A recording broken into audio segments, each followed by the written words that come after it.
In his past life, he was a king but helpless to protect his homeland. Unexpectedly, after his reincarnation, he was reborn 10 years earlier as the prince of the enemy nation. A weak prince secretly poisoned by his stepmother for years, bullied by his brother since childhood, scorned by everyone, but he is the only one to inherit the ancestral magic power. From a useless person, he became the strongest mage of the empire, creating a magic army invincible in battle, gradually taking revenge on those who wronged him and climbing to the peak of power. In the end, he succeeded in rewriting history to save his country.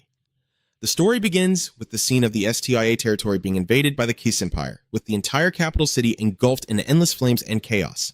King Baron, even though he lost an arm, still fought to the death like a true warrior, but the mages of your heart are too many and dangerous, constantly spamming their skills.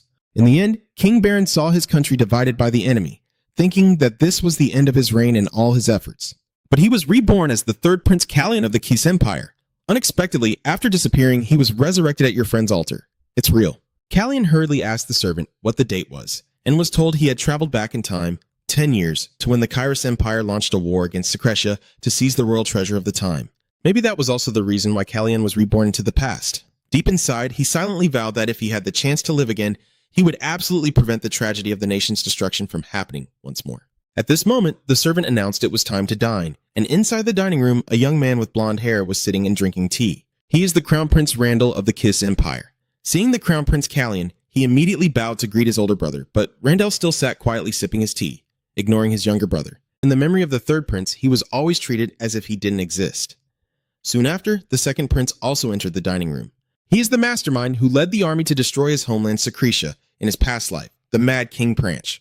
According to his memory, Randall, although the crown prince, was weaker than the second prince. Because his biological mother is Queen Kiss, no one in the palace can challenge her authority, and just thinking about having to survive in such a cutthroat palace war made Callion feel a bit overwhelmed. Seeing how you drink tea, the second prince couldn't help but mock you. It's really crude and completely lacking in manners. Truly, like mother, like son.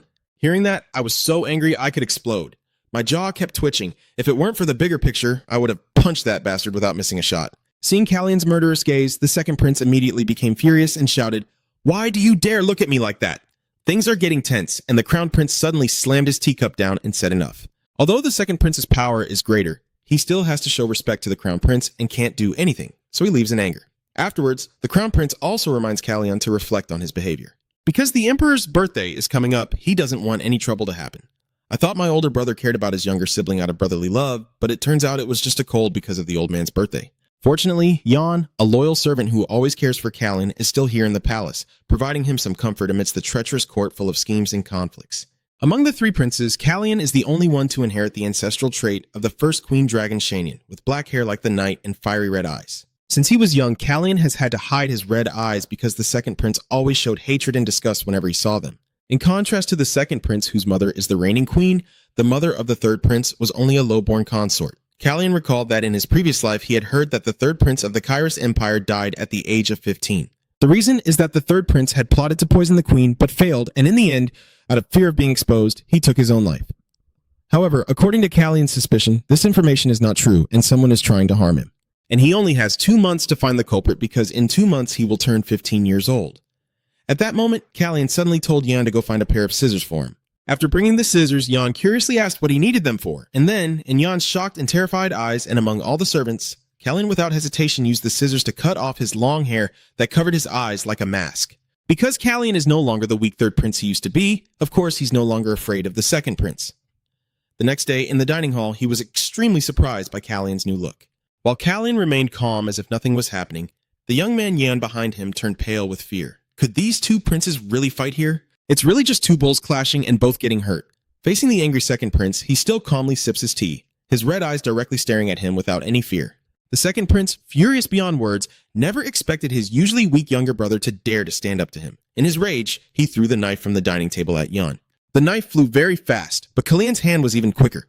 He caught it before it could hurt Jan, even as his own hand was bleeding, and he just stared intently at the second prince. He said, "It was just a slip, but the way you look like I threw it at you, are you annoyed? And if you're annoyed, what can you do to me?" Ignoring the provocation, Callion personally returned the dagger to him, showing respect like a younger brother to his elder brother. This act made the second prince realize that Callion was no longer the useless little brother who was always bullied like in the past.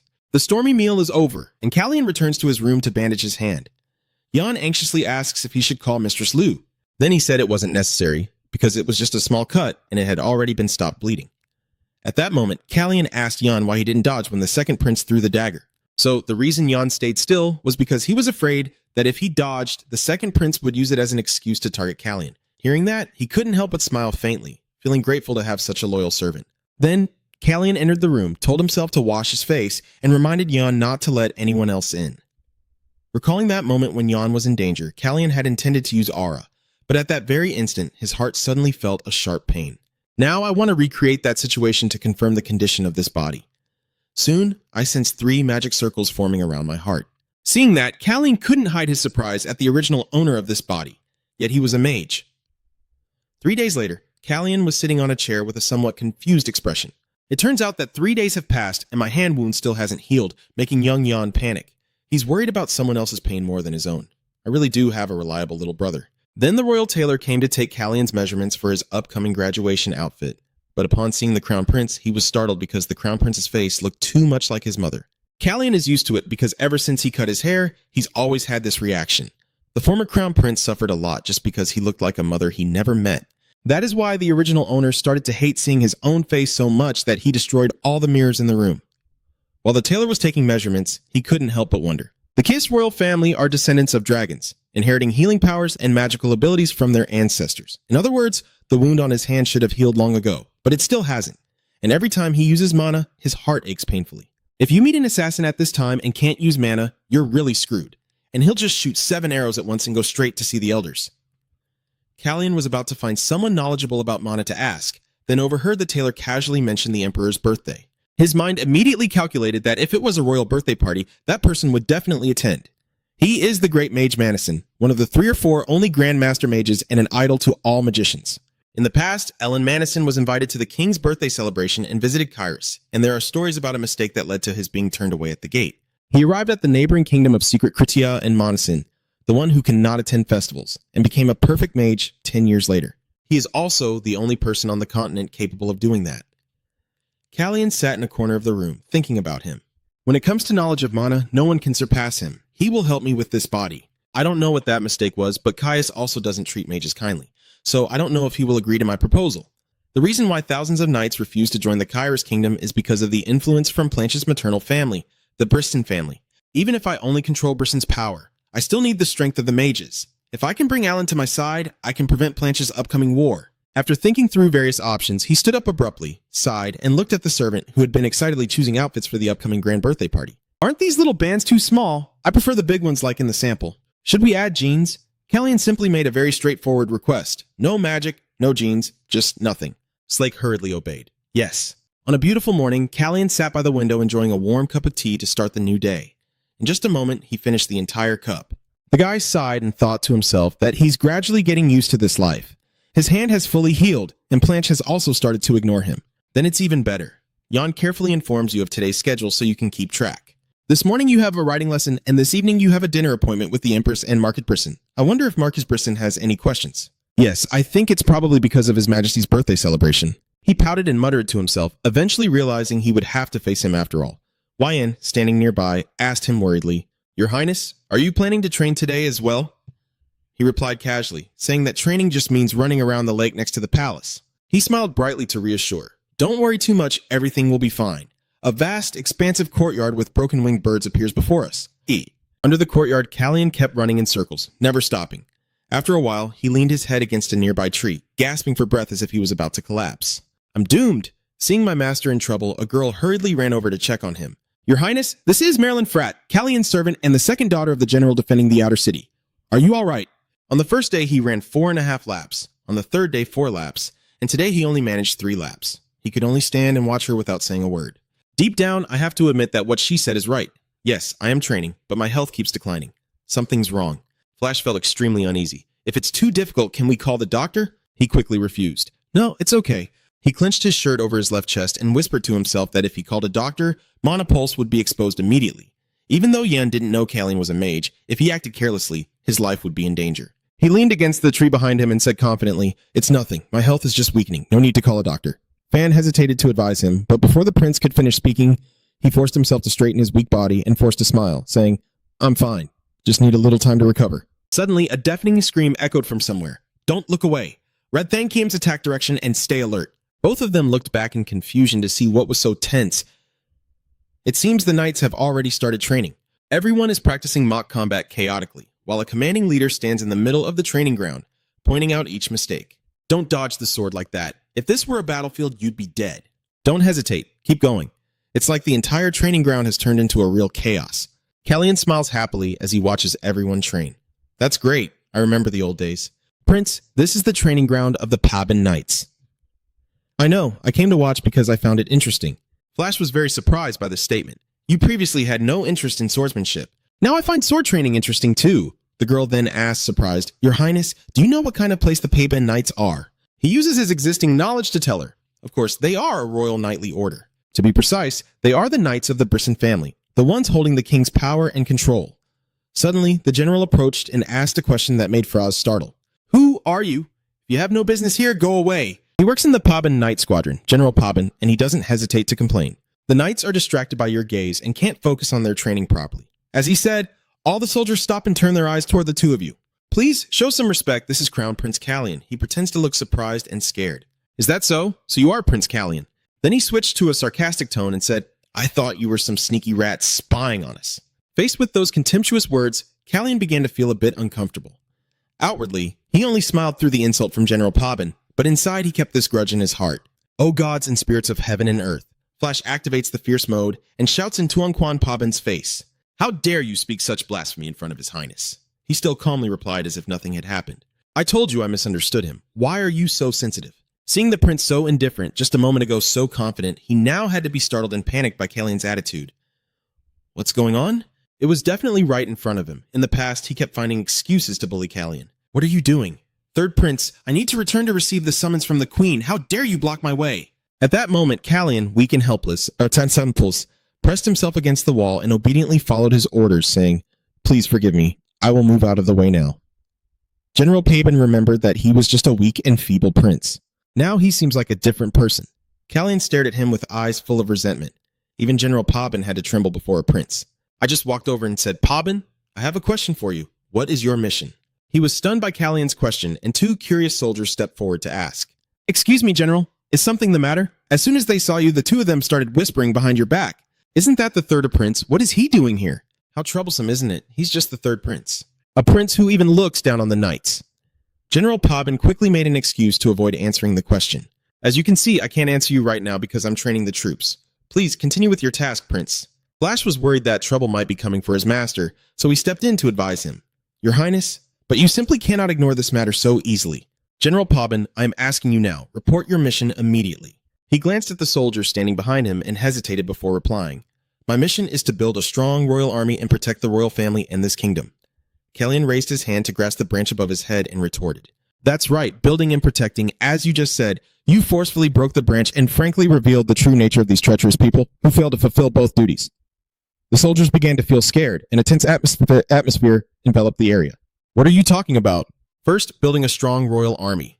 Based on what I observed, your military training is a complete mess. As soon as he finished speaking, a powerful force like a storm headed straight for them. Miraculously, you managed to teleport behind General Paban and prepare to attack him. With his keen eyesight and intuition, he immediately sensed someone trying to strike him from behind. If I can't block the attack, I'll be going to see the Lord right away. Just imagining that scene made him tremble with fear, and he immediately drew his sword from its sheath. As soon as Kallian's stick nearly touched General Paban's shoulder, he quickly raised his sword to block it, sweating profusely as he glanced at the fragile branch. Is that all you have? Just a branch? Kallian's face turned ice cold as he pointed it straight at him like a warning. After seeing his plan succeed, he grinned happily and then threw the branch down to the ground. Suddenly, General Paban's sword slipped from his hand and was knocked to the ground, ending the fight in just a few seconds. Kallian, while flexing his wrist, mockingly said to Salhim, I can't believe you couldn't even guess the moves of someone who has never held a sword like me. You're such a disappointment. And as for the second matter, he was trembling with rage after being humiliated in front of so many people here. What the hell is going on? Look at how he behaves, that damn aura included. He glances at him and accuses, how dare the protector of the royal family and the kingdom show such disrespect to a member of the royal family? You still dare to use a sword to hurt the prince? Should I consider that treason? He widened his eyes in horror, unable to believe what had just happened. Is he really the third prince I once knew? Just a few actions and words from Kallian were enough to scare him to death. General Paban, once arrogant, now cowered and begged for forgiveness from Kallian, the Prince Kallian. It was due to my foolishness I never had any thoughts of treason, and the soldiers were all stunned by this rare sight. He kept begging him, "Please forgive me. Please show mercy." Although he apologized verbally, deep down he still couldn't accept that this useless third prince was dead. Being humiliated like this, he would never forget the shame of today. After settling everything, Kallian resumed his training, and Jan suddenly appeared to question him. "Why would you bring a horse when you're here to train your body?" Kallian smiled brightly like a child who just received a new gift. He handed the horse to Jan and then walked away leisurely. "I found it on my way here. Its name is Raven." Jan had to struggle to lead this stubborn horse away while wondering about it. "Wait, where did you go? Why did you bring this horse back?" After the commotion settled, he pointed to the training yard and asked the soldiers what was wrong with that horse. Everyone honestly replied, Prince Planche couldn't tame it. "You see, it's very aggressive." After learning about this, Kallian grinned happily, thinking of a new trick. This horse, Jan, almost went crazy when he found out the truth. "Are you really going to bring Prince Planche's horse back like that?" He turned back and told him that anyone, whether a guide or a groom, could ride it, then whispered to Frat to keep the training school secret. Behind YN, he was still struggling to handle the horse. Worrying, he turned back and asked, "Wait, but what if he finds out?" He takes a long, helpless breath and says, "I told you it's fine if anything happens, we're just talking." Suddenly, his heart pains again. Flash and Jan shouted in panic for the prince. He clenched his left chest and whispered, "That's right. I knew it. I pushed this body too hard. Are you sure today's training wasn't too much for you?" He lied to make everyone less worried and attentive. "That's not true. It's been a long time since I was able to indulge in playing around with someone like this." He asked curiously, "Who was it with?" Suddenly, a mysterious person hiding behind a nearby wall overheard their entire conversation and immediately reported the situation after hearing Kallian's words. The owner of that name asked, "I see. So what did it say?" "That's really interesting. I heard that even if you tremble badly, you still struggle. That's quite fitting. Even someone like him suffering won't change his true origins." As he spoke, he broke the flower branch in his hand. "Just killing it outright wouldn't be satisfying, so let's do it this way. Now, let's see." The falling petals covering the floor seemed to hint at something. During dinner with the other princes, Kallian could only force a smile at Branch's actions. This atmosphere is really unbearable. "Is it always like this every day?" One person keeps turning away and refuses to look at me during the meal, while the other just sits and eats silently. "I was a bit surprised to see Planche, but why is that bastard so quiet today? It's probably my fault that the Empress and the Princess arrived late. He really can't control his emotions, can he? He's still so childish." A woman in an elegant dress suddenly appears and gradually enters the prince's dining room. Everyone turns their attention toward the door. This scent, the smell of white flowers lingering somewhere nearby. Kallian smiles eagerly, as if he's really looking forward to seeing this person. Finally, she has arrived, the true power holder of this kingdom. Celes Bryn, the current second queen of Kiss. After the former queen died of illness, Celes, who took over that position, borrowed power from her family, the Brisson clan, and held control over the Royal Knight Army. Most nobles supported the Brisson family, so Celes' power continued to grow. And the prince who had no power at all, Kallian became a joke among the common people. Lord Renong, standing behind, asked Cess with a wide smile, "Then let's make a deal with General Pobbin. Compensate him properly." He immediately obeys the order. Yes, I understand now, okay?" Celes reminded them. "And from now on, don't report such trivial matters to me anymore. Honestly, I have to pay attention to all these petty things." Kallian sat silently, listening to their conversation as the atmosphere in the dining hall grew more tense than ever. Suddenly, Celeste took the initiative to speak. Kallian has become much more mature lately. He smiled slyly at her compliment. With this reaction, he placed his hand on the glass of red wine on the table and modestly replied, "I haven't grown much either. I already guessed it." He confidently looked her in the eyes and replied that surely in the future, he will become even more mature. Celes was surprised and amazed by Kallian's awkward response. Even Randall glanced at him in surprise. In just a moment, her gaze toward him gradually changed. General Reno, sitting beside, added, "Of course, but whether he has grown much or not, I almost didn't recognize him. Now you've also shown your face, huh? I'm glad to see it. You should have cut your hair sooner. And because you are still in the development stage, you will probably suddenly..." Celes interrupted his sentence. Just hearing that call made him panic. "I'm so hungry. Bring out the food quickly." Kallian sat here in disbelief, silently judging this Duke Renong. The owner of the Brisson Trading Guild is so dull. Everything is just as the rumor said. It's really interesting. Cess silently looked at his son sitting beside him. Seeing it sit still as if unconcerned with the world, she called out, "Lunch? Did you tell me?" He asks curiously. "What about?" Celes whispers, "About his disobedient horse." He sits pondering for a moment before smirking. Seeing that her child remained silent, she continued, "If you had told me earlier, it would have been better." He closed his eyes and indifferently replied, "You already knew." But her next words made Planche stop in his tracks. "The child never told me he had escaped your grasp." He dropped his fork on the table and replied, "From the very beginning, it was a useless horse." After finishing, Planche got up and left the table. "I'm going ahead." Celes stared in shock at the back of her beloved son, Planche. 3 weeks later, the Emperor's annual birthday celebration finally arrived.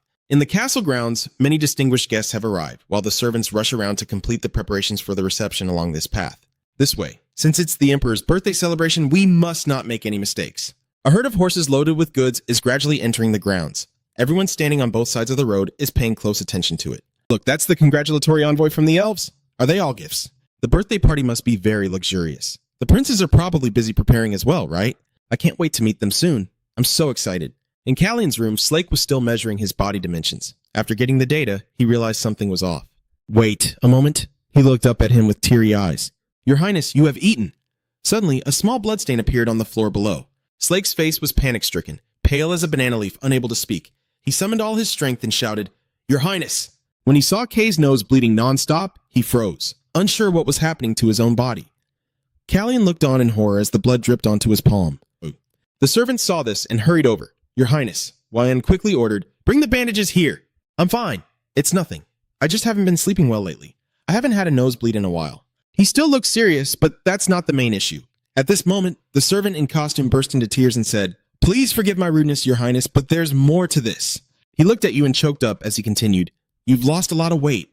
3 weeks ago, you still had flesh on your bones. Callion rotated his wrist, frowning, then smiled and said, Do I really look that thin? Maybe I've been overdoing it with training lately, I wonder.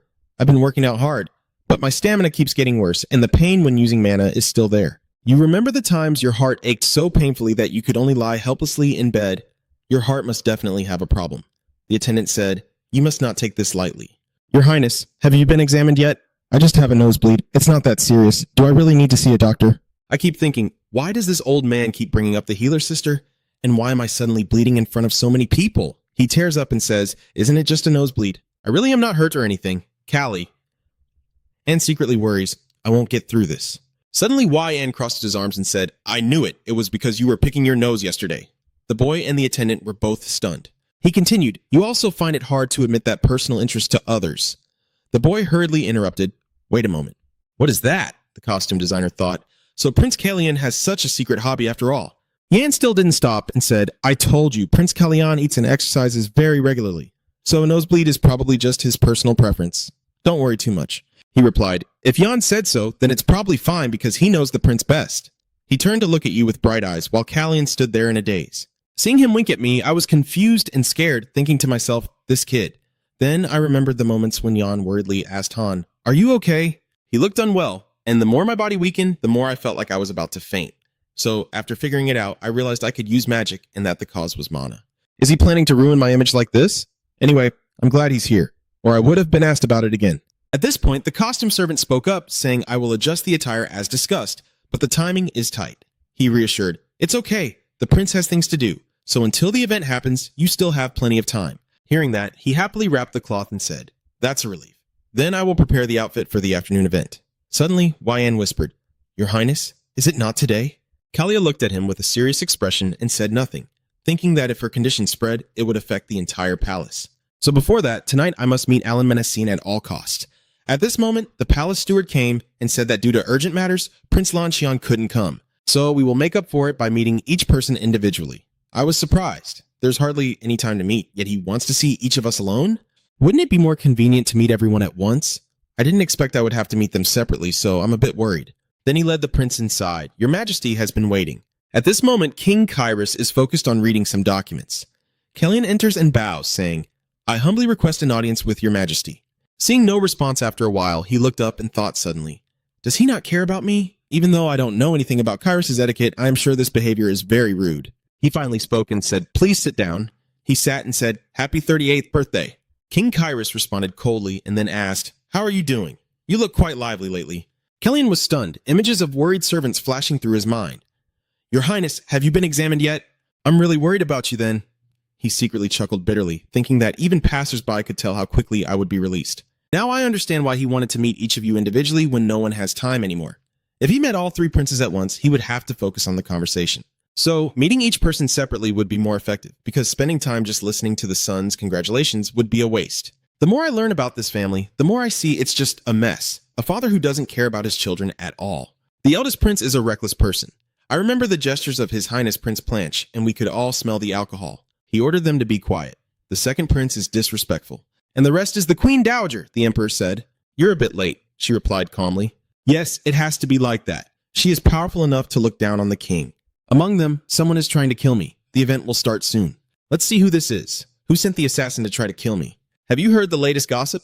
Just recently at this Prince Callian's square. Another person replied, "Oh, I've also heard the rumors." He appeared before the people in a completely different form, didn't he?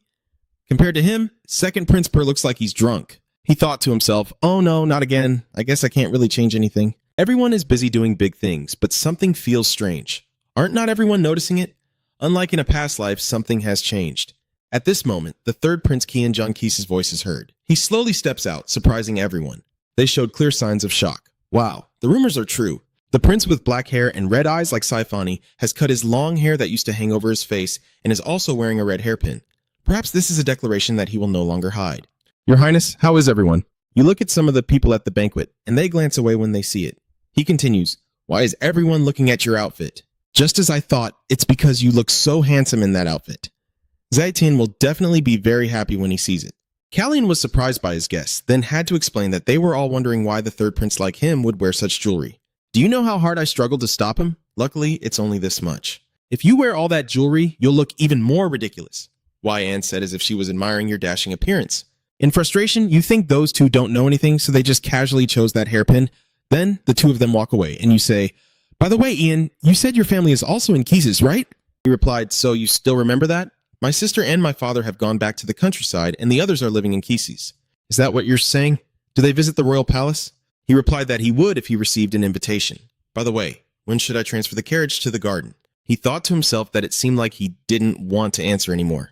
Kellyan also thought there were things he shouldn't bring up. Then he said, "Wait until the right time comes. You see, I want to meet someone." Yen was surprised. "Is it the person you want to meet?" He signaled for silence, then asked, "Do you know why the ballroom is called the XF Hall?" He replied confusedly, "Of course I do. That is because it is named after the family name of the first clan leader, who was also one of the 8 heroes of the Dual World War, Duke Kitos Han Sefed, the only ducal family of Kisfed. Despite their great power, they have remained loyal to the royal family for over 500 years, wholeheartedly protecting the Sisfon territory."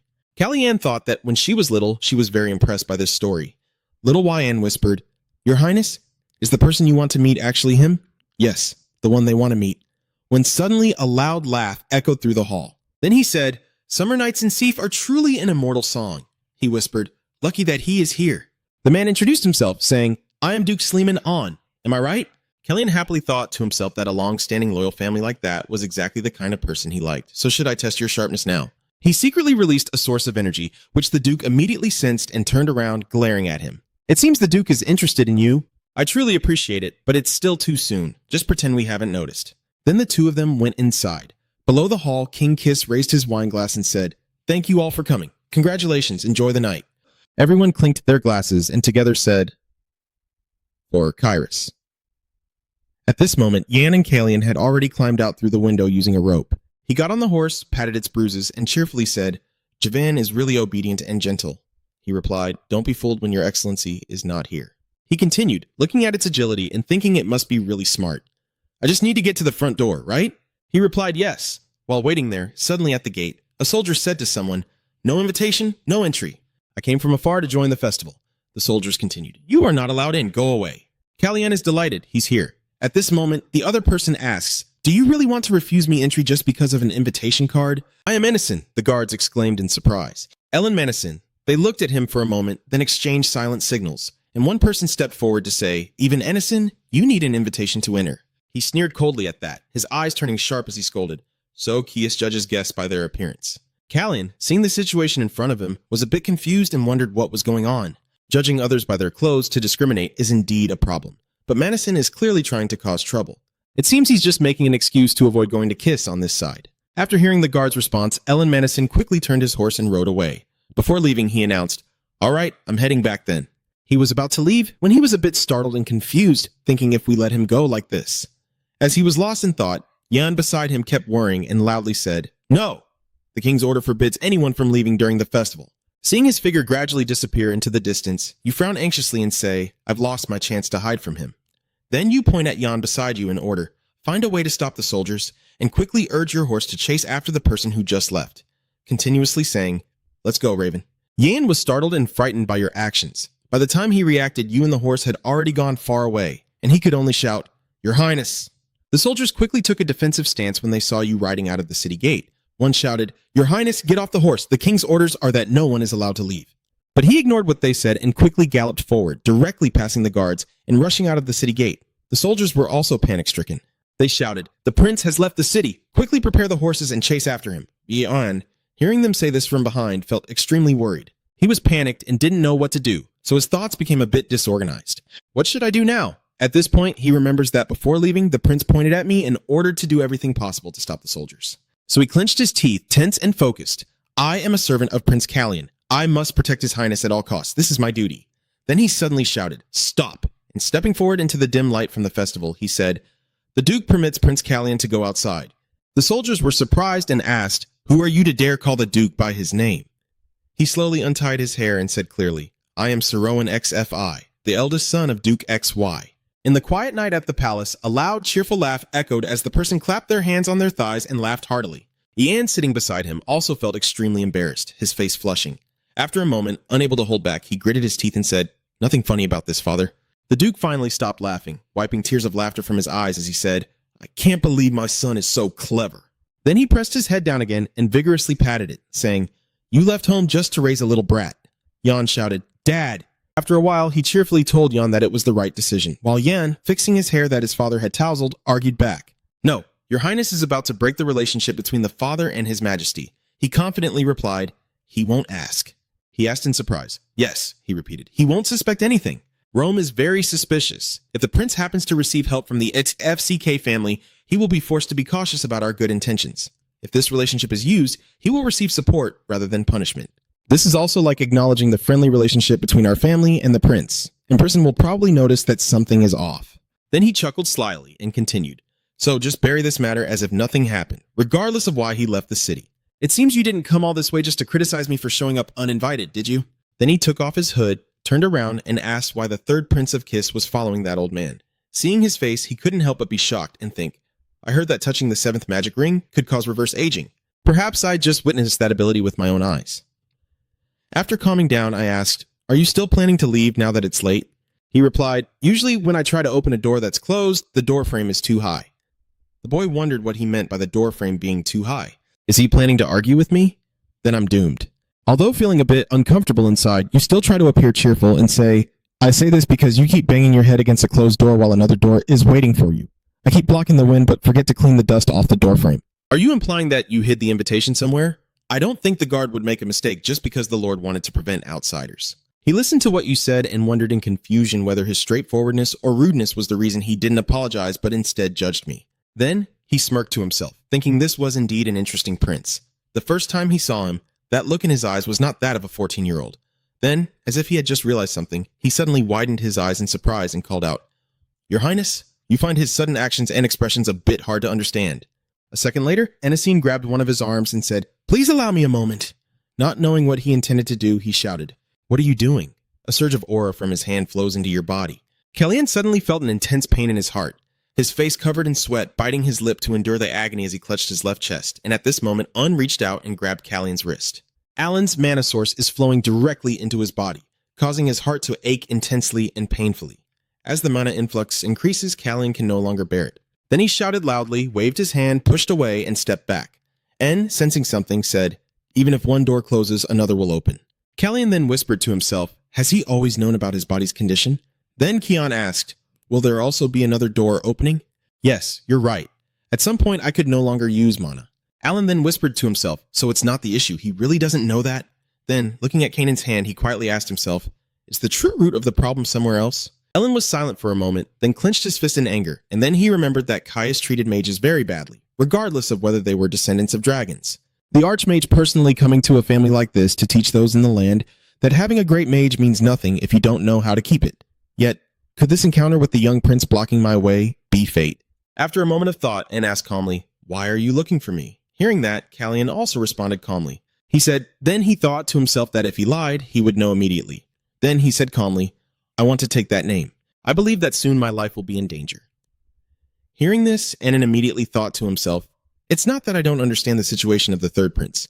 Everyone hates him, and everyone is his enemy. Suddenly, Alan used magic to create a circle that surrounded Annan and Callion inside.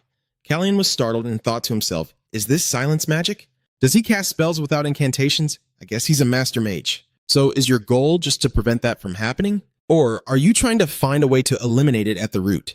At this moment, Can dismounts, smiles, and replies, I'm just trying to prevent it from happening for now. So En had to exclaim in front of everyone? Then Kion continued, I also want to thoroughly resolve the root of the problem. To get what I want, even if I have to sit on the throne, I am willing. That's all there is to it. Ian just chuckled silently, thinking to himself that the throne was just another option for him to achieve his goal. Is he just a prince with that body slowly wasting away? Then he looks at Callian smiling and continues to think. A prince with a personality like Sifanian. A prince who needs me to achieve his goals. How interesting. Then he said to Callian, then send me that invitation again. Show me what you can do. Hearing that, Callian smiled, then knelt on one knee and said, Callian John Kiris, I humbly request an audience with my master. Ian also responded to the prince. Alan Madison will accept the prince's invitation to save him. Now, at Jan and his father's side, he asked his father, do you think the people in the palace don't know who I am? My father Celine laughed loudly and replied, I told you I handled everything well. You don't need to worry. Then Jan sat back, resting his chin on his hand in thought, and said, I guess you're telling the truth because otherwise I wouldn't be able to stay by the prince's side. Celine also responded calmly to his child. That's right, Dong Dong is a member of the royal family. So why does he not resemble his family at all? Yan was silent for a moment before asking his father. How is Leah doing? Celine replied. She is doing very well in the position of head of the division you left behind. Then he stood up, stretched, and continued. If you're tired of being a babysitter, you can always go back to your old position. We'll probably meet again after some time. Ian just lowered his head and replied to his father. What did you say? In 3 months, we will see each other again. Sleeman responded gently to his son. Are you really considering giving up your position as the prince's servant? Sleeman pressed the question when he saw you didn't answer. Are you really planning to quit being that brat's servant? Anne sat quietly, clasping her hands together. Then Anne hesitantly replied, He will be 15 years old soon. This foolish son of mine makes even a father like me helpless. Seeing Jan look sad, he started a conversation.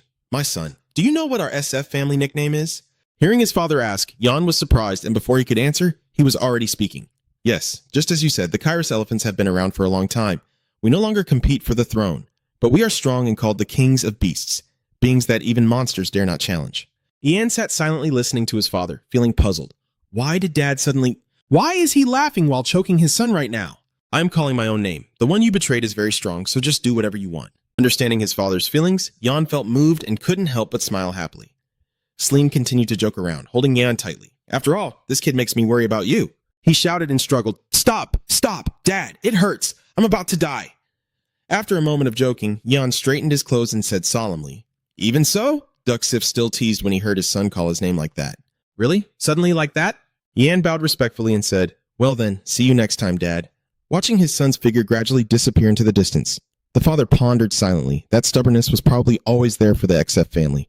At that moment, he thought of the male lead, smiled softly, wondering since when that kid had grown so much, and looked up at the moon with a sigh, pondering what that boy was planning to do. At the Grand Palace, an ornate carriage is parked, drawing the attention and gossip of the local residents. Oh my god, I wasn't seeing things, right? Is that really the symbol? 7 flower chains and a silver wand. I've heard about your contract with Reborn, but why did you come to Kias? Isn't it obvious? Because he went through the same thing. If it weren't for his relationship with King Riron, he would have been left behind too. It's probably because of that rumor, right? Is that so? The son of Alan Madison. At this moment, the person on the carriage stepped out, and Madison calmly got off the carriage. Looking around the surroundings, he smiled faintly. My new disciple has done a few very cute things. Remember what you said last night, Kellyan said excitedly. Do you understand, Master? Exactly at 9:30, you need to arrive and open the door then. Manasai guesses it's a plan to compete with Prince Person's family, right? It won't be easy. He's waiting for the right moment to introduce himself to the nobles and turn the tide of the game. After hesitating for a while, someone came out to greet me. I was quite surprised by your unexpected visit. Wizard Enesine, the prince is waiting. The butler leads a group of servants to greet him. As I moved inside, I saw someone waiting. King Roman was having tea and a chat with Madison. He was surprised. What do you mean a place to stay? Are you Alan Madison from Kisses? And Madison replied casually. Exactly. I need a place to stay and kiss. The king fell silent, constantly calculating in his mind how to face select. I think I need power like Ellen. But when I consider what he might suggest, what is he planning? Seeing his unease, Ellen Madison then spoke up. I honestly saw a black cat with red eyes in the square last night. He's quite clever, so I think I should teach him a few new things, but I don't have a place to stay. Roma asked seriously, what do you plan to teach the prince? Of course it's magic, but not only that, I also plan to create an environment the cat will like. To do that, I need the help of the house owner and to tidy up the house a bit. The king couldn't refuse this offer and cautiously asked, "Will you be able to handle it?" In immediately replied, "I have decided to take Kalyan as my disciple, so Brisson can't stop me, and I won't just teach the prince magic. So if this discouraged master decides to help your prince, they won't be able to stop me." All these thoughts are truly the invitation from Prince Kalyan. At this moment, King Roman suddenly clenched his fist, stood up and said, "I will provide you with a place to stay. This house is already messy, so I can't let it get any messier. But for some reason, I am quite curious. I heard that child is not special. Is Manon wondering if it's not special, even if his health condition is truly hopeless? It's so difficult to find something normal. I heard he has quite a few fears. So thinking about that child, the one who seems to be afraid of horses chasing after him. But why? Since before, he only talked about what he had heard. When Roman turned his back and said he was exceptional, I already knew about it. And Medicine asked your highness about your son. Perhaps you know his height." The two of them looked at each other with serious expressions. At this moment, Monacene was sitting in Roman's room and spoke first. He asked, "By some chance, do you know how tall the princes are?" "Your Majesty." The emperor remained standing silently, not responding. Ellen thought to herself, I knew it. He really doesn't know anything. Then he suddenly stood up, slammed his hand on the table, and continued, "Attention can be a poison at times and indifference a remedy. However, being busy is not a good excuse, Your Majesty." Then the two of them looked at each other silently, and at this point the emperor spoke. Manas politely asked that he overlook the attitude of not knowing his place, considering it as concern for Kalyan's role as a master. "It's ridiculous that I have to explain this myself, but I truly care about the princes, especially that child. Kalyan, you truly are my most beloved child. I think we should end this conversation now." The silent magic suddenly stopped it, surprising Roman as well. Then he said, "Enough chatting now. Please take a look." Roman, feeling a bit angry, turned around and said, "What are you doing? How could you use magic in the royal hall?" Anne didn't care and kept talking, his lips dry, breathing irregular, his skin pale and bluish at the fingertips, while his clothes had been hurriedly sewn. "How long does it take to make a suit?" "About a month. It was tailored smaller to fit the body that had lost a lot of muscle mass. He tries to get up but can't lift his body from the bed with his eyes closed tight. He feels dizzy." Roman was about to exclaim in disbelief but continued, "If you keep acting like an outsider, you'll lose everything." At this moment, another servant brought tea to Kalyan's room, calling out loudly for Jan, who was almost ready, yet the prince still hadn't drunk his morning tea. Ian smiled and replied, "Please give it to me. I will take care of the prince if he has a fever." Then Jan brought the tray of tea to Kalyan. Kalyan is still suffering and writhing in pain on the bed. Jan whispers, "He is still sleeping. Was yesterday's ordeal too much for him?" Suddenly, Ellen appeared from behind Jan without him noticing. He asked, "The prince still hasn't woken up, right?" Yan then turned around and looked back, startled and nearly knocking over the teapot, then said, "Manacene, where are you?" "Wait a moment, Manacene. How could you act so thoughtlessly?" Then he told Jan that outsiders cannot enter the palace without permission, and Jan responded accordingly. "So what does that mean? Did you teleport here without permission?" And calmly replied to Yan, "It's a space fold, a bit more difficult. See, I'm pretty good at using magic." Jan immediately scolded, "That's not important now, so please leave." The prince's health was still being discussed when someone interrupted and said, "You know me, right? You came to Reborn a few years ago, and you think I wouldn't recognize you just because you've grown up." Little elephant? Jan immediately thought of his father. He was afraid that his father had told others about the secret Jan, and he had kept hidden. And then he was left speechless, unable to say anything more. "Is that why, Anne? How long have I been asleep?" Anne replied to the prince, "There is a guest here for you." Then Kalyan sat up and asked again, "Who is it?" Then he recognized clearly that it was his master, and then handed Kalyan a red bag and told him to take it, Your Highness. Kalyan picked up the small bag and asked, "What is this?" Then he poured out the pills, and at this moment said, "Remember to take one every day and don't forget." Kalyan wondered if it was medicine, and N smiled and replied, "Now you are facing two problems. First, you cannot control your mana, and second, your body is becoming severely weakened." Ellen sighs and then responds, "I haven't even said anything and you already see through everything that happens to me." He then asks, "Do you have the blessing power?" Kalyan quickly replied, "Yes, that's right. This power gives me healing ability and increased sensitivity to magic, but somehow it feels like that healing power has disappeared. Could there be a problem with my heart?" At this moment, he said thoughtfully, "Have you never considered that it is an extremely strange combination? A mix of healing power and magic?" Kalyan was also surprised and replied, "I thought maybe the blessing effect had strengthened my heart's health because after all, the origin of both mana and life comes from the heart, right?" "Yes, the blessing power has indeed strengthened your heart, but Your Highness, your blessing power has not disappeared and your heart has not been harmed in any way. Your Namana circuit is also not blocked." Kalyan, not understanding, asked why and continued to explain. "Have you never considered that? What if Safanian's blessing power hasn't disappeared at all but has been pushed to its limit somewhere? Could it be that the blessing power is affected by something that prevents it from recovering, even from the smallest wound?" At this moment, Kalyan's eyes are filled with killing intent as he says, "Could it be poison?" Kellyan, furious, clenched his fist so tightly that veins bulged, and with an angry look in his eyes, he asked Madison, "Is it poison?" He replied, "If it weren't for luck, you would be dead by now." He was surprised to hear him say that, his face filled with unspoken anger. He continued, "The deadly poison suffocates your heart. The healing power has reached its limit, and your attempt to use mana is why your heart can't accept treatment." He held the pill in his hand and fell silent. He remembers the past, when Kellyan was already assassinated, but he had been poisoned before taking over this body. Now, in the present, he clenches the pill in his hand, veins bulging in a terrifying way. He continued to think, this must have been a long-planned scheme. He clenched his teeth in anger, a murderous aura surging as he silently wondered why they would try to kill a child who would eventually die anyway. Madison looked at him suddenly startled and worried, contemplating this matter. His face turned pale as he thought to himself, this murderous aura couldn't belong to a 14-year-old child. Madison wondered silently, is he really that kind of person? He turned to look at him, his face angry as he said, so this must be the antidote he mentioned. Yes, I made it quickly, but it should still work. He rolled the pill between his fingers. The boy paused for a moment, then glanced at Madison and said, "Hey!" He raised the pill, his eyes determined, and asked, "What if I say I will use both the antidote and the poison at the same time?" He was surprised when he heard you say that and exclaimed, "What?" He helplessly shouted, "Even if you take the antidote, if you introduce more poison into your body, the antidote will only slow down the onset." He sighed softly, closed his eyes, and said, "That's fine then." He stood up and asked loudly, "Your Highness, are you really going to drink both? Do you know who the culprit is?" I am also suspicious. Reflecting on the past with a serious expression, I ask, could the morning tea I drink every day be the poison? I drank the tea in front of everyone, so it's easy to confirm whether I ingested poison or not, and they didn't share the same teapot with me. Maybe they think this is the safest way. You are right. Maybe Kellyan knew what happened to his body and refused to drink the poisoned tea. That's probably why he was assassinated. He worries and ponders, since the situation has changed after this body became mine. I don't know what methods they will use to try to eliminate me. At least, I will keep this secret until I understand everything clearly, he said, looking at you with a suspicious expression. Is that the only reason? I replied. If it gets out that there was a problem with the morning tea, I remember everyone and then continue. Jan and the other servants will be in danger. I worry and then say, the culprit has often done this before. I am sure he knows those people will take the blame for him.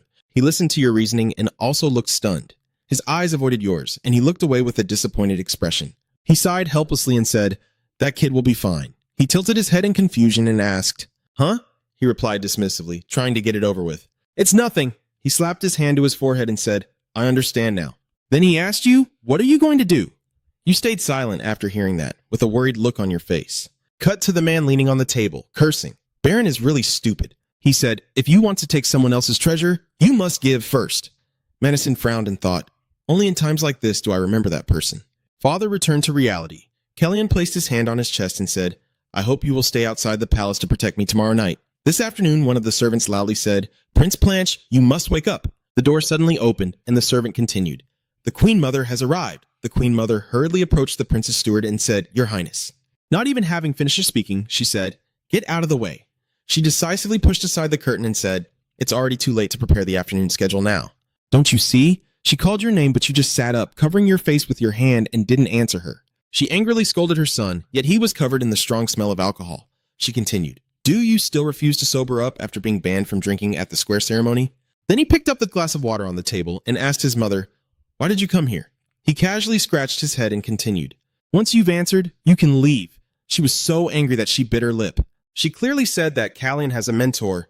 His master is the seven-ring sorceress Ellen Madison. The boy listened while gently shaking his cup.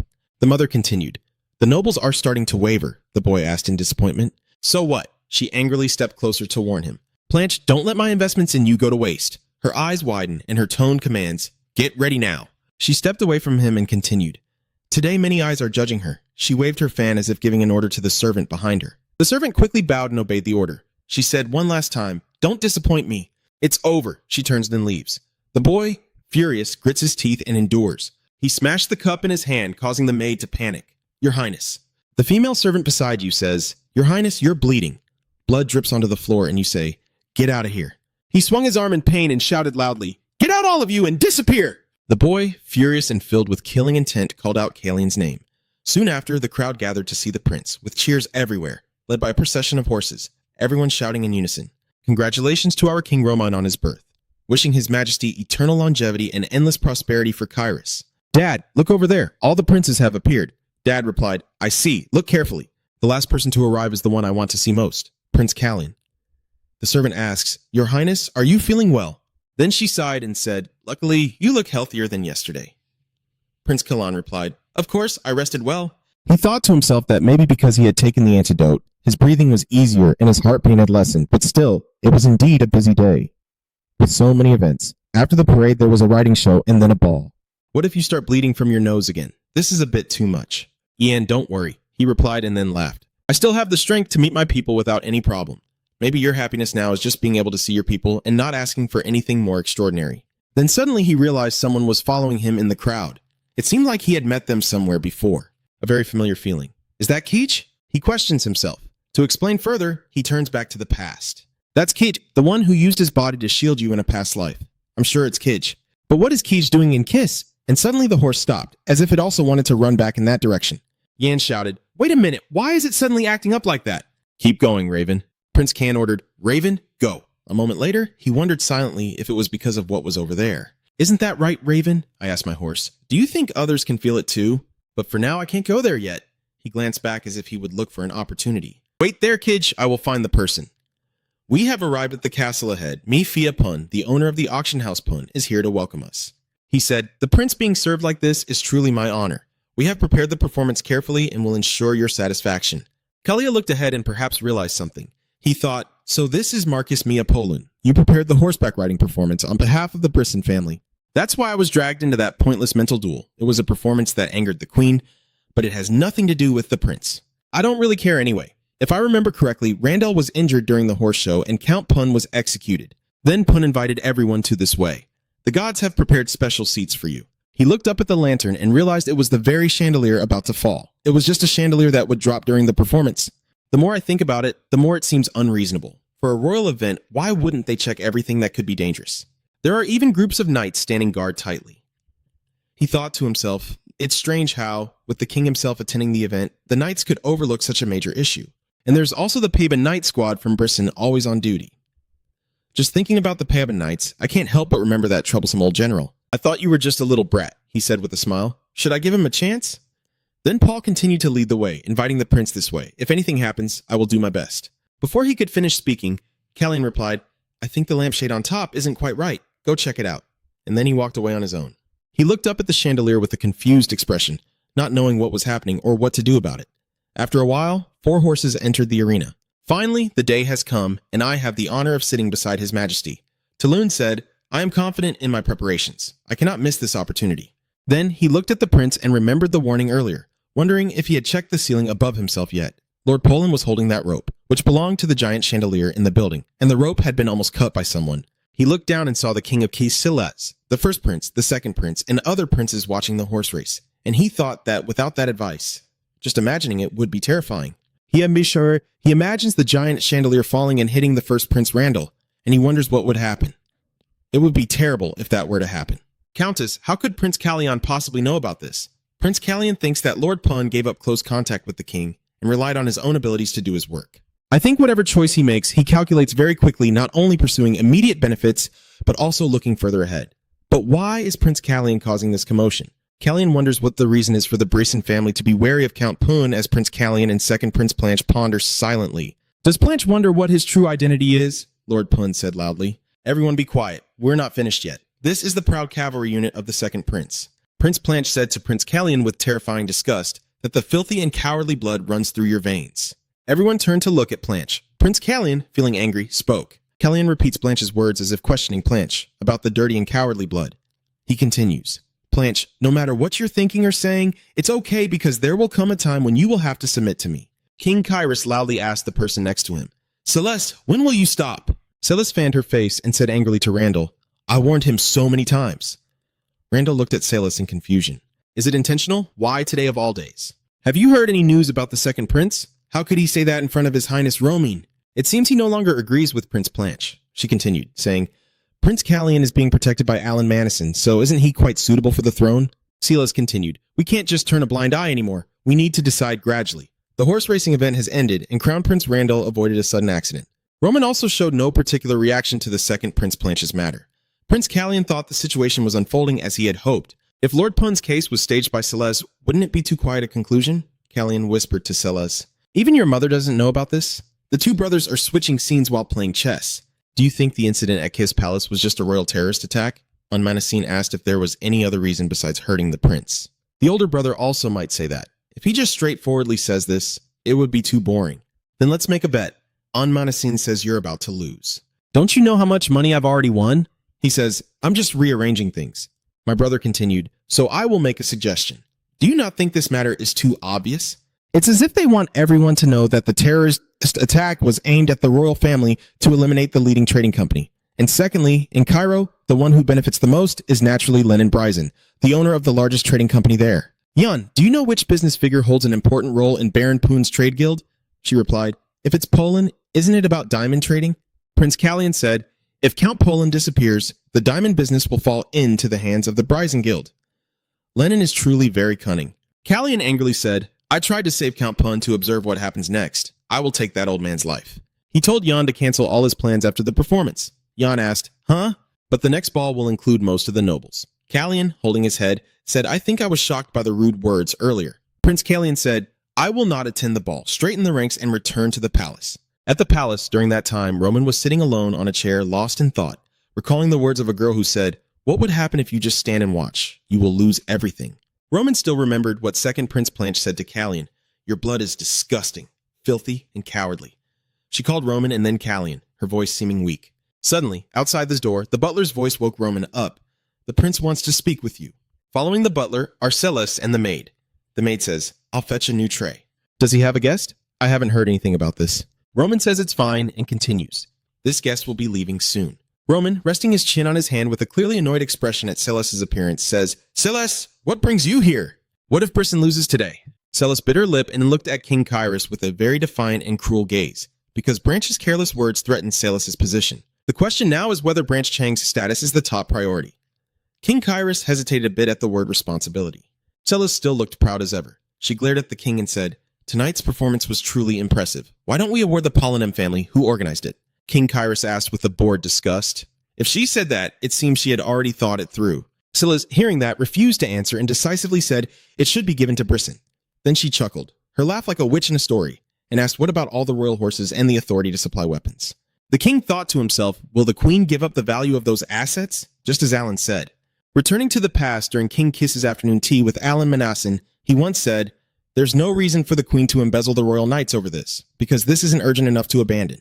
That agreement is too big for a slip of the tongue, but you will have to pay a corresponding price. So, Your Majesty, please pretend you don't know about this. Switching back to the present, King Kiss recalls Alan's earlier words and feels deeply troubled. Is this advice from Alan or Kalyan? Then he crossed his arms, looking cold and indifferent, and said, for tonight's dance, let Planche come with me. Hearing that, SSS's eyes lit up brightly. She chuckled and said, Planche will really like this. The scene shifts to the ball, with Romain and Branch walking in together. Everyone's attention is focused on them as they whisper. His Highness Roman and Crown Prince Branch are entering. Count Pun, who was injured during the performance, was granted the authority to supply weapons and the royal horses. Everyone knew this was a deal between Romain and the mother and daughter SSS Blanche.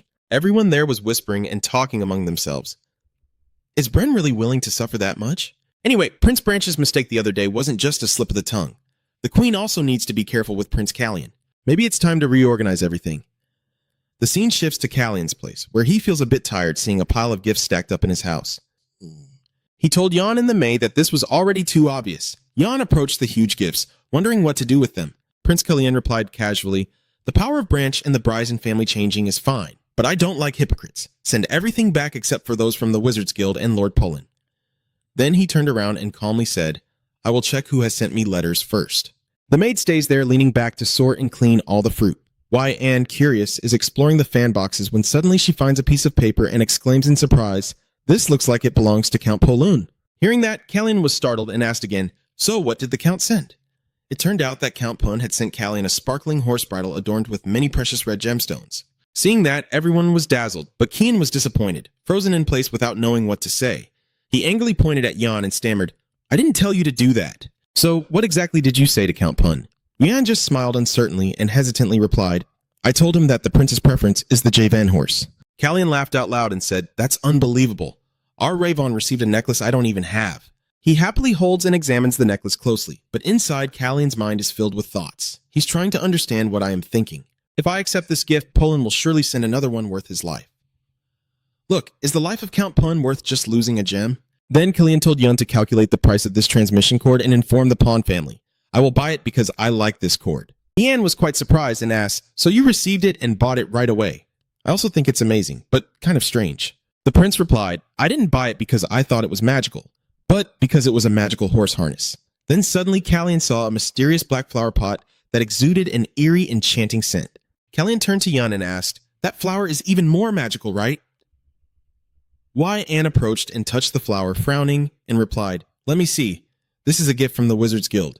Callian, looking pale, said, these people are really interesting. Why would they send me this strange flower? Then Yun found a piece of paper and said, the note here explains that it's quite rare. According to what is written here, this type of plant is very famous among fanatics for its ability to spread bioluminescent pollen after death. Hearing that, Callian's eyes widened and lit up as if he had just come up with a brilliant idea. Yan asked him, should I return it?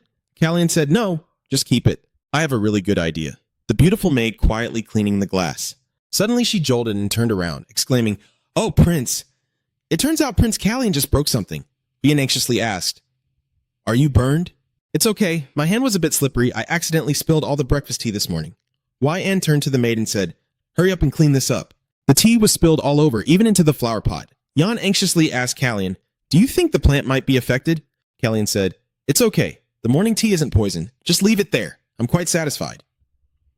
The maid, cleaning up the broken pieces, looked a bit guilty. Not understanding why she was so worried, she turned pale. Thank you for not forgetting to help me, even with your busy schedule. It's nothing, just a request from a certain prince who drank poison even after receiving the antidote. How could I forget? You look much happier than when you were in the palace. Hearing that, Killian laughed loudly and said, no reason not to be happy. Have I been waiting for this day for so long? This is my 1,000 gold worthy trip, or rather, my first time going out. And looked at Callian with a very suspicious expression and then asked, is it really a trip worth 1,000 gold, your majesty? Did you truly give permission? Ian just sighed and said, I don't know anymore unless you're listening to the report right now. Callian chuckled and said, I knew it would be like this. I don't have the right to say anything to anyone. So it turns out Callian rode away on horseback without attending the report, and he even told Yan, I will be back before dawn tomorrow. Ian was so shocked that he gaped and shouted, you said you would leave before midnight, right? And hearing that, Ian guessed as expected, all teachers are the same, huh? Callian smiled and asked back, is that meant in a good way? Then he seriously asked, did you still take the medicine I gave you yesterday? Callian immediately replied, of course, I took it today as well, and thanks to that my body feels much lighter. The owner of the poison teacup is so nervous that they reveal their true form. I just planted a very interesting seed, so you'll gradually see the details emerge. Wow, your abilities as a disciple are so outstanding that I might have no place to show myself anymore. But surely it won't come to that, right? I'm still planning where to use my master's useful gift. Then the two of them rode off in opposite directions. Ian sighed and said, well then, it's time to say goodbye. Since you said you wanted to go alone, I can't stop you. Prince Callian lowered his black hood and smiled. Thank you for understanding me. Before you leave, don't forget to mention that the Mage Guild is on NASA West Street. I'll be there, so once you're done, you can come find me there. Callian also replied, yes, see you later, Master. After we both finish our tasks, we will meet again. With that, they both rode off swiftly. The scene shifts to a blacksmith's forge where men are forging weapons, their powerful bodies moving like flames, each motion precise and professional to craft the finest items. Callian has also commissioned a dagger, holding the finished product in his hand, looking quite satisfied. Very well, I should be able to handle my own stuff now. Besides the usual sword, I'll hand over the rest for crafting as requested. Now, what about the information? To investigate the situation in other countries, our secret nation of Secretia has sent noble titles who are the main sources of confidential information for our agency or rival nations across the continent. These individuals not only manage the intelligence they gather, but also oversee highly trained assassins. The people who train them are Chada Diverlin, the king of Saya, and I from the past, Baron. Now, Callian is feeling quite regretful about his past actions. He clenched his fists, silently determined to change everything. The scene shifts to Narensa Pigeon Rental Shop, where Callian quietly recalls the names of those he trained. I know how ruthless and dangerous they can be. Moreover, I am Kiss the Prince. If they realize that their target manager is at the base, it won't be easy to let me go. Suddenly, two drunken men are helping each other walk by. Seeing that, Callian quickly adjusted his clothes to be more discreet, so they wouldn't notice. Only after they passed did he let out a sigh of relief. Then he even praised himself, and this hair and eye color are truly dazzling in a useless way that requires him to be as discreet as possible. He stepped into a pigeon shop, and the bell hanging on the door rang when someone entered. Callian slowly and calmly walks inside, observing the surroundings and thinking to himself, it looks quite spacious. The owner there didn't need to turn around and ask who Callian was. Was he looking for a carrier pigeon? No. When you see a bird sleeping, you ask the owner quietly, These birds are not disturbed, right? Callian said, this one seems to have flown in from afar. It looks quite wild. The owner replied matter-of-factly, that's why they're sleeping so soundly. If you want those wild birds to rest, then places like this probably shouldn't exist. Callian replied, I need bird food. Hearing that, he immediately drew his sword and attacked Callian. Luckily, I dodged in time and only tore my cloak. The man pressed the knife to Callian's neck and sneered, I don't remember selling birds to anyone recently. Callian thought carefully and almost assessed his true nature. As expected, he was not an ordinary person. Confronting him physically might be a bit difficult for Callian. You speak too obviously, it just left its nest to find food, so how could this place sell it? Turns out, the bird here means the information the noble houses have obtained. He also asked him, so who was your bird? Callian thought carefully. In case the secret agent from Secretia was captured and their identities were exposed, even the noble families wouldn't know each other's true identities.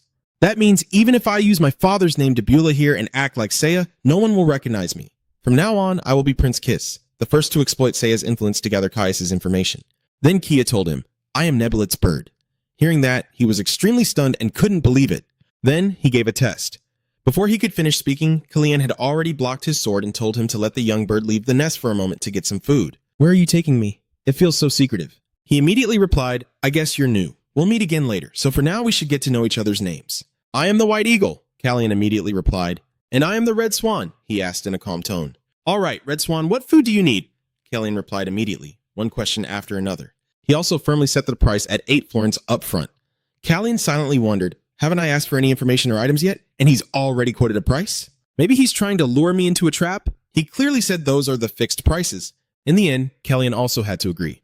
He quickly took the items and the information about the food he wanted. Callian opened it to check and asked if this was the right place. He replied, the space that matches your desired scale is only that place.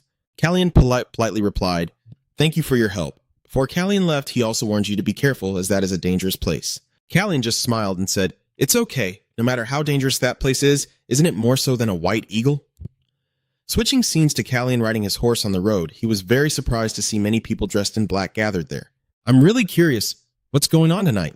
I shouldn't let others find out. According to the map, I need to cross this bridge, so it's best to do so quietly. As Callian was about to lead his horse across the bridge, suddenly someone raised their hand to stop him. He angrily said to them, what's going on with this sudden roadblock? What are you all up to? They said, please forgive us. Your late companion is completing the journey. If it's not urgent, we kindly ask you to pause for a moment. Hearing that, Callian finally understood. Are you the deceased? Oh, I see you're holding a funeral. Callian dismounted and told them, I have no reason to stop the departed. I will wait.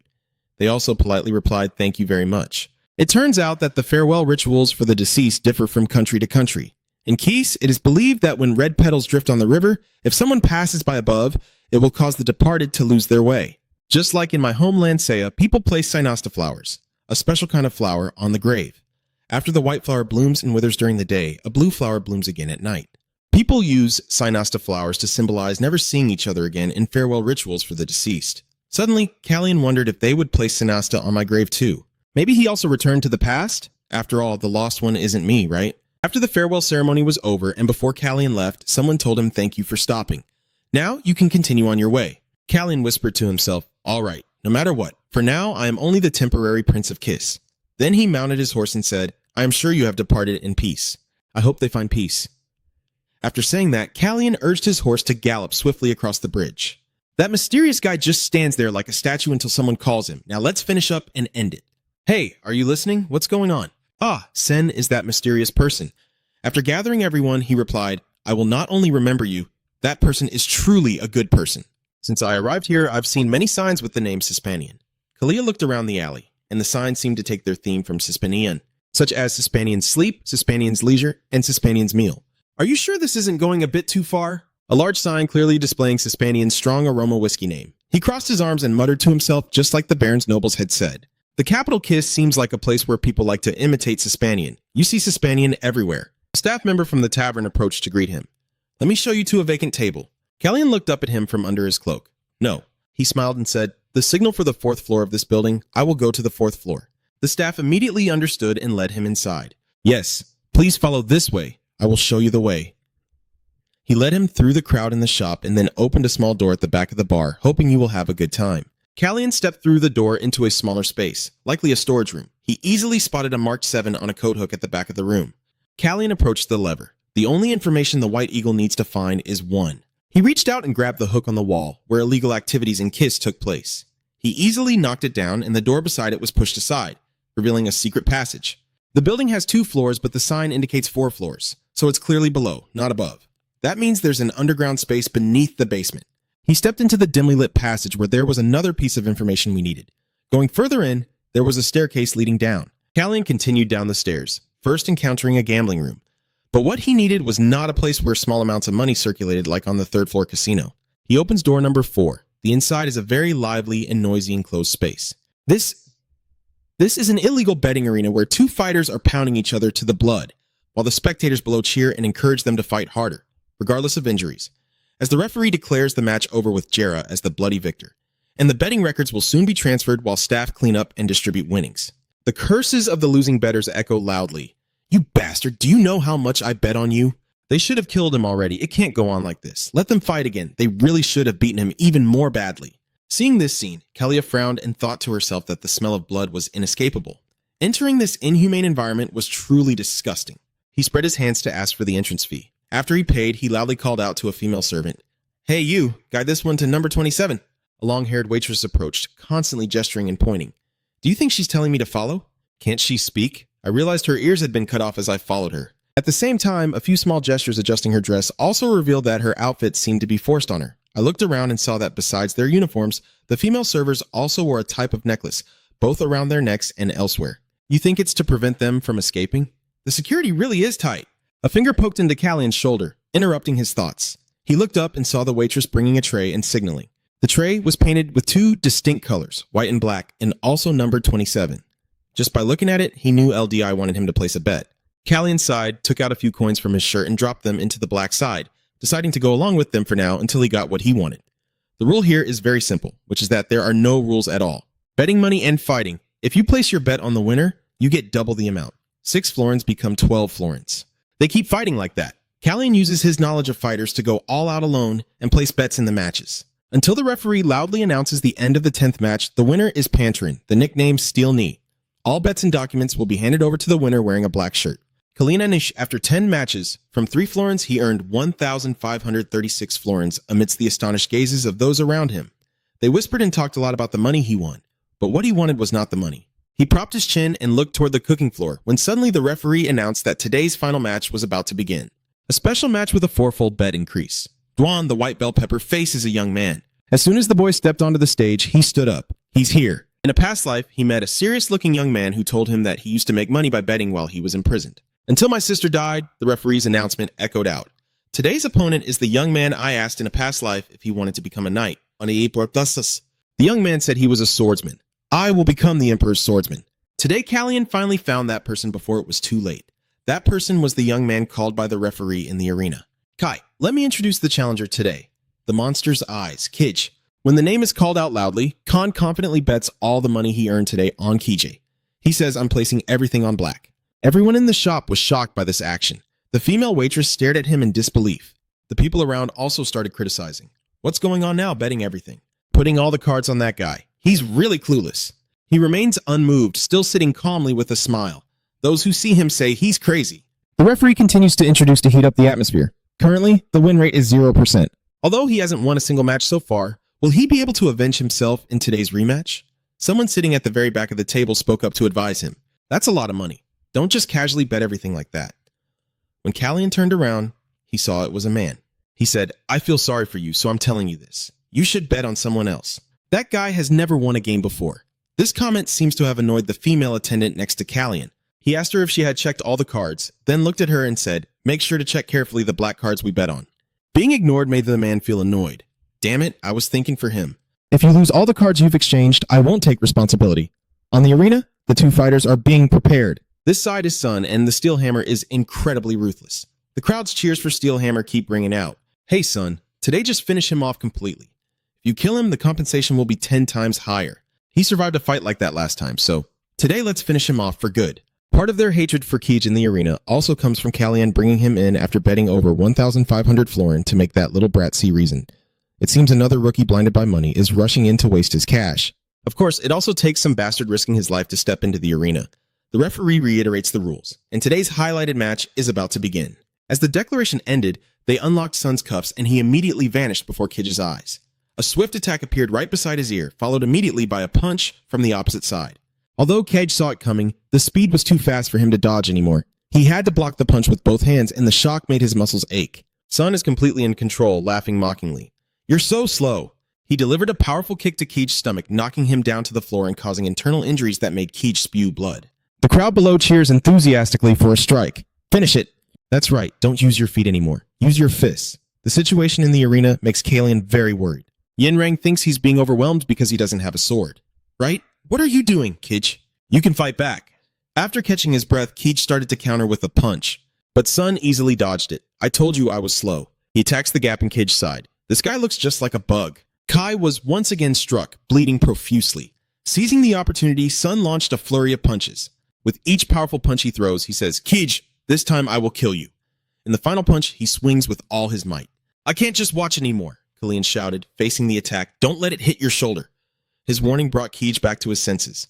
Once again, opening his eyes, he saw Sun's huge fist rushing toward him and instinctively repeated Kalian's words, "Be careful of your shoulder when facing an attack." Fortunately, Kaj managed to dodge this punch in time. Then he lowered his body, his arm bulging with tense veins. "That's right," Kalian smiled with satisfaction. "That's right." On the ring, Kaj delivered an uppercut hook from below into Sun's stomach. The right timing and enough force allowed him to change the course of the fight easily. With just one punch, Kaj made Sun suffer so much he nearly lost his sight. He then threw another punch with his left hand into Sun's face, hitting so hard that Sun was knocked off his feet. The opponent was twice Kaj's size, yet he knocked him out in just 2 moves. Everyone watching the fight was stunned and couldn't close their mouths. "What is this? How did this happen?" The referee announced that Kaj's monster eyes had defeated the Steel Hammer. He has secured his first victory. Kai didn't forget to turn back and look at the mysterious cloaked man, Kalian, as he was being cursed by the losing bettors, and he saw a strange smile on his face. Suddenly, the shop guard approached Kalian and said someone was looking for him. His face serious, he said, "Please come with me." In a small room, the manager sat behind his desk, tapping his fingers, and said, "He's truly very perceptive. He earned over 6,000 florins from 3 florins, but such a large amount of money." Kalian realized the guard behind him was ready to draw his sword. The manager sneered, "I'm a bit worried to entrust something to a kid like you." "But do you really think I came here to negotiate easily with you?" Kalian said with a smirk, looking at the manager. "Then you're even dumber than I thought. How dare you act so arrogantly when you're just relying on that? Kid, you should take off your hat so I can see your face." Kalian stroked his hood. "But can you handle it? My voice coldly warns that if I take this off, you'll all be in big trouble. You haven't seen a coffin yet, so don't cry before it's time." The manager signals the guard. "Trouble? I'm also curious to find out what it is." The big guard steps forward to Kalian and says, "Hey kid."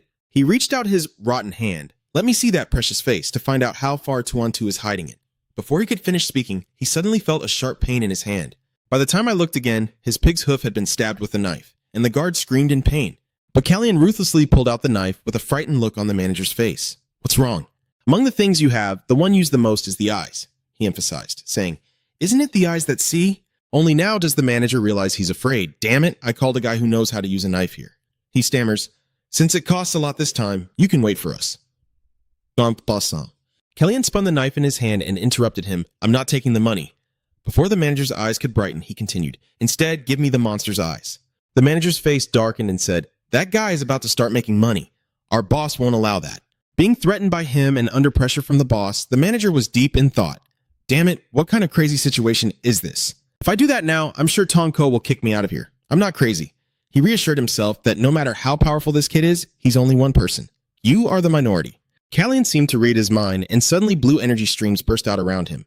When the manager opened his mouth to refuse and say, "Sorry, but we can't hand over that guy," a powerful beam of light cut across his desk.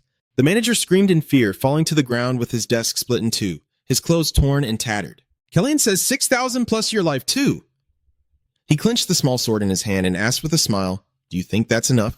The manager's face paled as he stammered about this, then hurriedly ordered the guards to run. "Are you still doing something? Quickly bring Kaj here." Kalian smiled satisfied, then he raised his hand to his face and said, "So it's over, right?" "Because I can't do it again." His hand gently covers a long bloodstain at the corner of his mouth before walking away. "As expected, this body can't handle it. I have to end it here." The guard hesitantly turns back to report. "That boss, there's the bit of a problem." Balve had to explain that Kaj said he couldn't leave Hina behind. Kalian muttered, "Hina? I remember Kaj once told me in his memory about a close relative of his who had passed away. My sister chose to die on her own. Then I went straight to the arena because I was so devastated that I couldn't protect her. When I realized who Hina was, I signaled the manager. He shouted in fear, "It doesn't matter. Bring all 2 or 3 of them here." Callie Ann stopped him and said, "Let me go down and take them." The manager forced a smile and said, "Yes, I will arrange for you to leave smoothly," but he reached out his hand and said, "But before that." The manager looked at him with a puzzled expression and said, "Who would have thought Callian would be so stingy as to demand the bar, cover the entrance fee, and the principal amount? So you successfully collected the debt from Kiji, the demon-selling brothers." They stand together in the small alley behind the shop. Hina nervously holds her brother's hand. Kai hooks his sister's shoulder, and before leaving, he thanked you for helping us. Callian stopped and glanced back. Kij asked, "But for some reason, why did you help us?" He noticed that Hina was uncomfortable in her dress, so he lent her his cloak. He elegantly draped the coat over her and told them, "There's no need to be so cautious because we mean no harm." When Kij looked over, he was very surprised. He recognized the person smiling directly at him as who they were. He immediately knelt on the ground, bowed his head, and begged the prince for forgiveness, apologizing for not recognizing and doubting him. He placed his hand on Kij's shoulder and said, "Don't bow your head." He helped him to stand up and said, "You don't have to do that. The 2 half-demons have nothing in their hands, and you can tell what their past was just by looking." In his past life, Kij ultimately couldn't protect his sister. Thinking about that, Callian pointed at Kij and said that the habit of attacking the shoulder during fights was a beginner's habit when learning swordsmanship. "Do you want to become a knight?" Kij shyly explains that it's not quite like that. "I don't want to become a knight. I want to become a sword that can protect everything." Callian nodded in satisfaction and tossed a brand new sword to Kij. "You haven't become a knight yet, so first you need to be my shield. And if you want to learn swordsmanship in the meantime, just come find me, Kija." He looked at the sword in his hand with disbelief and asked, "Why did you give me something so precious?" He simply answered, "Because I need a good sword." Deep down, he also thought it was to repay the kindness to you, Kij. At West Nassa Street, inside the Wizard Association building, N's office is still lit. He is destroying some documents on the table. According to the mage participating in the jousting performance, Prince Callian expressed his unease about the count and wanted to keep an eye on him. And the person who made the prince uneasy was the one who discovered the torn rope. "How does our prince know about these things? Speak of the devil, and he shall appear." Callian poked his head into the room and called out, "Master." He smiled and greeted. "I'm here now?" Ellen frowned slightly and glanced over. Then he casually got up as if nothing happened. "Did you just have a fight?" Inside and asked where his clothes had gone, Callian sat on the sofa and replied that he had some things to do and he wasn't fighting. He approached the coffee table, and hearing what you said, it's clear that your task is indeed exhausting. He shrugged and said, "That's true. Today has been a long day, Master." He silently thought that having Kij now was enough to set the trap to catch the poisoner. Everything was part of the plan. He rubbed his tired shoulder. But why did he feel so uneasy? Callian sighed, wondering if it was because he had too much to handle in a short period of time. Anne watched Callian's expressions closely from behind, then gently used magic to brew the tea. Callian finally feels like he's in a wizard's office. Ian criticizes him harshly, probably not expecting him to be waiting over a boiling pot of soup, cooking unknown things or strange eyes, right? Callian chuckled and admitted that he also expected something similar, but it seemed more normal than he thought. Yet on the table there was a sword that you wouldn't find in a sword shop, fitting perfectly with the interior. Then he suddenly looked more closely at this sword. He realizes something is off about this sword. A voice suddenly asks why that sword is here. "Prince, that is something that is not allowed to be here." And then he immediately uses magic. The magic spell made the sword fly up in front of Callian, rushing toward him at very close range. Callian was too panicked to react. The tip of the sword only about 3 centimeters from him. It was too late to dodge. With a heavy bang, Callian's blood splattered slightly. Ian calmly crossed his arms and said seriously, "You may have a weak body, but you're still very fast." At the same time, due to the rapid use of force and magic, a little blood trickled from his mouth corner. On retracted the sword and said it was a magic tool created by Cispanian. He held the sword in his hand, capable of copying the opponent's hidden weapons. Ian looked down from above at Callian struggling on the sofa. Could this be considered a warning? After calming down, he realized that Alan never intended to attack him from the beginning. The reason why the tip of your sword didn't point at you when you drew your special sword, but instead veered slightly to the side, is because you acted too hastily and even activated Aro, which is strange for someone who doesn't even know how to wield a sword. The large shadow of Enon falls over him. He places a hand on his shoulder and says, "Since the first day we met, I have always felt it was a miracle to have met the prince by chance. But gradually, many strange things have started to appear. Your Majesty says he feels afraid of what you said. The nobles also often tell each other that the prince seems like a different person. When you realized you were poisoned, I saw more hostility in you than fear of death. That kind of energy resembles someone with blood-stained hands more. Furthermore, he also knew in advance about the accident during the performance and prevented it from happening." Ian looked into his eyes and said, "Prince, can you explain everything to your master?" Callian can feel him healing him. Is this magic healing meant for someone whose identity is in doubt like himself? No, he's a bit suspicious. Does Ian actually want to trust me like this? Finally, he clenched his fist and made a decision. I am not Callian. My original name is Baron, and I am Baron Secretia. It took some time to explain the whole story to Ellen, and outside the window the sky had already turned dark. Oh, a time axis? No, but earlier he looked at you and asked, so Prince Callian is dead already? He was silent for a moment, then shook his head and said that's not the case. At first I didn't know, but he's still here.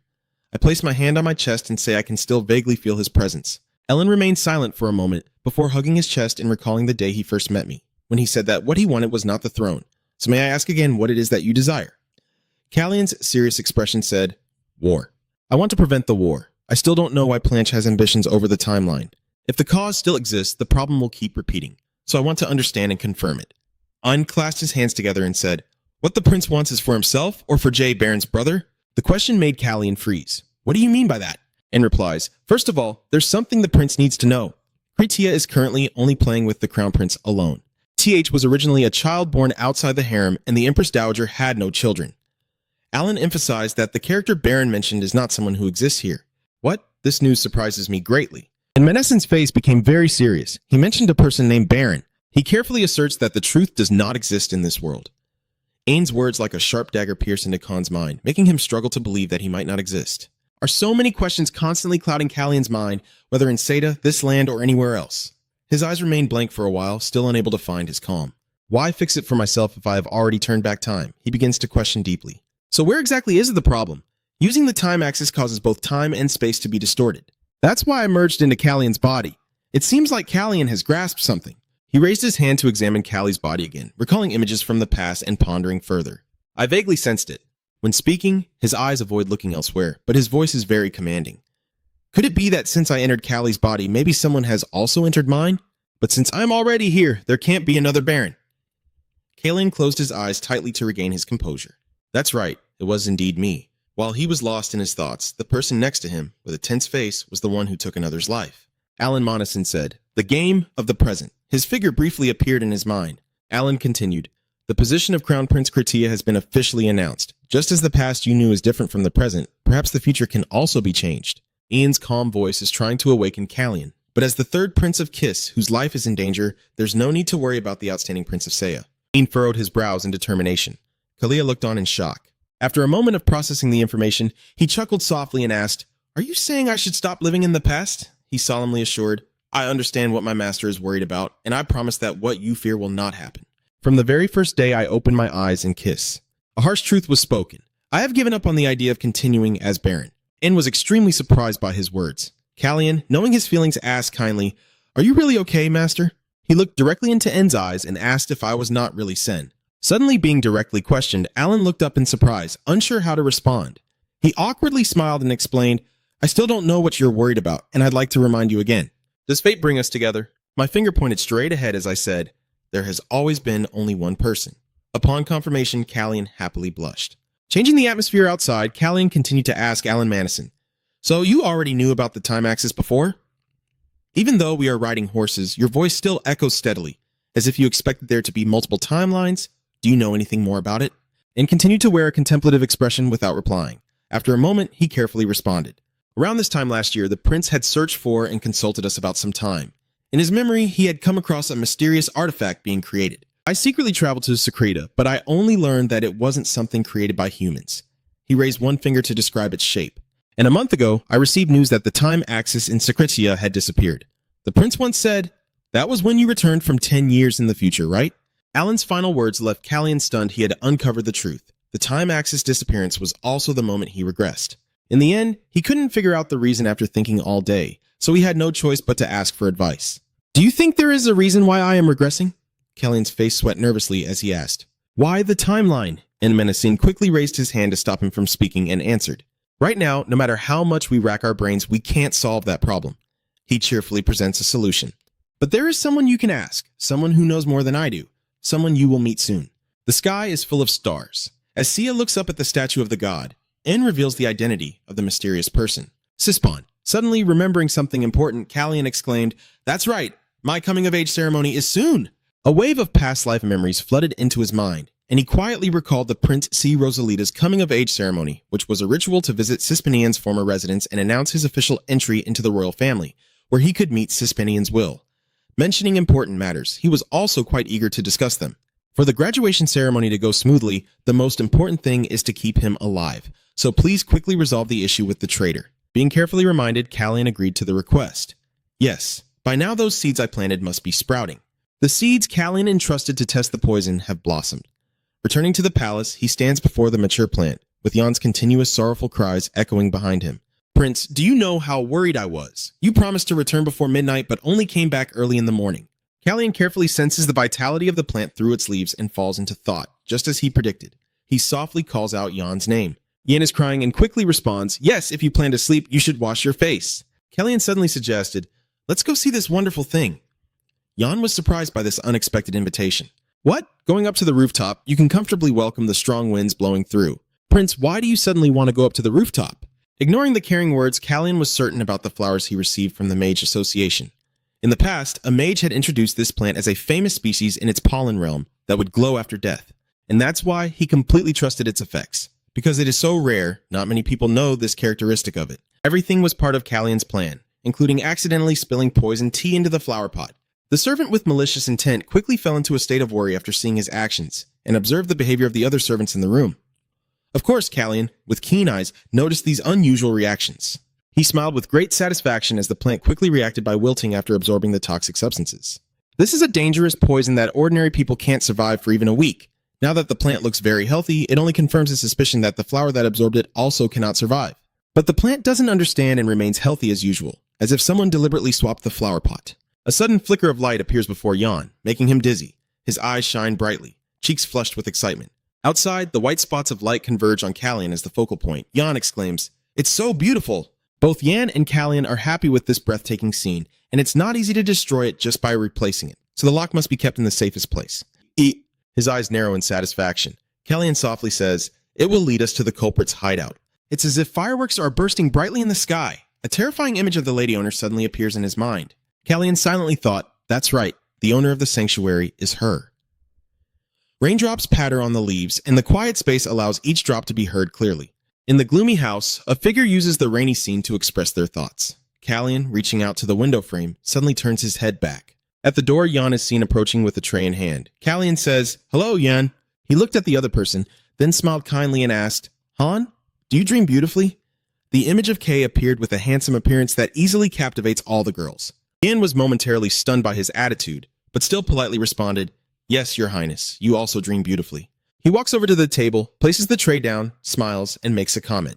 "Hearing the prince greet me, I find it a bit strange." Callian stepped forward and explained that he woke up early. Hearing that, Jan found it quite strange. That's strange. The sun must be rising from the west. At this moment, Callian's expression darkened as he glanced behind. Looking in the direction of his gaze out the window, Jan asked, "Is it the sound of rain that woke you up?" Callian leisurely sipped his tea, looking at his reflection in the cup, and thought to himself, "Although it's a bit strange, today is different from usual. The poison has increased." After finishing his drink, Callian asked, "Jan, do you have a schedule that includes all the nobles for a week?" As he was pulling up the window shutter, Jan also had to stop his hand movement and turn to answer. "Next week there will be a meeting with all the nobles including His Majesty the King, and he prepares to take another sip." Callian mutters to himself. A week from now, his gaze becomes much sharper as he plans his move. After the noble meeting ends, there will be a banquet, and that day is perfect to retaliate against this poison. He looked up outside with a calculating smile and gaze. "So Celeste, just enjoy the happiness until then. There is now a round gray pill placed in the palm of your hand." "But Your Highness," he blushed and started to speak. But before he could finish what he was saying about the thing you drank a few days ago, Callian interrupted. It seems he already knew what he was going to ask and answered. "A tonic." He held both ends of the rope tightly in his hands and smiled as if nothing was wrong, saying more. "My body is already weak. Should I go have breakfast early today?" Seeing that he changed the subject, Jan didn't press further and replied, "Yes, I'll help the prince right away." Then he carried the tea table outside. Jan's shadow reflected on the tray. He looked at these objects intently, standing in the dark corridor with no one around, and Jan couldn't help but wonder why he was so troubled. Callian, thinking as he spreads butter on the bread, bites into a piece with focused eyes, glancing over carefully. Blanche is no longer at the breakfast table. The food makes a satisfying sound as he chews, and he thinks to himself that it's better this way since what he's about to do can't be allowed to ruin Blanche. Callian suddenly spoke after thinking, saying that the roses seemed to be about to bloom, which made Randell, who was holding a glass of wine, suddenly freeze. Callian looked at him and smiled warmly. He also looked back at him but said nothing. Randall quickly felt uncomfortable and stood up, and since this action seemed to please Callian, he smiled brightly. Randall left with the servant's respectful bow. Jan looked worried, lowering his voice to ask his master, "Prince, why are you suddenly talking about roses?" Callian calmly replied, "I saw roses while taking a walk." Thinking of Randall with scissors in hand pruning flowers, I just remembered my brother Randall trimming the flowers.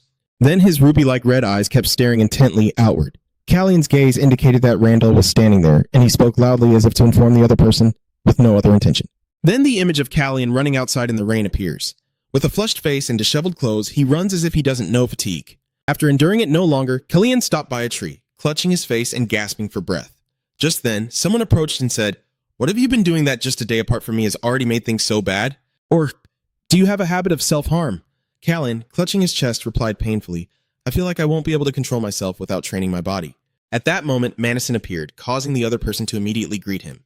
"Master, where have you just been?" He glanced and replied, "I came to talk to Romain." Callian, upon hearing this, was not surprised and asked back, "Do they know each other well enough to call each other by name?"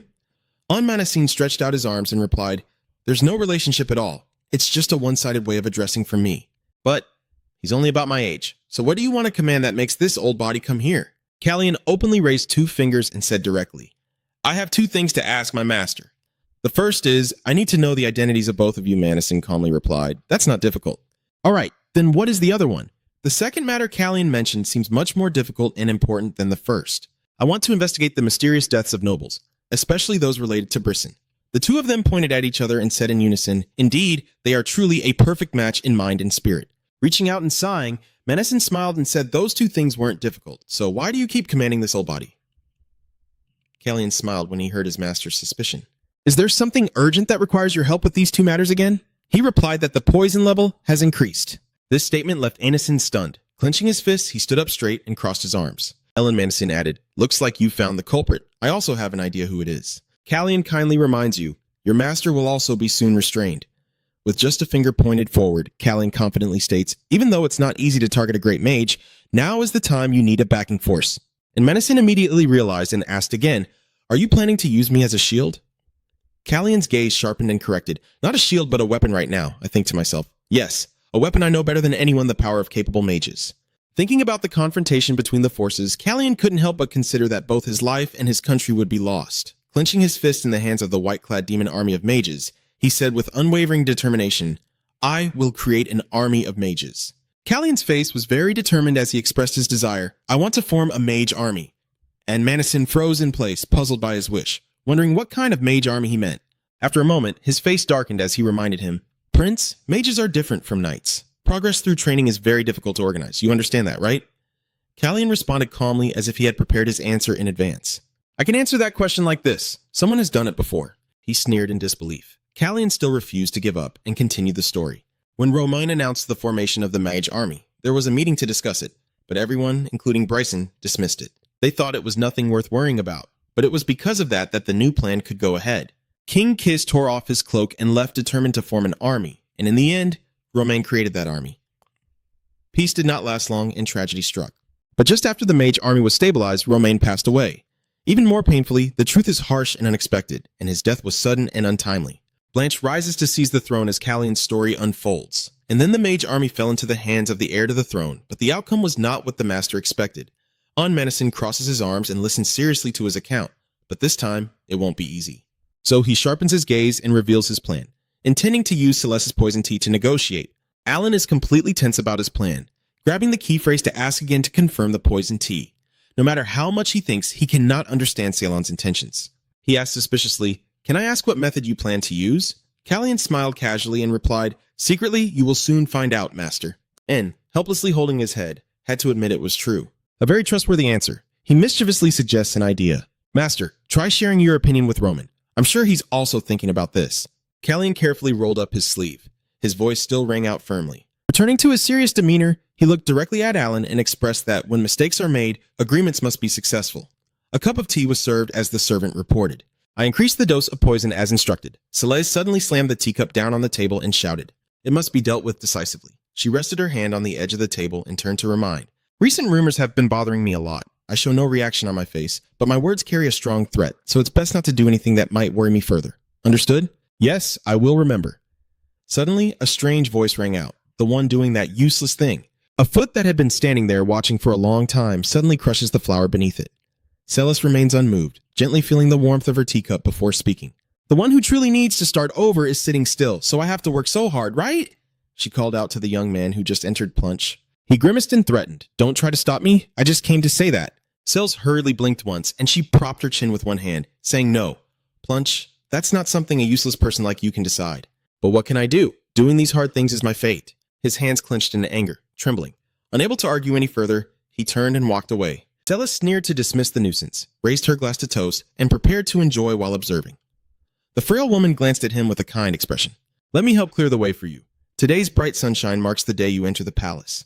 Hina's cheerful singing echoes happily outside the windowsill, and Keej, catching her joyful mood, teases her. Hina, you seem to be in a good mood today. You've been humming all day. Seeing my happy sister in front of me, I also feel happy. Are you so excited? Hina happily replied to Keej. At last, the day to enter the palace has arrived. He hasn't arrived yet, but just thinking about it makes her feel joyful at the thought of meeting the prince. And Keej gently pats her head as he asks. You like the prince, huh? Hina confidently confirms. I have to explain. Her excitement is completely reflected in every word she says. I want to get to the evening quickly. Over there, everyone is extremely busy preparing for the party. Kallian, dressed in a formal suit, was preparing to report work while holding a noble meeting, and in an hour, he had to be at the evening party. Suddenly, he called Jan's name. Jan looked up confused, but before he could ask, Kallian interrupted and said, There's something you must do for me. Inside his heart, he had made his judgment. Finally, it was time to end this. Outside the palace hall, hurried footsteps could be heard. He goes ahead of the group of servants, his face tense with concern. This is the only tea reserved for the most fragile prince, this medicine. Kallian opens the door to the room with a calculating smile. Celis sat at her desk, one hand holding a fan over her mouth, seemingly expecting who would enter, and without surprise, she greeted him. Third Prince Calli has arrived. She cast an indifferent glance, and Kallian met her gaze without fear. He concluded it would be the turning point signaling change. The horse's hoof struck the ground hard, galloping forward like a gust of wind. Jan rushes to complete the assigned task as quickly as possible, his face extremely tense. A few hours earlier, Kallian unexpectedly handed over 2 letters with requests, one to the Mage Association and one to my master. Trin Trang seriously stated, You must go to the association first before seeing your master. Jan was startled and asked in disbelief, Do you really plan to attend the banquet alone? Kallian raised his hand to stop him from speaking further and said, I will handle the rest myself. He looked cheerful and told Jan that he didn't have to worry about anything. The more he remembered Kallian's words and actions, the more beads of tense sweat appeared on Jan's face. Remembering the image of him in the past, Jan thought that similar things had happened before. A series of painful memories flooded back into his mind. But he probably was just worried for nothing. He automatically reassured himself to stay calm, even though the image of Kallian lying motionless on the ground was vividly clear in Jan's mind. That's right, surely the prince wouldn't be in any danger.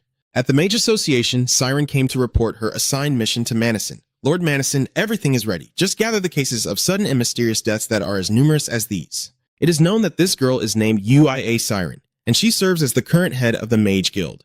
Looking at the documents she brought, Manison casually picked up a report and asked, These really seem suspicious, but no one has seen anything so far. I guess we can't say anything now. Then the two of them began to discuss the case in more depth. How could the weaker nobles dare to confront Brisson? That's right, if they do that, the next ones to suffer will be them. Siren picks up another report to review. She was just idly wondering how the prince planned to use these documents, but Manison remained silent without replying. Suddenly, Jan burst into the room, his shouts mixed with a hint of urgency. Thank goodness the chairman and Lord Manison are here. This is fortunate. Jan handed over a letter to both of them and said, The prince told me to send these to you. This one is for the leader. For some reason, Manison grabbed his shirt and questioned, Hey kid, where is tonight's party being held? What's going on? Lord Manison, seeing him leave without saying a word, Jan understood a bit and said that without an invitation, he wouldn't participate. Manison immediately turned back, glaring with his terrifying eyes and pointing directly at you, saying, There's no time to worry about that now. Your master could lose his life. Inside it says, Today I will risk my life to make a deal with Celis. If anything happens to me, please, master, save me. An hour ago, the owner of the letter met with a mysterious lady. After the tea was served, he gently lifted his cup and said, Come on, let's take off our masks now. The woman quickly snapped her fan in response. Fine, do that, but I don't see what's different if I don't remove my mask. I only said not to wear a mask. I didn't say you should abandon all manners like that. Celeste started using seductive words. I still don't know what you're trying to say. Are you just looking to argue? Then the woman suddenly stood up, changed her tone to a noble one, regretting that I had felt interested for a moment. Sure enough, the lowly bloodline runs through your veins. Kallian's next words were truly terrifying, claiming that her tea was poisoned and causing Zealous to collapse. Kallian added, It's about time to stop right now, isn't it? I had to force myself to drink it even though it made my throat feel weird. Celis stared. What are you talking about? I don't understand any of this. I don't know about this. Then she burst out laughing bitterly. Do you not know? I figured she would do that, so I came up with many options. If I want her to be unable to do those things in the future, I guess I'll have to do something myself. Right now, I only have one healthy heart, so I will try to use it to bet. Kellyanne took out the prepared potion to reveal a secret. This potion will make the heart stop beating for a moment. This is what I received from the White Eagle. It doesn't react to silver, nor is it detected by magic tests. Of course, my heart won't stop beating because I have the power of blessing. The power of the blessing can only counter one type of poison per day, so when it fights this drug's toxin, the poison from the tea I drank before will destroy my body. So who will everyone suspect first? Celis not only shows no fear, but her attitude also makes Kellyanne a bit uneasy. She laughs loudly and says, do you really think everything will go according to your plan? You probably know this isn't the first time. Celis approached him and reminded him of the painful past. Your mother was also dealt with by me like this. Everyone knows about it. The anger is clearly visible on Kellyanne's hand holding the teacup. Since I can't strike the root of the problem, I can only suppress my emotions. Well, what should I do with it now? Let's see what you can do. I take it as a refusal. Seeing that he has ingested it, a sly smile begins to appear on her lips. Who do you think dares to doubt me? Someone even Roman has to show respect to like me. Celis continued to be arrogant. There is nothing in Key's world that I cannot have. The position of the queen is the same. I am just removing the thorn in my eye to get what I want. And so I achieved everything I wanted, except for one thing. There's still one thing I haven't obtained. The evening party will now begin. After the announcement, Kellyanne reacts with pain as the poison in his collar takes effect. This just happens to please Celis, who lets out a series of triumphant screams. So all you need to do is... Kellyanne, after a series of coughing fits, suddenly spat blood, spilling it all over the floor. The two princes and some nearby guests all noticed what was happening. Most of them were very shocked by this. Celis continued, you just need to become a stepping stone for me, just like you've always done before. A multitude of shouts erupted. Someone, quickly call the divine light. Are they the steel poison? Was it because the drink was poisoned? The king hadn't arrived yet, so why did the prince drink first? So, could it have been poisoned earlier? Who was with Prince Kellyanne before the party started? A wealthy man quickly signaled, shut up or you'll lose your head. Hearing that, the questioner immediately changed his words. So, the prince has probably been like this for a while. Everyone stop talking. The cunning woman is still not satisfied with herself. Look at this. Even though everyone knows I am the culprit, no one dares to say anything. This time, the victory will finally belong to me. The king quickly arrived and ran to his son, shouting, Kellyanne, wake up. Are the gods not here yet? Kellyanne, don't lose consciousness. Luckily, his weak voice rose in despair. Wow. He gently touched Roman's trembling hand, just like how his late wife did a few years ago when she was in her final moments. Her hands grasping Kellyanne's hand. Our Kellyanne, our son, please protect him. Seeing how you are now, Roman will never forget the terrifying moment back then. He clenched his teeth tightly. As for Celis, she quickly dispelled this gloomy atmosphere with a few unpleasant lines. Is this kind of shady incident happening inside the palace? I can't stay here to take any more hits. I will return to Haya Palace. However, Roman lost his composure and shouted in the hall. In the end, you still want to harm my son? Zealous. The guests, especially the two princes, were stunned by the scream.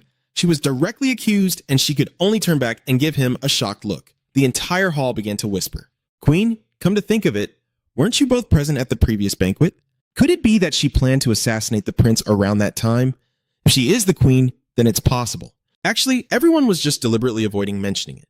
If things stay like this, she quickly uses a fan to hide the fear on her face, and her voice begins to falter. What are you talking about? I don't understand, Keon. I heard that even though that child seems normal, he often gets sick. Roman bitterly recalled that when she fell, she also took all the Brisson knights with her and said the same thing. He remembers every word clearly, claiming it was just due to illness. Roman, even if you say that, it won't make me the culprit. Does anyone dare say that the child is normal and healthy? Because no one will agree with you, and while we're at it, maybe the princes who see Kellyanne every morning at breakfast will know about his health condition. Seeing that he had no reaction, Celes continued to sneer. What now? Do you want to confirm with the princes? Is Celes really that desperate? At this point, she no longer maintained a humble expression and kept arguing. I only did this because I was worried. If this fuss continues, maybe Kellyanne. Oh no, what if our son's condition gets even worse? Roman drew his sword and rested it on his hip. How dare she say our son like that? Plan interrupts. How could anyone do that to Kellyanne? Not letting Celes have the last laugh, he continued speaking. Kellyanne was always very normal. I never felt there was anything unusual about his health. I told you before that all your efforts were in vain. Celes bitterly looked at her son. At the same time, the divine envoy was summoned, one side desperately demanding to return to the Haya Palace, while the other actively used divine power to save Kellyanne's life. As Kellyanne received the divine energy, an unexpected incident occurred. A protective barrier was formed, blocking all external contact. This was entirely caused by Manison. He rushed here and arrived just in time to save her. Why? I'd rather you tell me to die than that. Manison tried to reach into the fire and said, Why do that instead of killing the prince? King Kiss shouted. Manison, what are you doing? You need urgent treatment, he replied. Both of them were stunned. The prince's heart has a ring. While everyone is frozen in fear, he continues, If a mage's ring touches divine power, even luck won't save you from a shattered heart, and everyone knows that. So what should we do then if divine power isn't an option? What about magic? Is magic allowed or not? Manhwa answers, You don't know that the prince is the one who bears the power of nature. Do magic cannot be used? Then what way should I find? Can't you see how much it hurts? He looked at the red wine bottle on the floor and exclaimed, Why did Kalian collapse and lie at Manhwa's feet, asking, Why do I, your master, look like this? I never thought I would have to use this spell again. He said, This magic will help you no longer feel pain. Everything exploded. Letters filled with words fell from the sky, covering the entire horizon. Everyone around pointed at those letters, which carried cries from the grave. We want to know the truth about the Brisson family, the ones who killed 37 people. Everyone is talking. Brisson has faced a storm. The Empress is suspected of poisoning Prince Cowan. The crimes of the Brisson Danson family have sparked a wave of outrage among the public. They all angrily asked Marcus Brisson if the rumors were true. Give me back my father. Stay away from Brisson or we might get caught up in it too. The whispers are starting to spread. Isn't it the king himself who directly accused Queen Sez of being the culprit behind the poisoning of the prince? The queen is the murderer. What kind of queen is Silas? Exile Queen Silas. They are furious. Manison is sitting in the room and speaking. To form the mage army, Prince Kali said they had to take advantage of the situation when Zealous was pushed to the brink. King Kais replied, I want to form the mage army myself. Does it think like I do? That kid, the mage association. He hesitated. The Empress sits in the room with a smug look. She'll probably be busy soon. I don't know how long you've been preparing these things. Kalian replied, What are you talking about? I don't understand anything, but thanks to your concern, I can rest longer. Celeste replied with a sinister smile, still sounding alert after a week of suffering. I barely managed to answer and almost crossed over to the other world, so I guess I won't be able to talk with the queen anymore. If you have nothing more to say, I want to rest. Silas begins to negotiate, each side giving a little. What do you think? Kalian doesn't seem to be convinced and says, Maybe you should have said that a week ago? Our situation has changed now, but first let's hear what you've prepared before coming here. He casually continued, If you help me deny the rumors, I won't oppose His Majesty's preparations. Then he burst out laughing as if he was misunderstanding something. I never needed the queen's permission from the start. Kalian asked the queen, Do you have any suggestions? Celis replied, Tell me what you want. He began to set conditions. What I want is for the land of the Cispanian descendants to be enough for such a loud clash of swords. I want to stay in this kingdom, return the Poppin cavalry squad, there will be no place for Brisson anymore. Celeste angrily replied, What? Are you giving everything back? Perhaps Marcus Brisson gifted the royal guard Paven to Celeste to control the king's guard unit. Losing this army means losing half of her strength. Kalian then changed his mind and ordered the disbandment of Paven to form a mage army with no more compromises. Then he left. Jan entered holding a stack of papers and said that this was the signed agreement with the seal of the oath. Silas panicked and waited if it was the mark of the oath. Kalian smugly replied, Yes, it is a magic that inscribes the content of the agreement into the heart. When someone violates it, it will cause the person to break their heart and die. It seems that Cess is a bit scared now. The three princes had just woken up when the Empress immediately came to visit. The rose petal was cut off, and Randall looked at it intently. Is. I remember rushing into the room and seeing that terrifying scene. Just before I fainted, we locked eyes. C's voice rang out. The rose must be about to bloom, right? He realized from the very first time that kid intended to drag him into this. Curious about how that rose would bloom, I decided to act according to its will. Callie was very normal, but I didn't expect Blanche to step forward. There must be something going on. He silently thought as he continued the story of the queen and C. Celis shouted, Wait, if it's the mark of the oath. Yes, it is a different kind of magic from the content of the agreement, and he raised his hand to his chest to show her his heart. He continued, If you break it, you'll die from a shattered heart. The trust between us isn't that strong. Your face has started to look more sinister than ever. Celis looked down in helplessness and asked, What do you want? C was silent for a moment before the queen took out a feather pen and signed her name. Kalian said, Very well, so the two hearts are now bound together, completing the agreement. That's right. I said it because I was afraid you might misunderstand that my relationship with you guys has never been close. Kalian began recounting that day. Blanche stepped forward, not because of me. He placed his hand on his chest and said, If you had spoken one more word that day, your majesty's mirror blade would have cut your throat right then and there. Silas fell silent. As Manison approached and said, I heard you suddenly came looking, so I was worried and came to check on the situation. Then he threw the banana peels away, picked a banana for Callie, and she replied, The banana is very tasty, master. Manison said jokingly, So can you really not enjoy your food after dying and coming back to life? I have done my part anyway. Can you still laugh today? I thought I almost had to meet you at the tombstone first. Just then, the two brothers L appeared, and Hina, By chance was Heller who could summon the power of nature. It's really lucky. Otherwise, I would have already spent all my money on that day, Madison said helplessly. You didn't know that Hina was Heller in your past life? At that time, I only had a connection with Kiri, Sen said. I met Kiri when Hina was no longer around. So then, Prince, do you only rely on your faith in the power of Truk folks to blindly use such a deadly poison? Do you think you can risk drinking unknown lethal toxins to manipulate the poison tea? Are you really not thinking at all? Lying in bed for a whole week without any plan? In the end, what do you want me to do in the future? Kelly then pretended to be cute to flatter. My master was wrong. Do you want to eat a banana? Then he continued. Never mind, take this. This is the identification document you requested for the two of them. Monis replies, Kali appears to have remembered something. I forgot. Faking identification papers isn't that hard, is it? He looked at the letter and hesitated. Minison explained that he needed their family names to fill out the proof documents, so he borrowed the old family names of the prince, who just so happened to be the ones the prince had brought back by chance. Callie carefully looked at the letter and then expressed her gratitude. Thank you, master. He smiled and said, It's not even fake. It's genuine proof of my identity, and I am also a citizen of my Velan territory. His master replied that Roman was the one who did it. What are you so panicked about? How do you feel about being rumored as the beloved son of the king? Monis asks. Tion responds, Why would there be such rumors? Back then, of course, there would be rumors when I was anxiously tending to you in front of all the nobles. I hesitated. So how am I supposed to feel about that? That's something someone should have done from the very beginning. He called Yan over, and she began to help me peel the banana. Yan seemed to want to say something. Prince. Anne hesitated and said, I have something to tell you. I want to stop serving the prince. The scene shifts to a hurried figure rushing somewhere, revealing Siro Yan running down the corridor toward the last room on the right, on the second floor of the mansion. I'm here now. I greet you, sir. The stranger replied, Hello, Siroan. I left behind my guilt to step outside. Siroan told him, I have something to tell you. Did you hear the cicadas singing this morning? He asked curiously. Cicadas? He happily lay beside him and said, Vow, every summer those black ones make loud noises. You call them cicadas. He asked, What kind of insect is that? Is that strange? Are you asking him? It's very strange, isn't it? The boy asked him happily. If you want to see it, I'll bring him over tomorrow. The man refused and said, No, I won't watch. You think it looks like a monster? Just play the violin for me. Here, a voice echoes that his condition is worsening. Zero Yan hides in the corner, watching the two men talk. The man in the brown vest said, Isn't Mr. Manassan's son still making regular medicine? I think we should. The man in the white vest said, They do it for other purposes, so how could we? I listened blankly to their conversation. He looked exhausted and continued. But my lord also seems very troubled, so there must be another way. Back in reality, I realized that at that moment, I didn't know that telling someone who couldn't know was pointless. He grabbed Siron's shoulders and called her name, making her so scared her body froze and sweat poured down. He said, Don't avoid it. Look at me directly. He looked at you and continued, Don't turn a blind eye to the fact that I'm dying, bit by bit. He thought about how terrible it was to know, then gradually remembered the old memories.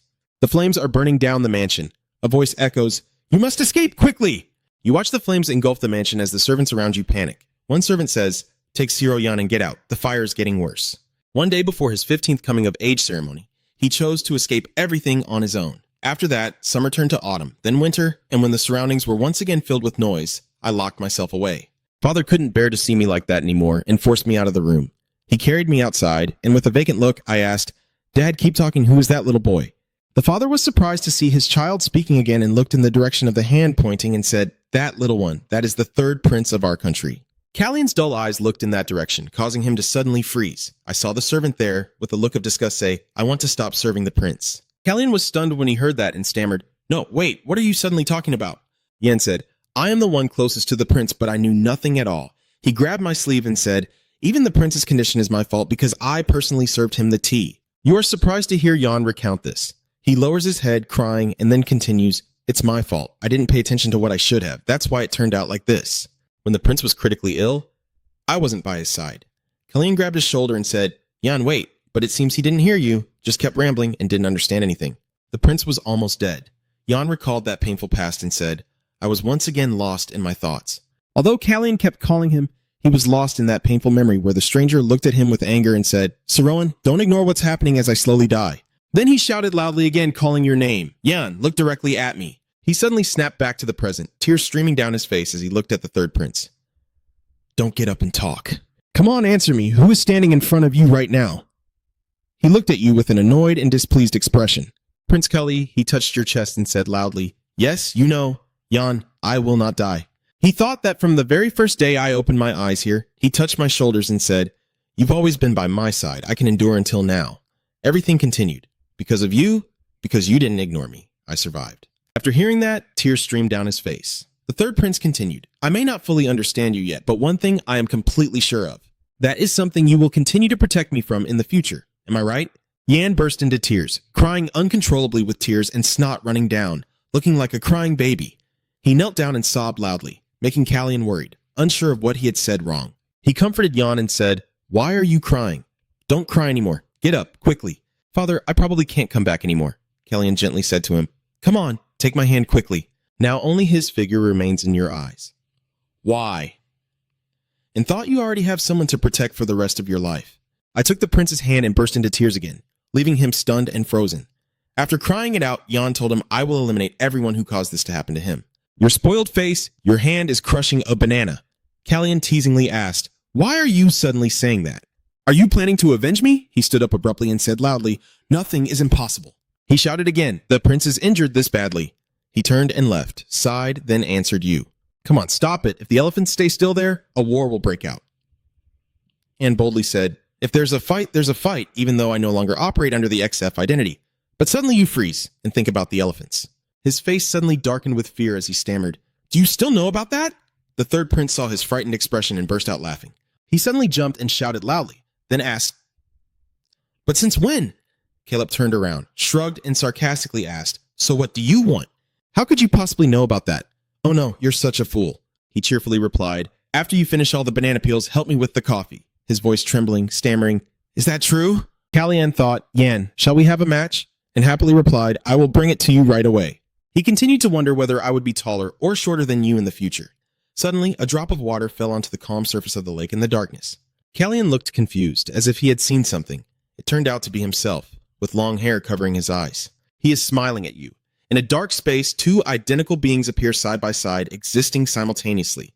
He looked up at you, causing you to startle and freeze in place. He slowly approached you with a cheerful expression, then passed through you and ran ahead, leaving you bewildered and unsure of what was happening. He turns to watch him happily running towards everyone. Then he and his two friends walk away chatting and laughing happily. Suddenly, he turned to look at you, smiling brightly with rosy cheeks. He was confused and suspicious, clutching his fist tightly, then reaching out with his hand as if pleading for help, looking at himself. He was quite surprised by his own actions. He suddenly smiled faintly at you, seeming unwilling to help. Suddenly, a strong gust of wind blew around you, as if it was saying something to you.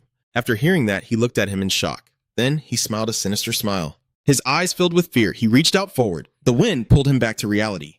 In the darkness, he looked at his hand, sat up silently without saying a word, as the wind from outside blew in. At this moment, a voice suddenly rang out, so finally he has completely left. Right, Callie? Anne finished releasing the lantern and replied, Yes, at least he was able to do what he wanted once before leaving. He looked up and continued, I don't know why I was in such a hurry, but he's gone now. Remembering the dream earlier, I told myself, I entrust that life to you. Do whatever you want with it. Returning to reality, he closed his eyes and said, But this life is a prison for him, so I am quite jealous of that freedom. Manus asked, then Kallian stood up and continued, I will no longer pretend I don't know. So I also have many things to do and a favor to ask my master. I keep gazing ahead in silence. Then he bowed, turned around, and with a determined look said, I want to live my second life, truly meaning it. The pub and knights were disbanded and returned to Lord Bryson's estate. Roman ordered not to trust baseless rumors about the royal family. Manison also agreed to establish a mage corps. And so, 3 months later, Kallian was struggling to put on this tight shirt. Yan looked at him with a worried expression and said, The servant beside him helplessly added, We probably need to call the carriage master. Yan replied, Yes, it seems there are many clothes that need fixing. Then Kallian buttoned up his shirt. He told him that my clothes are worn out. As he went downstairs to the hall, Kia saw him and said, Hurry in. And the father looked at him and said, You've grown taller again, huh? Now I look even taller than Planche, and I must have gained some weight too. I happily replied, Yes, I am a little taller. The father asked, Are you ready for Rosalita? And he replied, Yes, everything is settled, and my birthday is coming up too. Manus says to you, I actually have someone I want to introduce to you, your highness. And he continues, He will be the mage guarding you and Rosalita this time. Suddenly, a voice rings out. It's an honor to meet you, your highness. God. You look at him with a worried and somewhat surprised expression.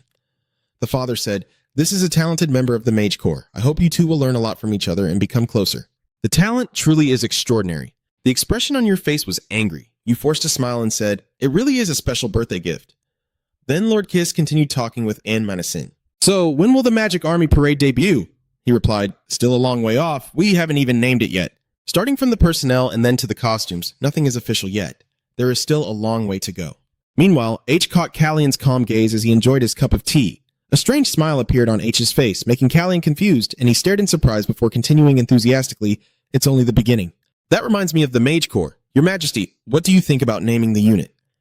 That question caught King Kiss quite by surprise. "Me? Yes, you've been considering this army for a long time. I do have a name in mind." King Kiris nodded, unconsciously clutching his pants, showing his worry. Finally, he uttered the name Bon Kan. At that moment, he teased, "Looks like you're just waiting for it." "If I hadn't asked, it really would have been a big deal." Kiss shouted angrily, blushing. "Monison, weren't you the one who asked first?" Callion suddenly asked.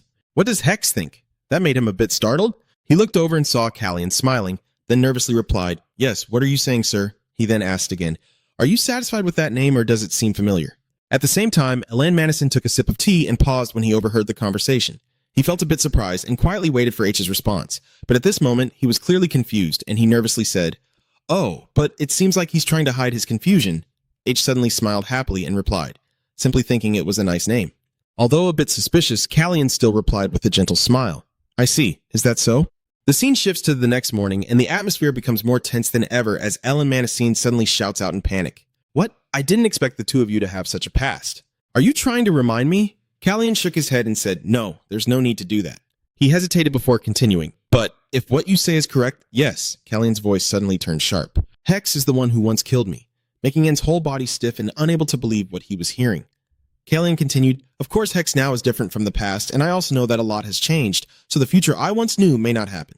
Ellen truly couldn't understand and quickly said, but at that moment Callion looked directly into Ellen's eyes, his eyes flashing with the danger of a predator. But instead of continuing, he suddenly burst into a laugh, a bitter and sarcastic laugh. "If we have to be like this together, I feel very wronged." Callion's strange smile made Ellen feel a chill run through his body, shivers spreading all over, goosebumps rising. One day, a voice rang out. "My apologies, Count Pooh. I humbly request an audience with the third prince." Callion cheerfully replied, "It's been a while. Please have a seat." "Baron Poe, I apologize for not informing you in advance and for hiding my identity and coming here like this. It's not easy to reveal anything." He excitedly replied, "You coming all this way is an honor for me." They sat facing each other, the atmosphere between them becoming gentle and friendly. But deep down, Paul harbored silent doubts. Prince Callion has never shaken hands with any noble, so him secretly coming here means he's noticed me, right? And clearly the reason he came to me was not for pun to guess or speculate. Kalia quickly got straight to the point. "Your voice is deeper and more serious. I won't beat around the bush anymore, I'll speak directly. I'm here to repay the favor of saving my life. What is the Paul caravan trading?"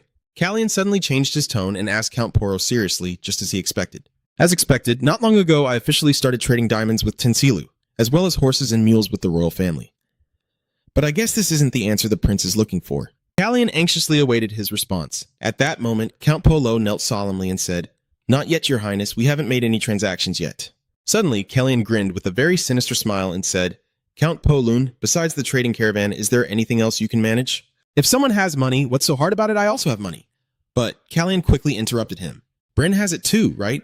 That made Pun stunned. He was extremely surprised and replied, "The prince has it too." Then both fell into silence.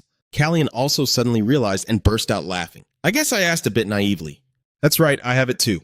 Then Callion continued to the main point, saying, "I want to establish a mage corps. I have the money and the mage manager, but the issue is management." Paul asked in surprise, "Is that the price for my life saving?"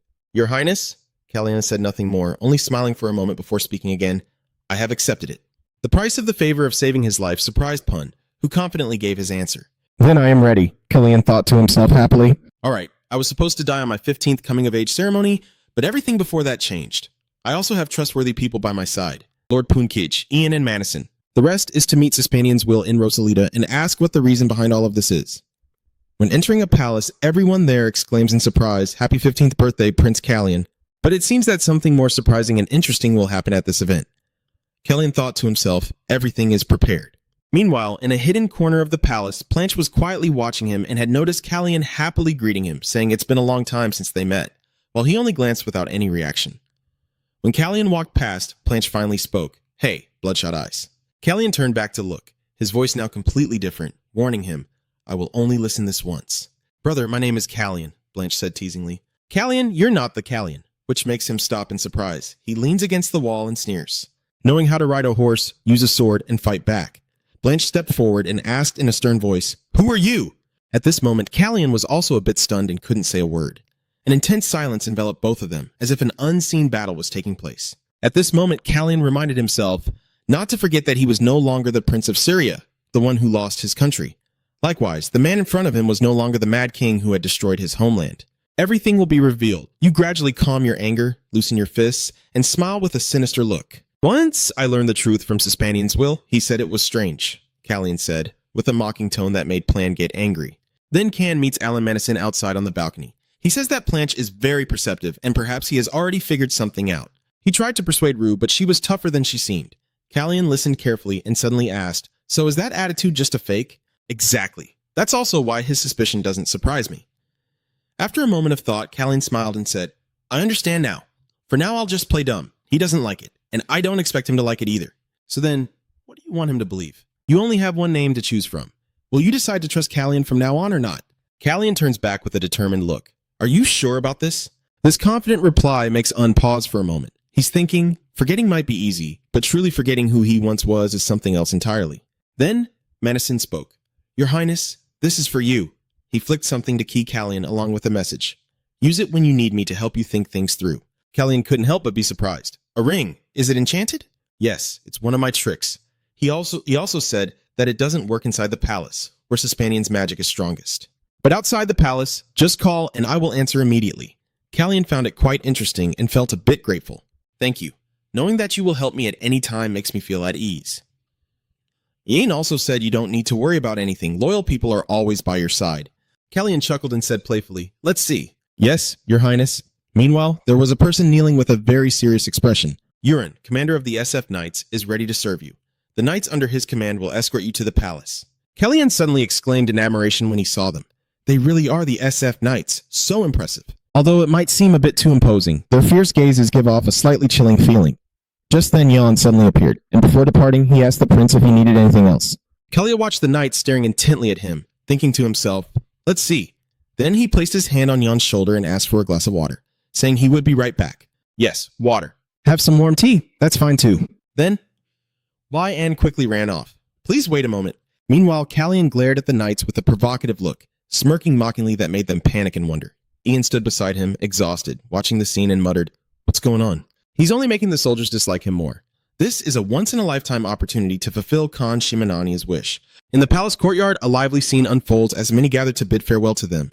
With bright smiles, the sound of hooves echoing rhythmically, and the procession passing by, creating an atmosphere full of pride. But from a hidden corner, Planche quietly watched, his sharp eyes never leaving them. Meanwhile, Celeste was still calmly sipping her tea. Her calm face hides a dangerous intent, as if she is plotting something cruel and sinister. Returning, Callian rides on horseback, looking incredibly cool and drawing all eyes to him. Suddenly, he sees Madison also present to see him off. En smiled gently, and Callian responded with a similar smile. Both of them understood that this was only the calm before the storm. So, the prince's coming-of-age ceremony has begun. During the conversation, the Emperor revealed that Callian barely survived the previous trial. "I'm very worried about it. Should I go with it?" "However," Madison objected, "there's no guarantee it's His Majesty." He gently smiled and reassured him. "Your Majesty, you're worried about the wrong person. Within this city wall, the one facing more danger than the prince." After a moment, the king also set down his teacup and said, "You never change. So things are looking up. Aren't you worried about it?" Facing his question, Madison could only smile awkwardly. In this moment, he silently thought that he truly is a caring father. It's hard to believe he was once so indifferent. In that situation, Madison gradually became numb. Who cares? "I'm just telling the truth." Even His Majesty was surprised and exclaimed, "Yes, that's exactly what I wanted to say." The scene shifts to the inside of a dense forest. At this moment, a familiar hand suddenly appeared, pointing aimlessly in a direction. Callian was riding his horse when he suddenly said, "He must be inside the palace." Ian, standing nearby, asked curiously, "Why don't you answer?" And then he explained, "I heard that the envoy from Tanshin has arrived. There are many things in the palace." In this situation, Jan offered sincerely, "Just talk to me. I'll help you pass the time." But Callian responded coldly with the question, "I'm tired of you. I have to see your face every day." Hearing the two of them talk, the soldiers behind couldn't help but feel discouraged, and Jan stammered, But I did my best." Then suddenly showing annoyance, he criticized him. "Listen, this matter is about Lord Callian. Lord Madison said your highness has no talent for magic and only knows basic swordsmanship. In short, he is as fragile as a flower. You must be very careful when escorting him." The soldiers fell silent in despair after hearing Jan's explanation. Our young master is the daughter of the Seth family. Seeing their attitude, the two of them had no choice but to ignore them. These people are really slow to understand. At this moment, Jan warned him that La Tron was still a few hours away, but something was gradually approaching their cavalry. Feeling uneasy, Killian hurriedly called out, "Wait, Jan!" Sure enough, his instincts were right. A few seconds later, a loud sound from the bushes caused chaos. Hex and Kaj immediately stood up to protect Killian's safety. In this situation, he silently guesses that this is not a threat, but rather the feeling of suddenly seeing someone's arm rush out from behind a bush. The little elf desperately begs the cavalry group to please save me. The presence of the boy surprised Killian greatly. Those ears, are they elf ears? After a moment of composure, the girl introduced herself, saying her name was the girl confessing. "Yes, I am very hungry." So Killian gently asked, "Are you looking for food?" "I am hiding." And then he asked, "So you are in trouble?" Ha muttered, "I should have done that. Sorry." But the boy's attitude made him suspicious. Something was off. After a moment, Euron asked, "Your Highness, suddenly you spoke up and asked for something for the boy to eat. Maybe that's why I suddenly felt uneasy. So I immediately turned back and ordered, 'Wait, you have to say there's someone chasing after him.'" A figure on horseback emerged from the bushes nearby. Given the current situation, Killian quickly threw on a coat and moved him to the back of his body. Be careful. His presence made Euron suspicious, so he questioned him. "Who are you?" Despite Killian's formidable forces, he shows no fear and confidently declares, "I am just out hunting." "Have you seen a strange blonde-haired child around?" Euron quickly admitted there was no such child and told them to go, but it seemed he had noticed something strange inside Kij's cloak. At this moment he spoke, "I didn't come here to fight the knights. I just want to find what I seek, just for a minute." Seeing that he wouldn't give up easily, Euron became worried and chased after him. "I told you there's nothing there." But now Killian asks, "Who exactly are you looking for?" He revealed a terrifying face and replied, "A little demon girl." So Killian straightforwardly admitted, "I see, so it's her?" Your actions have made the boy tremble with fear. The situation is becoming more tense as he approaches, but Killian still looks very proud until he passes by. And then he softly says, "Listen, don't turn around. Are the people in the forest your friends? You need more trustworthy allies.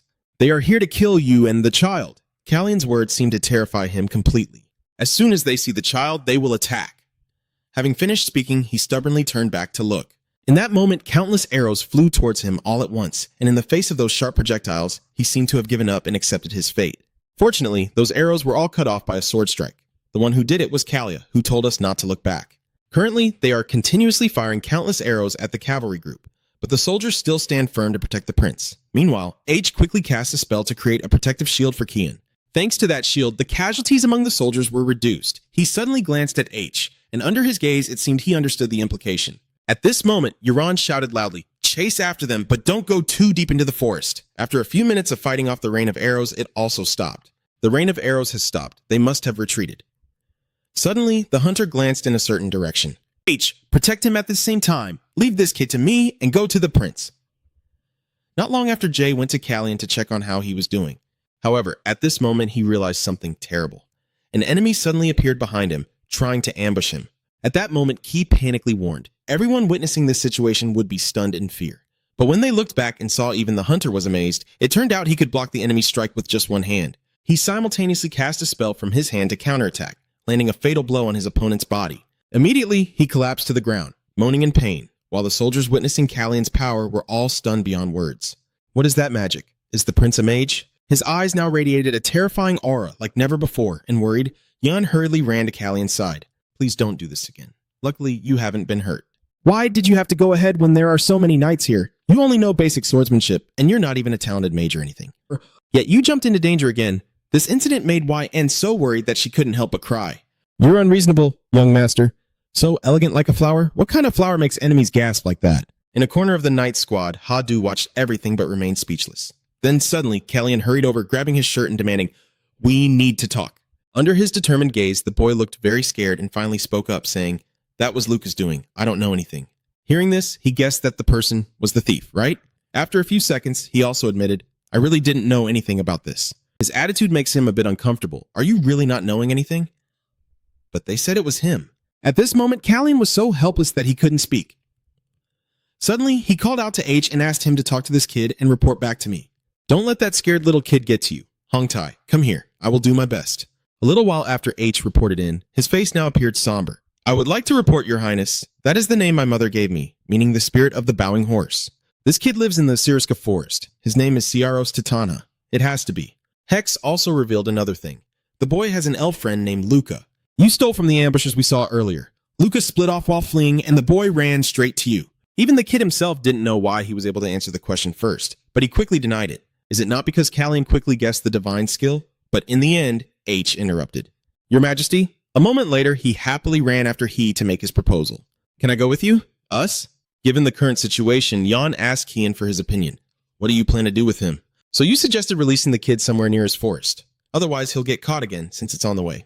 Yan asked curiously. Should we investigate further? But Callian outright refused, saying there's still a long way to go and we shouldn't get involved in this mess just to delay things further. Send the report to the nearest lord here so he can handle it. Yan replied, We will go to La Chan territory in the evening and the lord will be informed then. Just then, Euron ran over with something to discuss. I have something to tell you, Prince. We searched that guy and found something unusual.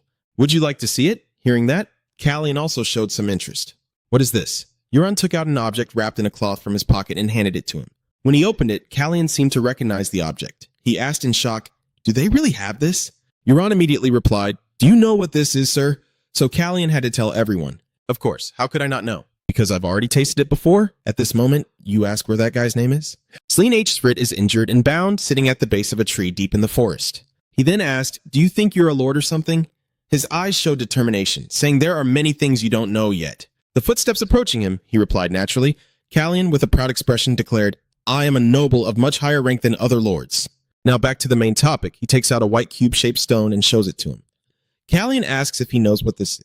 In the middle of the forest, his calm expression makes it seem like he sees that thing as nothing special. Svrit stammers, asking, What kind of good thing is that? How am I supposed to know? I only took a few for precaution, and they all have one of these. Callian thought for a moment and looked at the white stone, guessing they must have some kind of plan. SF also knew nothing about the information regarding the royal stone. The warm scene is filled with sunlight as Callian questions him, Do you know who they are? He replied, No. They cover their faces. Callian father asked further, Is there anything else you can say? He immediately replied, No. He also didn't ask anything further with a contemplative look, probably having already thought of something. All right then, it seems you have no loyalty to us at all. He's negotiating with him, so what do you want? With a sharp gaze, he told Svid to cooperate with him and promised to help him handle his problem, while his eyes showed a contemplative and thoughtful expression. You can trust me. He seems confident and is saying sweet words to persuade you. He sneered and said, I told you I'm not like the other lords here. Maybe I will grant you the power to get what you want. It seems those words hit Sixfit right in the heart. He paused for a moment. He then told them that his wife was in a village called Ha-Sun, and they knew about it. On Callian's side, he was cheerful and said, All right, I will help her stay safe. Seizing the opportunity, he asked what schemes they had. He replied that they were searching for a small gem about the size of a fingernail. The gem shone brightly and gleamed with an aura radiating outward. They didn't say anything else, but he remembered that only Tan's priest could distinguish it. Kay suspects that Tan Shin's priest is the only one who can identify it. Does he think this is the holy relic they are after? That priest can extract magic from the holy relic and use it as a substitute to gain divine power. He knows why Tan's sacred land is tearing countries apart to find it. Si Len placed his hand on his chin and pondered if such an object had indeed been stolen. They would surely send hunters to track it down, but one question still remained unanswered. He raised his hand, the white cube in his palm, as he looked at it and pondered. This is a poison pill used by spies as a backup if they fail their mission. Looking closely at it, he remembers that he went straight to the White Eagle because he was sure no one else could control it except him. Suddenly, Mr. SF spoke up. I don't know who they are, but they mentioned their leader with a strange code name. Callian asked in surprise, So what is it? He replied that it was the Blue Tit, the bird with a white feathered chest and wings woven with snow-white blue, symbolizing their leader, the secret behind everything. After hearing him speak, Callian was stunned and surprised. He realized something. He said it was a blue tit? That blue tit is his bird. He always keeps it in a goldfinch cage. He covered his mouth with both hands and whispered, Why did that person appear here? In the past, it was raining heavily outside Lachan's estate. Prince Callian sat by the window as heavy evening rain forced us to end our conversation. Callian thought it was a stroke of luck. Suddenly, La Chan slammed his glass down on the table and happily said, At last I have the chance to meet you. It truly is an honor. He pointed at Callian and declared, This rain is what we need. It must be a sign from the universe that I am the one who will take care of you. Kian looked awkward and shy, then smiled back at him. Lachan really is an extrovert. Callian was recalling the moment at the manor when Jan suddenly asked if he had called the Count back. Your Highness, Count Ha Lala Tron Iha. The Countess is one of the people who sent the gift.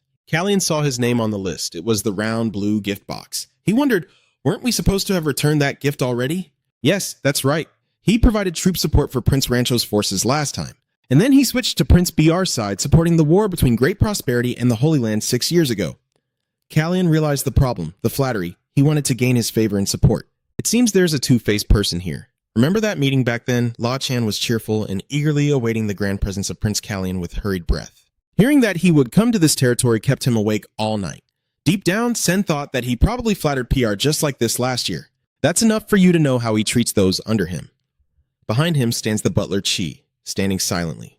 He was worried and hesitant about something. Suddenly, a door opened. "Sir, we have caught a messenger pigeon." Kelly recognizes Letron's true face. He's a scoundrel, and surely the Count will report his presence to the Greenfinch. While people usually don't send carrier pigeons in the rain or at night, the Count raises a bottle to invite him. H jokingly says, "Oh, a wizard. How honored I am to meet you. Let me pour you a glass to lighten the mood." Kellyanne immediately replied, "Thank you," but he wouldn't drink now. He wanted to ask him something. "Do you know any priests of Tianxin around here?" As he finished speaking, he dropped the bottle and apologized for drinking a bit too much. While beside him, the butler looked worried. Lachan asked again, "Are you talking about Tanshin? Those Langbufu bastards, what are they doing in my territory?" Kellyanne immediately spoke up.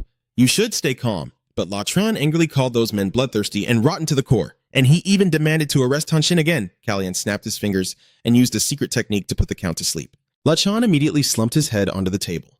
Kellyanne sat quietly and said that the Count was being too rude. Prince Kellyanne, holding a glass of wine with a mysterious expression, thought that Lachan was insulting him. The princess and H rode away. Kellyanne's hand clenched the reins, pulling the horse to a slow walk. He told him that he had gotten himself into trouble and brought danger upon himself. But he still smiled happily and said everything was fine. "I won't die just yet." He ignores him and will stop worrying about him. C turned to he and said that "You are worrying too much, master. If we knew who the Green Kingfisher really was, we wouldn't get into such big trouble." He asked if you are an old friend of Canlin. "You really do have a lot of acquaintances." He said that in his previous life, the Green Kingfisher never failed any mission. She must have realized I am Prince Series from the very first meeting. But that didn't stop her from breaking her disguise and shooting dozens of arrows at me. The whistling sound echoed through the night. Footsteps approaching from afar, and then the door opens to reveal a tall figure. It's Kellyanne. He greets you and asks you not to worry about the people outside. They are with me. The woman at the counter puts her glass down and says there's no need to worry that I'm not cruel enough to chase after innocent people. Kellyanne responds, "I thought it was because you knew who I was that you had your people ambush my troops."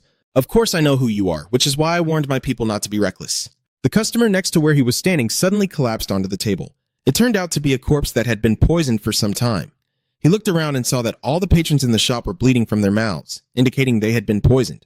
Under the moonlight, the woman's cold and beautiful face appears, but unfortunately, they did the opposite. "If you come closer to her, does that mean I also involve myself now?" He stood with his arms crossed, leaning on the counter, and turned to ask her. She lowered her head and nodded in agreement. Then he glanced over at him. He radiated a dark, ominous power with blazing red eyes. "But I don't think you'll raise your hand against me." He smiled at her. "The one she's chasing. Did he die?" Did she answer? "He's disappeared into the forest." She picks up the glass and continues wiping. "If I had known things would get this complicated, I wouldn't have chased after him." You hit the nail on the head with your philosophy. I have to be honest, this encounter hasn't been very pleasant, but neither side has caused serious harm to the other, so perhaps we should part ways peacefully. That child will no longer be threatened. I swear to you. Kellyanne places his hand on the glass on the table. "I won't leave without some answers. So why are you searching for the divine artifacts?" As she spoke, Kay picked up the cup and spun it around, the reflection showing her behind him. He continued to look at her annoyed face reflected in the cup and said, "You're not a priestess, so what use would they be to you?" She was silent for a moment before snatching the cup from Kellyanne's hand. They brought in a pretty good amount. Kellyanne replied that he was a merchant. She continued her work while responding to Kellyanne. "You can call it a side job if you want, but people doing this kind of work like me usually don't have a stable income." He was silent for a moment before asking about her client in Lachan. "Go on." "I see no reason for her to do business in such a tiny village when she can always find generous clients among the priests of Sariesu." "My dear clients always pay what they owe." "It's hard to ignore that generosity these days. We've known each other for a long time." As she finished speaking, she picked up the nearby wine bottle and poured into a glass. He thought that they had known each other for a long time, and only one thing could buy the attention of a spy. Lomtrick will definitely change her divine weapon to get Ceres' secret information. Is there another test I want to know about? I want to know if there's anything else. It's so late and you're still here asking me a question? From ruling the throne to spreading rumors. Do you enjoy embarrassing your king that much? And Madison rested his hand on his knee. Come on, your majesty is usually awake at this hour and you still have the answer I'm looking for, and I don't like wasting time. You continue, I will get straight to the point. How many Tannen priests are residing in Ceres and where are they? Hearing this, King Kyrus' actions came to a halt. He took off his glasses and rubbed his eyes. What do you already know, or are you just curious? Anyway, it doesn't matter. King Kyrus continued, surely he has already heard about the Taz envoy's request. Currently, there are 14 priests in Sis. The Holy City is summoning them all back, leaving only one to serve in the palace. They also made it clear that they would no longer accept any request to add more priests. The king's continued stance is quite unreasonable. They are the ones who used the sacred organization to send the priests, but now they make it look like we forced them to serve. After hearing everything, Madison looked serious. If they are allowing the priests to withdraw, they might be facing a civil war. It seems to me they are mobilizing all available resources at once to prevent the urgent issues from being exposed. What was your majesty's response? The king replied calmly, I told them they could comfortably let the priests go. Sias doesn't dare to monitor the priests, but why did he ask that way? He wondered slightly. And Menacing calmly responded because Prince Callion wanted to know where they were. King Kyrus didn't quite understand. He asked again what the problem was, and he replied why he was asking when the answer was right in front of him. The king pondered for a moment. I guess he already knew. Isn't that the reason he set out for Lachan? Going back to that tavern, Callion continued to ask Count Hala Lachan if he was her client. You shouldn't need to ask about that. You already know the answer. And then she smiled seductively. As soon as he returned to the castle on horseback, he was talking with his master, who realized that the cunning guy had already been deceived. He continued, he must have a priest under his command, and he sold Sirius's secret information to spies to obtain divine artifacts. He replied, exactly, master. I will return to the palace immediately. The master looked a bit puzzled and asked, is there any trouble at the palace? He replied, it's possible. The countess drank too much and caused a commotion at dinner, so I used a spell to make him sleep. But at this moment, I started to wonder if he was really drunk. Outside the palace, it was pouring rain, and from inside came a shout. How disrespectful. How many times do I have to repeat myself? The prince has gone out for a walk. Yan stands at the door, not allowing the butler to enter. Sir, I just want to say a few words to the prince. The count wishes to express his regret for his actions during dinner. If you can tell me where he was that day. Yan immediately dismisses the butler's suggestion. This is not how a person apologizes. Look the other person in the eye. Since when does a butler have the right to probe the prince's location? Your words make the butler pale. I was just trying to keep the butler from knowing while you worried that Callion hasn't returned yet. You can't let them find out about this. The butler continued to press further. May I ask when His Highness will return? Yan was a bit tired, silently scolding himself for being too persistent. Your old man still kept stopping the butler. How am I supposed to know you're overstepping, so please go back? The butler doesn't give up. It doesn't have to be exact, just roughly. The back door behind Yan suddenly creaked open. Callion crossed his arms and leaned against the door. Thank goodness I never get to rest. Why? Anne suddenly turned around, startled to see the prince had returned in time, and called out loudly, Your Highness. The butler's face was now turning purple. He was stunned, unable to believe his eyes. Callion is annoyed. So pathetic. Is it really so hard just to turn away anyone at the door? Yan paused for a few seconds, then bowed his head and said, I beg your highness's forgiveness. It's because this gentleman kept pushing forward. Let me handle this matter. He glared at the butler and then slammed the door shut, startling him. Please forgive me. I didn't know his highness was resting. I will leave immediately. Behind the door, the sweaty prince let out a relieved breath, having just escaped a very dangerous situation. He was taken aback. Did I just imitate someone? That feels terrible. Yan slowly opens the door. You came back earlier than I expected, and through the window too. In the distance, the door leading to the balcony is wide open, and on the floor below are his scattered, soaked clothes. Seeing the miserable scene, he could only talk for a long time. Yan walked over to pick up the things. Killian walks behind with his hands clasped behind his back. Was there anyone sneaking out while I was outside? He replied, only the butler from earlier, but he said that sneaking around usually involves slipping through the window just like that day. As he spoke, he turned to look at him with a puzzled expression. Yan emphasized, this is the third floor. After hearing that, he sensed there was indeed a problem. His voice a bit awkward, I will remember that. He asked you, why are you so angry? You weren't this hot-tempered when you were at the castle. Yan retorted angrily, you didn't listen to me. I followed your instructions and told the butler that you went for a walk, but he kept asking me when you would return. He was a bit surprised. Really? Yes, he kept asking. Yan replied, it seems he cares more about the timing than where you are. Yan continued speaking. After a while, when he was alone, he bent down and whispered to the ring as he usually did. Master, the Count seems quite suspicious. He suspects you are investigating his activities. And we were right, he wasn't drunk when causing the commotion. After a moment of silence, the master replied, and that entire act was most likely just a scheme. He continued to distract us from his secret meeting with Lamtrich tonight, which also explains what Lamtrich had been hoping for from the start.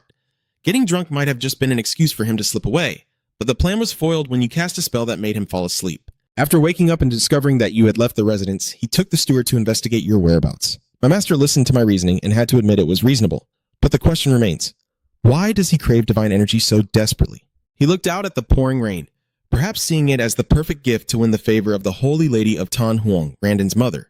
The master continued, so in summary, he still maintained a close relationship with Randon while also reaching out to Pier's allies.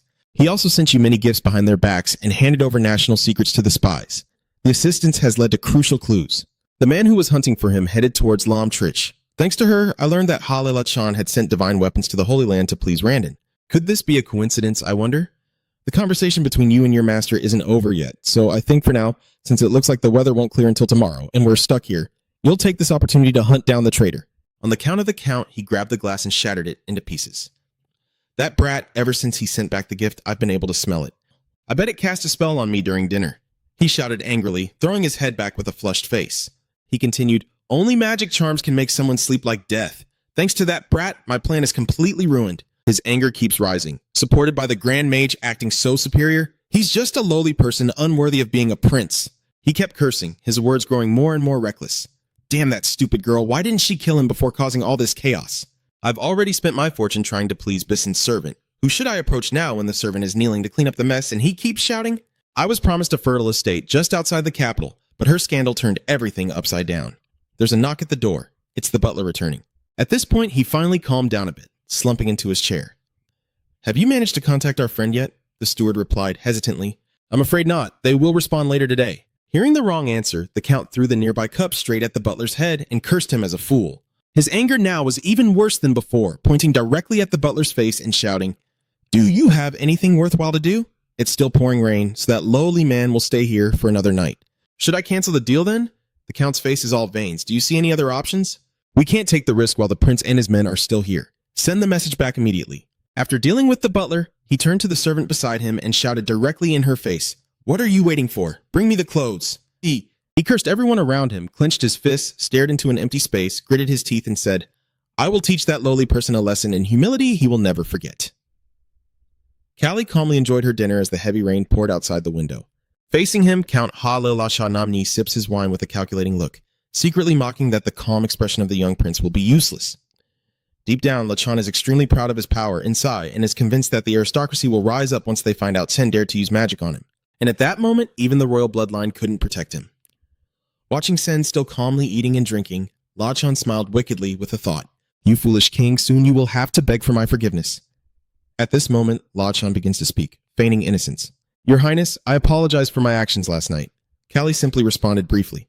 It's okay. When the old count hesitated to ask if I had cast a spell on him, I secretly thought that it was because of his increasingly unacceptable behavior that I had to put him to sleep with a charm. Seeing the opponent's confusion, Can smiled reassuringly and said, Below perfection is just water, dear Count. You don't need to worry too much.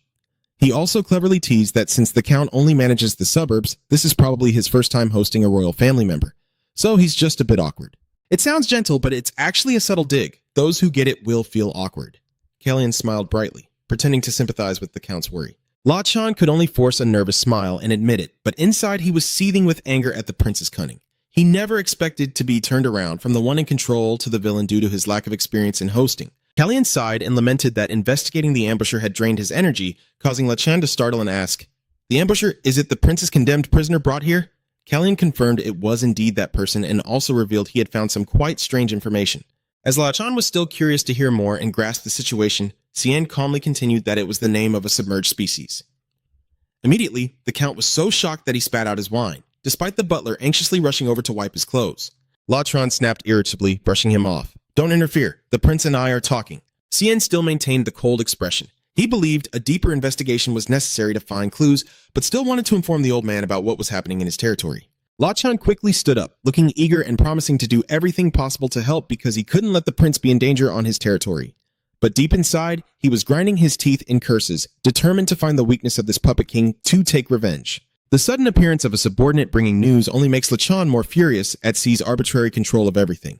On the surface cooperating, but deep down he's itching to strike back. Count, you're in luck. In front of Lachan's bewilderment, Callie smiled brightly with a hint of meaning and announced that their friend had finally spoken the truth.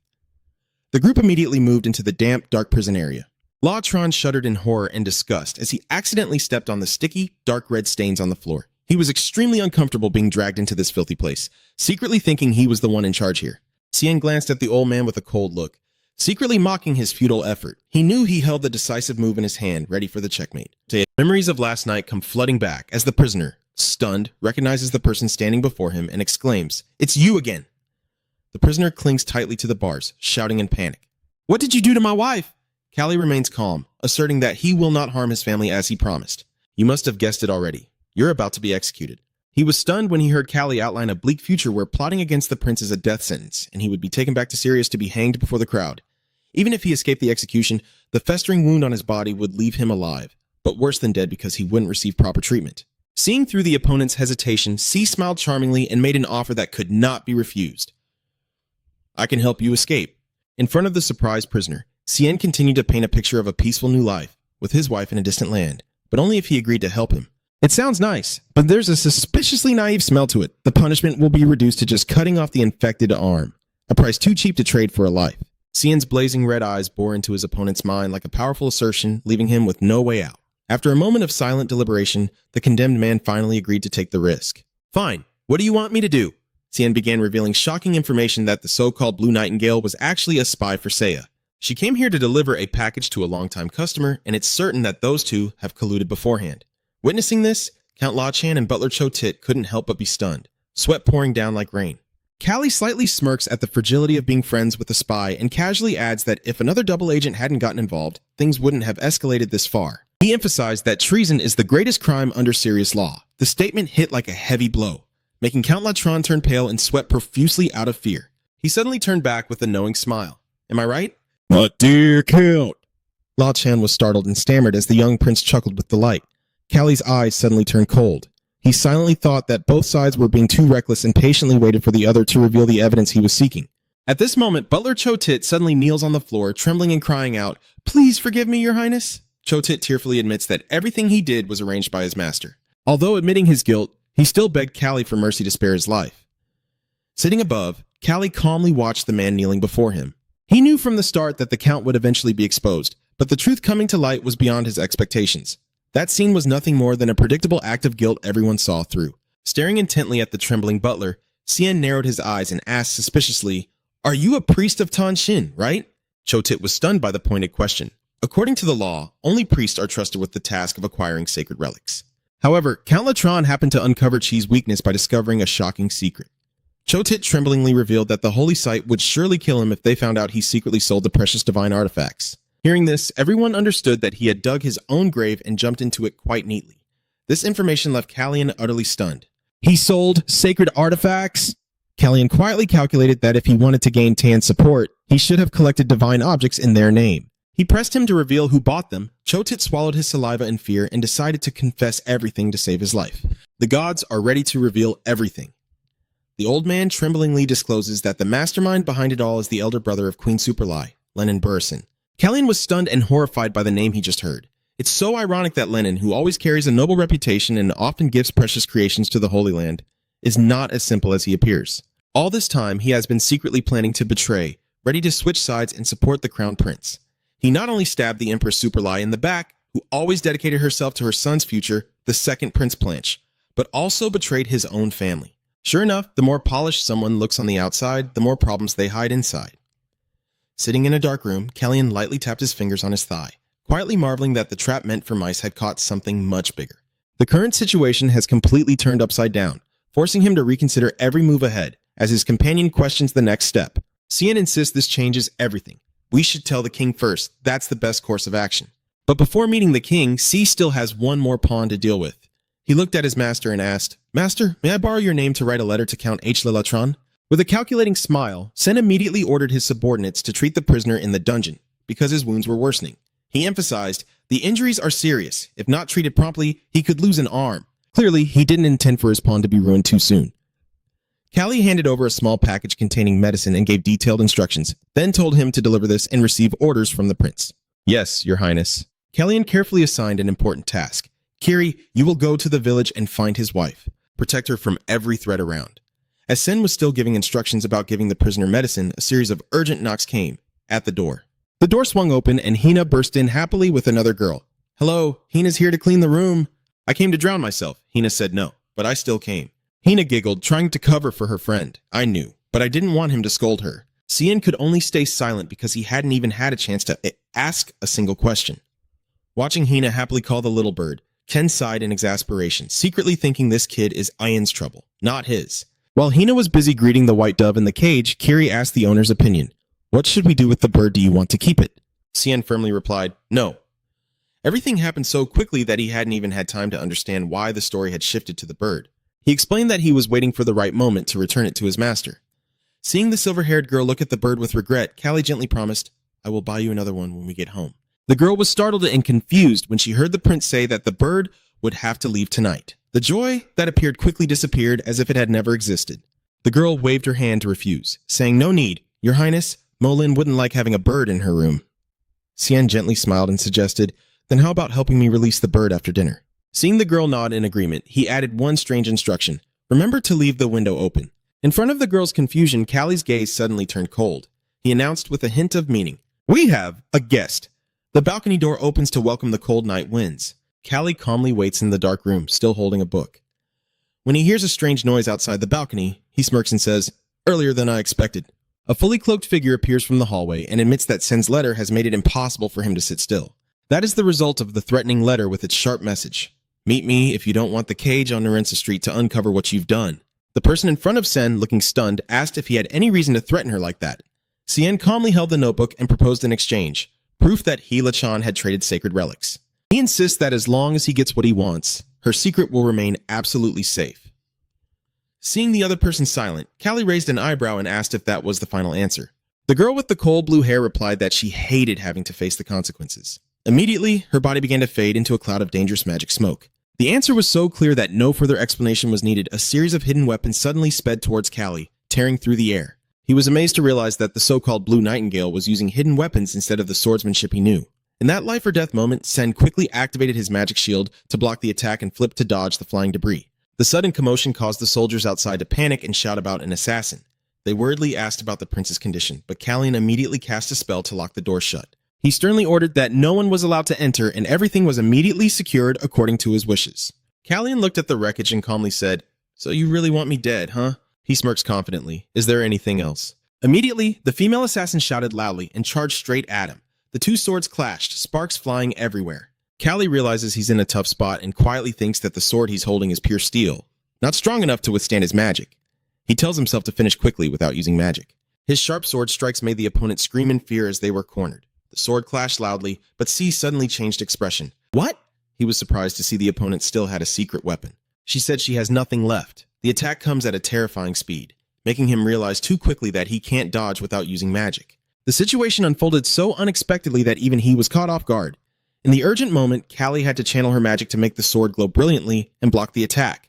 But the ordinary weapon started to crack and shatter under the overwhelming power, and in an instant, the sword shattered into pieces right in the prince's hand. In Callie's blazing red eyes now, only the reflection of the approaching enemy's figure is clearly visible, while shards of the broken sword fall scattered on the floor in the stunned assassin's surprise. She trembles, unable to believe her eyes. No way. A master swordsman? Callie still maintains a cold expression. He quietly considers how to deal with this prey properly and suddenly calls out, "Oh my." The name just spoken froze her in place. Her eyes widened in horror. "How do you know my name?" Callie rushed forward, grabbing her by the throat and silencing her with a strangled cry. Despite her struggling and asking what he was about to do, Sen coldly observed and then remarked that she didn't have the Critia spy tooth, so maybe she always had a deadly tooth of her own. Cien releases her hand and commands with authority, "Now then, tell me what you know." La, gasping for breath, still tried to bargain. "If I tell you, will you set me free?" Cien narrowed his eyes, observing. He realized that the people of Secretia are usually known for being tough, but this girl is an exception. He silently thought that this version of Ella was very different from his memories, or that something had happened to make her change completely. She still stubbornly urged, "If you know what's good for you, let me go." She pointed at the wreckage and said, revealing the prince's secret, that the sword was made from rough material, yet he still displayed the skill of a master swordsman. Surely he doesn't want anyone to discover his true talent. A's eyes flashed with cunning as she began to threaten C in return. If he didn't let her go, she would run outside and tell the knights everything she had just seen. C gritted his teeth in fury at this unexpected counterattack. He realized that in the previous timeline, the Blue Warbler was actually extremely loyal to Secretia. This sudden turn of events is intense. No one had a chance to react. Callie recalls a female swordsman who was once wholeheartedly devoted to her sword, a completely different person from the one standing before him. "I'm so angry I realize this isn't her," and I grab Sen by the collar, shouting in fury. If she values her life that much, if she's willing to risk everything to survive, then she should have proven she's worthy of forgiveness. Sen firmly let go, warning Allah never to think she could use his secrets as leverage. He coldly demanded she reveal everything she knew while declaring he would not take direct action. Instead, someone else will be the one to question her. As soon as the name White Eagle is uttered, Lala is stunned and sways, her eyes showing extreme fear at the image of the bespectacled man who just appeared in her mind. Meanwhile, Count H. Layla Chan was pacing wildly in the room, cursing non-stop about the continuous troubles. He angrily slammed his hand on the table and shouted, "Searching for the foolish old man Mankum." The story of the assassin's failure is over. Now, a strange letter causes him to become even more frantic. The letter begins with a suggestion for a defense strategy to help you prove your innocence. The sender says they have explained everything to the Queen and advises you to stay calm because there is nothing to worry about. Below the letter, Alan Madison's name appears, and upon reading the line about what you are facing, Lachan turns pale, sweat pouring down, his heart pounding as if he had just been hit with an arrow in a game he thought he had already won. He horrifiedly realizes that this person might know that what he is hiding is an ancient relic. Count Latron frantically paces around the room, cursing the treacherous wizard Alan Madison for surely knowing everything. Gritting his teeth in fury, he is determined not to be threatened or humiliated before the prince he considers so lowly any longer. He won't let himself be caught so easily. Latron growled, decisively turning a secret mechanism on the wall and smugly believing he always had a perfect escape plan ready. In his mind, everything was unfolding according to his smooth and confident escape script. The heavy secret door opens to reveal a room filled with shining chests of gold, silver, and jewels. Latran steps into the vast treasure, greed in his eyes as he sees his long-held riches still intact. He sneered, thinking that this was enough for him to escape far away and live a luxurious life elsewhere. He approached a small drawer, carefully took out another intricately carved wooden box that he considered his most precious possession. A clicking sound echoes as the lid opens, revealing dozens of ancient sacred relics shining brightly like large pearls, and La Chan smugly calculates that with these relics, he can start a new life with a huge fortune. The old man quietly thought that Linen Burson only brought trouble rather than wealth. But just as he was about to close the box, a strange hand suddenly reached out to stop the lid, accompanied by a sarcastic whisper. "Thanks, you made my job much easier." LeChan jumped in surprise, exclaiming in horror. "What?" Seeing a strange young man with long blue hair calmly taking his treasure box, the old man was stunned to realize that the opponent had used an invisibility spell to hide in the room all along without him knowing. Faced with the Count's panic, the young man smiled brightly but with danger and introduced himself, saying that the Wizard H of Prince C was more than willing to serve him. He calmly declared that the Count had been too generous in voluntarily presenting the most convincing evidence of guilt. Lachan froze for a few seconds, realizing he had handed in his evidence too neatly. Asen looked directly at Lachan's terrified face and sneered. "Don't worry, the venomous wizard and the lowly prince will find out how you cooperated in this investigation. Soon after, AN brings all the spoils to present to Callie." He places the treasure box on the table and reports, "These are the ancient sacred items he hid away. I also have his transaction history with the Greenfinch, and here is the list of what he secretly sold." Looking at the valuable evidence, Callie nodded slightly in satisfaction. "Very good. The evidence combo is complete." It's obvious there's no point arguing. Sen smiled brightly, lifting the box filled with sacred relics and praising it. "Very well. With this, everything is in order." But the joy was short-lived as the relentless knocking and forceful shaking of the door shattered the atmosphere. The young boy burst into the room in a panic, his face pale as he shouted, "Your Highness, there are people outside!" Both Callie and Aaron are stunned, immediately turning their wary eyes toward the window as the sound of pounding hooves and shouting chaos echo across the area below the castle. A mighty army in shining gold armor with dark blue cloaks is advancing. Cien stands by the window, his crimson eyes showing surprise as he recognizes the familiar crest on the shield and banner. He muttered to himself, "That is Kara, the royal soldiers." Their sudden appearance makes C suspicious, because all of these elite forces should have been on standby to protect the king in Sariasu capital. At Kiss Palace, Alan Menison couldn't hide his surprise. He shouted in question to the king, "Did you send the elite team to Lachan? I thought you were going to send the cavalry unit." Alan was very worried because this action was beyond his initial plan when he sent the report to His Majesty. However, the king calmly took a sip of tea and explained that the night orders are very easy to compromise. You cannot risk sending them to your son's side when you know Busan agents are infiltrating the ranks. For you, those who are not the sort of loyalty forged by yourself can never be trusted. Alan still couldn't stop worrying. He stood up suddenly to warn that this excessive favoritism would ultimately harm Callie in the long run. He emphasized that every act of affection now would cut off another lifeline for Callie. The rivals would keep shouting and arguing. Isn't that why you always have to be careful and not show concern for anyone? Hearing this, the king's hand froze in midair. In the vast room bathed in lonely sunset light, he sat quietly, a look of discomfort clear, wanting to care but unable due to circumstances. After a moment of reflection, the king softly muttered that he understood and would not let that happen again. He decided to let Cien's brothers join the lunch tomorrow because he truly wanted to see the princes get along. Alan responded with a subtle smile. "Is there anything more joyful, Your Majesty?" Back at the Latran estate, as everything was settling into place, Butler Cho Tit, looking anxious and trembling, asked if Cien planned to stay longer. Callie, now seated on his horse, calmly announced that the crown team would take over the remaining tasks, and the criminals would be escorted back to the capital to await judgment. He slightly smirked, mentioning that one of them had died before hearing the verdict. In fact, it was a calculated move by Sion to let Not return to reunite with his beloved wife, hidden in Wataran. While officially he was considered deceased, Chotit gathered her courage and asked about her future as the prince prepared to leave. C looked down at the old man with a cold gaze and reminded him that it was his debts that forced him to sell himself to serve the Count Hal. Cien calmly pointed out that Chotit's involvement in trading sacred relics with foreigners was irredeemable. The butler froze in shock, sweating profusely, only able to bow his head and admit to his serious crimes, but Callian unexpectedly turned the tables by claiming that he had played a role in capturing the traitor of the kingdom. You declare that His Majesty will show mercy in response to the loyalty you have shown him? Chotit was about to rejoice, but fell silent when he heard the order. From now on, you will be my steward at Latran Manor. The old man stammered in shock, unable to understand why he had to stay here, while C smiled mysteriously, as if everything that was about to fall apart was now being kept together. This sudden change was shocking, and Chotit shouted in despair, unable to believe this cruel twist of fate. Meanwhile, C's group continued their journey, once again risking the road to Sispani Cave, as news of the incident in Lachan kept reaching him along the way. Hele Lachan was officially stripped of his title, lost all privileges, and sentenced to life imprisonment. Ayan's eyes darkened as he thought about the fate of A, the blue finch of Secretia. She has been sentenced to the gallows for execution. On the main square of the capital, Renegita leaves cover the streets today. In fact, they are the thorns of the Renegita cactus, a plant capable of absorbing moisture from the surrounding environment very effectively. When the square is covered with these leaves, they help keep the white stone slabs from being stained red with the blood of the condemned. Witnessing this scene, Crown Prince Randell sat pensively at the banquet table, realizing Sen was secretly testing him. Prince Planche also couldn't help but feel uncomfortable with the cold glare. He understood well that this was Cien's way of asking whether the queen had any connection to the woman beheaded for attempting to kill him.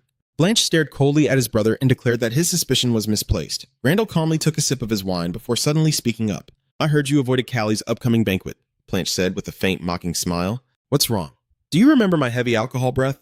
Randall didn't reply, quietly dropping the handkerchief on the floor before coldly warning him. Of course not. Now your days of drinking and partying are over. The next step is learning to stay silent. He turned and walked away, leaving behind an atmosphere thick with tension. The subtle yet sharp sarcasm was Adam Lavelle. In the empty room, Planche clenched his teeth, his hand trembling as he gripped the fork tightly. A deafening noise rang out as he slammed his fist on the table, then slumped into his chair with a long, exhausted sigh. Ha! Isn't this quiet enough yet? Meanwhile, somewhere far away, Callie's group is facing new difficulties. My lord, if we go on, it will be too reckless. We haven't cooled down here, and they're already preparing to attack on the other side. Is there a landslide? How long will it take to clear the way? He growled in frustration at the weather's interference. Damn rain, even though his subordinate advised a detour, Ken couldn't help but feel anxious about the time wasted in Lachan. This trip is taking much longer than I expected. I secretly resolved to wait and see. Once I return to Sarisu, I will set up a teleportation gate. After a long journey, I just want to fast travel to save energy. Lost in thought, Sen suddenly tensed up when a hand unexpectedly grabbed his shirt. A girl with pointed ears and green hair cheerfully exclaimed, "Then come with me. Let's go to my village." I told you, my village. Callie looked confused and asked again. The village? In response to the prince's surprise, the elf girl beams with a bright and energetic smile. I live here, the elf village. The girl even boasted that Laka and the elder were also there, then cheerfully invited everyone with a bright smile. Your Majesty, stay here and depart tomorrow. In response to this sudden enthusiasm, Sen gently smiled and replied, Oh, that's great. Before I even understand what's going on, the plans have been changed. The whole group decided to change course and head to Elf Village. Callie hoisted the girl up helplessly, asking everyone when she had become His Majesty in this kid's eyes. As they crossed the hanging wooden bridges through the vast forest, the shimmering beauty of the village with its treehouses shining in the night left the soldiers in awe. Even he couldn't help but marvel, never imagining he would have the chance to set foot in such a mystical place. The appearance of the group quickly drew attention, as a tall man with long silver hair and an elegant aura slowly approached. As soon as he appeared, he asked arrogantly, Who among you is the king of mankind? He frowned in annoyance, silently thinking that this guy must have some kind of problem. He straightforwardly replied that no one in his group was that noble, but if they wanted to speak to a representative, it would be him.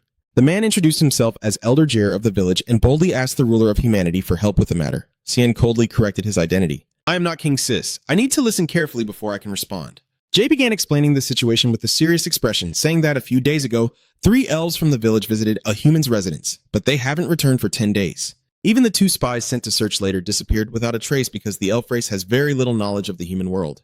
The elder wants C to help find their 5 people. Witnessing Jay's both aggressive and demanding attitude, Callian couldn't help but be speechless, secretly wondering if the entire elf race was this strange. I looked straight into the elder's eyes and coldly questioned, So the elf tribe has lost track of the 5 people, and you want me to find them? Why should I do that? Dew insisted firmly. Because you are the king of humans. Sen sighed in frustration, rubbing his temple because of this old man's stubbornness. He snapped, "Why does he keep repeating the same thing?" "No, I am not the king. I am the prince of Cirrus." "No, it's very important. The king and the prince are completely different." The bandit sighs and compromises. "Fine, I won't make you do it without a reward. You're on your way to the Seafit territory, right?" Seeing the confirmation, he starts offering tempting bait. Taking the usual path would be slower, but we know the forest trail can help you go 4 times faster. Cien pondered silently, realizing that taking the elf path could shorten the 2-month journey to just 2 weeks. This sounds like a win-win situation that's hard to refuse. Callie immediately changes her attitude 180 degrees. "You look so eager and excited. 5 elves, right? Poor them. Of course I will help. I am the Prince of Sis. You can trust me." Faced with the prince's lightning-fast betrayal, Jer could only smirk with a knowing smile. Both Doan immediately mounted their horses and rode deep into the border forest. Callie's subordinates, while studying the map, reported, "We found no signs of slave trading. Sir, this forest borders 2 towns, Nerica and Sting, located deep within high risk of forest." The guide said that although many mercenary groups are lurking around here, they don't seem to be involved in any illegal activities. Asen pondered silently, thinking that he had once suspected a slave trade ring here, but in reality, that was probably not the case. Cien decisively made the final decision, so we will start searching in the nearest town as planned. Sting is right in front. These 2 towns are about the same size. I'll go to the closer place first. It seemed like an easier route, but now it looks like trouble is coming. On the way to the nearby town, the subordinate reports to see that these 2 neighboring towns are fiercely competing with each other. Maybe because both lords are in their prime. Just respond casually with, "Is that so?" Actually, healthy competition can help us improve. I secretly hope I can find a new sword here to replace my broken weapon. But as soon as we approached the blacksmith, the shopkeeper dashed our hopes. "We don't sell swords. The higher our expectations, the quicker the disappointment." Sen was stunned and shouted in confusion, "Why do you sell weapons but not have any swords? Have you sold out everything?" The shopkeeper narrowed his eyes, observing them, then sarcastically remarked that they looked too young to be mercenaries, so searching would be pointless. Seeing that, Callie confidently states his identity, "I am a mage, and he is a swordmaster. Mercenaries are not the only ones who need swords." The shopkeeper sighed and advised them not to waste their time because all the weapons had been bought up to equip the mercenaries in the city. If they wanted work, he suggested they go straight to the Lord's residence. Cien firmly refused because he needed to buy a sword for himself, not to hunt bounties. He planned to go to the town of Nerica across the forest to try his luck. But the shopkeeper insisted it was pointless because the situation there was no different from here. Cien's eyes suddenly turned cold as he realized the truth behind those words. He exclaimed, "Ha! Deputy E noticed the prince's strange behavior and Anne asked Han with concern." But C simply explained in a low voice that the lords of both towns are gathering troops and weapons for war. What's about to happen is already clear. The war. He realizes that the elf village is caught between 2 towns on the brink of conflict. Now he understands the true purpose of the elder's request to find someone. Without hesitation, Sen immediately writes the 2 letters and orders his subordinates. Deliver these 2 letters to the Lord of Sting and Nerica. He figures this will delay their plans and give enough time for the missing elves to return safely to the village. Jay, stunned, holds the letters in his hands as Sen coldly declares he will leave at dawn and demands that the old man keep his promise to lead him to the agreed stopping point. Faced with the old man's panic over the impending war, Ken smirked maliciously and stared directly at Jay, exposing his lies. "Even though I doubted you, I was still willing to help you because you're an elf, or whatever. But you lied to me even though you knew a war was coming." Callie sneered sarcastically, his blazing red eyes piercing into the old elder's mind as he coldly exposed the deception. "I was about to turn a blind eye for your sake because you are one of them. But you planned to deceive me even though you knew war was imminent." R was so stunned he broke out in a sweat, never expecting the young prince to see through all his schemes. Cien continued to present strong evidence about the whereabouts of the missing persons. It seems that the 5 missing elves went to Sting's castle and disguised themselves as mercenaries. The plot twists keep coming, and no matter how you hide it, it will be uncovered. Callie insists that even ordinary villagers can sense the signs of conflict, so there's no way the elders wouldn't know. He said angrily, "You have exploited me, knowing that as a prince I would act to prevent a war from harming my kingdom." Seeing Jian's guilty, submissive face, he decisively turned and walked away.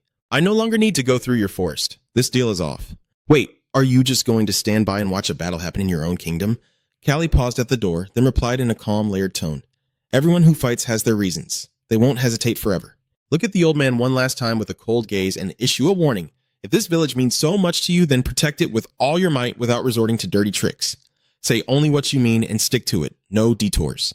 The door closed with the dry sound, leaving the axe alone in the empty room. The old man angrily slammed his hand on the table and clenched his fists in helplessness at Callie's firmness. Meanwhile, in another development, Crown Prince Planche is deeply troubled by the severe losses. He blames the Bourne's merchants entirely for this mistake. Only members of this family would dare to travel so far, but now all their business activities have come to a complete halt due to the recent upheavals at Latrine Estate. So it's him again? Lennon Burson. Callie sighed as she realized this person's hand was once again involved in new trouble in the two cities of Sting and Nerica. The barren land makes wheat farming impossible, leaving people no choice but to buy from merchants. But when the Buin family suddenly stopped trading without warning, Sting had to go to Nerica, hoping to buy some wheat to get through the tough times. However, Nerica responded with an overly harsh reply, making the situation extremely tense. It was this greed that led to the current conflict. Cien coldly criticizes the Buisen family for monopolizing the grain trade and then suddenly pulling back. Do they really think that will heal their wounded pride? Don't they realize that this will only make the common people suffer, not the lords? At this moment, the knocking on the door suddenly grows louder. The elder of the elf clan stepped in with a face full of frustration, knelt down trembling and said, "I am deeply sorry." The old man bitterly admits that it was his son Luca who caused the chaos in Latron, which also sparked the conflict between the two cities. But out of fear of the prince's reaction, he never dared to reveal the truth from the start. The old man's hands clenched together in deep regret. This fault is entirely mine. You see, Luca is the son of a god. In desperation, he urgently begged Callie for help because the elf race lacked the resources to overcome their dire situation. Kai's eyes turn cold. He silently observes before making his request to see if you can find out if they need anything besides wheat. I will meet with them after you bring me the information. Hearing the hope, the old man cheered happily. So you will help us? Yes, Cien immediately poured cold water, affirming he was doing this not to help the old man. Despite that coldness, the old man still bowed his head to thank and promised that the elf tribe would never forget this act of kindness. Callie sat quietly in the dark room, the name Lennon Buin lingering in his mind like a thorn he couldn't pull out. He gently touches the ring, his glowing red eyes showing determination as he silently admits he's indeed a troublesome problem. A flash of light from the ring sparks a sense of urgency, and C makes up his mind that it's time to clean house. It sounds like preparations are underway for some unseemly cleanup. Meanwhile, at the Busen estate in the capital Sariesu, the atmosphere suddenly changed. Marcus Evan Busen, head of the Busen family, returned with a serious expression. When the servant respectfully announced that the carriage would wait until the meeting was over, Evan suddenly ordered to stop. He announced he would stay at the estate and cancel all plans for today, leaving his subordinates stunned by this sudden change. Evan coldly ordered the mysterious guest to be taken to a room and then walked away alone, deep in thought. The subordinates began to whisper among themselves because today their lord was acting very unusually. He not only missed an important meeting, but also chose to meet the guest in a private place instead of the gallery as usual, leaving everyone curious about the identity of the mysterious visitor sitting in that luxurious carriage. Inside the room, a man with long white hair and an enigmatic aura had been waiting for some time. He smiled and said, "We haven't had the chance to meet in person yet, have we?" Even calmly sat down facing him, reminding that if they had scheduled the meeting in advance, he could have received them more properly. The mysterious guest slightly smirked, asserting that this sudden appearance was actually to help even avoid some of the troubles surrounding him. He casually said that this wouldn't take much time, just a few pieces of information that he was sure Even would find very interesting. The atmosphere suddenly froze when the guest mentioned Even's second son, revealing that he seemed to be paying special attention to the king's firstborn. Even froze in horror, the hand holding the teacup suddenly stopping as the secret of his family's covert ties to the crown prince was exposed, and the mysterious guest nonchalantly revealed a shocking piece of information. "Your lord's second son seems quite interested in the king's firstborn." Marquis Even Burin was stunned but still tried to maintain his composure. "Lennon, he's not brave enough to do something like that." In response to that denial, he gave a sarcastic look and asked a pointed question. "You really don't think much of your own son, do you?" Seeing that Even remained stubborn, the white-haired man produced a secret document and claimed it contained something more trustworthy than your judgment. As soon as Even read the words on the paper, his face changed in horror. He slammed his hand down on the table and roared in fury. "What did you just say?" The guest calmly delivered a fatal blow. "Sir, we all know you've already decided to eliminate Lennon." Caught off guard, Even grits his teeth and insults his opponent. This is not a matter for an ordinary con artist to interfere with. But the man only sneered contemptuously, finding it amusing to hear that from a serial killer, and his words ignited Even's murderous rage. He shouted loudly, "Do you dare show disrespect in my territory?" While swordmasters usually emit a sharp killing intent like blades, those who hold the secrets of magic carry a terrifying calmness. Facing Even's fury, the guest remained calmly seated. "You don't see me as a threat, do you? Keep going if you dare!" A blazing red aura engulfed the room, turning primal fear of death into an invisible weapon that suffocated Even. Seeing the Countess trembling in fear, the cold-haired man warned, "I won't hesitate to fight like my disciple, so continue the conversation for your own benefit." "Evan?" Bussin gritted his teeth, sweat pouring down as he endured the suffocating pressure from the other side. Alan Madison still maintains a calm smile as he gently releases the blazing aura of a full-circle mage, enveloping the entire room. As the pressure gradually eased, Alon calmly remarked, "That's better now," seeing that Even could still stand firm. Alan quietly respects his opponent's resilience, thinking he shouldn't underestimate someone who can withstand his pressure, proving he is also a skilled swordsman. Alan slightly curves his lips, suggesting an alternative plan. I know you'll take care of your son wisely, but may I suggest a more effective approach now that the pressure has eased? Shift straight into strategic planning as smoothly as if there had never been any drama. Alan continues to outline a plan to secretly detach Lennon from the Marquis' inner circle. According to Tion's calculations, even should declare his willingness to buy back his son's guild.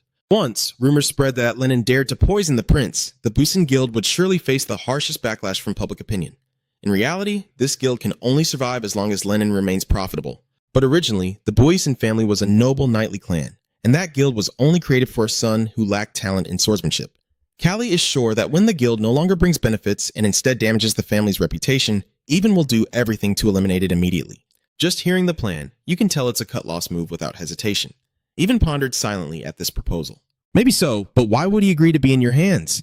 And in the hands of your prince? Why should I give him that benefit? Alan smiled as if he had anticipated this reaction. He confirmed that neither he nor the prince would be the one to buy it.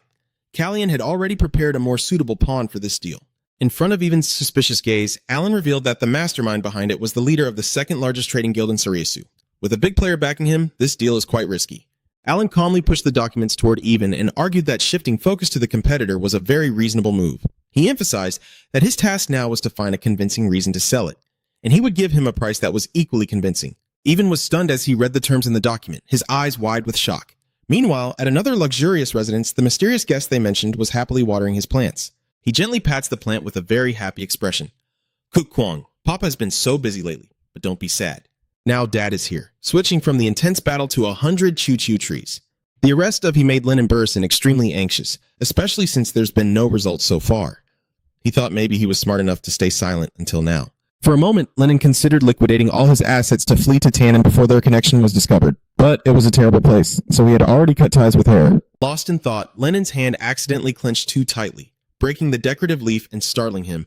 Oh, Dad's thing. I'm sorry. He reassured himself that the other lord's dealings with Tanshin were nothing to worry about, but then suddenly felt an unusual presence right behind him. Turning around, Lennon was startled and asked, Huh, what are you doing here? Before he could finish his sentence, a shadow suddenly lunged forward, grabbing his neck tightly.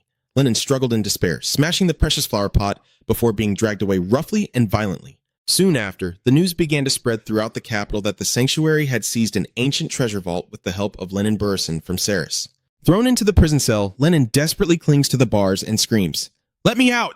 He kept threatening the guards. Do you know who I am? My father will behead you all. But Lennon disappeared completely right after that. Marcus Busan searched every corner of the kingdom in a desperate hunt. Although suspicions pointed to Alan Madison and Melpi Pilon, the truth quickly surfaced that they were not involved in the incident. Meanwhile, the acquisition of the Merchant Guild is progressing smoothly under Melpia's management. Through magical communication, Alan Madison reports to C. The item you requested is on its way to you. Prince, if you need anything, please let me know. Callie gently smiled. Thank you, Master. At the elf village, Elder Dai announced that the Mother Tree had accepted the plea and they would soon be allowed to enter the stopping point. When Jared was about to let his son Luca lead the way, C suddenly changed his mind. Thanks, but I prefer Cyrus to lead us. Hey Sia, lead us through the stopping point. The girl eagerly agreed right away. Sen carefully asked again, Are you sure? No one will go with you when you return. Zia confidently replied, Don't worry, I can find the way even with my eyes closed. Callie nodded with satisfaction. Good. Then go ahead, but suddenly he stopped because he sensed that something was very strange. He realized that Zia was speaking in a very normal way, completely different from his naive attitude earlier. When Sen suspiciously asked if everything was okay, Zia softly smiled a mysterious smile and revealed a strange glowing purple stone in his palm. Callie takes the black stone from Zia's hand and narrows his eyes to examine the strange glowing symbols on it. He ponders, What is this? Turning to question Locke trembling, Sen asked directly, Is it a divine artifact you stole? Luca broke out in a sweat, stammering nervously. How would I know? I don't remember. Seeing the cold expression of the prince, Anne approached anxiously. Your Highness, maybe this is in Sion's mind. The image of the black stone appears among the items Luca brought back to the village. Although it looks like a treasure, he sensed a chilling aura. He quietly thought that it might truly be a divine artifact, but it felt too dangerous. Its nature exudes a bloody stench standing right behind. Euron also agrees with this perception. While Aaron seemed unaware of anything unusual, Cien heard mournful groans coming from the stone. Just hearing it was enough to raise suspicion. Callie whispers coldly. In other words, the owner of this stone must have been murdered brutally and needs to be investigated. However, he still decided to gently flick the stone back to Zia and told you that you could use it. We need a means of communication when we set out. It's no longer there. Zia happily takes it. I will keep it. All right then. You will take it back when we reach the other side of the forest. Watching the small figure running ahead, Euron and Asen quietly realize that this kid seems to always know the answer to every situation. The boy appears to know the answer before the question is even asked. Euron quietly remarked that he suspected Zia could see the future in just a fleeting moment. Callie also agrees that this kid always senses everything a step ahead. Looking at the shining hourglass-shaped relic, Sen the king exclaimed, maybe if that's true, this kid isn't just a cute face after all. Callie quietly wondered if this black stone was connected to Akis Tempest. While in the capital, Crown Prince Randell stood silently among the rose garden, his sad eyes gazing at the withered plants. He quietly calls out Callie's name and realizes that after all the recent upheavals, it's now Lennon Boosin's turn to be eliminated from the game. Randall reaches into his shirt and pulls out a necklace with a shining, luminous round pendant. As the pendant neared the rose branch, a surge of powerful magic caused the withered flower to tremble and suddenly bloom into a vibrant red rose. Randall gently touched the petals and whispered, "You are still beautiful. Keep it that way a little longer." At the same time, in the Heriska forest, Sion was meditating under an ancient tree when the ring on his hand suddenly emitted flickering lights, signaling a shift in mana. Callian closed his eyes, feeling the raging flow of mana and focusing all his energy into his chest. A voice echoed in his mind, congratulating him for nurturing a powerful aura instead of just developing magic. Sion painfully clutches his head and says, "No." The teacher's mocking words hurt him more than punishment itself. He collapsed under the tree, blaming himself for his mistakes while the one who truly suffered the worst was his master. Old habits from a past life are really hard to break because Callie has been a master swordsman long before he started practicing magic in this timeline. His soul is too accustomed to transforming all mana into sword aura. Instead of saving it for higher level magic, C quietly responds to the voice in his mind. "I know that. You are clearly aware that the aura of the sword and magic share a similar mana cycle.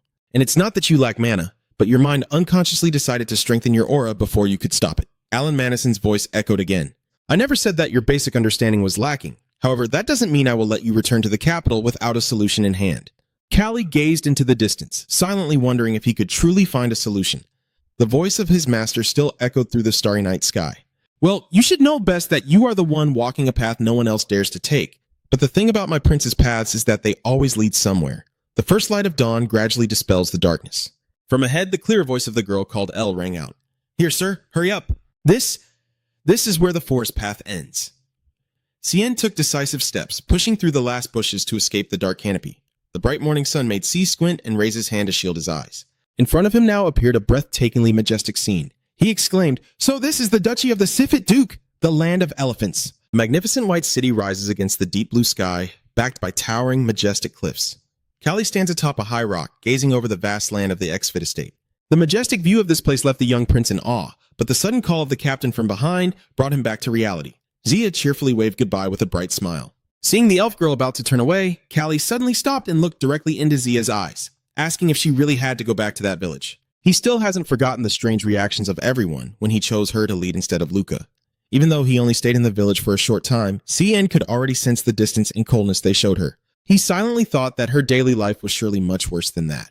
If the issue was just her habit of answering before everything, I am sure I could sense Hispanian's will and ask about her, showing a light concern that hits right at the core. "Well, less talk, more understanding." Kellyan sincerely makes the offer.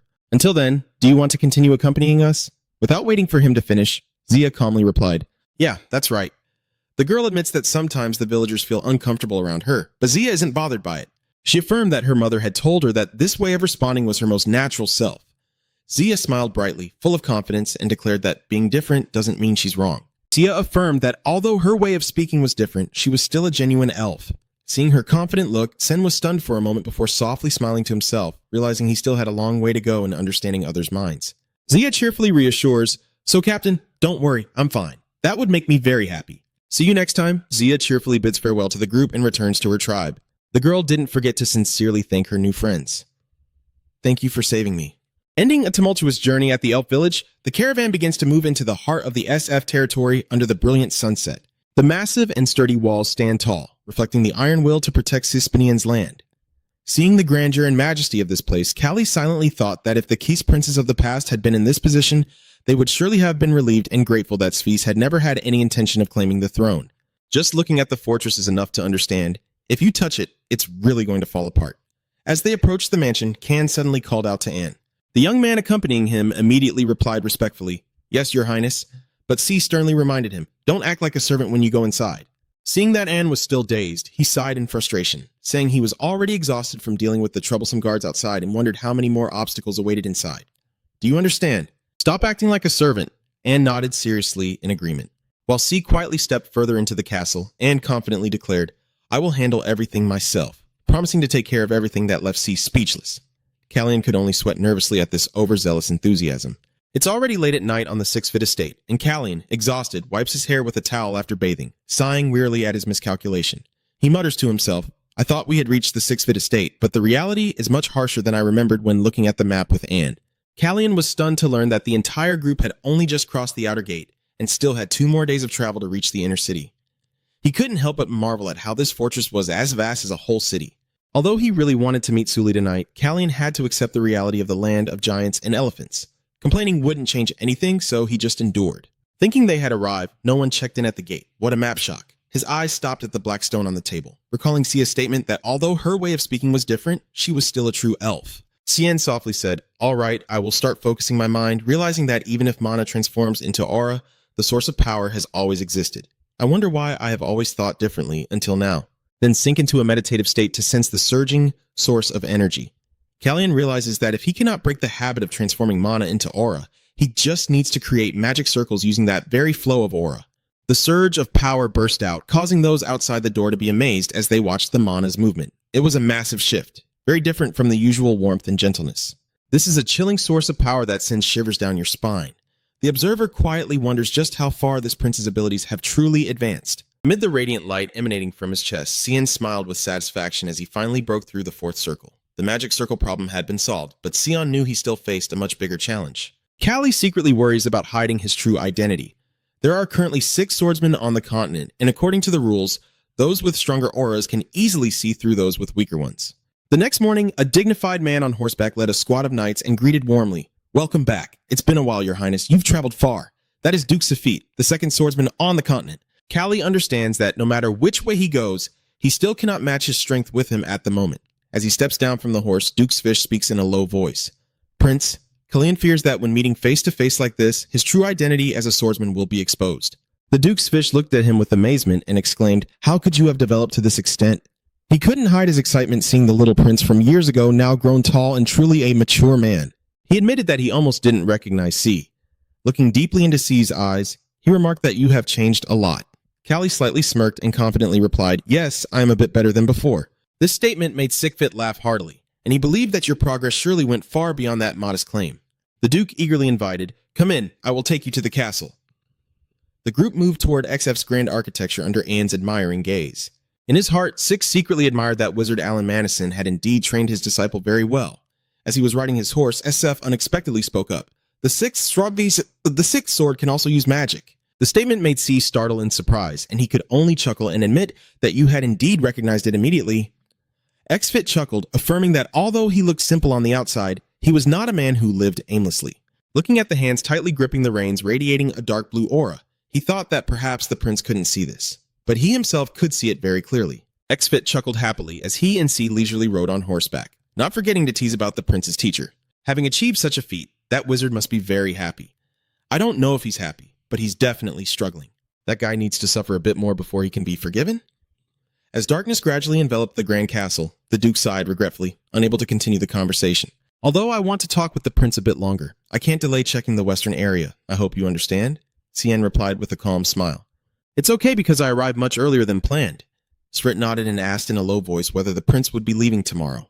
Then, sincerely advised, I hope you will go carefully. When you return, there will surely be many things for me to hear. Under the full moon, the atmosphere at Kyra's palace took on a completely different tone. Alan Madison gently smiled as he saw his king lost in thought. I didn't expect the emperor to personally call for the wine first. Prince Callie has arrived safely in the land of elephants. Alan gently stroked his cup as he observed the king's expression and then asked softly, Are you doing this to feel at ease, or is there another concern? The king remained silent for a long time, his eyes gazing into the distant silent night before uttering words full of thought. I am pondering when to ignite Camlin's flame. That statement made Alon pause. He seemed to understand the deeper meaning behind the king's words. What you mean is that hearing this line makes it clear that this is no joke, Alon replied cautiously. Is he thinking about who will inherit the crown prince position? The king sighed. He concluded that when Sion returns from Rogerita, all three children will have reached adulthood, and that will be the moment he must make the final decision on who will inherit the throne. He began to evaluate each prince with a troubled expression. Randall, the most composed, harbors deep thoughts that I cannot see through. Blanche, the strongest of them all, still wants to follow a deviant path and has not yet fully matured. How can I not be troubled? Alan Menison gently smiled and offered a calculated suggestion to the king. If you are in a hurry, choose the one you are least satisfied with first. So one worry will disappear unnoticed. The king sighed wearily. I'm tired of talking too, but Alan interrupted and assured that Prince Randall will stay obedient until Sen leaves the palace. As he poured the wine, he also tried to soothe his inscrutable thoughts. Only then could he see. Until then, please do not reveal your thoughts, whether it's for Sien or the other two princes. King, don't worry too much. The owner of Camel, whoever they are, will prove themselves at the right time. Meanwhile, in a dark place, Sien walks cautiously, taking a deep breath and trying to stay calm amid the silent surroundings. Callie ventures deeper into a mysterious cave, where thick magical walls surround him. The further he goes, the more the path seems endless, making him increasingly anxious. It's too long. We've been walking for so long and still haven't reached the end. It feels like we're going on forever. Callie started to feel exhausted, sweat pouring down his forehead as he wondered how much farther he had to go. Suddenly, a blinding flash of light burst out right in front of him. Callie quickly raised his hand to shield his eyes from the intense brightness piercing through the darkness. He squinted in amazement, trying to see clearly what was appearing at the end of the tunnel. As he stepped out of the cave, Ken was stunned by a radiant field of white flowers shimmering under the morning sun. He stared in amazement, realizing he was standing in a dreamy fairyland completely different from the darkness behind him. But then a terrifying surge of magic suddenly struck, causing C to panic with his red eyes wide open in shock. He felt a power so immense it was beyond measure, making his heart nearly stop from sheer terror. Callie trembled, clenched his fist tightly, sweat pouring down his forehead as he realized that this pressure was not just a lingering will. Facing an immense greatness beyond all imagination, Callian immediately bowed and respectfully saluted Swan, who appeared before him as a stunning woman with long black hair and fiery red eyes, exuding an overwhelming aura of supreme authority. Callian was stunned to realize this was the true form of Sitphonian. In the peaceful village, as the villagers worked tirelessly, a giant beam of light suddenly descended from above, engulfing everything in terror. From within that immense beam of light, Sifanian appeared with regal authority, causing Callian to gasp in awe. Deep inside, he couldn't help but wonder if her true intention was to meet him at Rogalita. And why did she appear right in front of him in her true form like this? He could clearly feel a tremendous magical force suppressing his entire body, making all his senses numb. But in the very next moment, the fear that had been choking him suddenly disappeared completely. Sifanian calmly walked across the flower field, her voice echoing with mystery. I wondered why the child who shouldn't exist would come to me. Is there really something going on because you have memories from another time? Because you forged the sword with my blessing, I truly don't understand what is happening. And then Sifanian suddenly stepped closer. Her blazing red eyes bore into his mind as she softly whispered her final affirmation, I am the one who called you. A giant beam of light descends from the sky, shocking everyone. The crowd whispers about the strange phenomenon that occurred right after the prince left, Anis, the little boy. Anne was trembling with worry, sweat pouring down as he silently called out for the prince. Suddenly, a rough hand grabbed his head, making him startle. A middle-aged man with a triumphant look appears, mocking your concern for Callie. This expression is truly worth seeing. Are you really that worried about that kid? And Bang Huang realizes that he is actually his father. Father is father? He calmly declares, I have returned. The sudden appearance of the old man made everyone suspicious, as he had only left for the monastery last night. Amidst the chaos, a girl with silver hair tinged with fiery red appeared and greeted softly. Hello, I am Veronica Manison. You are introduced as Alan's niece, accompanied by Joychel Grey, Annan's daughter-in-law. The sudden presence of these familiar people leaves Euron's group stunned. Returning to the mystical realm, Svannian softly says, Let's see. She suddenly reached out and grasped Chin's chin tightly, startling him with her sudden action as sweat streamed down his face, forcing him to face the commanding red eyes of the supreme ruler. In those eyes, the figure of Sion appears clearly as if her entire soul is being seen through. Safan begins to delve into Sion's deepest layers of memory. Chaotic images from the past life emerge in the brutal red war smoke. Fallen soldiers, desperate screams, and the tears of a child. After seeing everything clearly, Sifanian softly utters with a hint of meaning. I understand now. Callian froze in place, sweat streaming down his tense face. Sifanian starts to say something, but strangely, even though her lips move, Callian hears nothing at all. Bang Huang wonders, what is going on? It's obvious they're talking, but I can't hear anything. Seeing the bewildered look on the young prince's face, Sifanian coldly confirmed, You cannot hear my words. The sound is blocked like a high-level security lock. She reveals that the strange silence is because she doesn't want you to hear. Sien was stunned and stammered back with a doubtful look. When she said were you referring to serenity? Satani gently closed her eyes, her expression becoming contemplative. Serenity, yes, I believe I've heard people call her that. This confirmation left Sen breathless with shock, his eyes wide with horror. In Kalian's mind, the legends of the goddess Serenity vividly resurfaced. In the battle between the two ancient gods to seal away the evil deity, she fought alongside 8 heroes. According to legend, Serenity is said to have fallen into eternal sleep immediately after the Dark Force was successfully sealed. Kalian couldn't help but wonder, but how could Serenity not be asleep? Could her existence be hidden? Sifanian calmly asserts that it is entirely possible for Serenity to still exist, even if she can leave her will and presence here. He then looks and reminds that there are other things he should be more concerned about. Callie pondered for a moment before deciding to speak. In that case, there's something I want to ask. There is something called a timeline in the CIA. When the Supreme Being confirmed it knew about it, Sen broke out in a sweat. I pressed for the reason why she needed several days in Kiss. However, when Sifanian began to explain, her words were once again drowned out by an invisible force, as if an admin was blocking the voice chat. Kalian grits his teeth in helplessness. Again, why can't I hear these words anymore? Sifan calmly states that she does not want him to act impulsively. She reveals that Serenity fears Kalian will learn what happens after her death, which could ruin important plans ahead. Kalian was stunned to realize that all these interventions were aimed at preventing the divine secret from being revealed, and he understood that what had happened was so serious that Serenity had to intervene directly. Sifanian nodded in agreement. Yes, you are right.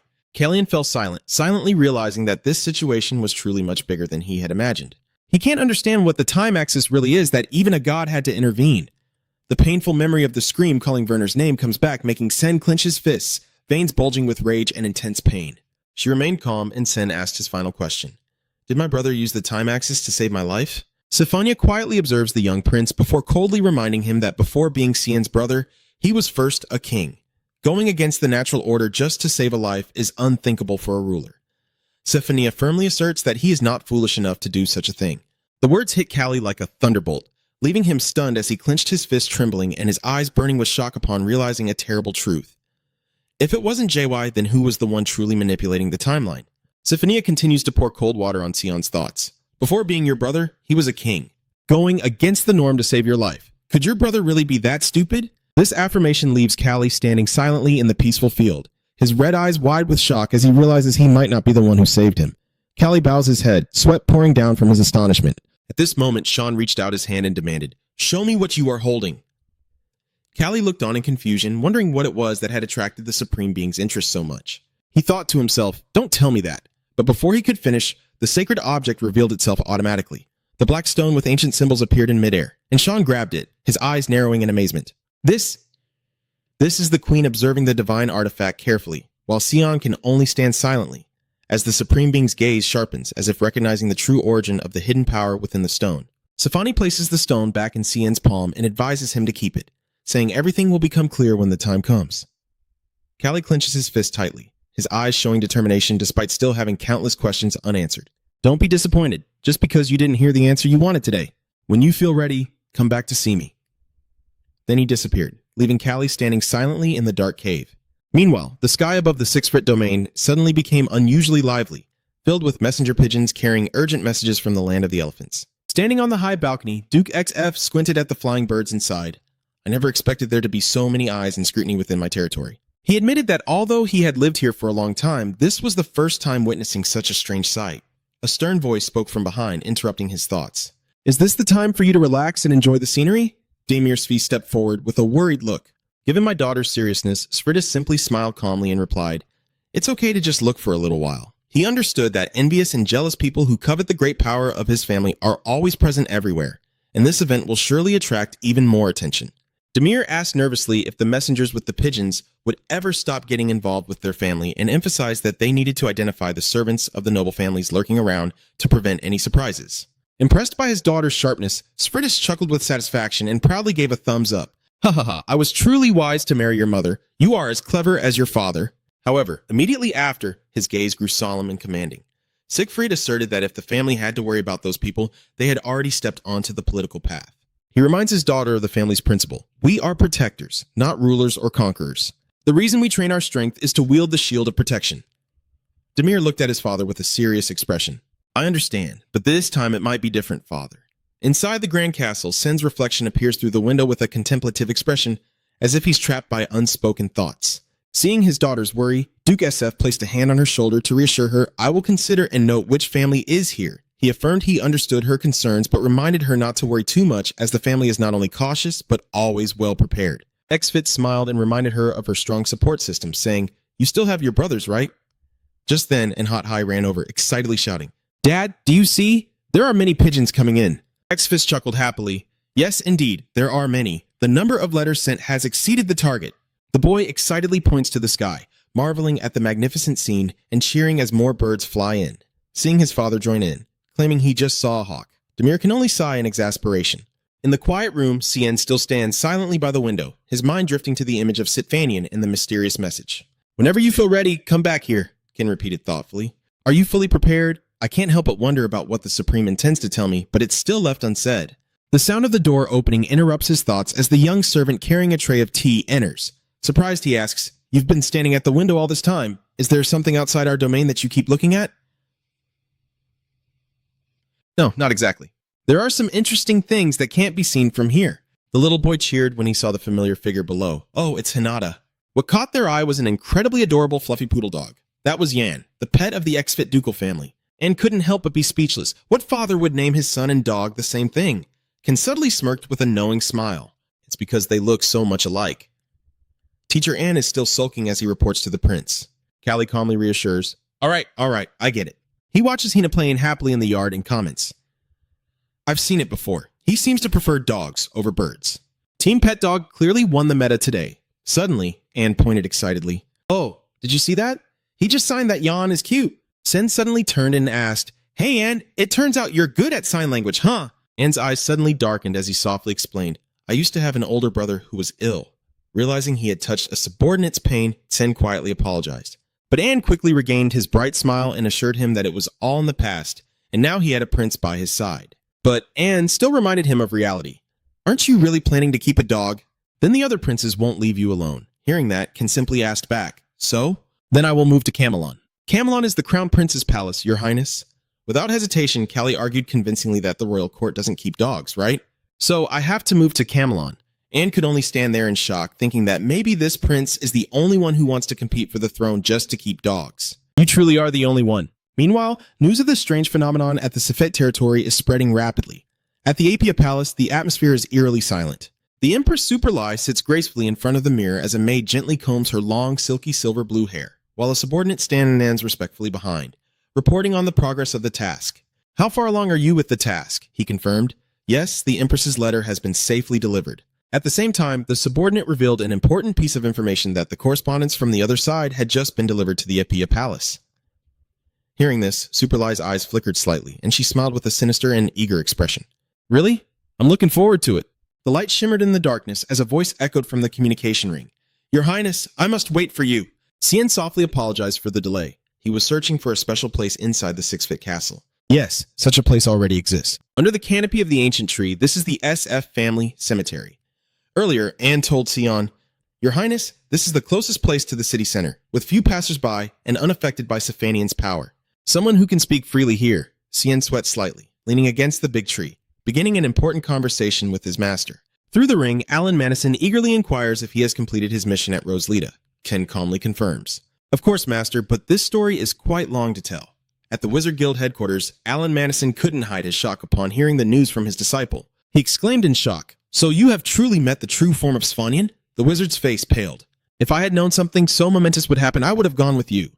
Cien could only sigh and admit that he was just as surprised as anyone else by that fateful encounter. Cien reassured his master that Sefanian had told him to come back when he was ready and that next time he would definitely take him along.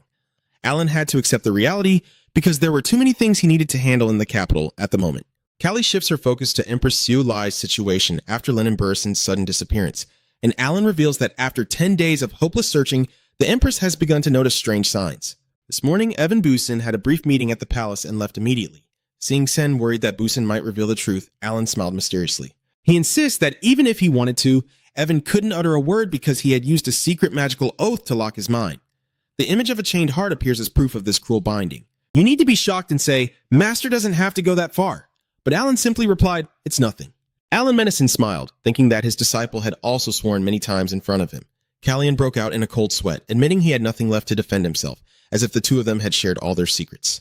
The wizard reassured that there was no need to worry about Lennon's whereabouts anymore, but Sen remained deep in thought, understanding that Lennon was the one handling secret matters and serving as a trusted aide to Empress Seolai, who couldn't go out freely. Callie is sure that Seolai will soon do everything possible to fill the void left by this assistant. As expected, Alan reveals he is holding a letter that is giving the prince a headache. Tien immediately guessed it was a letter from Marcus Buzin from the border region. As soon as he realized Lennon had disappeared, Seolai promptly summoned Gray Buzin, the eldest son of Marcus Evan Buzin. He is not only the lord of a strategic land-bordering Tensil with autonomous military power, but also one of the 6 renowned swordsmen of the continent. The letter requests the court to send someone to temporarily govern the territory because Gray wants to return to the capital Kiz to recover from his wounds after the battle with the Man tribe. Cien concluded that the real reason for the injury was definitely just an excuse for him to return to the capital openly. For now, the king is still trying to delay sending a representative to keep him from leaving. After thanking his master for the information, Callie quietly thought that the appearance of another swordsman would make everything even more interesting. He slightly curled his lips in anticipation, curious about how their upcoming encounter would unfold. Back to the secret meeting, the man with the conical hat enthusiastically carried a large piece of wood and invited Cien to sit anywhere comfortable. Callie chuckled at this natural friendly chair and suddenly announced, "Today I met Svenian." The man sat down calmly, thinking that the feeling of meeting the will of the Supreme must be very special. But C immediately corrected that what he encountered was not the will, but the very essence of Sifanian itself. He shouted excitedly because all his predictions were correct. "I knew she was still alive." For over 500 years, many have mocked the family. He has been guarding an ancient dragon nest that no one knows if it truly exists. He laughed loudly, asserting that his family's stubbornness all these years was not in vain. Cien looked at him calmly, secretly thinking he would soon meet Svani again, and suddenly made a bold proposal. "I want to build a teleportation formation connecting Kisis and Svid." The man pondered quietly, worried that no matter how important his opinion was, the crown prince might not accept the risk of external intrusion. Cien quickly explained the carefully calculated plan. He plans to set up the formation in his Weirin territory near the capital, and in Svid it will be placed at a location a day's journey from the outskirts. He emphasized that only authorized individuals could use it, and that the formation would be immediately disbanded if any security threat was detected. Seeing the prince's insight, the man nodded in agreement. "If the prince agrees, I will not oppose this setup." Callie quietly breathes a sigh of relief and offers a sincere thank you. However, Callie still has another request to make. The man excitedly guesses that the prince finally wants to train with him. "You said we would meet at the training ground, so this must be it." Cien chuckled, admitting that this request is quite similar but a little different. He reached out and began channeling his power, causing the shimmering fragments of magic to converge. Callie proudly introduced it as something forged from Aura's strength.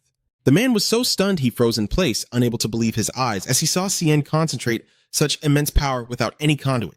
The aura shards under Callie's control began to link tightly, emitting a brilliant cold blue light. In that moment, a sword of pure energy materialized in the prince's hand. Callie looked at his new weapon and declared, "I want to make it my sword." Understanding the opponent's intention, the man draws his sword from its sheath, a challenging look in his eyes. "Do you want to test the power of this sword?" See. He adopts a defensive stance, a powerful aura blazing around his body. "All right, let's go." The two swords clashed fiercely, sparks flying and an overwhelming pressure filling the air, as Callie smirked confidently, facing the true power of a master swordsman head-on. Suli Mang is the second swordmaster of the continent, which means he is the second to step onto the path of ultimate swordsmanship. Deep down, he couldn't help but marvel at how truly powerful he was. The Duke's sword, like its owner, is heavy, yet remarkably delicate in every slash. The sound of fierce clashes echoed repeatedly as both of them exchanged moves at lightning speed. Cien swiftly somersaulted to dodge a powerful sweeping attack, lightly clicked his tongue, and immediately looked for a counterattack as soon as he landed.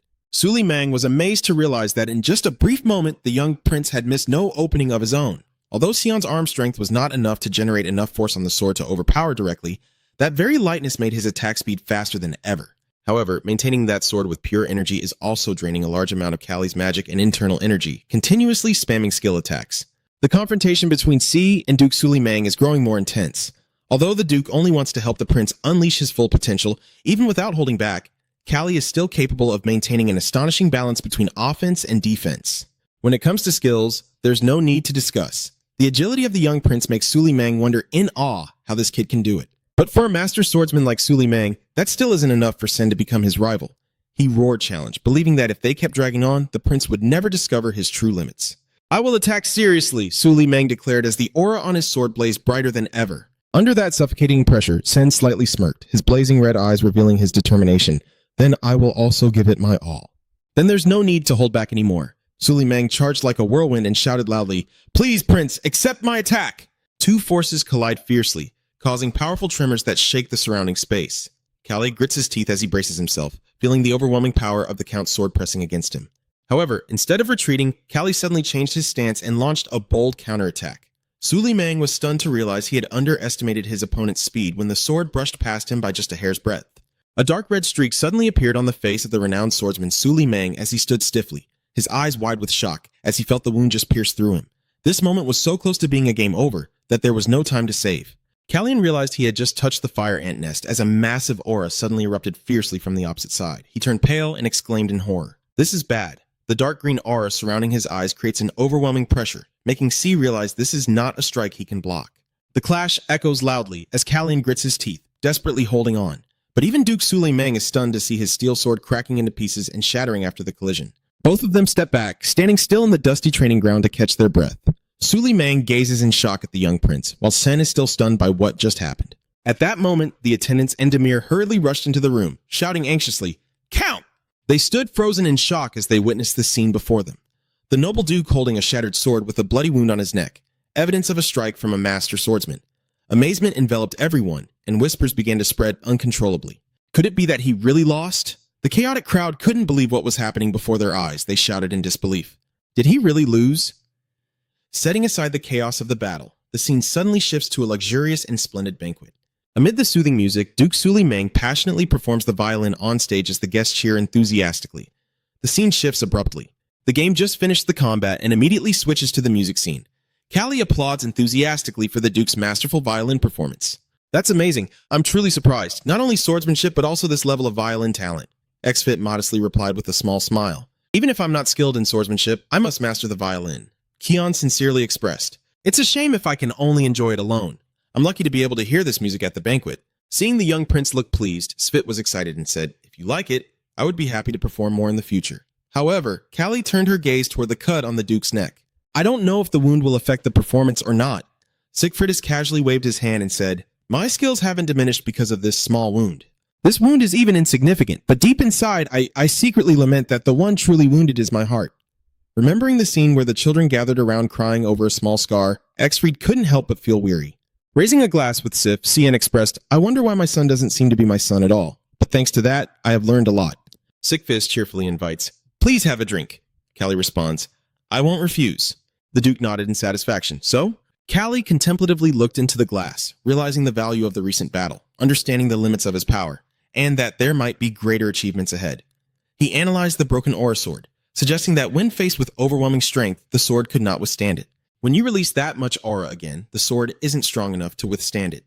Callie firmly states, "The future will depend on my efforts." Faced with the prince's remarkable growth, Svrit was stunned and could only exclaim, "The prince!" Svrit examined the wound on C's face and asked, "Is the scar on your cheek from the broken sword?"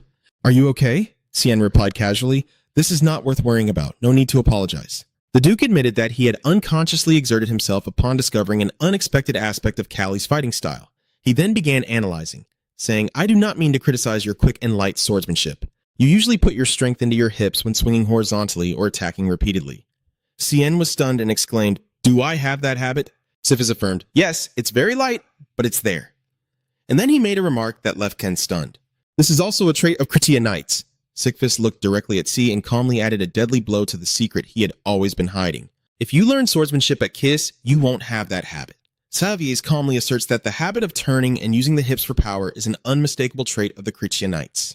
He analyzes that Kias's swordsmanship focuses on using the legs and thighs to maintain balance and generate stable strikes, and especially in horizontal cuts, Cien's habit of relying on hip strength instead of his legs becomes even more apparent and powerful than ever. Realizing that his greatest secret is gradually being exposed, C's heart pounded with shock. Siffis warned the young prince to be extremely careful from now on. He warned that although others might not notice, a seasoned swordsman like Count Raymark would detect this anomaly immediately. Facing C's tense silence, he softly asked if the Count wanted to know his true identity. Safis just faintly smirked with a knowing smile and asserted that this is the land of the Svish family, and there's no need to worry about what secrets might be hidden behind the facade of that third prince. Raising his glass, Safis eagerly expressed his desire for a fair duel with the future Duke again. In response to his enthusiasm, Cien gently smiled and sincerely thanked the Duke.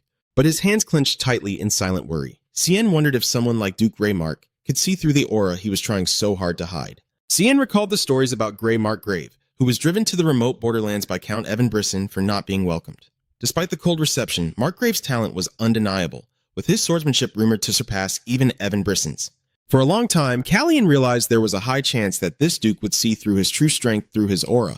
Faced with Svid's reminder to prepare everything thoroughly, Callian silently acknowledged and resolved to prepare meticulously for the upcoming confrontation.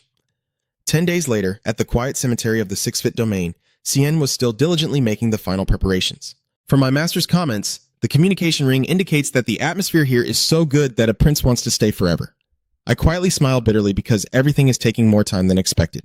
Callie quietly thought he would leave immediately after confirming a few important matters. He pressed for details and only then remembered. Master, has Duke Brisson departed for the capital yet? Alan Madison says he hasn't so far. However, despite trying to delay sending a representative for as long as possible, it could only be postponed for about another half a month. Cien pondered. Half a month? Understood. Thank you, Master. He walks down the corridor deep in thought, still with much to prepare. Although he is known as a mage, Cien is actually a talented swordsman that the world has never known. He worries that in this situation, as he prepares to face Evan Brisson and Grey Brisson, they might see his aura. Their caution towards him will surely increase even more, so right after the party ended, Sion went to Arn to ask about how to hide his magic. Acien smiled confidently. Of course there is magic to hide aura. The prince has now reached level 4, so he can definitely learn it. He explained that since both Searle and aura originate from magic, hiding it is completely possible. Seeing the other party willing to help, Callian eagerly asked to be shown how. Additionally, thanks to the advice from his master, Callie also began to focus on another important plan.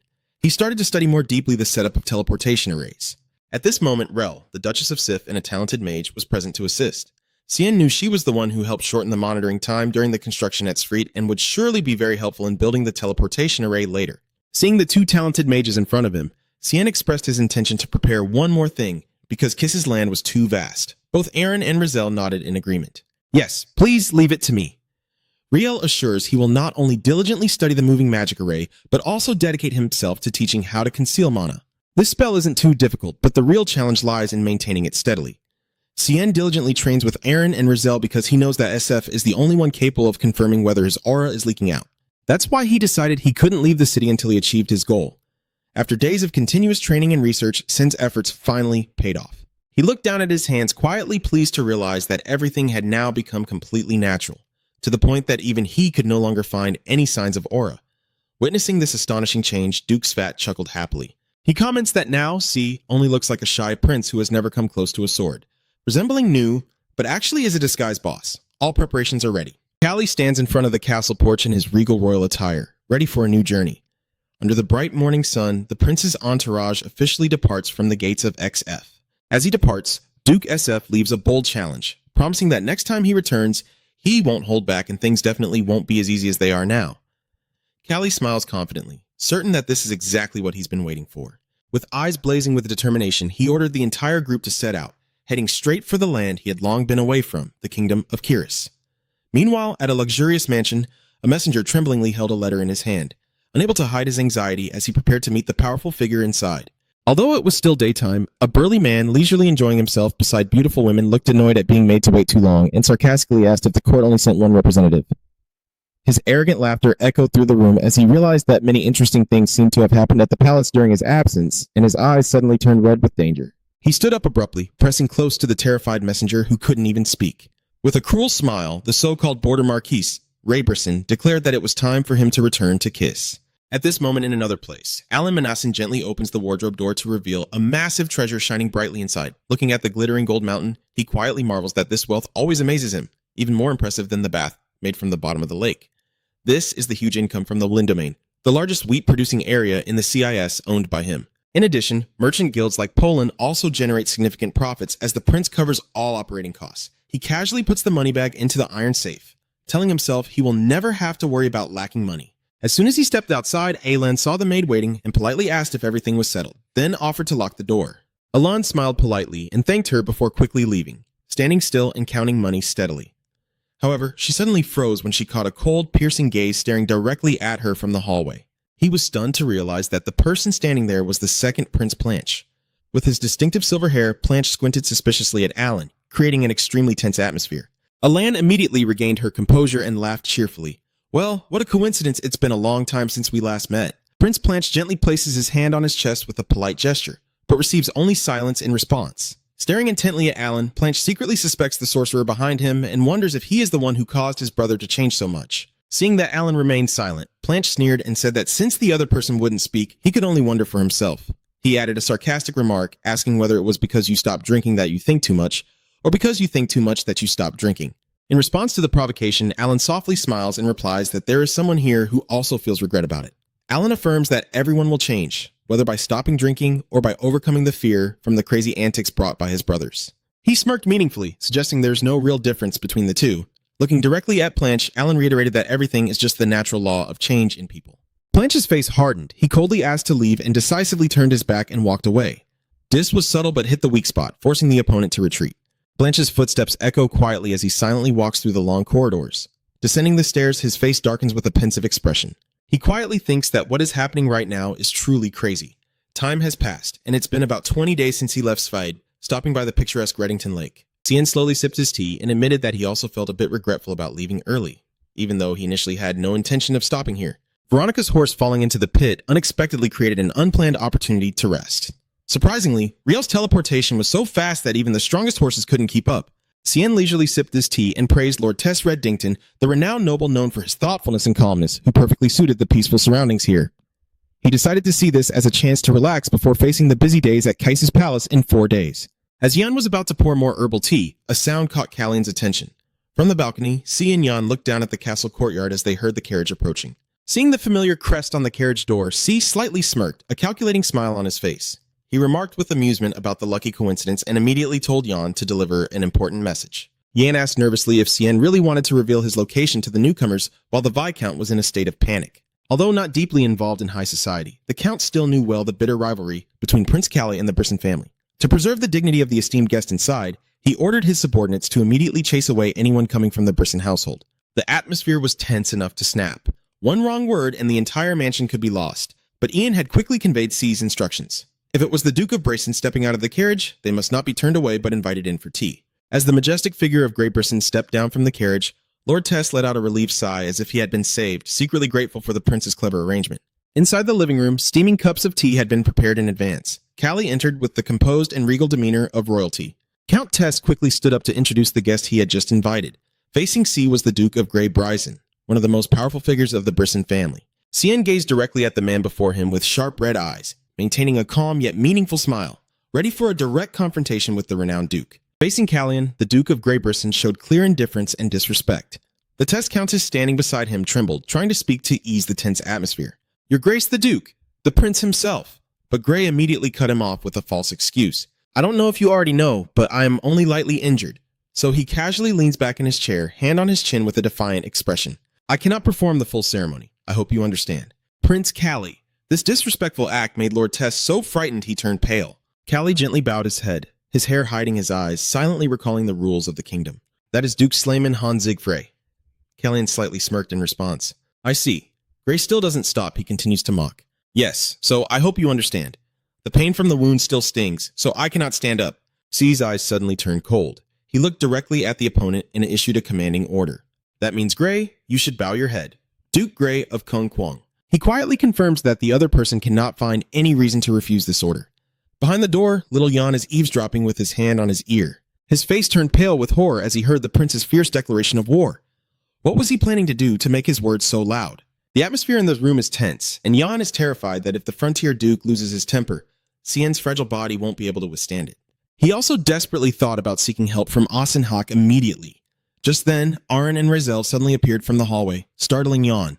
Aaron asked, "What are you doing here?" Seeing the two saviors, Jan, panting heavily, pointed towards the living room with a look of urgency. Right now, the prince is in the living room. Seeing the girl in that state, Jan, Aaron, and Razel hurried over to ask Han. Jan tried to reassure her, saying, "It's okay, calm down and tell us." "What's going on?" Hina. Through her trembling hand signals, Hina reveals that her brother and the knights are in serious trouble. Jan is stunned to realize that a fierce conflict has apparently broken out between the Kyrier Knights and the Brisson army right at the Horse Temple. Without hesitation, Jan decided to rush straight to the Horse Temple to get the situation under control. Seeing Asen about to go with him, Jan sternly warned Lord H not to act first to prevent everything from spiraling out of control, and nodded, affirming that he was not someone lacking self-control, and immediately rushed out. Watching the wizard's figure, Jan still couldn't shake the uneasy feeling that was surrounding the mansion. He silently thought that something serious must have happened that the prince absolutely couldn't ignore. When he returned to the reception room, the atmosphere was now thick with deadly intent. Grey Brian gritted his teeth in fury, his veins bulging as he asked in a strained voice, "What do you mean by bowing your head?" Cien still maintains a terrifyingly cold expression and responds firmly, "How dare you question the prince's words? It's truly disrespectful. What you should bow your head to is not that mouth." Ray angrily stood up, ready to resist, but Callian closed in with blazing red eyes full of authority, making him gasp for breath. He roared like a final judgment. "The Marquis of the Borderlands, I told you to bow before me." The coldness and authority in Cien's gaze made even the proud Grey tremble in fear. The pressure from the final boss activating his aura nearby is enough to drain your morale bar. He had previously asked Yan if they had met before because he had no memory of him at all. Yan explained that it was a long time before he became the prince's retainer, so it's understandable that he doesn't remember clearly. Cien silently thought that if they had met back then, Grey probably couldn't imagine what he looks like now. Maybe he's heard a lot of stories from Super Lai. Don't think I'm still the same third prince as before. Surely Grey won't believe in this change. Cien smirked challengingly, waiting to see if his opponent would reveal murderous intent or lose composure and draw his sword. For him, whatever choice Grey made would be the worst decision for him. Grey clenched his teeth in frustration, secretly realizing that the rumors about this prince were not exaggerated at all. He felt extremely uncomfortable being suppressed by someone like Callie, who was excluded from the power struggle, causing his duke title in Brisson to be shaken. At this moment, Countess Tessie is sweating profusely, gathering her courage to step forward and request that once she stands up, she should kneel and show her respect. Callie secretly admires her bravery, as she seems unaware that this act has just saved her from Grey's wrath.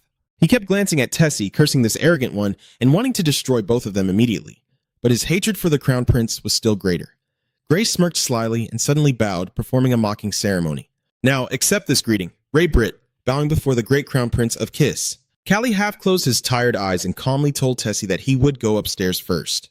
Grey's complete indifference only made him even more furious for being disrespected right after humbling himself. As he approached the door, Chen didn't forget to leave a cryptic reminder. "Duke of the Frontier, make sure to take good care of your neck. It looks quite painful." Grey roared in fury, "You dare!" Immediately, a loud explosion and blinding light burst from outside the window, causing the room to shake. Both Grey and Tessie are stunned and terrified by the sudden chaos. Callian realizes this is the power of Asner.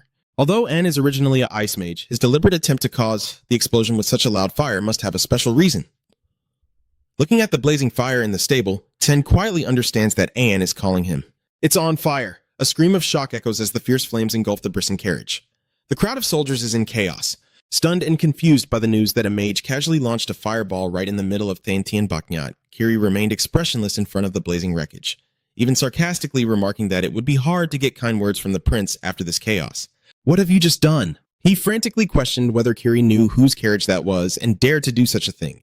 Unshaken, Kiri protected the boy behind him and sharply retorted, "Do you know whose person this boy is and dare to touch him?" The soldier sneered sarcastically, saying Kiri was just a pawn of the third prince. Kiri calmly admitted, "Yes, I am a pawn of the third prince." "And what about you?" "So, you're just the dog of the Earl's son?" "My subordinate just said that. Enough." Just the dog of the Marquis's son. The appearance of the young prince made the Bryson soldier break out in a cold sweat and freeze in place as he faced Callie's overwhelming aura. Callie calmly walks past the burning wreckage. Seeing that, Kiri asks if he needs to compensate for the damaged carriage. After a moment of thought, he proactively suggested, "No need, just deduct it from my salary, Your Highness." He glanced around and remarked that although everyone was gathered, it seemed nothing major was happening.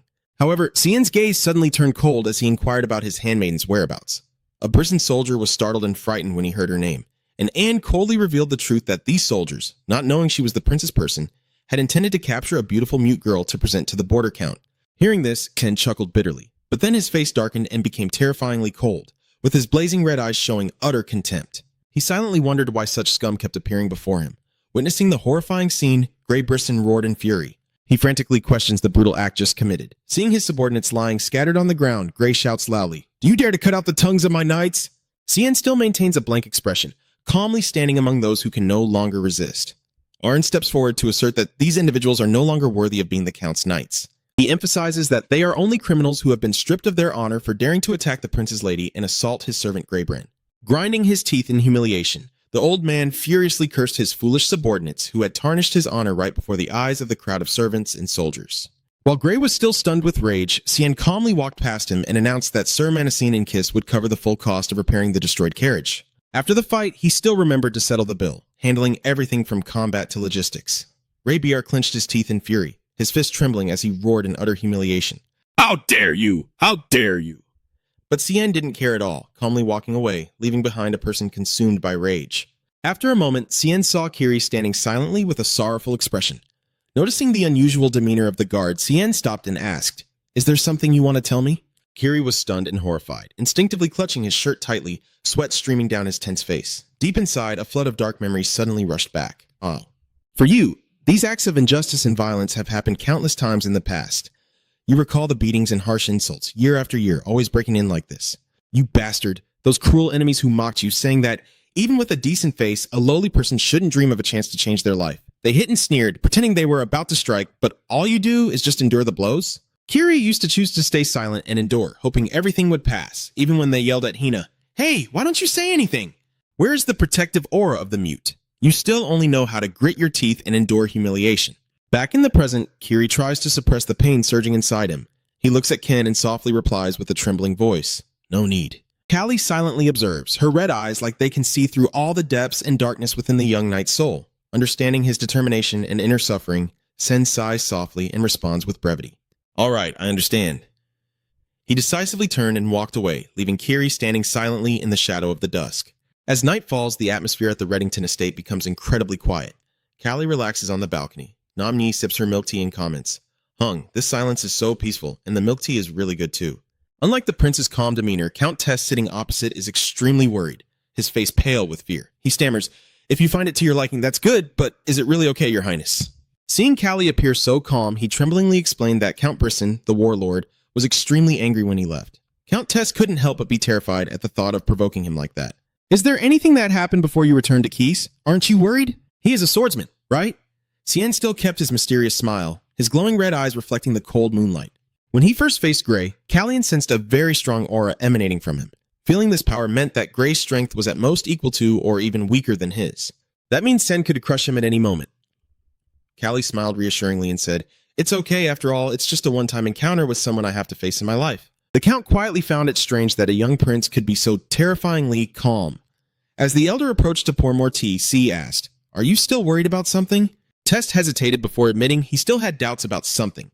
He looked down at the training ground and asked if Lord Cien planned to let his servant continue like that. The old man was worried to see Kiri running around the courtyard for hours without stopping. And as he looked at Kiri's sweat-drenched figure, C's eyes grew cold and resolute. "I assure you everything is fine because there are things I need to teach him, even if it means using harsh methods like this." Callie looked down at the field where Kiri was tirelessly running and then calmly affirmed to Lord Test, "I had to punish him in that way." Seeing Test's concern about whether the punishment was too harsh, C coldly asked a practical question. "Can I entrust my life to someone who can't handle that level?"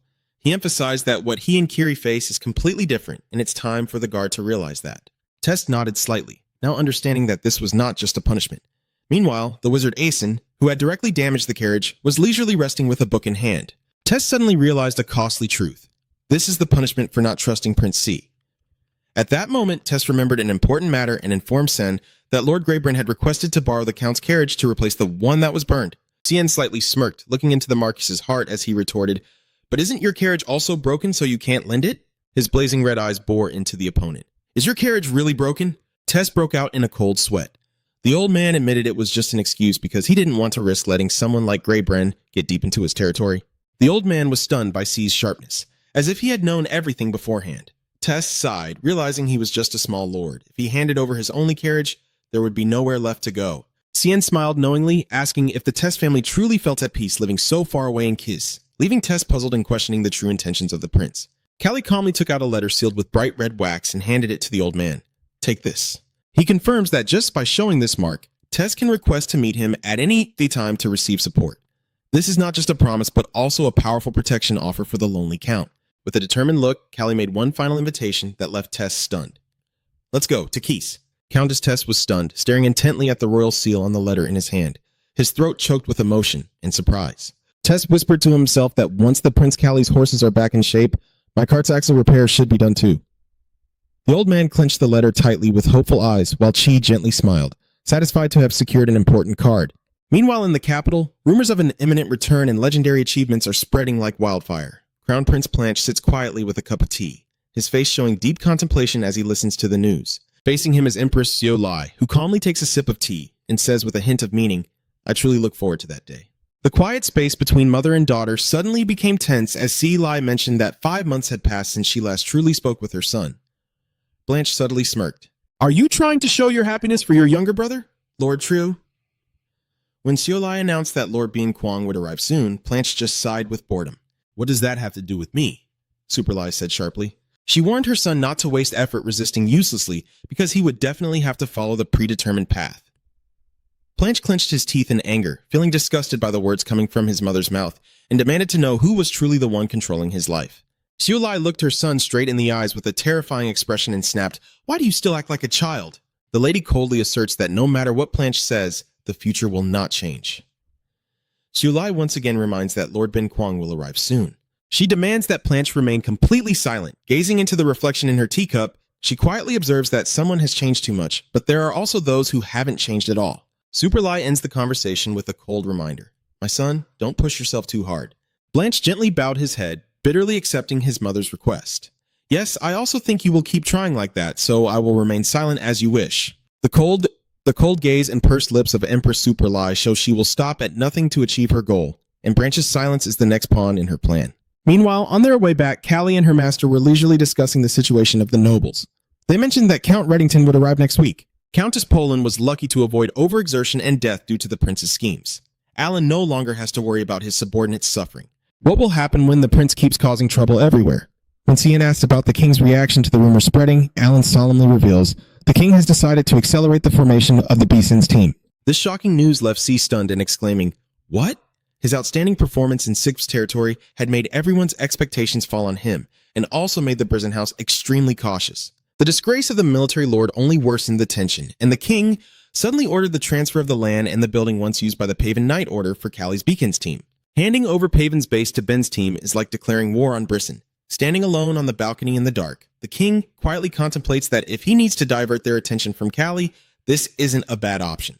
If the king is firm in his decision, then it's not necessarily a bad choice. Cien immediately realizes his father's deeper intentions. He worries that the king is turning himself into a target and that there will definitely be threats against him. He has taken that into account. The Bonkin's team formation ceremony will officially take place next week as soon as Sen returns. He clenched the ring on his hand, his face grim with anger and worry. No, this is not going to be easy.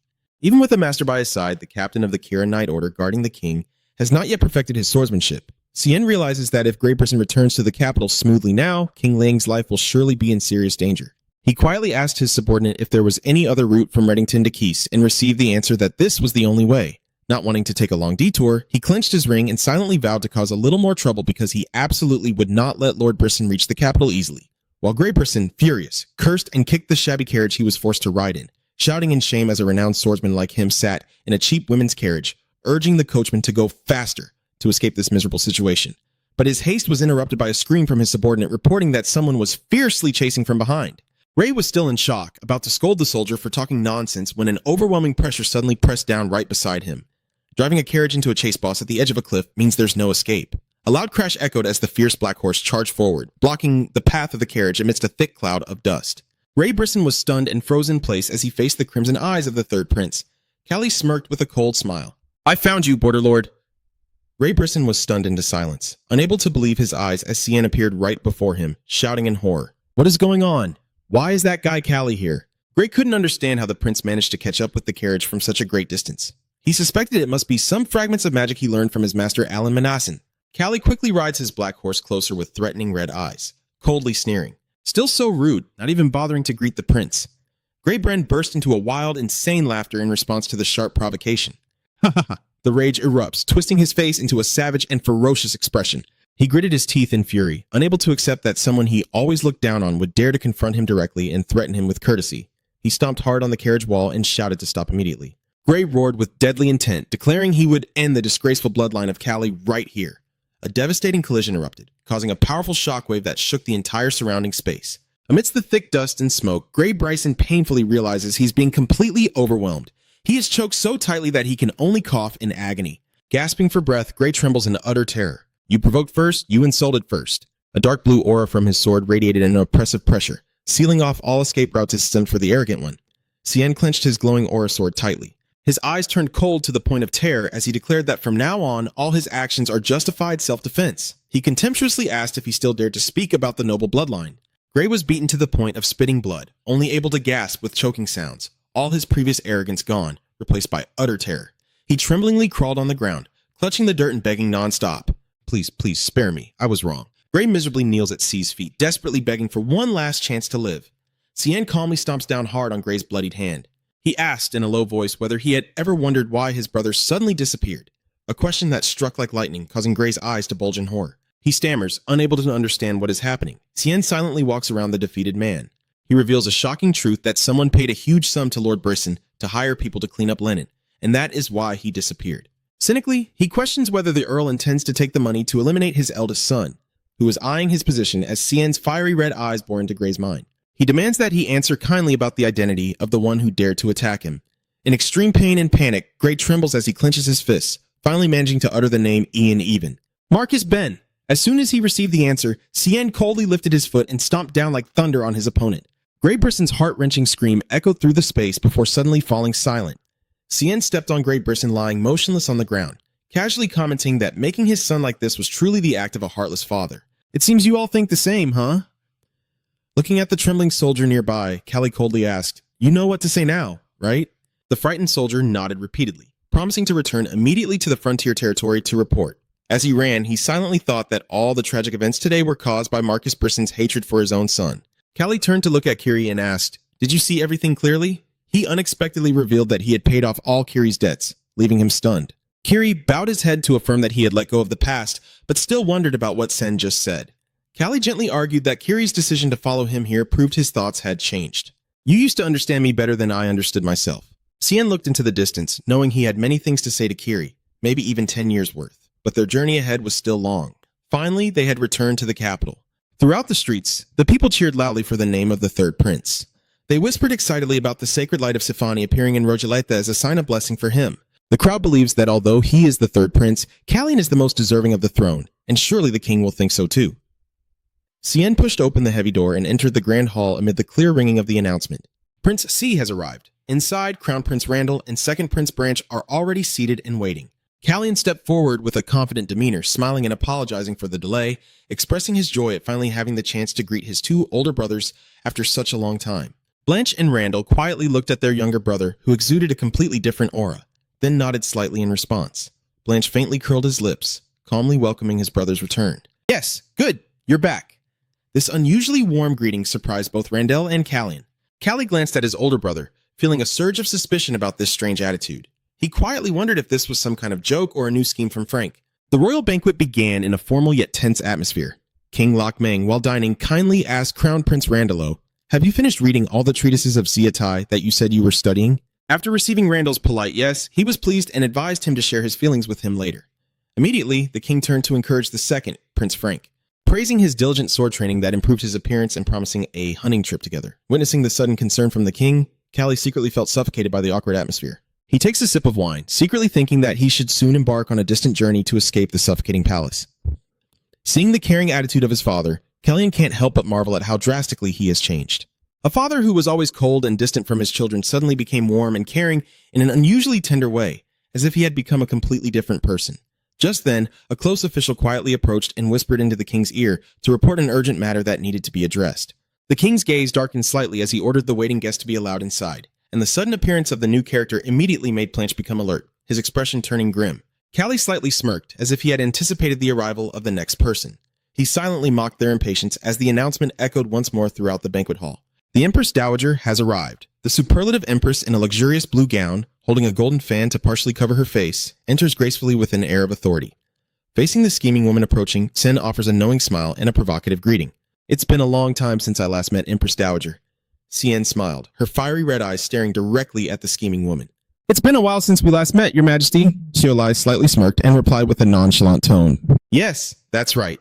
She slowly approached, examined C carefully, and then commented with a fake smile. "You look very healthy. It seems there's nothing to worry about." Cien replied calmly. "As you can see, I returned safely. Superlai keeps mocking his health, worried that he might catch the flu again, like last time. The journey seemed difficult, so I was very worried about you." Callie remained unfazed, responding with sharp counterattacks. "On the contrary, I find it very favorable. Since the last flu was really severe, I didn't encounter any serious issues outside." Xiaolai smiled brightly but with cold eyes. How fortunate. Suddenly, she shifted her attack target to the king, and hearing that something good happened in JF's land, I became even more worried. Is that right, Your Majesty? Superlai's praise for Cien has reached all the way to the Haya Palace. She delivered a fatal blow. Are you really considering making Cien the next crown prince? The shocking question stunned both Randall and Planche, causing the banquet hall to suddenly freeze. As King Lang clenched his glass of wine until his hands trembled, Cien silently thought, you really no longer know what to say or not. Is it because of impatience that you have even given up on maintaining the slightest appearance of decorum? Superlai still kept a calm yet challenging expression.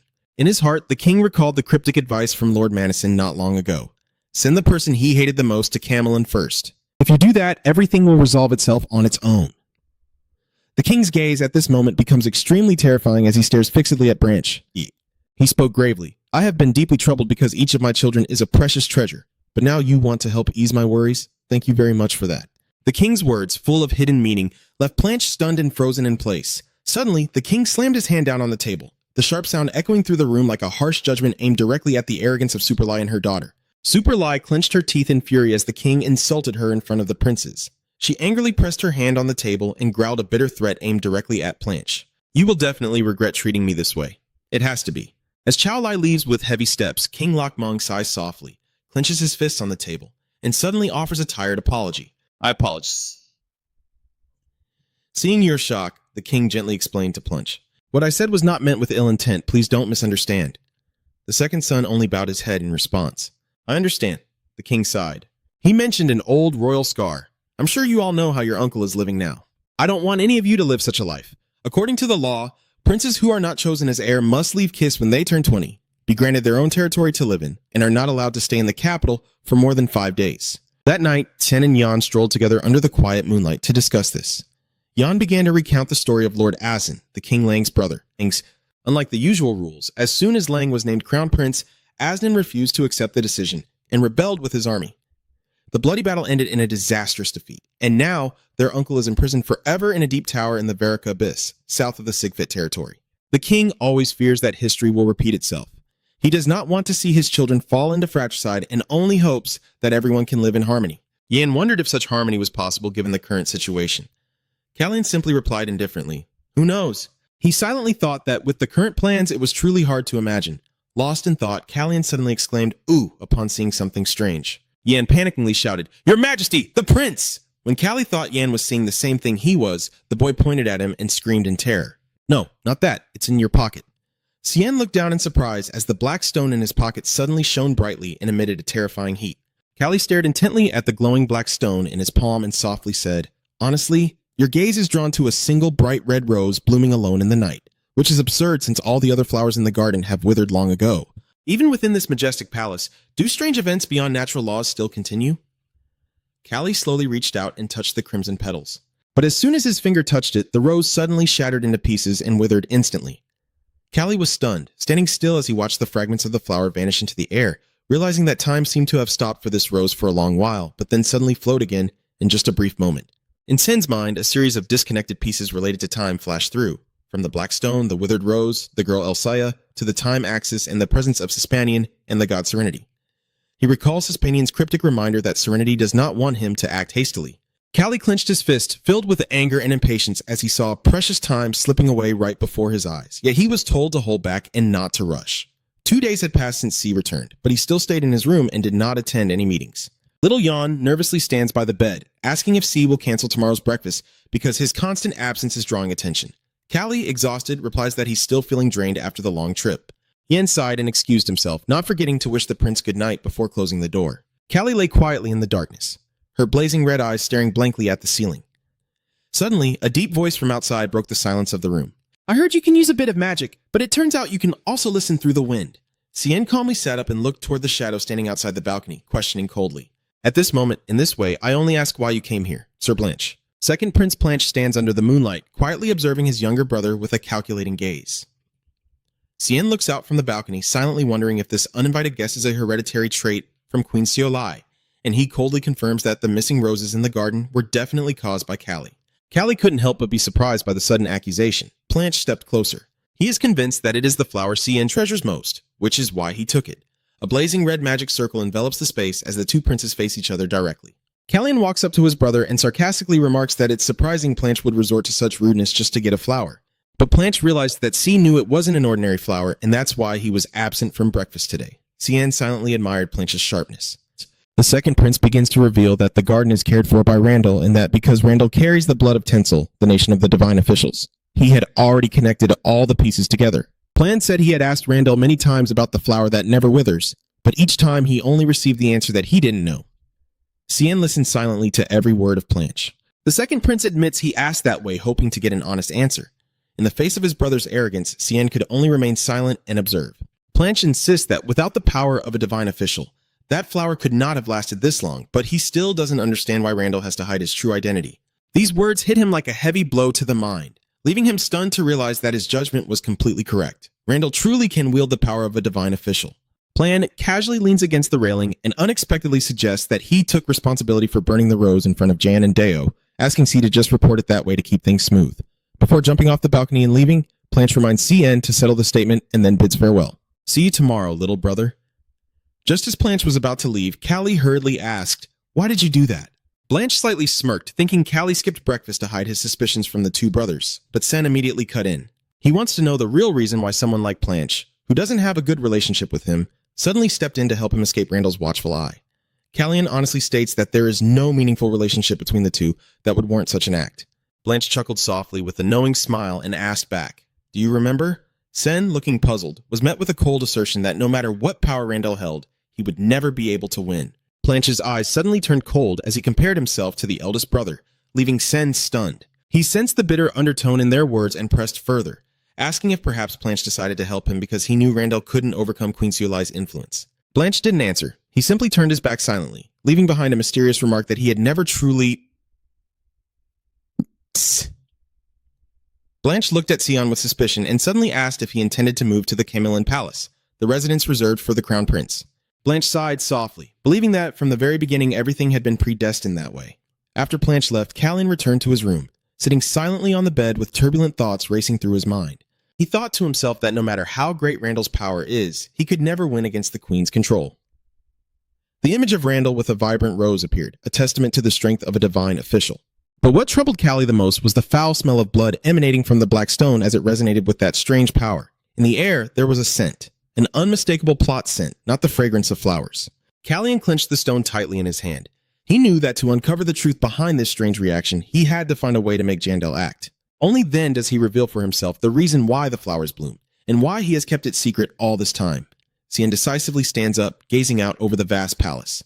He realizes there is only one way to force Randall to act, which is to completely eliminate Queen Seolai. Looking towards the distant greenhouse, Callian silently resolves to act immediately because he doesn't have much time left. Meanwhile, in the Empress's palace, a loud bang of the Queen's hand hitting the table made tea splash everywhere. Seolai jumped up, her face distorted with shock and anger. "What did you just say?" "Say that again. How could the Duke be a soldier?"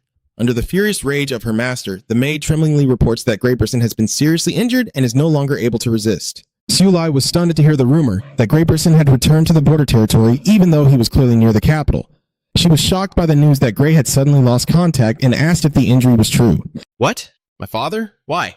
According to the testimony, the Marquis knew about the conspiracy to seize the throne and sent a warning.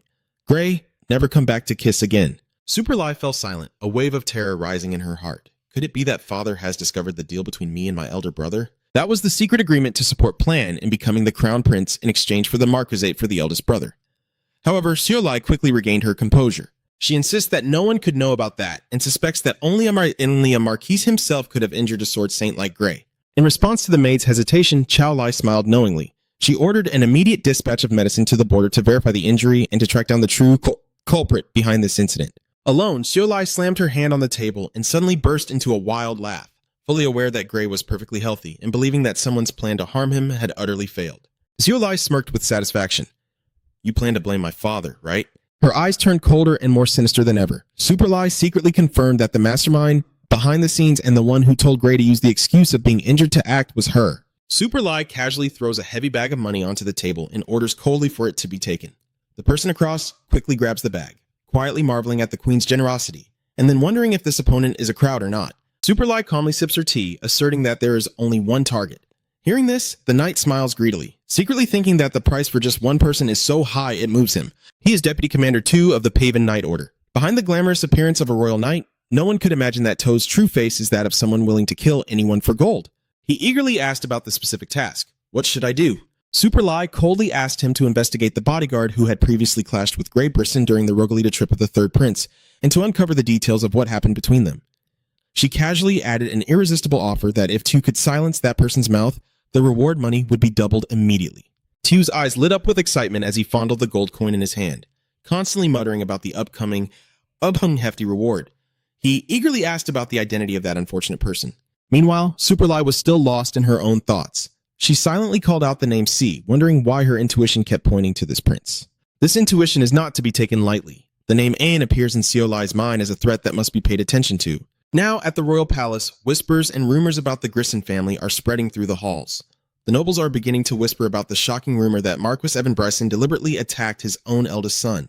They wondered about the truth of the information when they heard that Evan was frantically searching for the person who spread the false rumor. Evan's unusual absence from the noble meeting today made the suspicions about the Brisson family's involvement more evident than ever. The nobles buzzed with gossip over the emperor's sudden summons. Stepping onto the podium, King Lang declared clearly, "I have an important announcement for you." He candidly admits that for a long time, the kingdom of Kyrus has been too close to swords and distant from magic. To correct this mistake, he clearly announces that the Kyrus royal family will establish a wizard corps. The whole hall seemed to explode with shock at the startling news, whispers spreading non-stop. What is it? A wizard division in Kys? Amid the storm of public opinion, many noticed the unusual absence of the Marquis Brisson at this critical moment. King Long announced that the new division will be called Ban Kan, and the official launch will take place in just a week, affirming that all preparations are complete and making a strong move against the aristocracy by declaring that Ban Kan will use the building and training grounds formerly belonging to the Paven Knights. Immediately after, he coldly ordered everyone to leave. This move was enough to freeze the entire court for 5 seconds. When the crowd had dispersed, the king, exhausted, requested to be alone. From now on, I want to be alone. He quietly walks down the empty corridor, gently massaging his tense temples as he senses the fierce opposition from the nobles. The deadline pressure is closing in fast, and there's no escape. Seeing Sion approaching, he kindly asked if he was okay.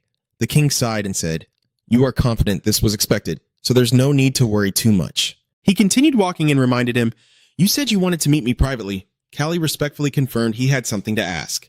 "I plan to meet with some nobles from knightly families. Will that cause any trouble for you, your majesty?" King Li looked somewhat surprised and asked his son, "Do you want to know if expanding your influence might cause harm or arouse suspicion?" Seeing C's determination, the king gently smiled in admiration. "How bold you are. Since when did you become this mature?" He decisively granted permission. "Do as you wish. Keep a respectful smile and thank him for the approval. Thuong Hai." However, he also expressed caution, believing that to meet certain people he wanted to talk to, he must avoid the gaze of the Brisson family.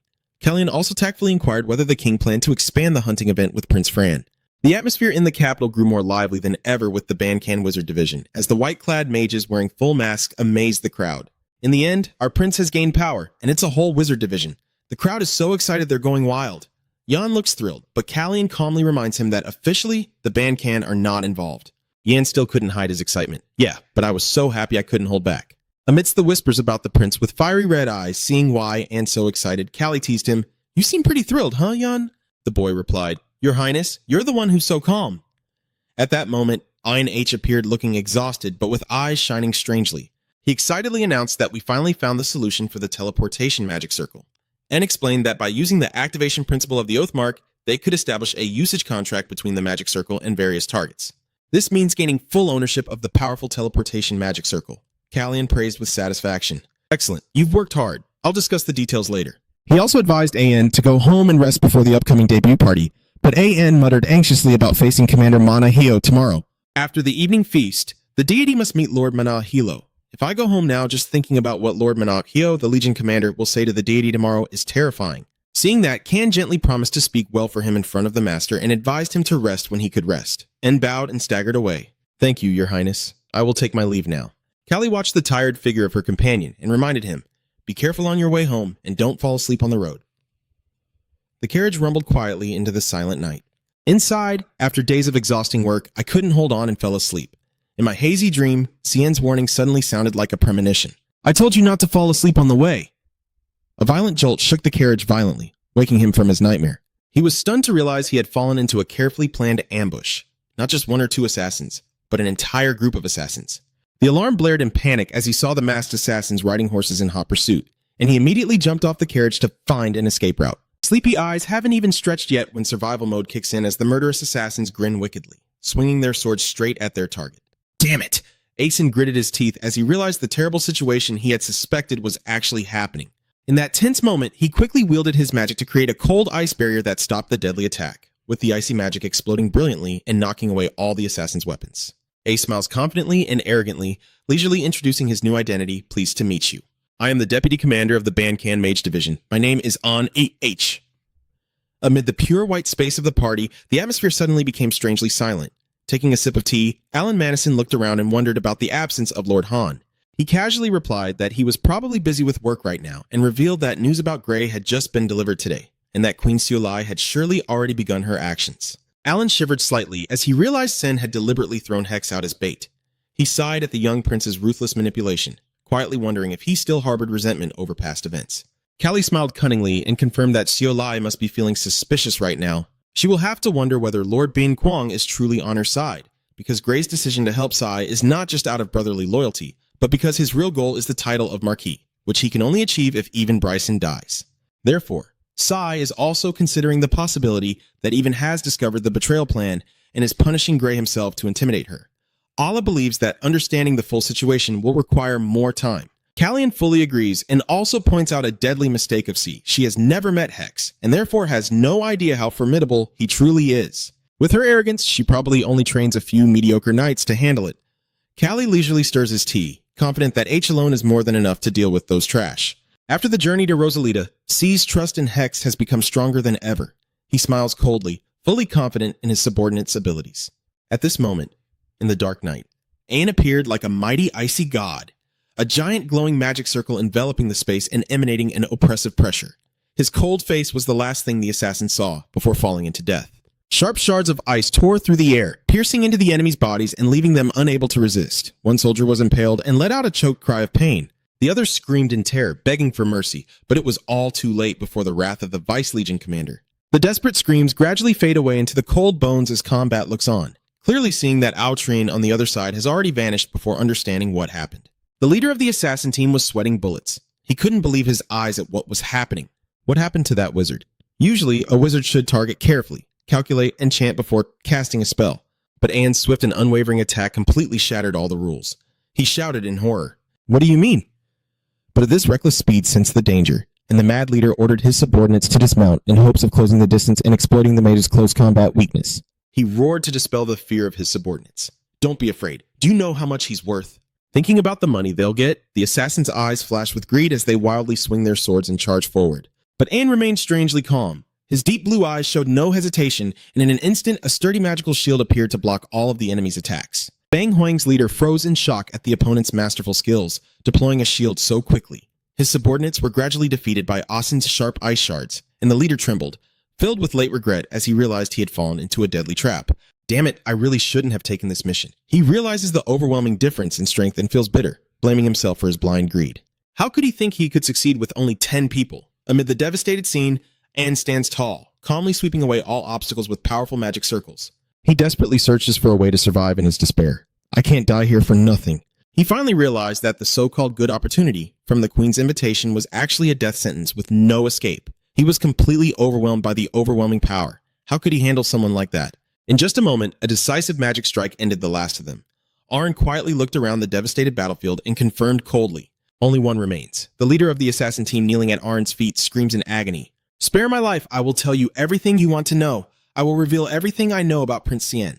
Anne calmly looked down at the trembling man. "What do you intend to say now?" He gasped and revealed that Empress Superlie was the one who directly ordered him to carry out the assassination. He continued to spill dark secrets in hopes of saving his life. "I once handled a lady-in-waiting of the Empress who sneaked into Prince Cien's palace. If needed, I can testify." Arn slightly smirked with contempt, firmly stating that C absolutely did not want to bring up that matter again. The assassin, panicked, mentioned Lennon Bryson's disappearance and the wounded lord on the frontier. He realized that all these shocking events were orchestrated by Callie behind the scenes. He shouted about the one holding the funds of Marcus Brisson. The more he said, the more he revealed himself. No one asked, yet he kept exposing his own faults. He revealed a private casino in Kiss where the elite bet with lives, but Ayan calmly crushed his last hope. It's a shame. The story is somewhat interesting, but someone closer to the prince already knows more than you do. The leader's face completely collapsed, pale with disbelief that the young prince could be so cunning. He struggled to reveal the final secret about Marcus Evan Brisson. In fact, the Marquis has been pursuing the path of swordsmanship for a very long time. I've seen that his sword was badly damaged, but he's always kept that secret from the Border Lord. Arn slightly furrowed his brow, showing interest in this new information. He placed his hand on the assassin's shoulder, startling him, then calmly remarked, "Perhaps the prince will find this a little interesting?" Toh tried to play his final card to save his life. "You know a lot about this, huh?" The assassin grew even more smug. He desperately begged, "If you allow me to meet His Highness, I will tell you even more details about that." But in response to the plea, it was just a cold magic sword strike that immediately ended the traitor. At this point, thinking you can negotiate is just a delusion of max-level power. Ain looked at the corpse at his feet and calmly remarked that once words had been spoken harshly, it was better to stay silent. After resolving the trouble, he sighed and looked around the quiet forest. The carriage is destroyed, the horses have run off, and there's not a single soul passing through this deserted place, making him worry about the way back. But suddenly, the pounding of hooves from behind startles him in terror. In the capital, a blood-stained cloth bag is placed on the table, while Sen maintains a cold, mysterious expression. Elsewhere, Marcus Evan Brisson is going berserk with rage. The old man slammed his hand down on the table, roaring in fury at the accusation aimed directly at him. "What did you say?" "What do you mean I caught unhacking?" Even realized this was a warning from the king, indicating he suspected I had dared to interfere with the Ban-Can division, the new power of the royal family. I asked about Tu's involvement with the mage and was told he had entered the palace by order of Queen Xiaolai. Even's eyes grew cold. He decided to go to the palace immediately, regardless of the request to notify the queen. Even roared fiercely. He did not want to witness father and son tearing each other apart, and his true target was the second Prince Planche. Meanwhile, the atmosphere at the Three Princes dinner became extremely tense. Crown Prince Randall suddenly mentioned that the deputy commander of the Ban-Can was missing, and suggested that Callie must be very worried. Cien remains calm. He admits he's become too accustomed to trouble since his time in Rosalita. But beneath the banquet table, C's hands clenched tightly with tension. Outwardly calm but internally tumultuous, the key lies in his demeanor. Cien forced a strained smile, believing that the king and the master were the ones truly worried about the safety of the vice commander. Randall quietly observes his younger brother with a thoughtful look. Suddenly, Crown Prince Planche mentions the scheduled hunting trip and turns to ask Randall if he plans to join. Randall firmly declined the invitation to join the hunt, thinking this was a royal event meant for Planche, so he had no reason to be there. After Planche's advice to go outside and get some exercise, Randall simply thanked him politely and affirmed that hunting was not his thing. Cien watched silently. He realizes Randall is secretly checking Bly, even though he knows the answer, but still deliberately asks to confirm his absence at the banquet. Plan calmly continues eating and suddenly asks if C is helping him. C immediately stared intently at his brother, secretly noting that this attitude was completely unlike Plan's usual demeanor. Suddenly, a tremendous wave of pressure hit, causing Sen to shudder in fear. He was stunned to realize that this overwhelming feeling of anger was actually Sen sweating profusely. He was amazed and wondered how Master Alan Madison could be so furious. Meanwhile, in the palace corridor, Alan Madison appeared and sarcastically remarked upon seeing someone still at ease, despite his subordinate just disappearing. He approached Count Evan Bryson, mockingly asking if he was perhaps too preoccupied with the favored third prince. Alan emphasized that despite losing most of his subordinates, the Marquis still appeared very relaxed, showing a concern for the second prince that he normally never displayed. Seeing Evan's face contorted with anger, he coldly asserted that if his men had met a tragic end, the first thing he should be worried about is a funeral, not rushing into the palace. Every word is as sharp as a knife. After hearing them, only silence remains, as Count Evan Brisson grits his teeth in anger at Alan's arrogance. The old man roared fiercely. "Who do you think you're trying to lecture? Are you still daring to be rude in front of His Majesty? Someone like you who has no throne should not only be ungrateful." In response to the insult about his background, he calmly replied that it was not a matter for a Marquis to interfere in. In response to that contempt, Alan only slightly smirked. Who would have thought that a noble knightly family sending elite soldiers to capture a mage would end up wiped out, more trustworthy than anyone else? That final remark was so cutting that it left no room for rebuttal. He stepped closer to Even with a sarcastic and bitter remark. "So, how much did you get this time?" Of course, it couldn't be more than that day. Alan leaned close to the Earl's ear and whispered a shocking truth that made the space seem to freeze. "The day you betrayed your own flesh and blood." The words hit like a deadly blow, leaving Even stunned and trembling, sweat pouring down his pale face as his dark secret was exposed. Unable to contain his extreme rage, Even lunged forward, grabbing Alan by the collar and roaring wildly. "What did you just say?" Getting exposed right on the spot. Amid the swirling pressure of the deep blue magic, Alan remains disturbingly calm. He softly utters as a mage, affirming his strength, and secretly thinks, "I told you I'm not that easy, but it seems you've forgotten." A sudden burst of blazing red fire magic erupts fiercely, engulfing the entire surrounding space. With a mysterious and arrogant smile, he gazes directly at the trembling figure, mocking his ignorance of his own limits. He calmly watches Evan gradually being consumed by the fierce flames, wondering how the old man plans to resist when his entire body is being completely devoured without a trace. Alan smirks maliciously amidst the blazing red fire. He coldly warns Evan Brisson to think carefully about who he is facing. Completely overwhelmed by the fire magic, Marcus Bryson could only clutch his neck and cough in pain, his face distorted with frustration as he was unable to fight back. He even gritted his teeth and cursed that those who rely solely on their strength like mages won't last long. But Alan calmly replied that he is not alone. On the contrary, the Brisson family itself is full of selfish individuals. He sarcastically questions who Grey Brisson truly trusts and what he seeks by venturing into the capital, leaving even stunned as he realizes the truth. Dark schemes are gradually revealed as Grey, Bargastare, who should have been on the border, suddenly appears in the capital to seize the Marquis title. Even must have sensed his son's ambition for power, so he decided to act first to eliminate the threat. All clues from the assassin entering the palace to Empress Seolai's involvement point to a brutal betrayal plan, just like how Renong once abandoned Brisson to follow Randall. A series of dramas unfold one after another, each layer more intense than the last, making it unbearable for anyone watching from outside. Even Brisson roared madly in shame. "How dare you!" The old man's scream echoed through the garden, but could not change the predetermined outcome.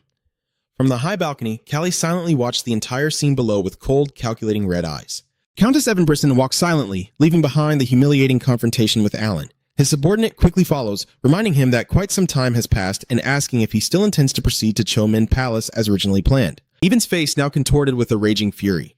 Marquis Mukbitch wanted to go to Chomin Palace to confirm the truth about the alliance between the second Prince Planche and Queen Seolai. Every step now must be carefully considered. Just one wrong move and the cost is immediate. But he clenched his fist tightly, silently acknowledging that the current situation has completely changed, and the decision to turn back was made in an instant. Because Even understood that he should only meet Branch when he was sure he had solid evidence of which side the prince truly supported. Outside, heavy raindrops began to fall, erasing the figure of the Marquis lost in his vengeful calculations.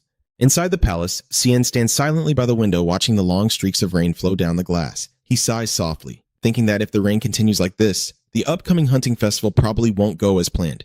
You need to turn and look at the person sitting quietly in the room and ask, "Don't you see it that way?" Blanche still maintains a cold expression. He suddenly mentioned seeing a wizard chase after knights this morning. Cien slightly smirked, stepped closer, and asked if his brother could sense the overwhelming aura hidden in that act. Seeing the mischievous expression on his younger brother's face, Blanche sighed softly. He admitted that the king's praise for Callie's swordsmanship was truly not an exaggeration. After realizing he could only remain silent because speaking further would only make things worse for himself, Callie casually asked, "Do you often meet with the Marquis?" Seeing Blanche's solemn expression, he firmly stated that the two of them had never met privately before. Cien slightly smirked and replied, "Is that so?" Then he quietly concluded that the Brisson family was very harmonious, but a little push was enough to cause a crack, and perhaps that was why the Marquis sought out Planche. In the quiet room, Cien reveals the plan, pulling your mother down and pushing you toward Camelon. Planche falls silent, his deep blue eyes showing clear signs of turmoil in response to the harsh truths. "If all you want is for my mother to abdicate, you don't need to side with me anymore. But if you want the throne, go meet Even." Planche slumped into the chair, exhausted, as if he had already made up his mind long ago. "So then, let me ask one last question," he said confidently. "This time the queen is likely to make the worst choice." Cien's eyes turned cruel as he declared that he would push everything in that direction and had no intention of saving her. He coldly warned that if Planche decided to take his hand, he should be prepared. In the pouring rain, Planche gazed into the distance, silently contemplating the path his mother had painstakingly built all along. A firm handshake was exchanged, marking an unexpected alliance between the two princes. Hearing this news, Jan was stunned and asked again if Sen had really allied with Plan instead of Crown Prince Randall. Kellyan calmly confirms the truth. Ian remains in shock. He wondered if this meant Branch had officially turned his back on Emperor Superlie. Kellyan slowly sipped his tea. He explains that it is not betrayal, but rather a surrender. Blanche could no longer stand by and watch the crime Seolai committed just to put him on the throne. So he had long ago chosen to act in his own way. In the dark room, Plan once collapsed among broken bottles, immersed in utter despair. In fact, his drunken appearance is just a perfect mask. Even though he intentionally poured alcohol on himself to mask everything with a strong scent, his breath carried no trace of alcohol at all. Looking back at the past, every time Planche deliberately caused trouble or mistreated Kellyan, it was always when others were present. He believed that by playing the role of a villain, he could let go of some of the toxicity from those around him, or even protect himself. But it was also soon clear that nothing could stop her mad ambition except death, as another handshake appeared once again as proof of a belated compromise. Yan still couldn't understand. He wondered why Planche had to be so cruel and brutal to Kellyan in the past. Kellyan gently clenched his fists and coldly replied that he didn't know and didn't care to ask why, because no matter the reason, the only person who had the right to decide whether to understand and forgive Planche's mistakes was no longer alive. Reporting to your highness, after searching the Brisson estate, we did not find Lord Aiken. Despite scouring the surrounding buildings, his whereabouts remain unknown. However, the search was not entirely in vain when they unexpectedly uncovered a shocking secret in the basement. I found someone imprisoned in the cellar, and that person is believed to be Leon Brisson. I understand. Fall back. When the knight had left, a powerful voice rang out, breaking the silence. Truly, such extravagant complaints. The owner of that voice is Alon Manasin. Even though it's only a temporary position, you are still the commander of Bon Khan. Alan confirmed that it was time for everyone to see where the Ban Kan Legion truly stood in this palace, so that no one would dare to underestimate them anymore. That was also the reason why the Kira Knights were summoned to strengthen the search at the Brisson estate. Are you implying that I've hidden that wizard here, right? In the face of the old Marquis's fury, the knight remained calm and resolute. This is an order from the king. Cooperate with the search. Evan Brisson clenched his teeth and tightened his fists as he realized he was cornered just before the founding day of the Legion. Watching the stubbornness of the old count, Alon slightly curled his lips in a mocking smile. He understood that those who judge others solely based on titles would only truly wake up when they experience firsthand that their opponent is not just an ordinary mage, pressed into a corner but still stubbornly holding on to their dignity. Alan Manison silently thought that his opponent must have also realized the contempt Evan Brisson held for them. Alon proudly asserts that wherever he goes, he is recognized as a grand mage from the Christia noble family to the Liba noble family. But the title that pleases him the most has always been that of the tutor to the third prince Caius. The king gently adjusted his glasses and confirmed that at Kiss, Alan would not only be the prince's teacher, but also Count Alan Manison. Hearing this, all anyone could say was with such an impressive profile, who would dare to look down on him? The news of the new title left Alon stunned and speechless. His eyes widened in amazement. In the middle of the library, the king wondered at his stunned expression. Alan slightly curled his lips into a knowing smile. He thought those words of praise sounded so gentle and calm, like a passing chat about the weather. The heavy rain finally stopped completely. Callie stands by the window, her crimson eyes gleaming with satisfaction as she predicts the weather will make the hunting party go smoothly. Just then, Jan Hot High rushes into the room. The boy shouted in panic when he saw Cian leave somewhere alone again. Seeing Tuitung anxiously worried, Sen calmly walked in and greeted him with a composed good morning. Callian explained that he just went for a walk for a bit to deliver an important item.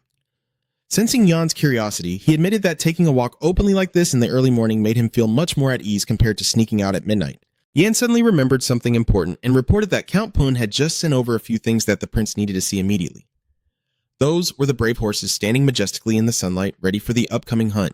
Cian looked at the magnificent war horses and happily remarked that the prince's tastes seemed to have arrived safely in Keys. The gift list included horses with bloodlines related to Javen, but the final present left him utterly surprised. It's a cute little white cat nestled in the basket Jan brought, Cian chuckled. I was originally thinking of giving a bird. Or a dog.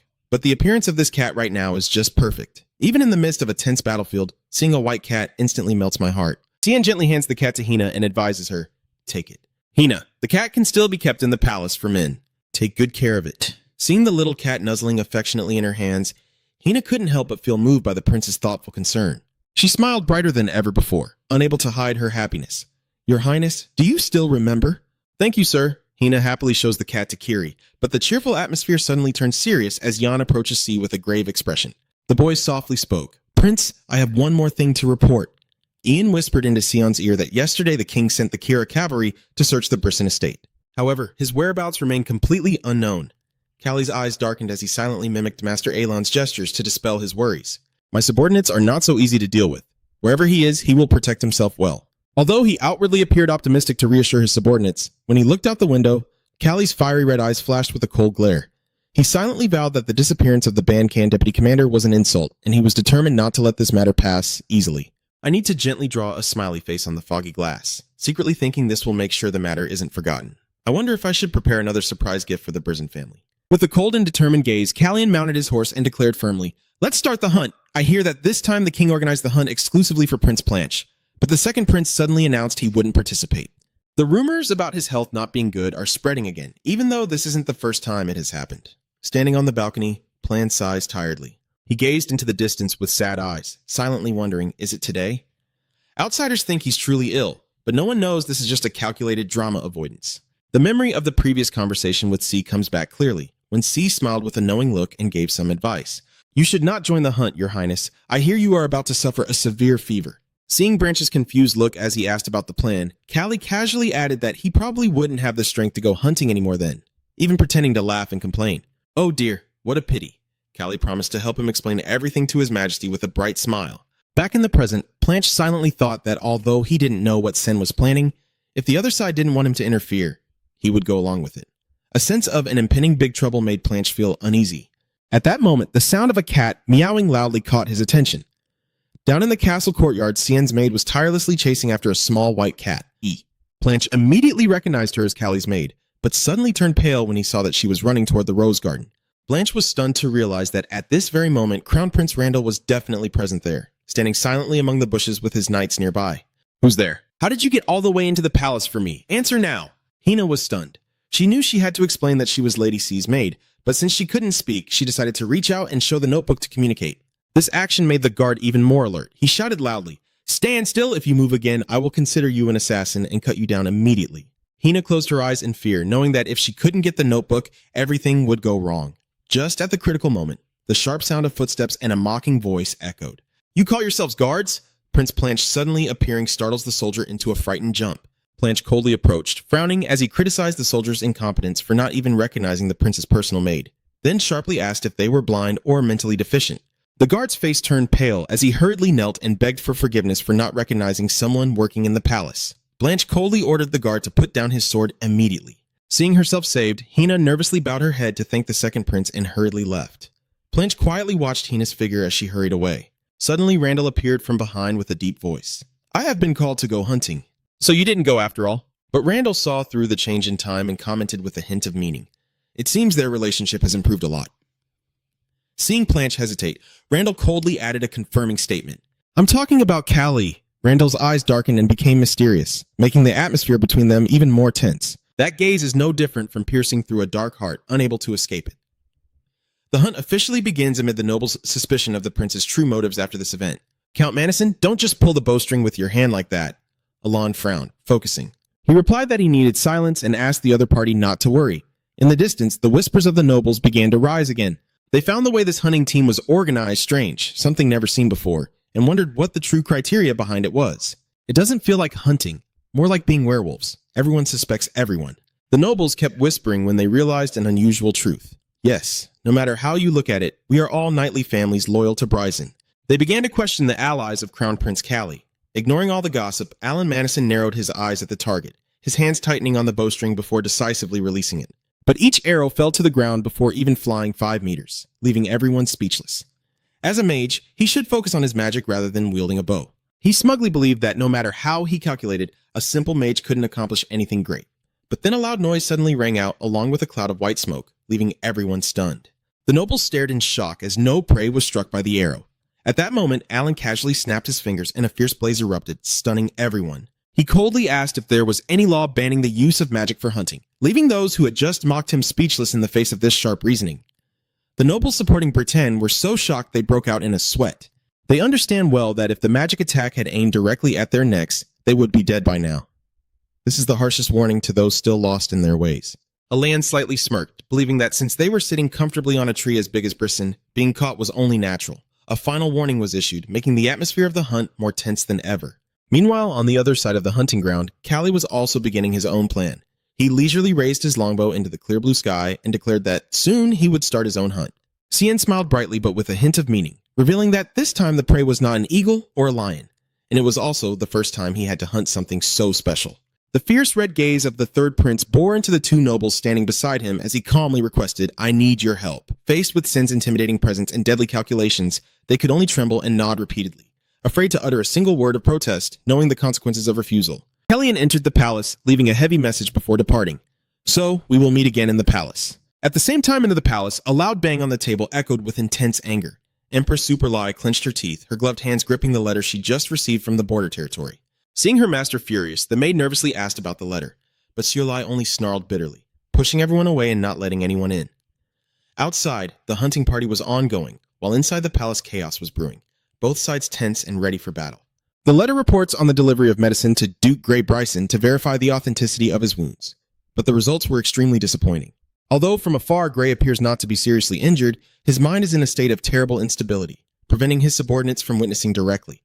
In a dark place, Grey Brisson is frantically screaming in despair. Why? Why can't I use my energy? He was stunned to realize that the entire aura of a swordsman had completely vanished after the confrontation with Callie. Superlie frantically tore apart the letter in her hand upon hearing the report that Grey had ordered everyone to return and would contact them later. Return, return, Like the cold splash of water dousing her ambitions, plunging Seolai into an irredeemable rage. Return! Seolai grits her teeth and repeats the report in utter fury. At that moment, Callie appeared and casually asked why she had been looking for him since early morning, as if something important was happening. Seolai still maintained her haughty demeanor, criticizing the prince's rudeness even during tea time. Ignoring the sarcasm, Sen placed a heavy cloth bag on the table and revealed that it was found at the place where Knight Hex disappeared. Callie sat across from him and said it contained a significant amount of money. In response to Seolai's feigned innocence, C sarcastically remarks that she will surely claim she knows nothing about it. Superlai calmly sips her tea, asserting that she obviously doesn't remember meeting the knight that day. She even deliberately tries to turn the situation around, suggesting that Callie's frantic search for a missing mage proves he did something to the Duke of the Borderlands. Seolai narrows her eyes, suspicious, asking what promise he made that made him so compelled to help. Can's fury erupted as he stood up and growled, "Do you think I would team up with a B-ranked like Grey Brit Sen?" That's truly insulting. Sen's eyes burn with murderous intent. He insists he doesn't need someone like her. Superlai scoffs, thinking that this rude attitude proves C has truly lost his mind. Ignoring the insults, Callie slammed his hand on the table and issued a stern warning. This time, you'll understand the consequences of messing with my people. I will show you the ending. Sia suddenly burst into a joyful laugh, her voice echoing through the room, leaving Seolai stunned. Without hesitation, he swung his hand to toss the bag of money towards the Empress. The gold coin scattered across the floor, shocking Seolai. She gritted her teeth as she looked at the mess, her eyes filled with intense hatred, and declared that if he wanted it that badly, she was also ready. She emphasized firmly, "Let's end it here. It's over." The shining gold coins scattered on the floor mark the end of their fake relationship. As night falls, the quiet palace is bathed in the glow of the full moon.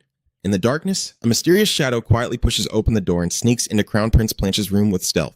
At this moment, Planche is still deep asleep, completely unaware of the stranger approaching his bed. Sensing the disturbance, Planche stirs slightly and wakes up with a sarcastic remark. "A bored wizard, huh?" He sat up suddenly, facing the figure cloaked entirely in black.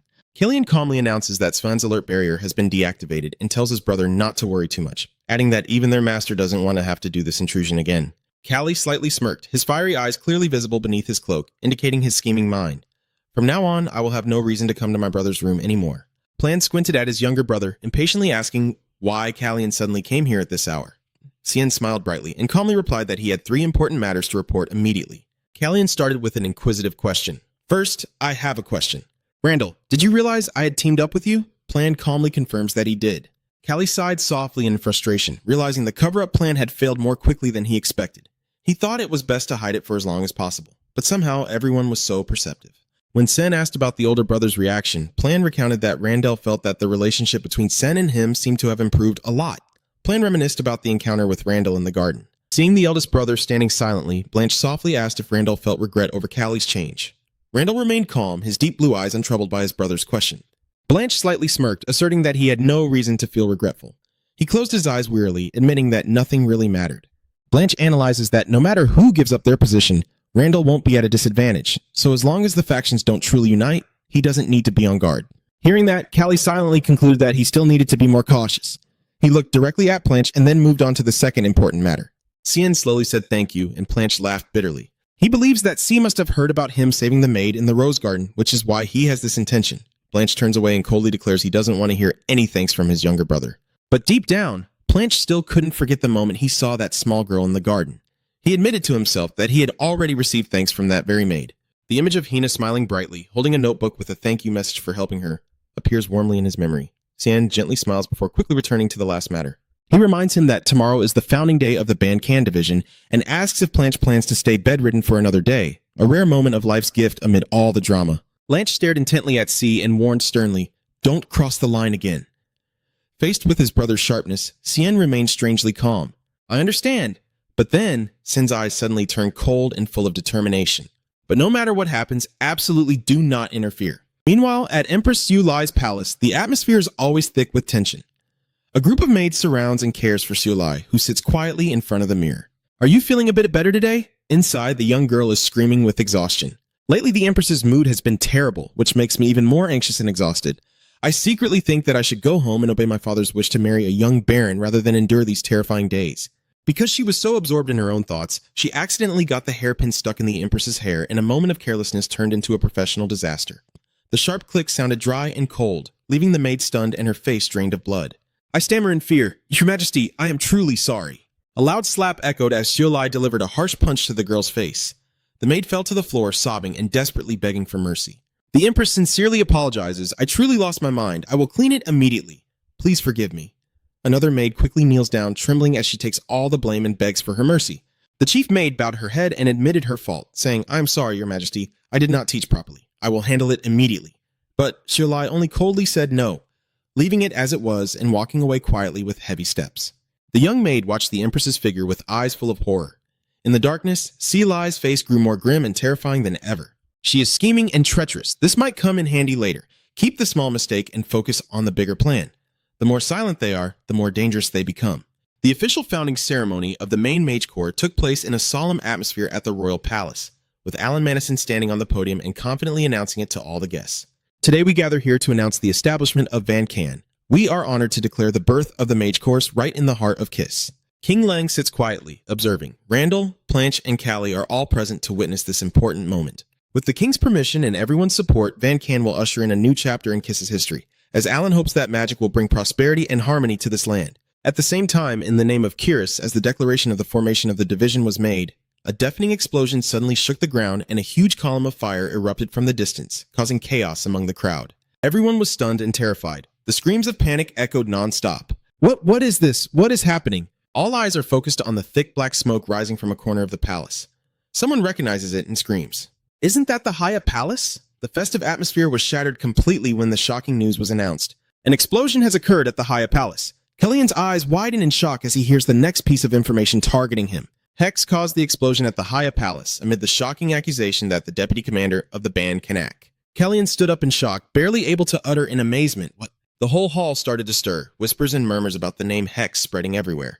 If it's Hex, then it's definitely him. All eyes of suspicion turn towards Callie, making the atmosphere tense. Standing amidst the chaos, Callie clenches her fists so tightly they tremble. He clenched his teeth and silently called out the mastermind's name. C's eyes burned with fury. He secretly understands that woman's treacherous intentions. This time, she's framing me with a grand accusation, showing no fear at all. Cien is ready to fight. Fine, let's see who truly goes all the way. Just as he was about to step forward, a hand suddenly pressed on his shoulder to hold him back, and the king stepped forward to calmly reassure the crowd. Everyone, stay calm. This chaos might be exactly what the mastermind wants, so let's prioritize safety and keep our composure first. He gripped Sion's shoulder tightly as a reminder. Until we find out the cause of the explosion, we cannot jump to any conclusions. But what if I told you I saw the culprit with my own eyes? The firm footsteps approached, and then Empress Superlie appeared from behind the golden fan with a sinister smile. She declared loudly before all the guests that it was her eyes that had clearly seen who set fire to her palace. Xiaolai calmly walks among the wreckage, ignoring the stunned people around her. Witnessing her mother's shamelessness, Crown Prince Branch stands frozen, sweat streaming down his pale face from shock. Xiaolai approached the officials, pretending to show concern and inquire. I heard there was an explosion, but you all seem to be safe, so that's truly fortunate. Standing from afar and watching this ridiculous scene, Ten slightly sneers in contempt. Truly shameless, daring to say those words about the very scheme you orchestrated. The two factions face off directly in the burning palace, signaling an imminent, ruthless battle. Callie coldly warns Xiaolai to avoid speaking hastily, reminding her that His Majesty has declared he will uncover the true cause of the incident. Xiaolai subtly smirks behind the gold fan. She blatantly lied that the wizard had confessed to being incited by Callie to attack, then caused a commotion and fled. Callie was stunned by the baseless accusation, while Xiaolai smugly asserted that there was currently no evidence or witnesses to help him clarify or turn the situation around. The story moves so quickly that the audience barely have time to understand before being led away, and in reality, the entire event was a cruel trap orchestrated by her herself. Xiaolai used her authority to force the maid to carry out a task to atone for her previous mistake. She presented a glowing purple gem and ordered her to place it into the box at the entrance to the living room before she was allowed to leave. Under the pressure of the queen, the poor girl could only tremble and obey in fear. As soon as the stone was placed, a deafening explosion occurred, turning the Haya Palace into a ruined wreck amid everyone's horror. Xiaolai uses the wreckage as evidence to corner Fallion. She calmly questions whether he still intends to protect the one who destroyed the palace. She forced Callie to find that wizard to prove his innocence, and Callie silently bowed his head. You have to admit a harsh truth that Lord H is currently missing. Superlie chuckled quietly. For her, the truth was never really important. She confidently asserts that her words are the truth, because she personally saw the culprit. Superlie smugly looks at Callie standing alone in the hall, silently declaring that he will forever be trapped in this perfect trap and can never escape. Before Xiaolai could feel triumphant, a calm voice interrupted the tense atmosphere. Is this the wizard you mentioned? She was stunned, lowering her fan as her eyes widened in shock at the sight of a man calmly approaching. With long blue hair and pure white mage robes, he smiled politely and greeted her. The first time meeting me, H appears just in time like a plot twist, destroying the entire script just finished setting up. Superlie freezes, her breath becoming rapid as she realizes the person she just confidently declared as the arsonist is actually the culprit. Now she boldly appears right before my eyes. The queen's face shows utter horror as she realizes an even more terrifying truth. Why is he walking with his father? Right beside him is none other than Marcus Evenbrisson with a very serious expression. From the shadows, Callie quietly observes the prey falling into the trap. He whispers softly and coldly. Do you see? The outcome of your own actions. From the very beginning, everything was predetermined. A twist so clever that even the mastermind and then my mind has to wonder who is really pulling the strings. In fact, Ace and H never went missing as Seolai mistakenly believed. After the failed assassination attempt, he simply enjoyed the 5-day vacation he deserved. But it was the incidents involving Grey Brisson that sparked suspicion, leading to a series of injustices falling upon the vice commander. Amid the queen's treacherous schemes, there was one person who could not turn a blind eye. That was Earl Evenbrisson, who seemed to understand the entire puppet show orchestrated by his daughter. Callie had already anticipated that Sai would use Ian's absence as an excuse to act, so he cleverly arranged a decisive checkmate move. Following the prince's orders, he secretly stayed at the Brisson estate until the official establishment ceremony took place. His appearance, along with Marcus Evenbrisson, at this critical moment is the strongest blow to the queen's ambitions. If this time Marquise truly chooses to side with Callie, all of Seolai's power and schemes will be completely shattered. A secret move revealed at the last moment is a checkmate that can't be defended against. From afar, Callie subtly smirks with a sinister smile. He silently thought that he was simply making full use of the pieces in his hand to change the situation. Callie immediately approached the king and firmly suggested, Your Majesty, please investigate the truth of what happened at Haya Palace right here. He glances at Seolai with a provocative look and confirms that the sorcerer the queen consort Hang has been waiting for has finally revealed himself. Under the pressure of the truth, King Lang hardens his face and decisively declares, Fine, I will do that. I told you not to speak recklessly. Superlie is stunned and staggering, her eyes wide with horror and utter shame as she looks at the king and the knights surrounding her, grinding her teeth in furious contempt. She silently curses the foolish old king and the knights here, all useless fools caught in chaos. The plan is doomed to fail, and the feeling of overconfidence turning into self-destruction is clear in every frame. Seolai realizes that now, no one can stand on her side anymore. In her desperation and madness, she suddenly burst into a sinister laugh that echoed throughout the hall, sending chills down everyone's spines. Superlie looked directly at C, recalling her late mother with a cruel tone, reminding him that his mother also smiled like that until her last moment. You really resembled her a lot. As soon as she finished, Superlie secretly drew a sharp dagger hidden behind her golden fan, causing Callie to tremble in shock. Witnessing the mad actions of the queen, the king hurriedly rushed forward, but it was too late.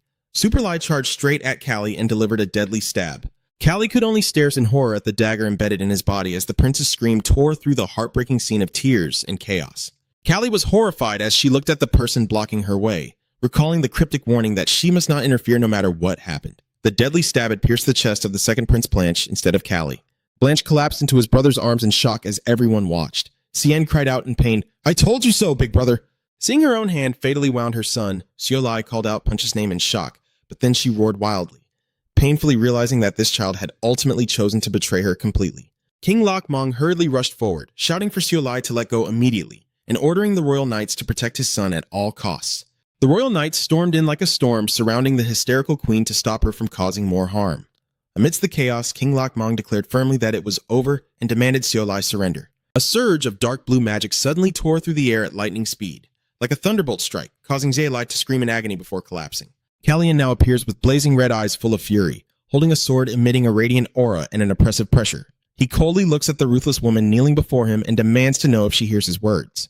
Cienne tightly embraces Blanche as he fades away, reminding her again that he demanded she let go from the very beginning. Queen Choi Huang responds, her commanding shout echoing clearly through the chaotic atmosphere. The Night Squad immediately moved to secure the surrounding area as things temporarily settled down. The noble crowd was stunned, whispering in shock. Did you see that? It was clearly sword energy. The shocking truth was hard for everyone to believe. No way. Does this mean the third prince? All eyes turned to Callie, the one who just displayed a power beyond imagination. Is the third prince a sword saint? Callie tightly holds her fainting brother and screams out. Brother Plant struggles to open his eyes, blood pouring from the corner of his mouth as he realizes the truth. You used sword energy? Immediately after, Blanche completely collapsed, causing Callian to scream wildly. Brother Huan Trung, while Superlie was being roughly taken away by knights, Tsen urgently ordered to get her out of here and desperately asked to call the healer to protect the king.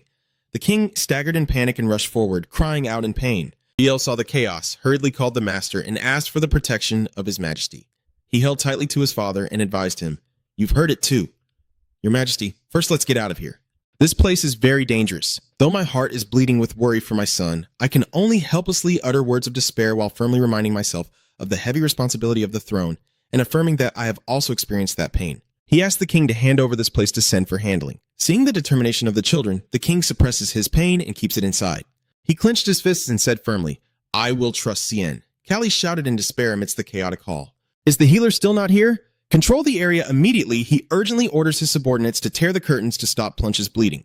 But his hands were already stained red with wounds too severe. Seeing the blood flow nonstop, Callie was stunned to realize the situation was spiraling out of control. Deep down, he was furious and shouting at his brother's reckless actions. "This crazy guy, I saved your life with so much care, and yet you do this?" Even the blessing power from Suspanian isn't enough to stop this cruelty. If it continues, Plan truly won't survive. He really will die. Callie shouted in despair as he still couldn't see the figure of the healer. A subordinate hurriedly reports that the healers have ridden away, and Jan has also arrived at the palace with men to find Heine as instructed. Callie froze, her red eyes wide open as a thought suddenly flashed through her mind. He immediately realizes that there is still someone here capable of saving Planche's life, and that is Randall. Sien narrows his eyes as he watches the eldest brother quietly walk away and silently calls out, "Brother Randall." In this chaotic situation, Sen realizes the true nature of the person is gradually revealing itself most clearly. A ruthless and terrifying logic lies behind the calm exterior of the eldest brother walking silently with the king as he secretly understands the true nature of the one holding the secret power. Randall continues to walk calmly with a cold expression, indifferent to his brother's life or death behind him. Sen grits his teeth in fury as he realizes that for Jandel, keeping his identity as a priest secret is more important than the life of his dying half-brother. He roars in helplessness. "Damn it!" Sien holds tightly to Blanche's fading body, screaming inside, "Live, please live!" BR must survive at all costs. On one side is cold, ruthless principles, on the other is a shattered family bond right before their eyes.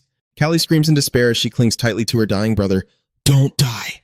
Suddenly, just as everything was hanging by a thread, shouts rang out signaling the arrival of the medical team. Time passes, the clinking of chains echoes dryly. The heavy prison door closes behind a figure walking leisurely down the dark corridor. Standing before the cold iron bars, Callie quietly observes the woman who once ruled the palace now paying the price. Xiao Lai sits on the floor with her arms bandaged white. She slightly smirks and asks, "What do you want from me?" Callie confirms in a low voice, "Yes, I called you because I have something to ask." She slowly stood up, her gaunt hands gripping the iron bars tightly and whispering with a sinister tone, "Be honest." Xiao Lai's eyes flashed with a sinister gaze as if to see through the other person's soul. She pressed on, "Are you hiding something?" Callie remained silent, facing the suspicion with her fiery eyes unshaken by the queen's haunting question. Xiao Lai leans closer to the bars, his eyes showing pure malice as he repeats the question. "Hey, you there, you're hiding something, aren't you?" Sien remained unfazed, half-closed his eyes, and calmly replied with an obvious truth. "Everyone has something to hide in this world. By the way, I also have a question. Are you really the one who killed Empress Aisa?"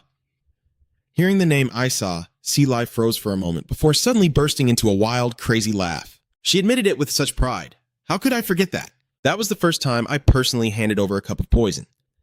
Seeing how terrifyingly ruthless the opponent was, Callie decisively turned and walked away. "I have nothing left to say to you anymore." The sound of his footsteps echoed down the dark corridor, leaving behind Xiao Lai's anguished screams. "I've been honest enough already, but you haven't." Lai still quietly moved toward the light at the end of the dungeon, ignoring Xiao Lai behind her. Xiao Lai clung tightly to the iron bars, her eyes shining with a sinister gleam as she delivered her final sarcastic remark. "Actually, I thought that as soon as you saw me, you would ask something else, like whether your son is alive or dead." Xiao Lai let out a hysterical laugh, mad in the darkness of the dungeon.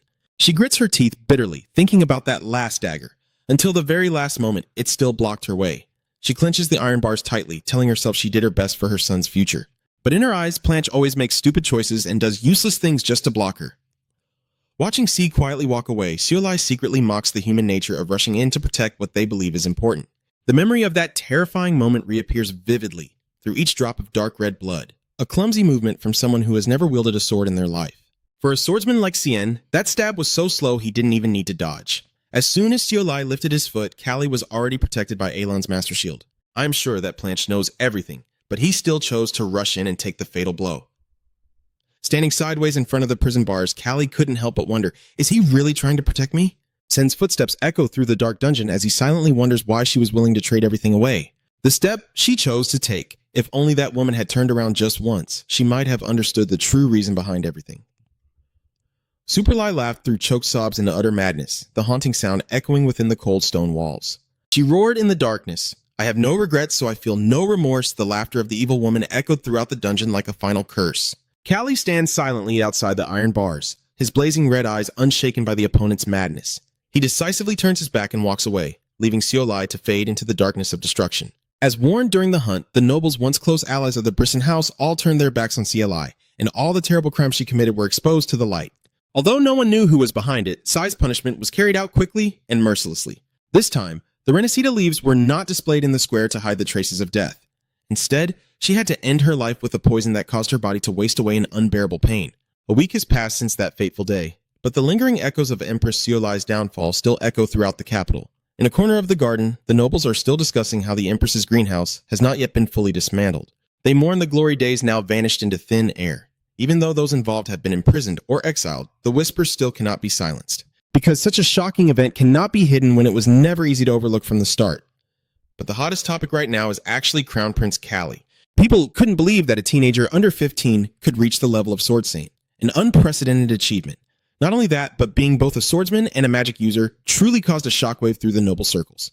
Everyone was eager to verify the truth, but Callian still refused to leave Planche's hospital room even a step, with no other way to approach him because after that fatal stab, Prince Planche still showed no signs of waking up.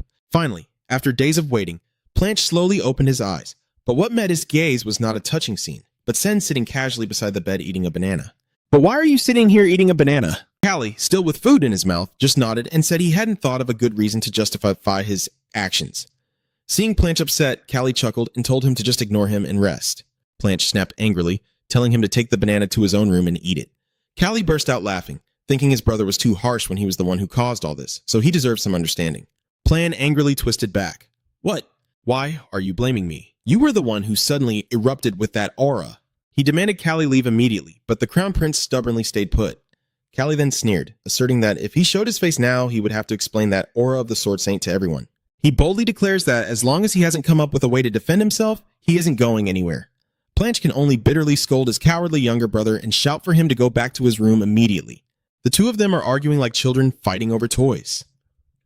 As soon as Callie stepped out of the hospital room, she ran into Alan Manason with a bright smile. He couldn't help but laugh and tease, wondering how long it had been since he last saw this person. "So, you finally got kicked out by him, huh?" Callie just forced a reluctant smile and replied with a disgusted look. He secretly marvels that surviving in the plan room for 4 days is proof of his big brother's incredible generosity, especially considering his hot temper. Then a banana peel flies straight into Callie's head, followed by Branchcut's furious shout to get out. Alan happily remarks that those precious 4 days probably brought them closer together. Their brotherly bond is a bit rough, but very genuine.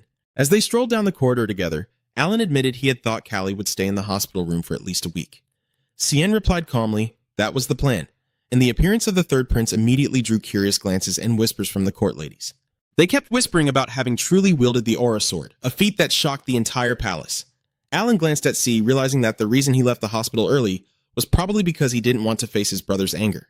But more importantly, Sen seems to have decided to come out into the open. Alan silently thought, finally this prince has found a valid reason to showcase his true strength to the world. Although he always appears calm on the surface, deep down Callian admits he's a terrible liar. He knows that in this world full of schemes, there is one person he absolutely must not reveal the truth about his body and soul to, and that is King Lang. The king sat silently behind his desk, his eyes reflecting deep thought as he faced his son, who had just returned from the brink of death with extraordinary powers. King Lang frowned and questioned to confirm the information he had just heard. So, you mean C was granted a spark of enlightenment in the Sispin hideout and awakened his sword through the spar with Slayman, right? Lang confirmed firmly. Exactly. Seeing the doubt still lingering on your father's face, Callie stepped forward and offered to show him. Immediately, a blazing blue light erupted from Cien's palm, releasing a powerful pressure of magic and aura that stunned both the king and Alan. Cien looked straight into his father's eyes and confidently declared that he could now master both aura and magic. Faflik in front of the old man simply looked at him silently, as if he understood immediately. Cien casually spread his hand to reveal a small surge of magic and said, learned a little trick. So this is your true intention behind saying I face more danger? Callie bowed his head and apologized for not revealing himself sooner, but the king understood and said, no, the palace is not a safe place for you. You have your reasons for hiding like this. He decided to hold the founding ceremony of Van Canum early, so Callian could have the chance to officially address his identity in front of the public. Alan teased that the king should have suggested it to him, but Callian insisted he had signaled many times already. Even the king had to admit he had been too careless in not recognizing his son's true strength. No, I am completely impartial between public and private interest, but inside, the king still feels heavy with worry. News that Sen is a swordsmanship master has spread, making the Bienen family cautious, but Randall is the real problem. From that day on, Randall became so indifferent that it was almost frightening. In the king's eyes, Randall always saw his brothers as rivals rather than family. Other families are happily enjoying themselves. This family is tense and strained. He fears that if Vian Khan ascends the throne, the kingdom will head in what direction? Lost in thought, the call of his attendant startles the king back to reality. He told himself that now he could only observe, because only time would reveal whether C's power would be a support or a deadly poison for the throne.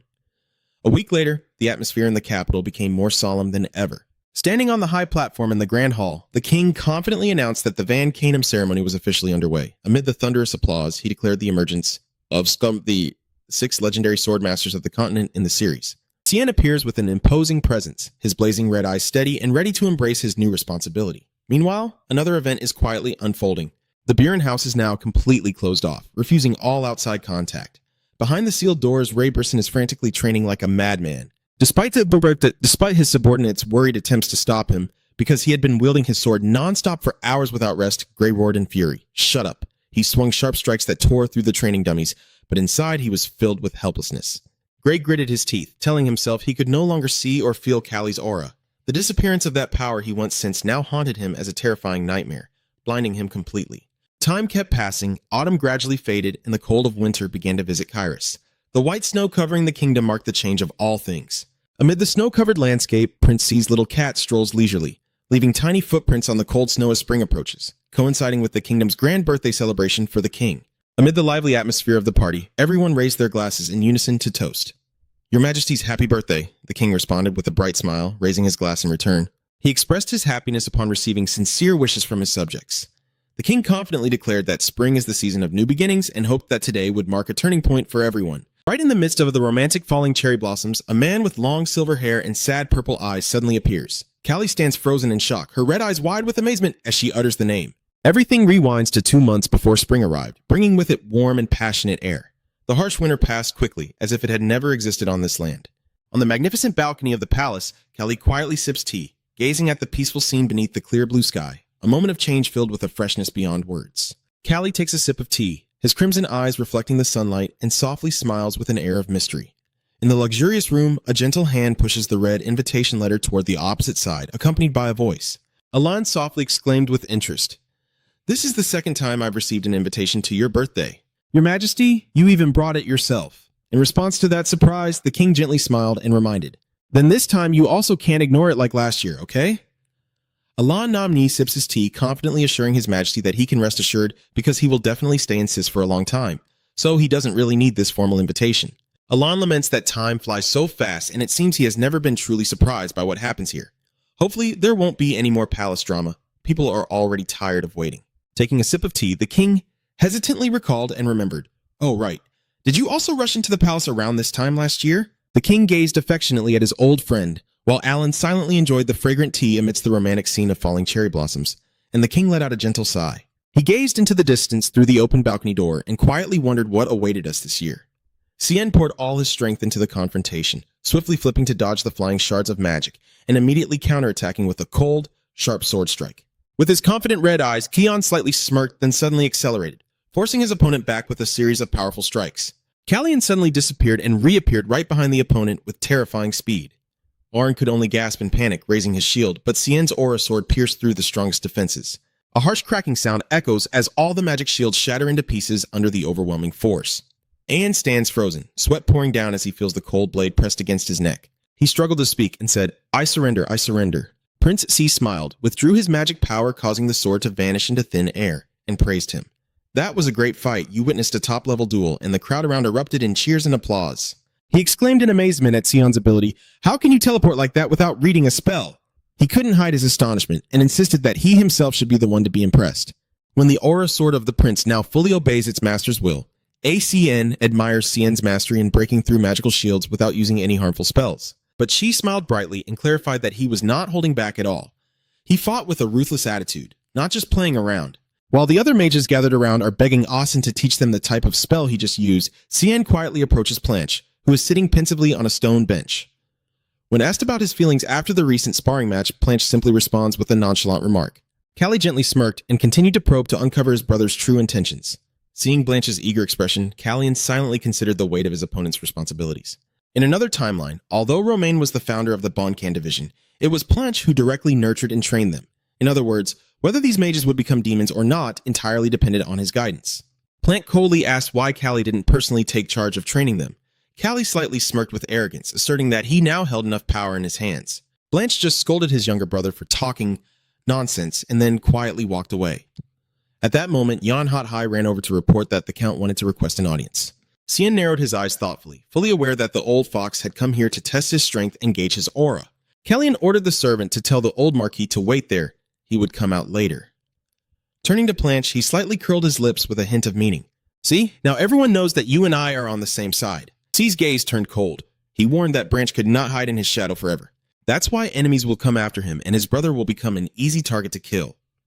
Walking down the corridor, Cien quietly considers Even, who has finally taken action after a long winter of secret training. He hopes that the magic barrier hiding his current aura is enough to make the Count believe he's still too weak for him to see through his true strength. Callie told himself he's not much better either, as he also feels he hasn't truly caught up to his opponent's level. The real issue is that Blanche has no separate faction within the palace, and that's definitely the first thing Even wants to secure to trap him. The game for the throne of the Kingdom of Sis has finally begun on the chessboard of power. Callie silently wondered who he should pay the most attention to in this battle. Just as he took a step, he froze, realizing he had misjudged the timing. The last person he wants to face right now is his older brother. Callie softly speaks. The two brothers stand silently on the staircase amid a tense atmosphere filled with unspoken plans. As Randall, from the top step, looks down and warns that it is forbidden for princes to look down on each other like this. Cien calmly replied to below, "Is that all?" Deep down, he saw through the older brother's facade and knew that just 3 more steps would make him cross the forbidden line and remove the mask Randall was hiding. Cien begins to hint at the secret of the rose, seemingly never fading, asserting that he has finally understood its true meaning. Randall hesitates briefly before softly asking again, "You saw it." Callian slowly ascended the stairs, continuing his analysis, wondering why Randall had carelessly revealed that flower from the bushes.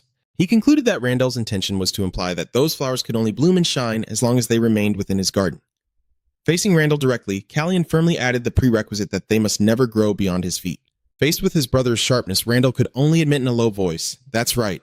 His eyes grew dark and serious as he insisted he truly did not wish for that scenario to happen. The two stood silently in the corridor, facing each other in an atmosphere thick with hidden schemes. The scene shifts to a luxurious room where Alan sits with a haughty and sarcastic expression about the recent encounter, believing C missed a perfect opportunity by not letting Marquis Buen pass through so they could conspire together against him. Alan snapped that if he wanted to make more enemies, it would be much faster to do so. While Alan was passionately lecturing, Callian calmly sat eating chocolate and praised its deliciousness. Alan sighed quietly, lamenting the peculiar personality of the young prince. Callian affirmed that Randall would not act unless he was certain that he and the Count were not colluding. While leisurely enjoying the cake, Callie observed the Besen estate, noting that Earl Even was likely hesitating because he couldn't gauge the true strength of his aura sword. The fact that he and Plant had officially joined the same guild forced the Beanon family to reconsider their options. Callie skillfully catches the falling candy, confidently smiling, asserting that this doesn't mean he will become a target. The situation is tense, but he handles it like a casual game. The atmosphere suddenly shifts to a place thick with the smell of Hispanian beer. Amid the chaos, a fully cloaked shadow silently carries out the plan. When confronted by a man demanding repayment, Kiri remains unfazed and decisively draws his sword. Callie carefully instructed that Kiri must remember this mission. Under his cloak, Kiri's eyes gleamed with a cold expression as he continued to sweep through the casino area. Despite the screams of terror, he strictly obeyed Cien's order to never lay a hand on the girls working there, quietly walking among the panicked fleeing crowd. He remembers the warning that the sponsor of this place deserves to die, but he must spare all of them, including the fighters imprisoned with injuries. Suddenly, a group of sword-wielding people rushes out to block his path and roars to kill him. Following the command from his master, Kiri immediately launched into a slaughter at the enemy's lair.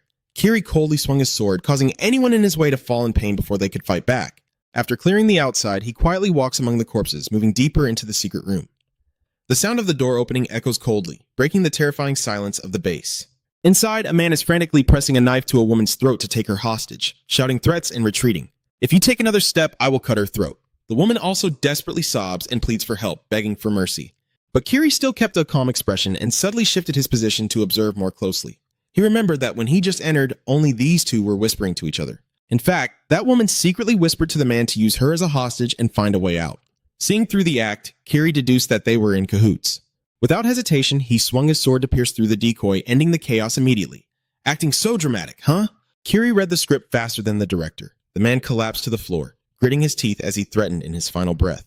You think you can escape this? The one we serve will never forgive you. Standing firm before the enemy, Kiri coldly interrupted, I don't care! At this moment, the door swung open, stopped, and he put down his sword. Kiri gasped for breath from exhaustion, quietly lowered his sword to the floor, making a dry clatter.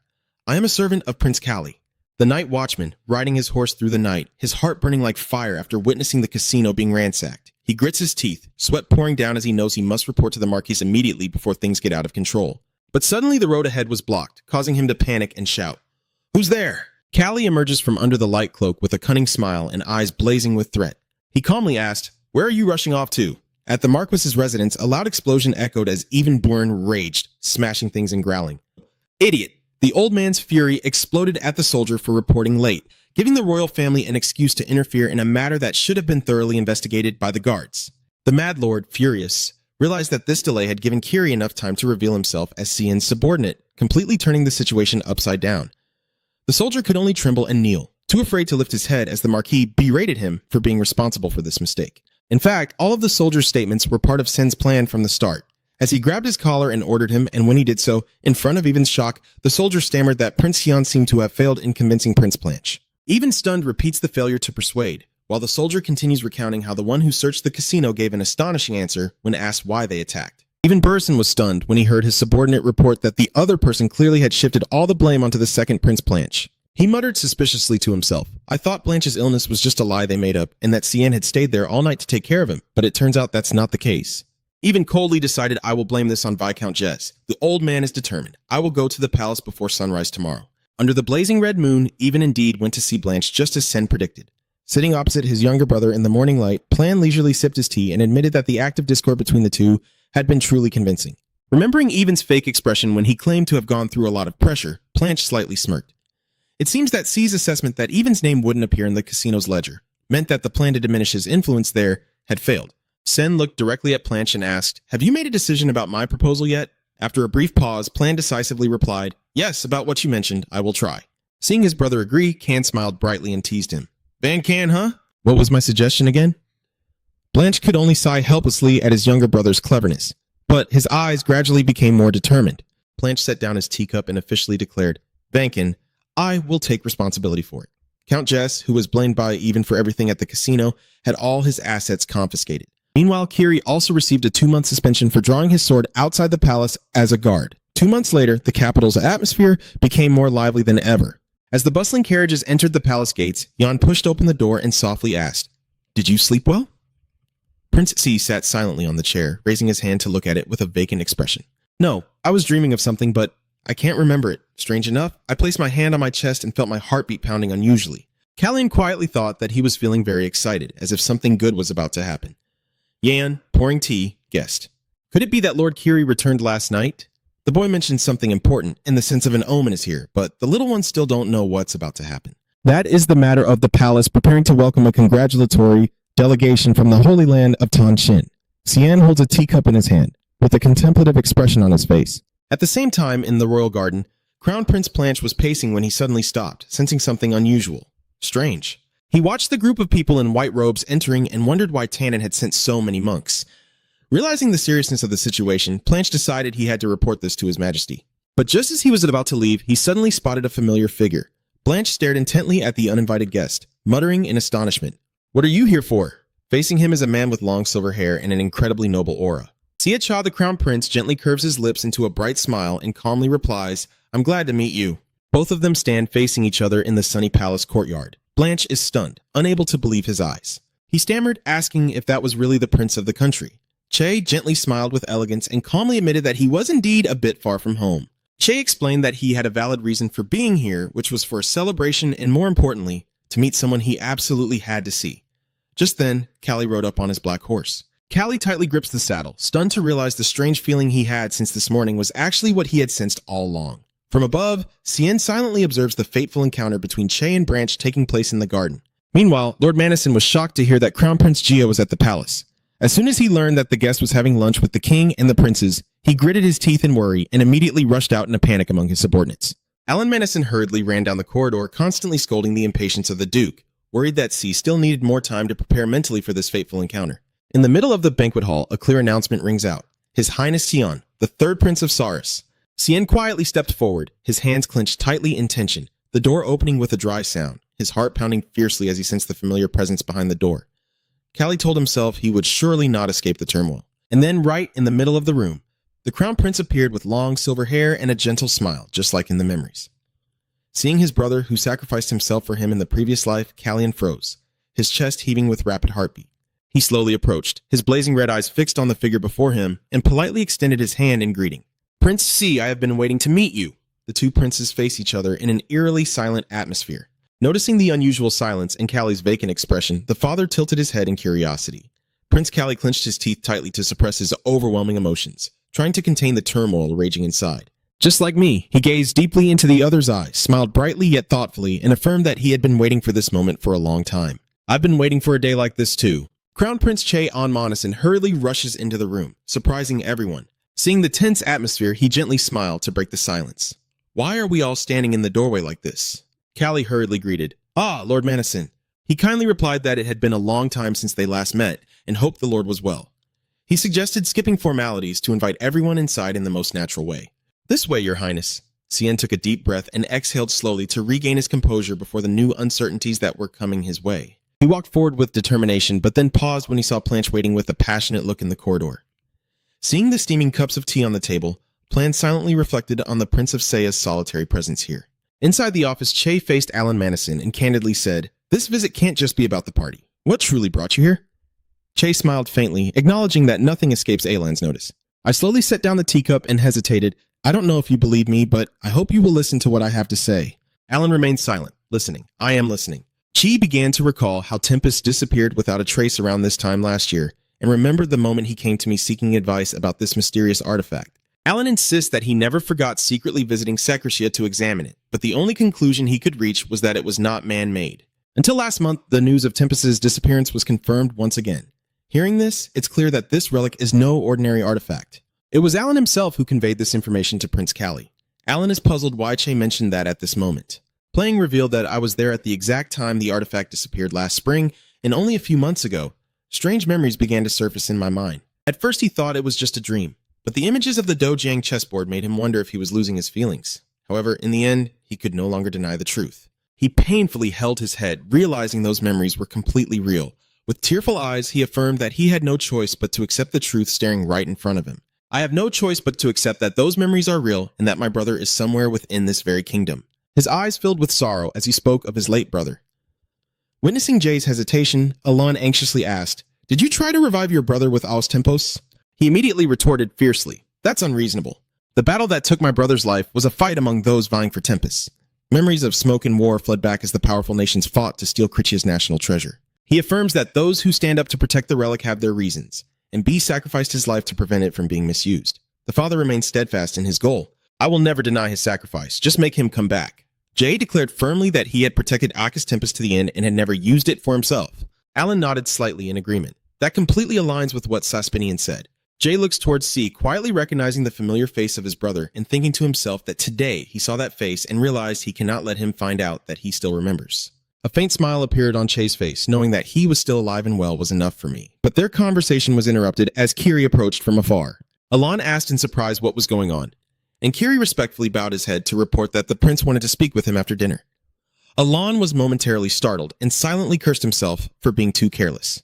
Damn it, I should have used a silence spell before talking to Che. Seeing his awkward expression, Che burst out laughing and then teased Kiri. "You weren't eavesdropping on us just now, right?" Alon sighed helplessly, thinking that complaining now wouldn't change anything, and regained his composure to formally introduce his bodyguard. "Your Highness, this is Kiri, the close guard of Prince Callie." Turning to Kiri, he reminded him, "Kiri, you are presenting yourself before the Crown Prince of Seiya." Kiri immediately bowed respectfully. "Kiri is honored to serve you." However, he seemed puzzled when he saw that a prince from a noble family was only accompanied by a single knight like Kiri. Just as Kiri was about to introduce them, an unexpected name was spoken. Jish whispered that the name has been passed down through the royal lineage of Secret Kritia for many generations. Jay faintly smiled and revealed the true meaning of the name. "It means the hero whose name will never fade away." Callian quietly stands and watches. His mind was overwhelmed by the strange connections from the past gradually coming to light. Standing by the window looking out at the square, he pondered what the sudden visit from Che might mean for Sias. He wonders what his next step should be to avoid rendering his efforts to prevent the war meaningless. Haunted by images of brutality and the mysteries behind why Plant launched a war in a different timeline, he clenched his fist tightly, trying to find a way out for the future. At that moment, the knocking on the door suddenly broke the silence. Blanche entered the room, looked directly at C, and calmly declared, "I think you owe me an explanation." Blanche stood there, his eyes full of suspicion as he looked at his younger brother. He wondered why that foreign prince was so eager to meet Callie and why Callie seemed so stunned at that moment, as if he had just returned from the brink of death. Deep down, Callie sensed that the battle was quietly raging on once again. He quietly walks away, leaving a suggestive remark. Try to see if there's something you want more than anything else, but someone else has already claimed it. Sen stopped, looked straight into his brother's eyes, and asked, "What should you do?" A silence fell as their red and blue eyes locked in tense confrontation. But if it's something you truly need, you would still follow the rules, right?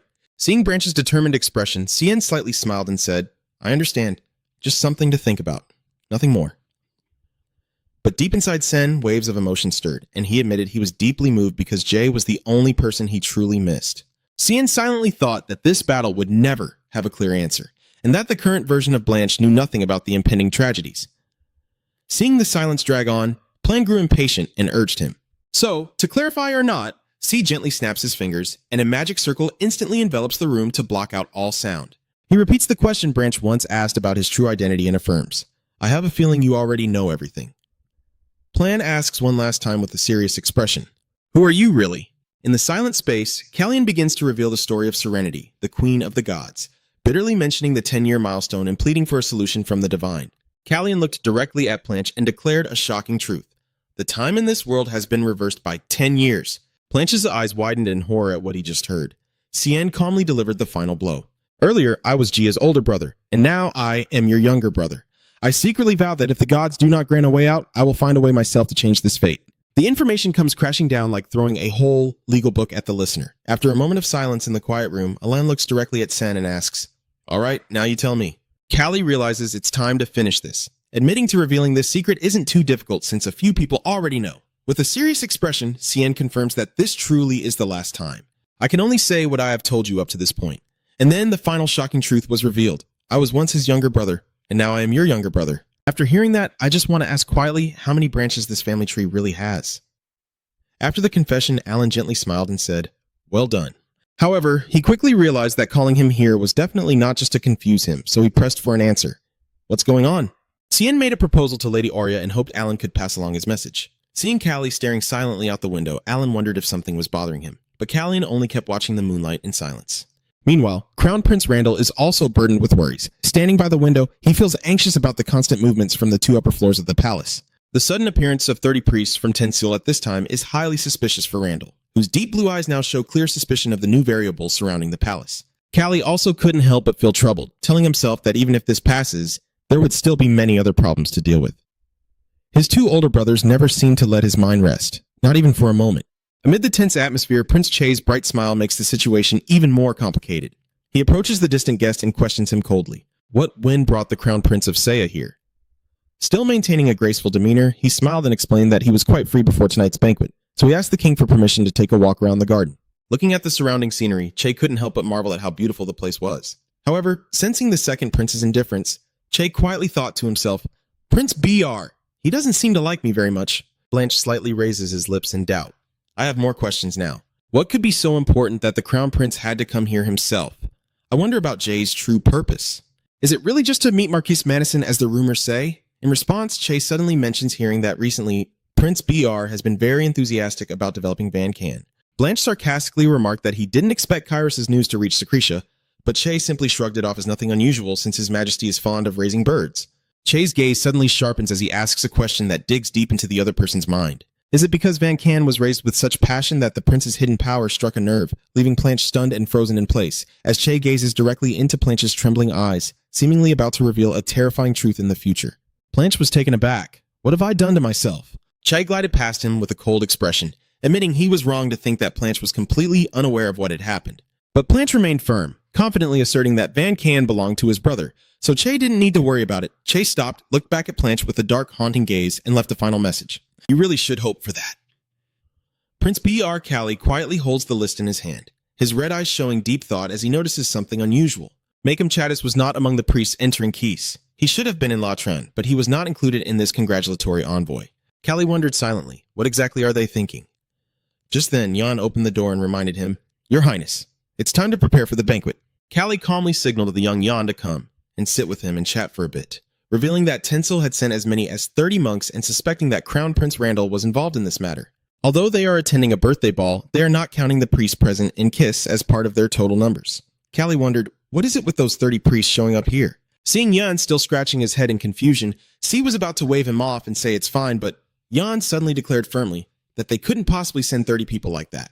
In response to Cian's question, Ian mentioned that Tinsel recently experienced a severe rainstorm, and Callian recalled Kyrus sending salt there as a gesture of gratitude, which led Tinsel to send many priests as congratulatory envoys. Suddenly, Callie froze as he realized a very serious logical flaw.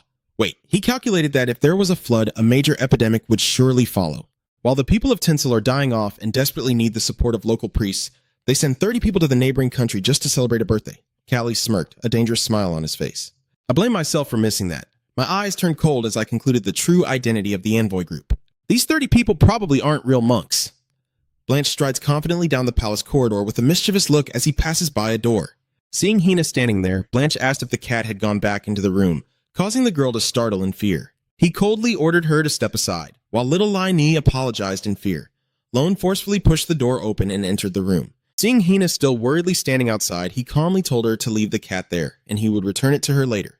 Leaving the maid behind, Blanche quietly stepped further into the room and tightly grasped the door handle leading into the inner chamber.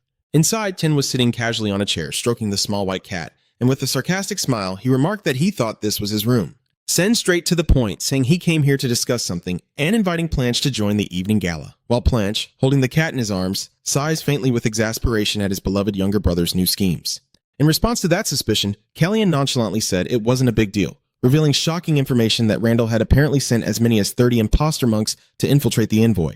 He smirked with a dangerous smile and affirmed that he absolutely hated being manipulated by others. As time passed, a clear announcement echoed throughout the solemn hall.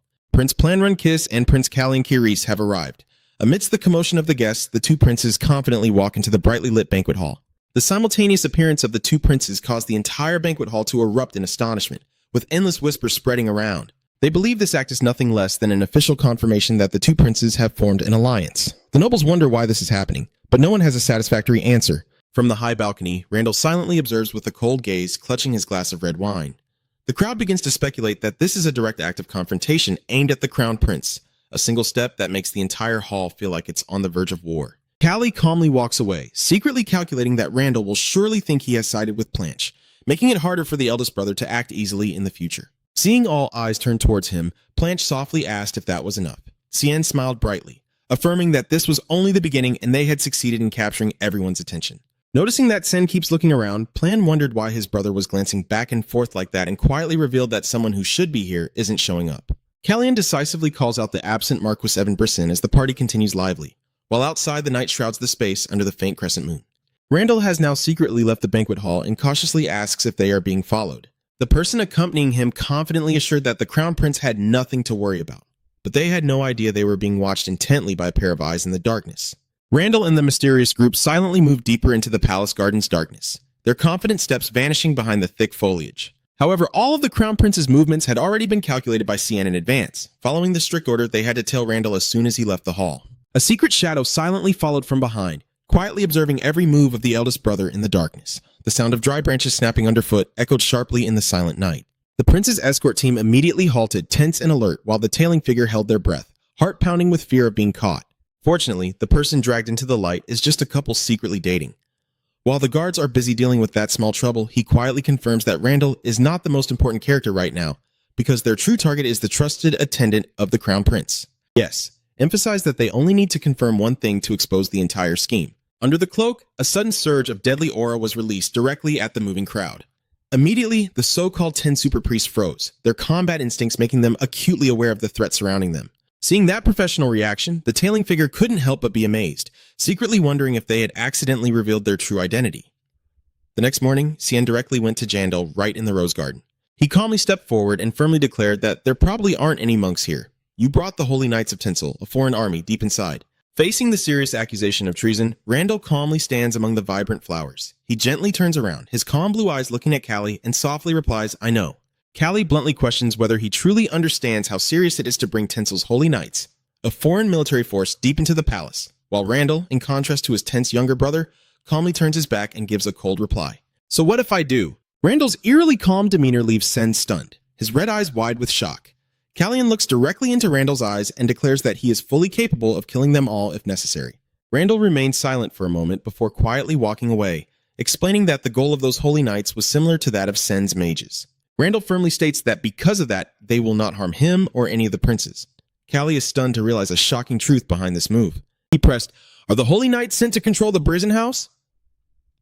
Randall didn't answer, only silently gazed into the distance with deep, sorrowful blue eyes. At this moment, all the pieces in Callie's mind suddenly fit together perfectly. He now understood the real reason why Earl Evan Brisson was absent from the recent important banquet.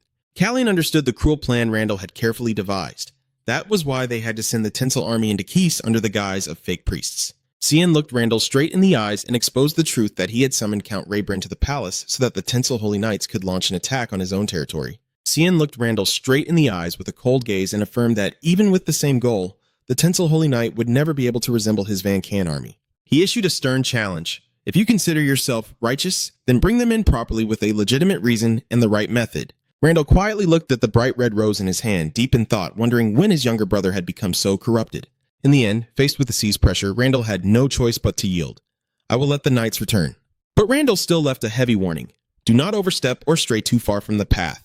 As those words left his mouth, the vibrant rose in Randall's palm suddenly withered, shattered, and turned to dust right before Callie's eyes. Randall looked at his younger brother with a cold gaze and said with a hint of meaning, appearing quite uncomfortable. Faced with the subtle threat from his eldest brother, he paused silently, then suddenly smirked arrogantly. He decisively replied, "I refuse." Sen's fiery red eyes flashed with a sharp gaze as he repeated his ambitious declaration. "In the past, I would go to Camion to raise a dog." The triumphant smile of the third prince was like a declaration that he would never back down from his path to seize the throne. The incident that followed was the sudden departure of the Tenno clergy from the kingdom of Kiris, citing worsening conditions in their homeland. They only left a letter of apology for leaving without the king's permission. Earlier, when the king questioned about the clergy, Randall casually lied that he hadn't heard anything unusual. However, in reality, right after the tense encounter with C, the priest secretly withdrew into the night. This revealed a shocking truth that Randall was deeply involved and held ultimate control over these priests. Standing silently in the room, King Luchmon quietly admitted that Randall had lied to him. Deep down, he kept tormenting himself, wondering why his eldest son had become so cold and distant. Alan calmly takes a sip of tea and then speaks bitterly. "It is because of your majesty." He compares even someone as cruel as Deblang to at least still caring for their children, while the king's indifference has turned Gion's heart dark. Lamont can only bow his head in bitter acknowledgement. "I know." The king tried to justify himself by saying he made efforts to mend his mistakes by taking walks with him and paying close attention to what Don cared about. But Alan poured cold water on him, saying, "Children don't always grow up the way their parents want." He suddenly changed the subject to the current king of Reborn, Ellen's son, whom he considers very special. Alan reiterated that former King Ton was executed, and the king also confirmed he was aware of the matter. During his hideout there, Ton plotted to use poison to kill him, but the cruel plan backfired when he accidentally ended up killing his own son. As soon as Elin discovered the truth that he was the culprit, she had no hesitation in executing him. Since then, Elin's remaining son fell into a severe state of confusion. And Elon asked if the king knew what Elin had done to that boy, and the answer left Lokmang utterly stunned. Elin made her son clean the house of the snake for a whole month. To the king's surprise, Alan explained that she forced him to go to the house of the deceased because of Ton's mistake to understand the pain her family caused. The future king at that time had to kneel and wipe away the dirt from the floor, witnessing firsthand the painful tears of those left behind, silently observing the tragic scene and facing the brutal reality left by his father's crimes. After understanding that his father's death was not unjust, he began to behave properly. Hearing the story, the king remained silent in contemplation. "I don't know about that." Alan looked at the king and continued. "Not always leniency is right. Wrong is wrong, so there must be punishment as a parent." The king lowered his head with a troubled expression. "That's right. As a parent, he painfully wondered when those children had to bear everything on their own." The scene suddenly shifts to a precarious cliffside at night, where fierce waves crash against the rocks, a silver-haired boy laughing happily beside an old man with a gray beard and a sinister smile. Suddenly, a rough hand pushes forcefully, causing the boy to tumble into the abyss. The boy fell freely into the night, sinking into the vast sea in terror, as the old man on the cliff looked down at his prey disappearing into the raging waters with a chilling, satisfied smile. In the stormy night, the raging waves crashed fiercely against the cliff edge, witnessing the terrifying scene. The guard shouted in panic, "Prince!" But the sinister old man standing nearby simply coldly brushed it off, thinking there was no need to overreact. The old man sneered maliciously, secretly calculating that now he was an adult and needed to learn how to fear him. As soon as he finished speaking, the guard desperately rushed toward the cliff to find a way to save him. In the old man's mind, a half-brother with the same father but different mother who has the right to succeed is never considered a true brother, and just eliminating him to inherit the family fortune would be a blessing. Haha. The old man smiled eerily, eager to see how she would react to this brutal turn of events. A loud noise echoed across the sea, and the small body of the boy fell freely before sinking into the cold water, leaving bubbles gradually disappearing into the dark, somber depths. At the bottom of the deep sea, he desperately struggles as his chest tightens from lack of air. His whole body goes numb, with no strength left to resist the crushing pressure of the water. In that moment close to death, a painful question arose in my mind. Why did father do it? The faint light above the water recedes as he gradually loses consciousness, letting himself be swallowed by the dark abyss. Cien suddenly wakes up, his trembling hand reaching out as if trying to grasp something that just vanished in his dream. He lies silently on the bed, his bloodshot eyes staring fixedly into the empty space in the darkened room.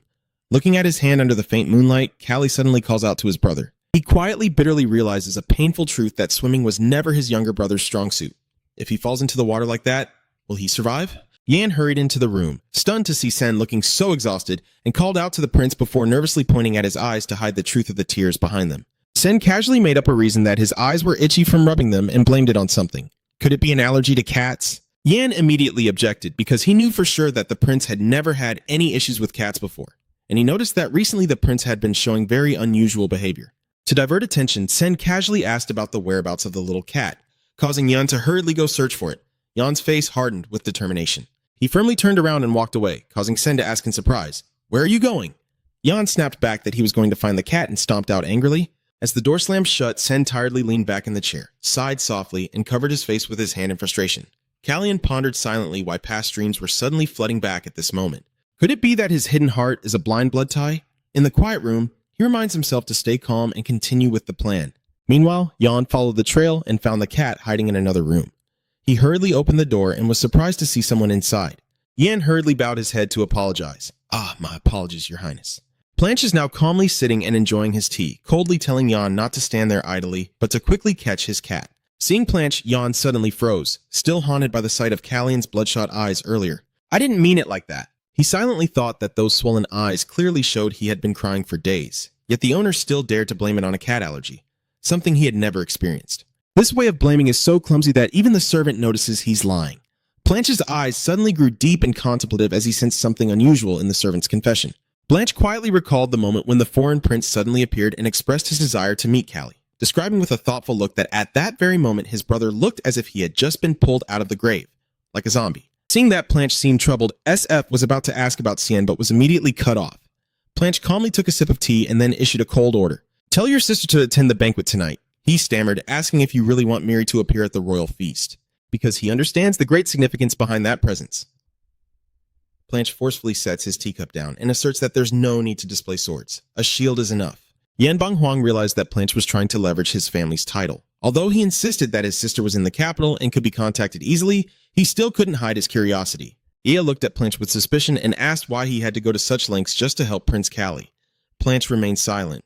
Just consider it as repaying a favor. Blanche thought to himself, with all the terrible pressure Sen is under, maybe only the shadow of a giant elephant can create a little peaceful space for him to breathe. Meanwhile, a shocking announcement was made that Crown Prince Randall is officially forbidden from leaving the palace for 3 months. The reason given was for leaving the king's banquet without permission, but everyone secretly understood it was just an excuse to cover up the punishment, as the real issue was the act of bringing the Holy Knight into the city. If they entered with troops, it would be seen as rebellion. Alright, proceed with it. The guard hesitated for a moment, then softly asked to confirm if the prince was truly certain about this decision. Chase slightly curled his lips, wearing a mysterious smile, and affirmed. He probably gazes into the distance, his eyes showing a calm serenity as he quietly thinks that he has done everything he needed to here. On the silk pillow, a sharp cold knife lies still, like the end of a turbulent journey. In the quiet room, the knocking on the door breaks the silence as the servant pushes in the food cart politely.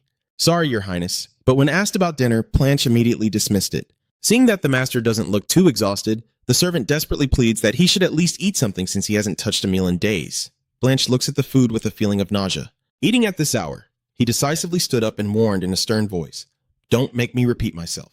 Blanche quietly walks away, declaring he will rest for a while before the main banquet begins. The servant can only watch his back with a worried look, silently thinking that he hasn't had a proper sleep for several days. As night falls, the palace glows under the lights, and Callie in an elegant evening gown subtly smiles with a hint of mystery as she spots a familiar figure approaching. He gently greets her. It's been a while, hasn't it? Demiri, the girl with flowing brown hair, smiled in response. Your Highness, I won't bother you for long. Suddenly, Demiri reached out and gently took his arm, saying, I don't mind. She looked directly into Sin's eyes with determination and declared firmly, I am not my father. Sien quietly observed Demiri and realized she resembled Yan, but that was as far as it went. Now he understood why everyone said she looked exactly like her mother. A loud click sounded as the banquet hall door swung open. The announcer clearly announced the presence of Prince Kali and Lady Demir Sfeed. The nobles began to whisper among themselves, wondering if the Sif family was listening to their plans to become a power and establish a king in Ceres. Are the whispers about Demir Sifridis and Prince C true? Could they have been promised to each other? The nobles were stunned because they had never heard of this before. Some even muttered in regret for not marrying him earlier. Now it's too late. They tell each other to wait for the official announcement before leaving. Then they turn away from the scrutinizing gazes, stepping out onto the balcony to breathe the fresh air, and he gently stretches wearily, secretly thinking that their whispering behind his back makes his ears feel like they're about to burn. Truly, the aristocracy has nothing better to do than gossip. Whenever someone makes a mistake, they swarm like flies, making a racket that's deafening. Callian quietly walks through the silent night, but then a sudden voice calls out his name, Callie. Realizing that familiar voice, Tim Callian suddenly tightened up. He reminded himself to stay calm because he had been holding it together for too long and absolutely must not break down now. Callie clenched his fist tightly, trying to hold back the emotion surging inside. He turned around with a fake smile and pretended to be surprised. Oh, lazy prince. Che quietly looks at his younger brother in front of him, a sense of late regret rising in his heart as he wonders why he didn't realize sooner. The image of Bon, the younger brother, always by my side in the past, vividly reappears. Che nostalgically recalls the chess games they played together in the morning sunlight, realizing that his younger brother has always been right there beside him. The painful memories of war suddenly fled back to a place where all those who went to battle never returned, each crying out in despair. I can't lose you again. Come back to reality. Looking at the other person's hair, he silently thought that she still kept her hair short. His memories still remained clear in his mind. Callie was so shocked that he broke out in a sweat, his red eyes wide open when Che mentioned his hair. Dad gently smiled and confessed that he thought he was the last person to remember that. But as soon as he realized he was no longer alone in this world, Dad decided to cut off his long hair. He gently touched his neck, smiled brightly, and wondered if this hairstyle really suited him or not. Sien stood still, his mind overwhelmed by the cruel reality. He reminded himself that his name now was Sien and he had to accept this new person, even though he knew he could no longer continue his brotherly relationship with Jay as before. Tears kept flowing down C's face. He softly uttered, but the words caught in his throat. Shay approached him gently, affirming that the hairstyle suited Sen well. Noticing the despair in his eyes, and without hesitation, stepped forward to give Callie a tight hug. He gently comforts him. Just rest for a while, even if only for a moment. At this moment, Callie has completely broken down, her exhaustion and weakness pouring out in front of her brother. He told himself that just this once, he would face reality again. Che's voice echoed affectionately to his younger brother. The memory of the accident from years ago reemerged, with Bond sinking deeper into the abyss of the sea. For Bond, the throne itself has no meaning, and he has never yearned for it. He is willing to trade his entire life for the cold waters. The sole purpose of that sacrifice was to forever be a protective shadow for you. The king's birthday celebration has finally ended, leaving behind a tired echo. In the quiet room, Alan Madison looked at the pile of bandages and sarcastically remarked that it should be the king who was dying, not the Duke's Frit. He then asked if this exhausted appearance was the Duke's way of showing filial piety to his father. Sien looked confused, not understanding why Alan burst into laughter, explaining that he was criticizing the prince's face looking quite pale. Sigfus was about to tease him about his long face, but was immediately warned with a thunderous slap on the back from Alan. Before he could even speak, he was caught off guard and slapped, leaving Sigfus to grumble and accept the blow.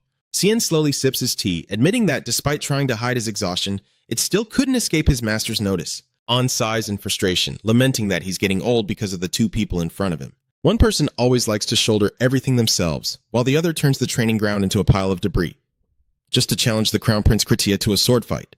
Looking at himself lying defeated on the training floor after the match with Che, Sfrit could only clear his throat awkwardly to cover up his humiliating failure. Callian slightly smirks and declares he will charge the Duke for repairing the training ground. The Duke generously agrees and is about to mention paying for the wound treatment, but Sen immediately cuts in. He insists he doesn't need money. Instead, he wants to borrow Sif's mansion in Sisu. When the other party becomes wary of his intentions, Callian calmly reveals that he plans to use it to hide his people. Sifrit sighed, thinking that the cost of a few broken marble tiles was too high. Maybe it would be better if I held back a little. Sien slammed the teacup onto the table with a sharp sound, looked directly into the other person's eyes, and insisted that this request was not unreasonable at all. A sinister smile appeared on Sen's face, making SF shiver. He clenched his fist tightly, bitterly realizing he was mistaken in thinking his son wasn't clever enough just because the boy resembled him. Surprised by the boldness of the young prince, Duke XF burst into hearty laughter, eagerly admitting that it seems his son has truly found an exceptional master. Without hesitation, the Duke decisively agreed. Very well, you shall have what you desire. Although he smiled and joked happily while drinking together, he secretly thought that his son still didn't fully understand how serious the problems he was facing truly were. Leaving the SF estate, his mind began to shift toward the next objectives. The list of people to meet kept growing, from Lady Ia of the Guild to Lord Paulin of the Poland Trading Company. Callian urged his horse forward. He told himself it was time to meet those who were silently and desperately waiting for his help. Callian silently vowed he would not let them down anymore. Amidst the pounding of hooves, Callian gently smiles with optimism. For him, being busy with so many places to go and people to meet at this moment is truly a stroke of luck. Lost in thought, the sound of hurried footsteps and a warning to watch out for surprises suddenly startle C, as a shadow streaks past right in front of the horse's head, forcing him to quickly pull the reins. Wait a moment, you are Zia, the girl exclaimed happily, a bright smile on her face as she reunited with the person she called the clan leader, revealing that she had begged the elders tirelessly to be allowed to join this group so she could see him and Hina again. Seeing Zia appear here, Callian was a little worried. He asked cautiously if she might have arrived here with the girl as well. What is happening to the people of the tribes? Zia's face suddenly darkened. She hesitated before revealing a painful truth that she was no longer the village elder. She recounted with fear that the High Elder was extremely angry about the recent events. The punishment for Dua and Luca is extremely severe, and both will be imprisoned for a very long time. Callie remained silent, thoughtfully touching his chin, feeling strangely that lately he hadn't seen any of the fairy clans around the palace at all. Aya explains that His Majesty has not allowed the elves to stay in the palace due to the unfortunate events that happened to her. She says the elder is eager to meet Callie to talk, and she notices a patch of white fur stuck on his horse's hoof. Suddenly, Zia revealed she had just found another strange stone and started rummaging through her coat. Zia presented a black stone engraved with ancient characters and offered to play with Hina in exchange for it. For Zia, the stone doesn't matter. What she needs is to meet Hina. Callian takes the item, his eyes showing a clear expression of contemplation. In a private room, Lady Yuria holds the stone in her hand and doubts whether this object is truly capable of repairing the distortions in the timeline. Yuria considers this a very intriguing hypothesis. She pointed to the other inscriptions on the stone and wondered if this was the lost script of Secretia. Callian pondered silently, recalling that he had previously received a negative answer when asking about it. Yuria clapped decisively, firmly sealing the deal. She promised to personally visit or send word to the palace as soon as she discovered anything new. As C stood up to leave, he warned that the stone reeked of blood the moment he touched it. Callian told her to handle it carefully because someone might have to die because of it. Yuria smiled confidently, saying she would remember that. After double-checking everything, he stood up and left. As he stepped out the door, C realized it was already late at night and quietly worried that Jan must be very anxious since he left without telling him where he was going. Under the crescent moon, Ten silently walked through the deserted street unaware that he was being followed. From the dark corner, two strangers in black cloaks suddenly draw daggers, preparing to ambush their target. Under the silent night, Ten quietly leads Javen the horse away. He gently pats it and says, "Sorry for making you wait so long." Suddenly, sensing a thick aura of deadly energy surrounding him, Sen immediately gives an order. "Wait a moment, Raven." He calmly turns around to face those hiding in the shadows and asks coldly, "What brought you all the way here?" Stepping out of the shadows are figures dressed in unfamiliar attire. These are the warriors of the Great Desert. The land of White Sands does not belong to any country. They are not under anyone's control or bound by orders. These individuals are often called desert warriors, or known as desert wolves for their extraordinary physique and ruthless hunting strength. They are renowned swordsmen with masterful sword skills, where brutality and speed are always prioritized. Once given the title of warrior, each of them possesses combat skills on par with the most experienced knights. Killian quietly assesses the situation, understanding that his current swordsmanship still cannot match theirs, and his body and aura are not yet fully stabilized. Looking around, he noticed only 5 men surrounding him. Cien subtly sneered in contempt. He thought that this small number of enemies suggested they might be holding a trump card, which is why they were so confident. Just then, a man with a long scar on his face and messy brown hair stepped out from behind, confidently introducing himself as Hannon. Han smirked and offered a provocative choice: fight or fire. Callie remained unfazed and did not answer the question he just asked. He channels his magic into his hand and asks, "What are you here for?" In response to the question, the desert warrior only offers a cunning smile. Without a word of warning, Han decisively declared war and suddenly charged straight at Callie. A loud clash rang out as Ten quickly swung his sword to block the powerful attack of the enemy. Under the faint crescent moon, Callie gasped exhaustedly, his magic sword trembling as blood soaked into his torn clothes. It's been a long time since he felt such real pain. Feeling the full effect of his own blessing shows that the wound in his waist is quite deep and serious. His heart pounds rapidly in the midst of this life and death battle. Han smirked confidently, eyeing Callie provocatively and asking if the prince was planning to fall so easily. Right before Callie's eyes, the wound on the desert warrior's shoulder suddenly shone and healed magically. If he has such a self-healing ability, then when will he ever be defeated? Callie slightly smirked, admitting that the opponent possessed a rather interesting ability. Han only sneered maliciously and replied, "Watch this," then decisively unleashed a blazing red light that enveloped his sword. Han presses forward with overwhelming force, the blazing red light emanating from his sword creating an oppressive pressure. Callie braces himself against the silent barrier they are casting to completely isolate the battlefield.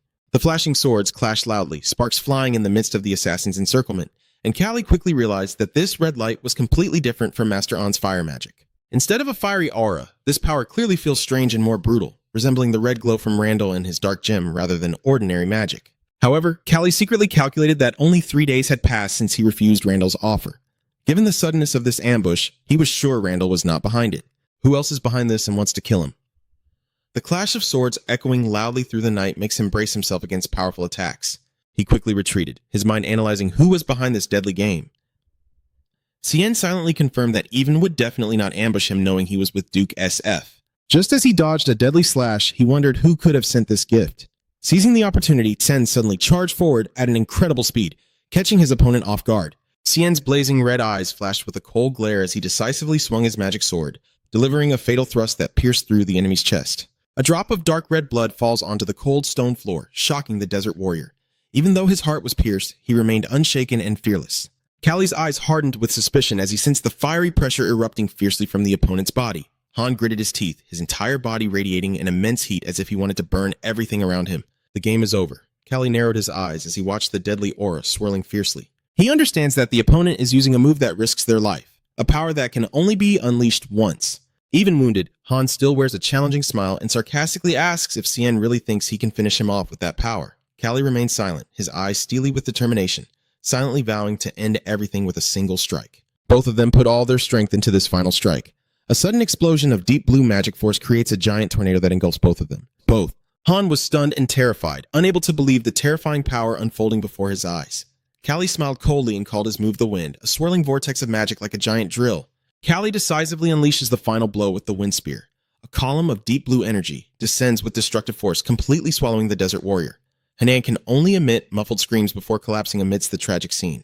Sion quietly looked down at the helpless enemy among the wreckage, finally defeating this cold-blooded killer after all the effort. After unleashing his full power, Callie collapsed exhausted onto the ground, coughing up blood and silently blaming himself for overusing his strength and not allowing his body to adapt.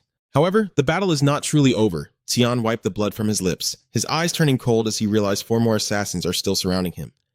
He slightly smirked arrogantly, his hand beginning to gather a blazing blue aura, ready for the next confrontation. Amid the bloody scene, a remaining assassin struggles to crawl through his wounds in despair, trembling as he vows to deliver this message to his master at all costs, even if it means mobilizing all his warriors to eliminate the target immediately. Callian stands from above, his blazing red eyes revealing desperation, but he still tries to use his last traces of magic to cast a magic circle. At Sif's estate in Keese, the peaceful atmosphere was suddenly shattered when a servant rushed into the room to deliver urgent news. Demiri, stunned, dropped the book and hurried outside upon hearing the thunderous neighing of horses at the gate. Callie is now completely exhausted. He collapsed on Ajivan's back as soon as they arrived. Seeing Demir, he only managed to plead for someone to call his brother before fainting into the servant's arms. She was stunned to realize that this cut was too deep and dangerous, definitely the work of a true swordsman targeting someone who also follows the sword path. Demiri quietly wondered why, in this life-threatening situation, Kan chose to come to her residence instead of returning to the palace for quicker treatment, proving he had absolute trust in her as he was at his most vulnerable. Demiri quickly realized that his journey to the Sifis estate meant he absolutely did not want this to be exposed. She firmly ordered all the servants to prepare, affirming that from now on, the Sfid family would serve as a strong shield to protect the prince.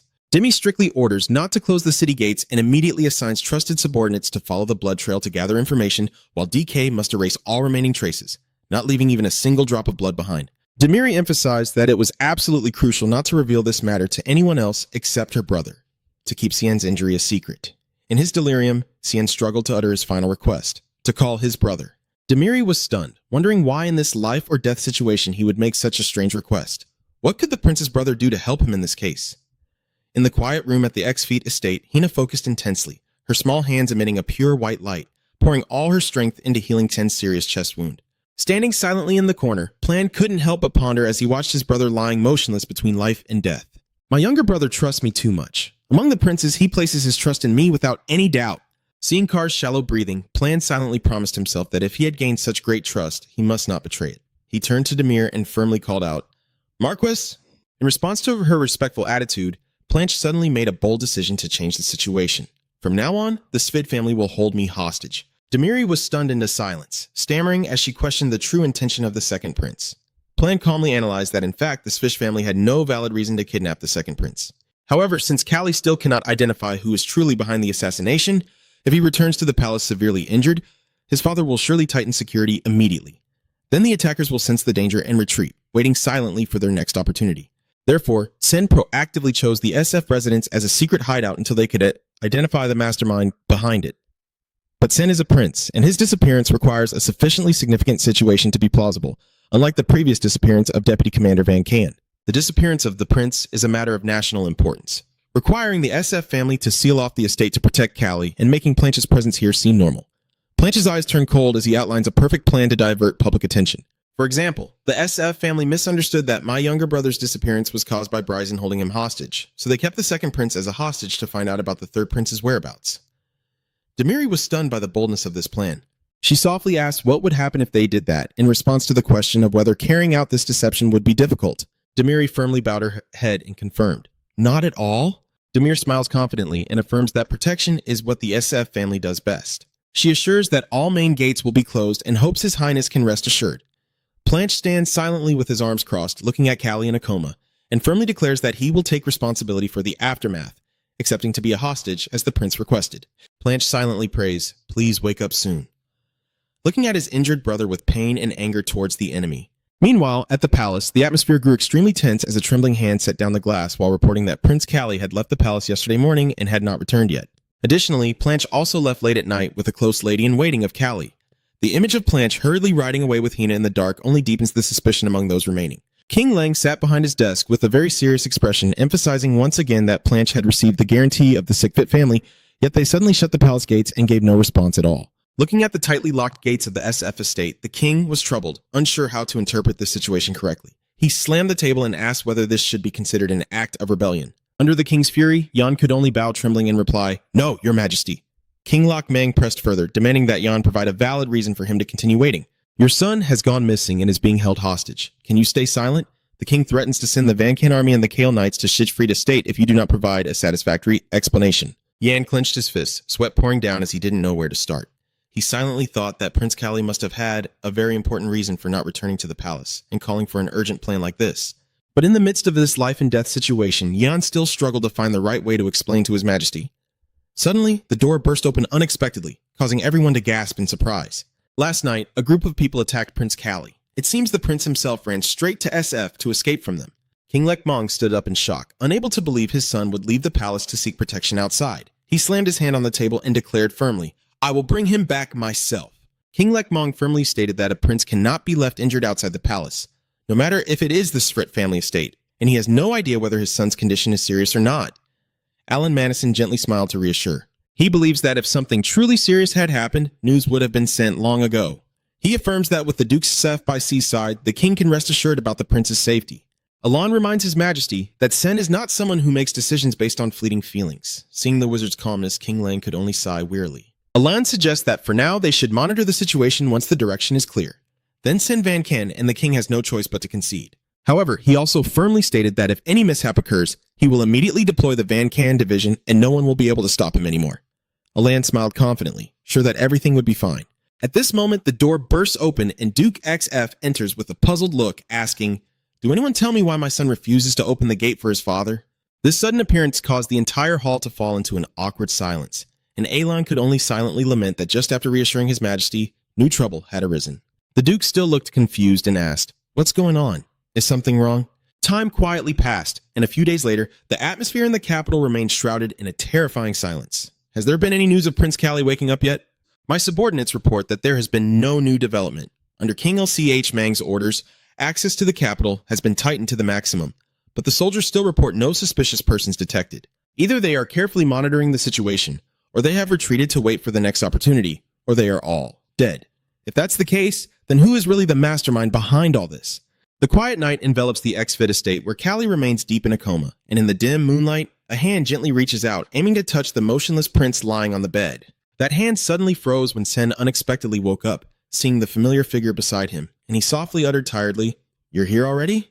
Big Brother saw that his younger brother had finally overcome the danger. Planch let out a sigh of relief, his face showing a sense of ease after days of tense vigil.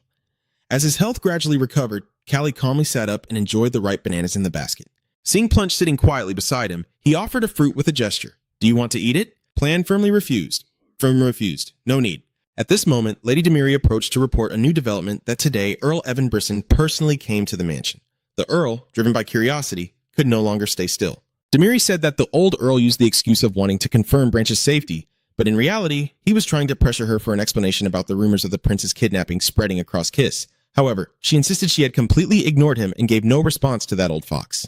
Callie, eating contentedly, remarked that while he was unconscious, thanks to Demiri's decisive handling, everything went smoothly, and he truly chose the right person to trust. Watching their conversation, Plan could only sigh and complain about the noise. According to the sorcerers from the guild, C casually mentioned that someone had secretly scouted the SF estate and the area around Marcus Brisson's residence before retreating. He calmly took a bite of the banana and confidently declared that the prey had finally taken the bait. However, Demiri seemed worried as everything was going too smoothly as expected. She feared this might be a clever trap to lure Callie away from this safe haven. Kellyan insists that even if it's a trap, he will go into the tiger's den to catch the cub. Right, guys? He affirms that he already intended to meet them again, so no matter whose trap it is, it doesn't matter anymore. He revealed that he had no intention of going alone on the upcoming mission. Facing Alan Madison's suspicious gaze, Callie smiled brightly and asked back, if he didn't plan to let his master protect him, then why did he bring him along? So it's just to stand and watch? Demiri couldn't help but be speechless when he saw the prince honestly admit that he was a burden that needed protection. Even Alan reminded him that he had only just woken up a few days after a serious injury, but Callian remained firm in his decision because he knew the enemy was deliberately revealing themselves to lure him out. He emphasized that if he continued to stay passive, those rats would never reveal their true intentions. Alan Madison sighed in helplessness. He admits that he also doesn't want to just sit and wait passively. Although dissatisfied, he has no choice but to concede and allow Cien to act as he wishes. Cien smiled, thanked his master, then suddenly flattered him by saying he really missed him. Seeing this, the three of them could only be speechless. Truly a cold teacher-student relationship. Cien decisively made the final decision. So tonight, we will act. His eyes blazing with ruthlessness and determination as he declared it was time to face the prey they had set the trap for. Under the full moon, Callian and Alan silently rode through the quiet streets of King Kyrus. Callie also mentioned that he had requested an investigation into Celis's whereabouts, but the mages seemed quite dissatisfied with the limited information gathered. He calmly admitted that he didn't expect much given their temperament, and it seems his prediction was entirely correct. However, Alan revealed a surprising detail. The information from the bird matches exactly with the news from the spies. Wait a minute, are you saying the news from the bird and the mages are exactly the same? Yes, that's right. C quietly concluded that this was completely unreasonable because the intelligence from Secretia's espionage network should have been much more detailed. He wondered why everything was happening this way, while the head of the guild was helping him investigate from various sources with identical information. It was highly likely that one side had an undercover spy. Callie realizes that while the mages are not professional spies, Secretia's bird surveillance network is a different story entirely. He deduces that the attackers must have crossed the desert multiple times to prepare their countermeasures after overhearing the rumors in Kiss. Callian insists that no way could those birds miss their obvious movements. Suddenly, Callian Bang Huang realizes a shocking truth. Master, go immediately to the palace to monitor the movements of Prince Che and follow where he goes. Alan Madison is stunned, not understanding what is happening, while Ten firmly declares that the main culprit is the 7 birds. Alan was stunned by Disciple C's confident assertion that there was a traitor hiding within Seiya's secret agents. He believed the Crown Prince Che might have discovered their involvement in the assassination, thus deliberately hiding the truth and providing false information to mislead. And perhaps the one in danger now is Prince Che. Under the silent night, the ringing of the doorbell shattered the quiet of the old bookstore. The middle-aged man with gray hair and a single lens glasses looked up curiously and asked the guest who just entered, "Which book are you looking for?" But instead of asking for a book, Alan responded with a probing question. "No, it's not about books. I just want to ask one thing. Isn't it contradictory to be a spy?" With a heavy stomp that shook the room, a blazing red magic barrier instantly enveloped the old scholar, leaving him terrified. Alon coldly analyzed loyalty and betrayal. "You believe that those who infiltrate other countries to gather information, if one day they betray and sell out their own nation, should be considered traitors and dealt with accordingly. Or perhaps they are simply continuing to do their jobs as they have all along." Alon admits that it's really hard to clearly distinguish this matter, but he affirms that once a bird changes its owner and leaves the cage, it is no longer a spy of Secretia. The old bookworm hurriedly bowed his head in apology, trembling with fear. "Please forgive me." "Your Highness, you've come all this way, but I have nothing to offer," Planch replied quietly. "I understand." Alan gently places his hand on Planche's shoulder and declares to Traknish that he is not as easily softened as his disciple, but also cannot maintain the astonishing calm of the third prince at this moment. Alan looks directly at the spy and coldly questions, I just want to ask one thing. Are the warriors you helped under the command of Tensu? Faced with the terrifying silence from the opponent, Alan suddenly reached out his hand, a blazing flame of magic erupting in his palm. Do you know what this is? The old bookworm trembled. Supreme fire? That's right. Alan stepped closer, the heat from the flames making the air around him scorchingly hot. A mere brush would set this fire ablaze to the very heart. He calmly let the flames fall to the floor and declared that this was the power of an unquenchable fire. The old bookworm stared in shock at the flames reflected in his glasses, stammering speechless. No way. Alan looked at the old man with a cold, contemptuous gaze and sarcastically asked if he truly thought they wouldn't find out about the rats that had escaped. Deep down, the bookworm bitterly realized everything had gone completely wrong. From the moment Alan suddenly appeared through teleportation, recalling the events, the old man immediately acted to help his 9 comrades escape in time while himself accepting to stay behind and face the danger. The old man had already lost hope of surviving the night. The only thing he could do now was hope that those who escaped would be safe. The old man quietly closed the red book in his hand, preparing to face Alan standing tall right behind him. The bookworm gritted his teeth and muttered to himself, So far only one person has died, so I need to hold on a little longer and think carefully about my next move. The old man deliberately stood in front of Branch to buy time for his comrades to escape, but Alan had no patience left. He coldly waved his hand, unleashing a blazing fire spell that startled the old man into a terrified scream. Wait, you bookworm, all you do is shout in frustration. Can't you give me a little more time to think? I already told you my temper isn't gentle or calm. The blazing circles of fire surrounding you are like a threat of death. Alan reminds him that there are still 6 little birds outside that cage and presses him again with a tense look. Is Tensu behind those warriors? The old bookworm trembled as he adjusted his glasses, sweat pouring down like rain, and began to confess. He revealed that they appeared not long after Chimlan was executed. They paid a large sum and demanded that the old man find a replacement for her immediately. When asked about Tenseal's involvement, the bookworm slightly looked up at Alan and asked back, Do you want to know if Tensu is behind them? The old man confirmed that those warriors actually didn't belong to any specific country, but each country had its own representatives. That was already obvious, since the Desert Warriors were not affiliated with any nation. The old man revealed a shocking truth that not only Tensil, but also from Secretia, Reborn, and other places, they are actually an organization formed by many people from different countries. What could be the purpose of these unrelated individuals gathering together? That matter needs further investigation. The old man, drunk and rummaging through books, insists he knows nothing more than what he has said, not even the name of the organization. The old man slumped into the chair in helplessness, desperately begging that he had told everything he knew and asking you not to kill his comrades. Alan silently watched, the fire magic still burning threateningly in his hand. Alan slightly smirked and said, So that's enough, but tell me, do you know the names of the dead spies? Seeing the spy startled in horror, Alan immediately exposed the act. With someone desperately trying to save valuable teammates, I can't help but notice that you kept stalling until the first 3 people were killed. He calmly pointed out that the real goal was to have at least one survivor to call the warriors here. Caught off guard, he could only gape at him, realizing that his last hope was gone. Alan looked at him with a cold gaze and declared, Even though I look young, I've lived long enough not to be fooled by such tricks. In front of the opponent's pale face from fear, Alan extinguishes their last hope. Don't hold on to hope anymore. No one is coming to save you. Immediately, giant fireballs from Alan's hands descend, engulfing the entire space in a blazing sea of fire. Elsewhere, magic circles explode violently. SC throws themselves into the midst of the battle. As expected, the location provided by the mages and the scout birds was just a trap to lure him out. A powerful aura of light suddenly descended from the sky at incredible speed, wiping out everyone in its path in an instant. The man with brown hair and an overwhelming presence appears. It is Tylan Castine, the #1 swordsman of the continent. Tylan swings his sword decisively, deflecting the assassin's attack from behind without much effort. In the previous life's battle, he alone held back the entire Kiss Knights for 3 relentless days. Tylan is also the one who taught him every sword technique. Both of them coordinated seamlessly, creating a deadly display amidst dazzling aura sparks. Seeing Callie still fighting hard despite her wounds, Talon anxiously warned, Please fall back. I know you're not fully recovered yet, but CN firmly dismisses it.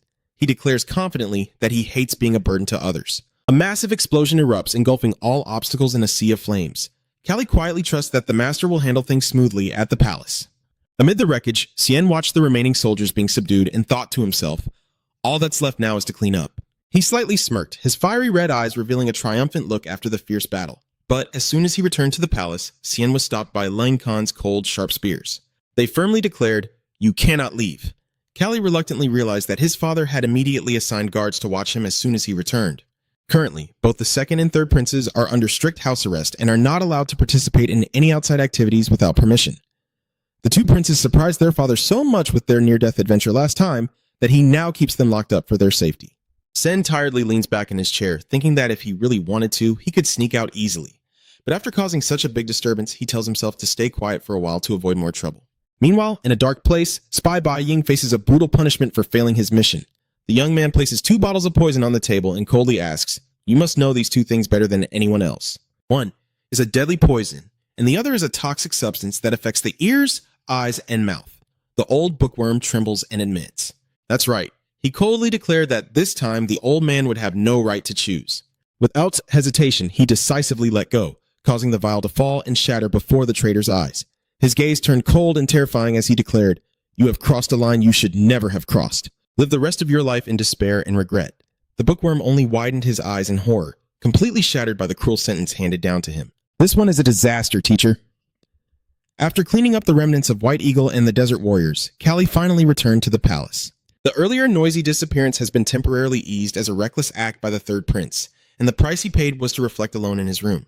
Cien lay stretched on the sofa, listening to the ticking of the clock in the dull silence. Just then, Planche walked in looking proud, complaining about the mountain of work but feeling so confined in the palace that it was driving him crazy. Seeing him still lying there calmly, Planche wondered if his brother had something to do, or if he was just sitting on the rooftop during the day. He approached and asked, "So, have you found out anything?" Sen slightly smirked, his blazing red eyes revealing a triumphant look that convinced Planche he had uncovered something new, prompting him to return to the palace. Under his brother's insistence, Kellyan slowly drew out the black stone and placed it on the table.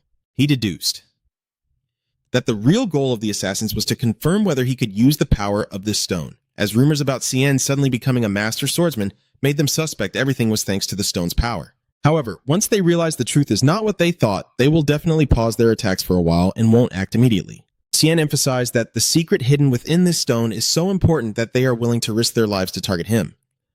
After some thought, he looked directly at Blanche and suddenly made a shocking proposal. "Brother, or should you keep Briss?" Blanche was so stunned that he froze in place at his impossible proposal. Cien explains that their power is too dangerous and he doesn't want to see the Kairos Kingdom weaken at this time, but at the same time, he absolutely refuses to hand that power over to Even. Seeing Branch's passionate expression, Callian reiterates that their brother should be the one to keep Brisson. Blanche tries to avoid the issue and says they should discuss it later, but as he turned away, he suddenly staggered as if he was about to fall. Sensing something was wrong, Sen hurriedly rushed over to support his older brother. Blanche's face turned pale, showing signs of extreme exhaustion, causing Sen to worry and call out to his brother. Cien was about to ask, but Blanche coldly brushed his hand away and demanded to be released. He tried to regain his usual calm and then made a promise, saying, "I will consider your proposal." Watching Blanche's back quietly leave, Cien stood silently with a thoughtful look, as if he had realized a burden weighing heavily on his brother's shoulders. At Archmage Aelin's office of the Mage Guild, an important document about the Dark Stone has finally been completed. Holding the stack of papers, Arya urgently pleads.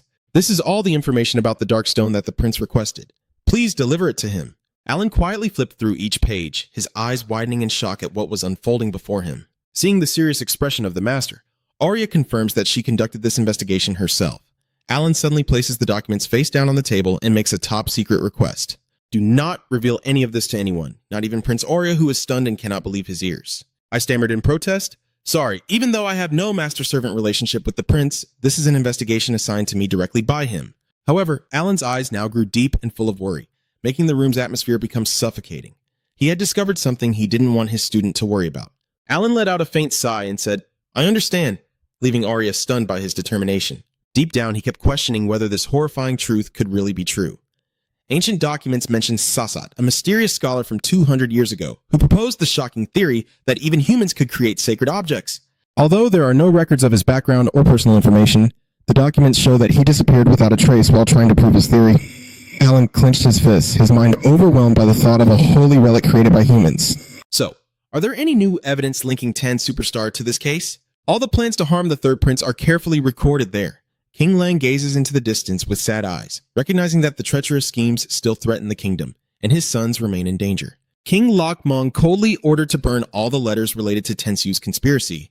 Although his subordinates hesitated and suggested keeping them as a precaution, the king firmly insisted that it was just a fabricated plot with no reason to keep any of it. He let go of the paper, letting the last trace fall, determined to erase all evidence to avoid unnecessary trouble later. Back at the palace, Callie stood silently in the room. Returning to the palace, Callie stood silently in the room, looking at his hands, and couldn't help but remember the moment he caught Plunch. Callian quietly felt a pang of sorrow as he realized Plunch seemed to have lost a lot of weight. The knocking on the door interrupts his thoughts as Jan enters with Branch's guard as requested by the third prince. The guard approached with a worried expression, beginning to report on his master's worsening health, revealing that Branch had long been neglecting proper meals and had almost been staying awake all night. The second prince often sits lost in thought by the window, staring into the distance as if carrying an unspoken burden, while C quietly listens to the report, unable not to admire his brother's silent sacrifice. Callie's little cat sat quietly there, its collar sparkling with a teasing inscription. I am Prince Callie's cat, but I prefer Prince Plan. Cian looked at him with a contemplative gaze, sighing helplessly. He silently wondered why his older brother was so difficult to please. Cian gently stroked the cat to dispel the chaotic thoughts in his mind. He decisively called Tui Tung, Yan, and summoned Lord Hex to come to me. Meanwhile, at the second prince's palace, the atmosphere was darker and heavier than ever. Planche sat motionless on the sofa, his eyes absent-mindedly gazing out the window at the faint sunlight, as if trying to find a memory in the emptiness. Seeing the master look exhausted, the servant stepped forward to draw the curtain, so he could rest, but Planche immediately raised his hand to stop him and said sharply, "Don't touch!" Faced with that coldness, the servant could only bow his head in apology and quietly step back, leaving Planche alone in terrifying silence. The door closed with a dry sound, and Planche leaned back in his chair with a look of clear exhaustion. He sank deep into dark memories and questioned what more he could do. The voice of Empress Su Lai from the past echoes like a curse, claiming she will clear all obstacles and force him to bear burdens that were never meant for him. Plan C realizes he is trapped in the shadow of blood debts and lifelong accusations, even if it means sacrificing everything in the most brutal way. He gasps for air, his eyes wide with horror, as his heart still races from the shock. He can't escape the ghosts of his past. Plant immediately jumps up and rushes to the balcony to confirm the present. A deafening explosion suddenly shook the entire palace, dust and smoke billowing from a collapsing structure in the distance. Witnessing the devastation unfolding before his eyes, Plan gritted his teeth and shouted in fury. That crazy bastard N-Hack leads the Ban-Can mages confidently in their pristine white uniforms, declaring to his subordinates that today will be the most realistic training session ever. He pointed to a giant ice structure floating above the palace. A CN confirmed that it was the target the team needed to focus on destroying. With a command to channel all their magic into a single strike, the Ban-Can mages simultaneously activated their magic circles, creating an immense energy pressure. And begins a tense countdown 3, 2, 1. A giant fireball erupts, swallowing the target and causing a massive explosion that shakes the entire palace. Looking at the ruined debris and thick smoke, Anne could only chuckle and say it was just bad luck. Facing Alan, Anne honestly explained that this was the reason behind the recent devastating explosion. On sighs and frustration, unable to believe that all 51 mages could be so careless as to let their mana spiral out of control over a tiny crack in the training barrier. These guys are truly useless. Arn happily confirms and explains that Cispanian's defense system was already damaged after the Empress's super lie destroyed the palace earlier. That underlying weakness allowed a seemingly minor attack to cause catastrophic destruction. Unintended, Alon sighed helplessly, exhaustedly asking about the plan to handle these enormous damages. Contrary to that worry, Aaron appeared completely unfazed. He smiled brightly amidst a rain of gold and suggested that Alon deduct this debt from his salary until it was paid off. Seeing the accomplice's completely unrepentant expression, Alan could only shake his head in despair. He felt that his life was becoming increasingly difficult as troublemakers seemed to surround him. He wondered why people like them always seemed to flock around him. That evening, Alan leisurely stacked the pieces of wood. He looked at the king and asked why he remained so silent. When asked how much he wanted to know, the king firmly demanded that Alan tell the truth as it truly was. He firmly states that he does not want to hear the ridiculous excuse that ACH and the Van Canum Society made serious mistakes during practice. Alan smiles subtly. He confidently declares that ultimately it was your majesty who destroyed that palace. Seeing Liang's puzzled expression, Alan calmly explains, Tuzia was a palace built on your mistakes and deceptions. Alan's face hardened. He believed that mistake had been allowed to grow so tall that its shadow would never disappear. He decisively pushed aside the wooden beams and declared that if something blocks the way, it must be destroyed. King Lok Mong bowed his head in deep contemplation. He wondered why the name of the dead was allowed to block the path of the living. Alon coldly pointed out that this was unavoidable because the king's mistake was so severe that nothing could be restored to its original course without sacrifice, revealing the king's only weakness as he sighed. King Lok Mong bitterly admits he has no excuse for that. Alon gently smiles, softly reaching out to touch the king's shoulder, and remarks that he has truly changed. Alan's eyes suddenly grew deep. He asserted that now is the time for the princess to change. Planche sat alone with his knees drawn up, his face buried in exhaustion. When a fallen leaf gently landed on his hair, he slowly looked up with sad eyes towards the palace, now just a ruined heap under the sunset. A bitter smile appeared on Planche's lips as he mocked himself for how, even though that place no longer existed, his habit of looking in that direction was hard to break. He felt like he was trapped, unable to escape the dark memories of this place. Plan wondered if Sin's decisive action to turn Jia into dust was meant to set him free. This little brother belongs to El Lean against the balcony. Blanche looks down at the garden shrouded in darkness, questioning whether he can truly forget that haunting scent or if he even has the right to do so. The torment of turning away from his own mother weighed heavily on his mind like a heavy stone, making Blanche feel utterly shameless. He leaned forward as if contemplating whether ending everything like this would be better. Just as despair reaches its peak, a sudden hand reaches out and grips the railing beside him. With a swift jump, Callian unexpectedly appears on the balcony, startling Blanche in horror. Big brother, seeing your vacant expression, Cien grins mischievously and suggests, "How about we go get something to eat?" Plan agrees and goes to eat with his younger brother after being persuaded. In the quiet of the dining room, only the sound of cutlery tapping against porcelain plates could be heard. Blanche sat lost in thought, lightly stabbing his food with a fork, with no intention of eating. The sound of the fork dropping onto the plate echoed sharply, breaking the suffocating silence. Seeing that, Cien paused his meal and kindly asked, "Aren't you going to eat?" Blanche did not answer. He remained lost in his own thoughts. After a long moment, Blanche finally spoke slowly. "So, what exactly are you planning to do?" He calmly admits that he is actually a little scared. He coldly adds that since she is not his biological mother, he feels no regret at all. Cien smiled knowingly, asserting he had another valid reason for acting, so it was entirely justified. Blanche began to lose patience, snapping at Cien to ask how many more times he had to press him for the truth. At that moment, the cat's cry broke the tense atmosphere between the two, once again causing him to lose his answer from his younger brother. The white cat with its unusual two-colored eyes quietly stood there watching the two princes. Callie stood up, beginning to reflect on the close people around him, as a contemplative comparison of flaws and losses. He said that Kiri has a pair of special two-colored eyes, while Hina cannot speak. Meanwhile, Jan has always been himself, a loyal servant who never changes. The pieces of their lives and their individual suffering come to mind for Callian like sad notes amid the splendor of the palace, as Cien's voice suddenly turns more somber and heavy when he mentions the sacrifices made. He believes that the master lost his only son, while the emperor had to sacrifice many more precious things 100 times over in the power struggle.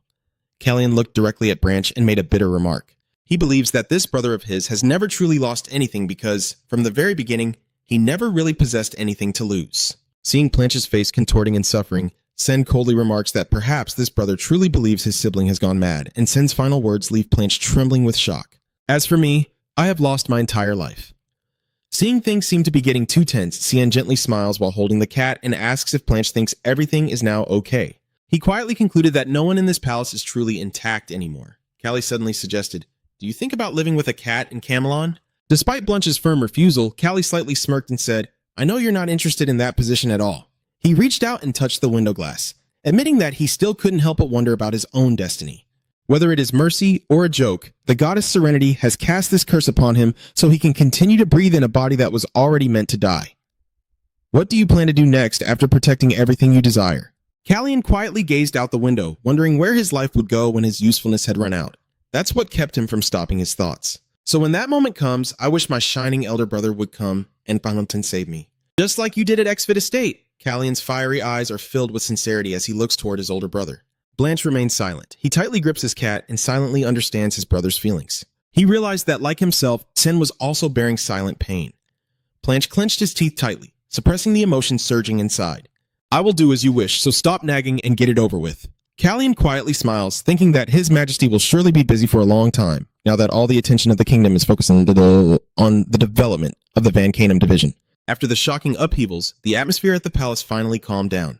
Che sat silently beside his teacup. "I admit I am still very conflicted about when to leave whenever my servant asks. Every time I think of C, I can't bear to go." But he understood that he should return early to handle state affairs. Looking at his reflection in the teacup, he silently told himself that it was time for the kingdom of Secretia to also start preparing for the great changes ahead. Meanwhile, on the training ground, Callian and Blanche face each other in a tense sparring session. Callian decisively swings his sword, radiating aura. He reminds that if Plan truly intends to take over the Bison family, the first step is to seize control of those arrogant knights. Cien reveals a surprising truth that Blanche's need to eat properly is actually just one of the reasons he is determined to destroy the Haya Palace. Callie's eyes burn with cunning as he suddenly leaps into the air, charging straight at his brother, claiming his true goal is to create the perfect excuse for his next plans. Callie puts all his strength into his sword. He wants all the soldiers to believe that the only one qualified to lead them to take down Van Canum is none other than Blanche. He can't let his brother give up forever. The clash of swords and the taunts from his younger brother echo as the pressure mounts. Blanche slightly smirked, confirming he understood everything. Blanche's eyes grew cold and dangerous as he decisively declared that he would handle Even's matter himself. Callian walks leisurely along the palace corridor and suddenly reminds Yan about Branche's meeting with the Marquis of Buen happening today. Yan quickly confirmed, but then C hesitated, asking if there was something important he needed to handle. Yan assured him that the master was completely free today, but he immediately warned C not to wander around, because he must not forget that during the confinement period, he was forbidden from leaving the palace. Callian waved his hand to explain that he hadn't thought about it yet, but he was feeling uneasy because he was sure he had forgotten something. Just then, a maid carrying a bright red vase passed by, and C stopped in his tracks exclaiming, "Yes, today is the day." Realizing something, Chen hurriedly strode out of the corridor while at the Marquis's residence. Even Brisson clenched his fist with a very grim expression. It's painfully clear that since the super hybrid was expelled, the Buen family's influence has drastically weakened as their supporting nobles keep turning their backs, especially after the kidnapping incident involving the XF family, where 1 in 5 turns against them, making the situation worse than ever. Even narrowed his eyes at Blanche, who was sitting leisurely on the chair, secretly determined to find a way to take advantage of this second prince. Blanche looked straight at the Count and coldly remarked that the current situation seemed quite dire for the Buen house. Even could only remain silent, unable to utter a word in the face of that harsh truth. He begins to reveal the ridiculous punishment for the one responsible for the fall of Haya Palace, stating that Deputy Archmage Asen Hex of Vanham is only fined 1 furin per month until the reconstruction is complete. Blanche firmly states that it's clearly a too lenient punishment, but such a mild penalty only confirms that Vancanum's strength is unmatched. Count Evan Briston broke out in a cold sweat. He looked at Branch and silently thought, it's him indeed. He realized that in the eyes of the aristocracy, the situation could only be seen as the king's absolute favoritism towards Sen Even, and he worried that as news of Vanham's strength spread, their reputation would continue to grow, drawing all attention of the kingdom to Callie, and he admitted he had been mistaken in thinking Blanche was just a childish prince clinging to his mother's skirts when in fact he was extremely perceptive in assessing the situation. Suddenly, Plan grabbed the knife from the table and made a provocative hypothesis. If I took that sword, everything might change. What do you think? Even, stunned, asked about the true intention of the second prince. Without hesitation, Plan decisively drove the knife down onto the table, producing a sharp, clear sound, and ordered the Count to hand over all command of the Leon and Karen Knights to him. Blanche announced a shocking plan. I will split Vanham into 2. Blanche has successfully set the trap, just waiting for the prey to bite. Blanche's decisive action stunned Even into shock. He secretly calculated that if Blanche truly became Vanham's mage, it would undoubtedly become the biggest obstacle to Prince Callie's vision and ambitions. Even looked at the pieces of cake on the table and believed that Blanche's presence at King Callie's birthday celebration was no coincidence. But he also felt something strange, realizing that all of Blanche's actions so far seemed solely aimed at strengthening Prince Callie's position. Blanche slammed the knife down on the table and challenged in a harsh voice, "You don't believe me? Huh?" You can see the contempt in his eyes as he pretends to be acting. "Do you think I enjoy pretending to be friendly with that bastard?" Count Evan Brisson hesitated and explained that he didn't mean not to trust, but deep down he knew he had no choice but to bet on Blanche. He secretly calculated that the second prince would be more useful than Randall, especially as the hostility between CN and Randall was growing more intense. He even clenched his fists on the armrest and decisively made his final decision. "Fine, I will entrust you with command of R's knights." After all, the bait finally caught a fish, but he didn't forget to set a heavy exchange condition. In the midst of the vibrant sunset by the lake, Tin quietly releases the white flowers into the water as a late apology. "It's my fault, I almost forgot. I silently beg for understanding for not being able to bring real flowers to the river for that person." The glowing flowers drift gently on the water's surface. Footsteps sound on the grass. Sen startles and turns around, his red eyes showing clear surprise. Blanche looks down at the rippling lake, recalling his vow to keep his brother alive. But the true horror lies behind the deal with the Brisson family. Even demanded that Blanche swear an oath that he would never betray the Brisson family under any circumstances. Faced with the life or death ultimatum, Blanche did not hesitate and firmly agreed. "Fine then. For me, the price is nothing compared to the goal ahead, because my life is not more important than helping my brother." A picture of a chained heart appears as proof that the brutal oath has been fulfilled. Realizing his brother's reckless sacrifice, Callie suddenly screams in utter shock. "What have you done, Bryn?" That is the blood seal of the heart oath, a cruel type of contract directly cursed onto the heart that will take the life of anyone who dares to break the agreement. Having previously made a similar pact with Cielai, Cien understands its danger better than anyone. He knows the curse only disappears when the signer dies, so he secretly resolves to deal with it sooner than planned. Sion's eyes turn cold. Blanche slightly smirks and calmly states that his brother definitely has no intention of letting him survive any longer. Sen chuckled with satisfaction, admitting that his older brother truly understood him deeply. But inside he was in pain. Pain because his brother had given up on life. Cien pressed for details about the contract's condition and was told by Plunch that betrayal of the Bison family was not allowed. He asked in surprise if that was all, because he couldn't believe that even only asked for such a simple condition. Blanche believes their arrogance is innate, but Cien merely dismisses it as stupidity. Although complicated, he realizes this is the safest choice, offering a faint glimmer of hope for both of them. He plans to soon confirm whether the Beanin family is looking for another way when talking to Randall. Cien stands up to remind Planche to rest after a long, tiring day. While Planche silently watched, Cien suddenly remembered something else. Callie quietly turned around, his fiery red eyes reflecting the setting sun. "Bring me one of those flowers," Callie quietly observes, a mysterious smile briefly appearing on his face at his brother's request. Under the lake, hundreds of vibrant flowers like tiny flames are sending the souls to their rest. From the high balcony, C quietly watches. He understands that a flower and a candle are the final farewell to the departed. Cien reached out as if to touch the void, watching the flowers drift away with the current. In the distance, from another window, Crown Prince Randall also silently observed the scene with a contemplative gaze. Not only Randall, but even the king is eagerly looking out the window. Amidst the quiet atmosphere of the palace, Can and Yan quietly walk forward, ready to face the new uncertainties gradually unfolding. Yan quietly stood by the window, watching the shimmering specks like floating flowers in the night sky. He silently thought that the third prince was simply trying to find his own path. The next morning, rumors about the strange phenomenon from the night before spread throughout the palace.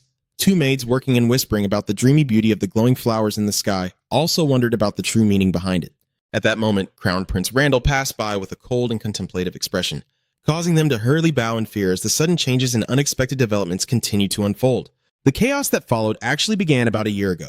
Around this time of year, when everything in the palace started to turn upside down after C changed herself in a strange way. He changed himself and also altered the way some people in the palace think.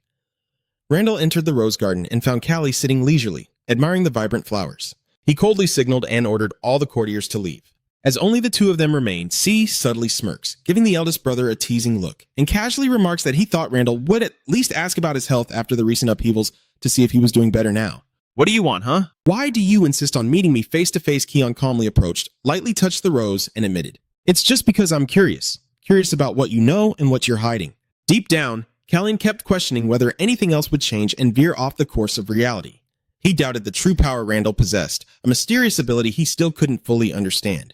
Watching Randall clutch his chest tightly, Tion pondered the close connection between that power and the Tensiu kingdom, as the glowing chained heart inside Randall's chest symbolized the heavy secret burden the elder brother was desperately trying to hide. Cien quietly observes, wondering how much he can understand Randall's plans before everything spirals out of control. He looks directly at Randall, unhesitating to confront the issue. "What is that power of yours? Do you know something I don't?" He kept questioning the close connection between that mysterious energy source and the Tanshin kingdom. Despite his younger brother's pressure, Randall maintained an eerily calm expression. You ask back with a full of hidden meaning tone. "Is it so faint that you can't even sense it?" The ambiguous response from the older brother made C think immediately, and fragmented memories flooded back, triggering a haunting surge. Callie Bang Hoing's eyes widened in shock as he witnessed a shocking truth right before him, a blazing magic circle clearly visible at Randall's heart. Feeling the strange energy emanating from it, C stammered in amazement. "Does that have anything to do with Tan?" Randall just nodded slightly and then fell silent, making C realize that this brother would never reveal a word about the secrets he's hiding. He silently wondered, "You can't tell me anything." C continued to expose Randall's plan to lure Knight Tannen into S1S to attack Buin. He pressed him to reveal whether Randall had made a pact with them to destroy the Burson family, or if that deadly aura was truly aimed at the Emperor. Faced with intense questioning, Randall remained cold and composed, his deep blue eyes unflinching. The conversation was interrupted by Jan's panicked call from afar. He hurried over, unable to hide his worry upon seeing his master absent. "Your Highness, where have you gone?" Leaving behind the panic of your attendants, I silently watch Randall's figure, feeling an overwhelming suspicion as I realize even this question the elder brother cannot answer. He holds too many secrets he cannot reveal. "If what I say is true about your current situation, then please leave this place." Randall silently turned away without a word, and as he watched his older brother's figure disappear behind the flowers, Ten let out a tired sigh. He quietly concluded that what was restraining Randall was definitely not an ordinary contract. Callie guessed that in exchange for the great power granted to Randall, he had offered to help Tan Shin. Because he made a contract under a binding spell, he absolutely cannot confirm or reveal anything. Sen understands that if he wants to find out the real reason behind everything, he must delve deeper into the inner affairs of the Tannen kingdom. As he stepped forward, he told himself that the only person in Sis who could help him right now was that person. But C was immediately stopped by the Gate Knights, who firmly declared, "Your Highness, you are not allowed to leave the palace grounds until the end of today." Lost in thought, his steps had led him to the gate without him realizing he was under house arrest. So he challenges, "Why not?" "Then try to stop me. That's only if you can witness what happens." Yan quickly reassured the soldiers that Callian wouldn't leave the palace grounds. Yan sighed tiredly and asked them to get out of the way. "I will take responsibility for this, so please step aside." Inside the luxurious room, Crown Prince Che was leisurely reading a book when the knocking on the door broke the silence. Che looked up with curiosity. Ah! The door opens, and Callian and Yan quietly step inside. Callian apologizes for his abruptness, for arriving unannounced without warning, but the Crown Prince Che quickly gets to the point, admitting he's not very familiar with the situation in the Tainan Kingdom. You came here to learn a few things about this kingdom. Che welcomed you and admitted that both now and before, he didn't know much about Tan Xin. However, if it concerns the royal authority of that place, Father still manages to grasp the essential information. As he pours tea, Che begins to tell how Prince Ronan became their king. Sen quietly recalls the carriage accident that took the lives of the reigning king and Crown Prince Tan Xin.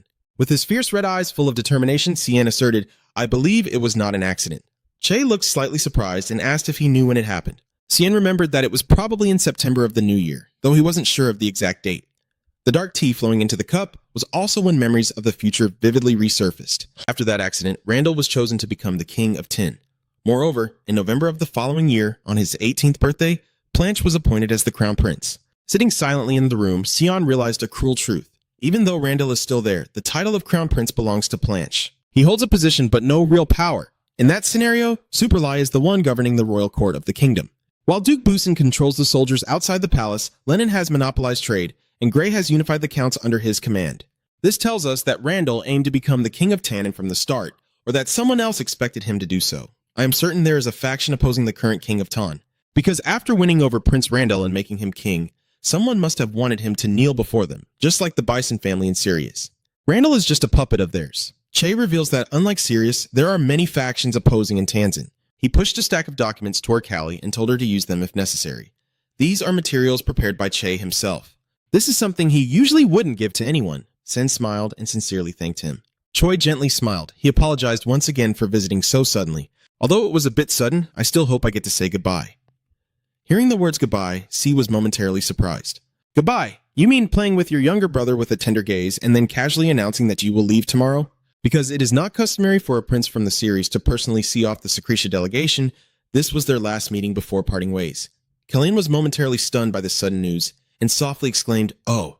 Quickly regaining his composure, Callie sent his early congratulations for the upcoming coronation of Crown Prince Che. Although he very much wanted to be there in person to celebrate his brother, C understood the harsh reality made it extremely difficult to do so. Chai gently smiled and replied, "I understand. Thank you."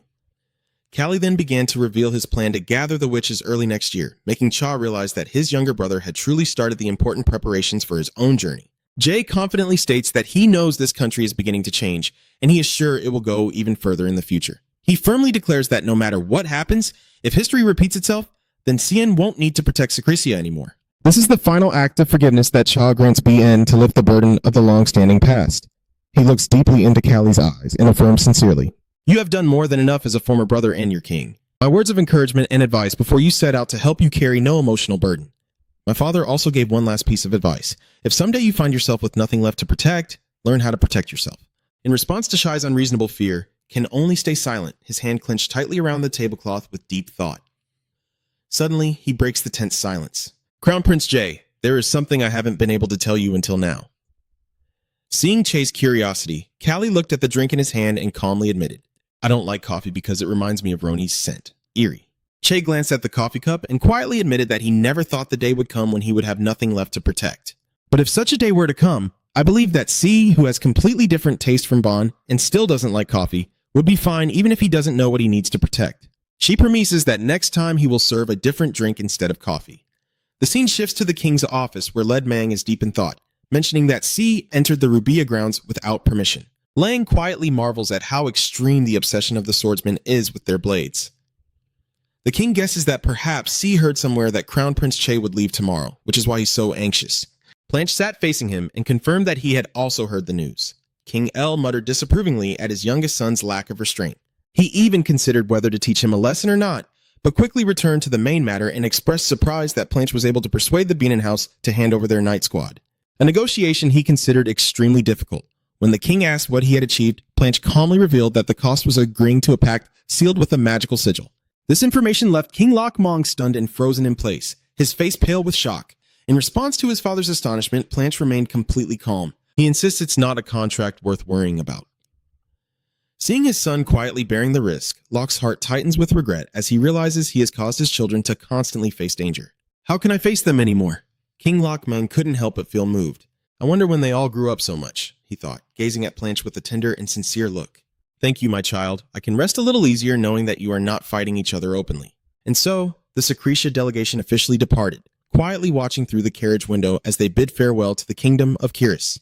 Inside the palace, the maids and servants hurriedly clean up the aftermath of the banquet, marking the end of King Lang's birthday celebration. Then everything gradually returned to normal life, but with new concerns. On the training ground, Callie is fiercely training to become stronger, with sharp sword strikes cutting through the wooden dummies around him at an incredible speed. The harsh clashes and splintering wood echoed across the training ground as he poured all his strength into each move. Callie gasped for breath, sweat soaking through his clothes, but his fiery eyes remained determined and unyielding. Seeing Callie still diligently training, Jan worriedly approached and asked, "Please tell me you're not staying up all night again." The prince, the boy secretly felt sorry for, as he saw that lately his master had been handling an enormous workload, but still continued to torment himself by training all night. Yan fears that if Callian keeps pushing himself too hard, his body won't hold up, especially since his wounds have only just healed. Seeing the concern of his attendant, Can calmly replied, "Almost done." Facing Jan's puzzled and confused look, Callian slung his sword over his shoulder, smiled with a hint of mystery, and declared confidently, "Well, I am planning to save a cursed prince." Jan nervously reminds that although saving the prince is a good thing, he fears that the prince himself, who is bearing everything on his shoulders, might collapse at any moment. Callian slowly sips his tea, advising Jan to relax because everything will be fine. On the distant balcony, Blanche quietly watches the ruins of Haya Palace where the Van Can mages are desperately clearing the debris. The powerful mages, who were only familiar with magic, now had to use shovels to dig until their magic was exhausted, causing them to lament the day Haixia would truly be rebuilt. Suddenly, a loud noise and a violent tremor of the earth startled the mages. Amid the rubble, a sudden deep hole almost causes someone to have an accident. Are the aftershocks from the previous explosion still ongoing?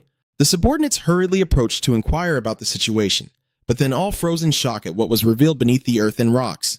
A mysterious passage leading down to the basement suddenly appeared before their eyes, making them realize in astonishment that they had never heard any records of a basement lying deep beneath the Tuza Palace.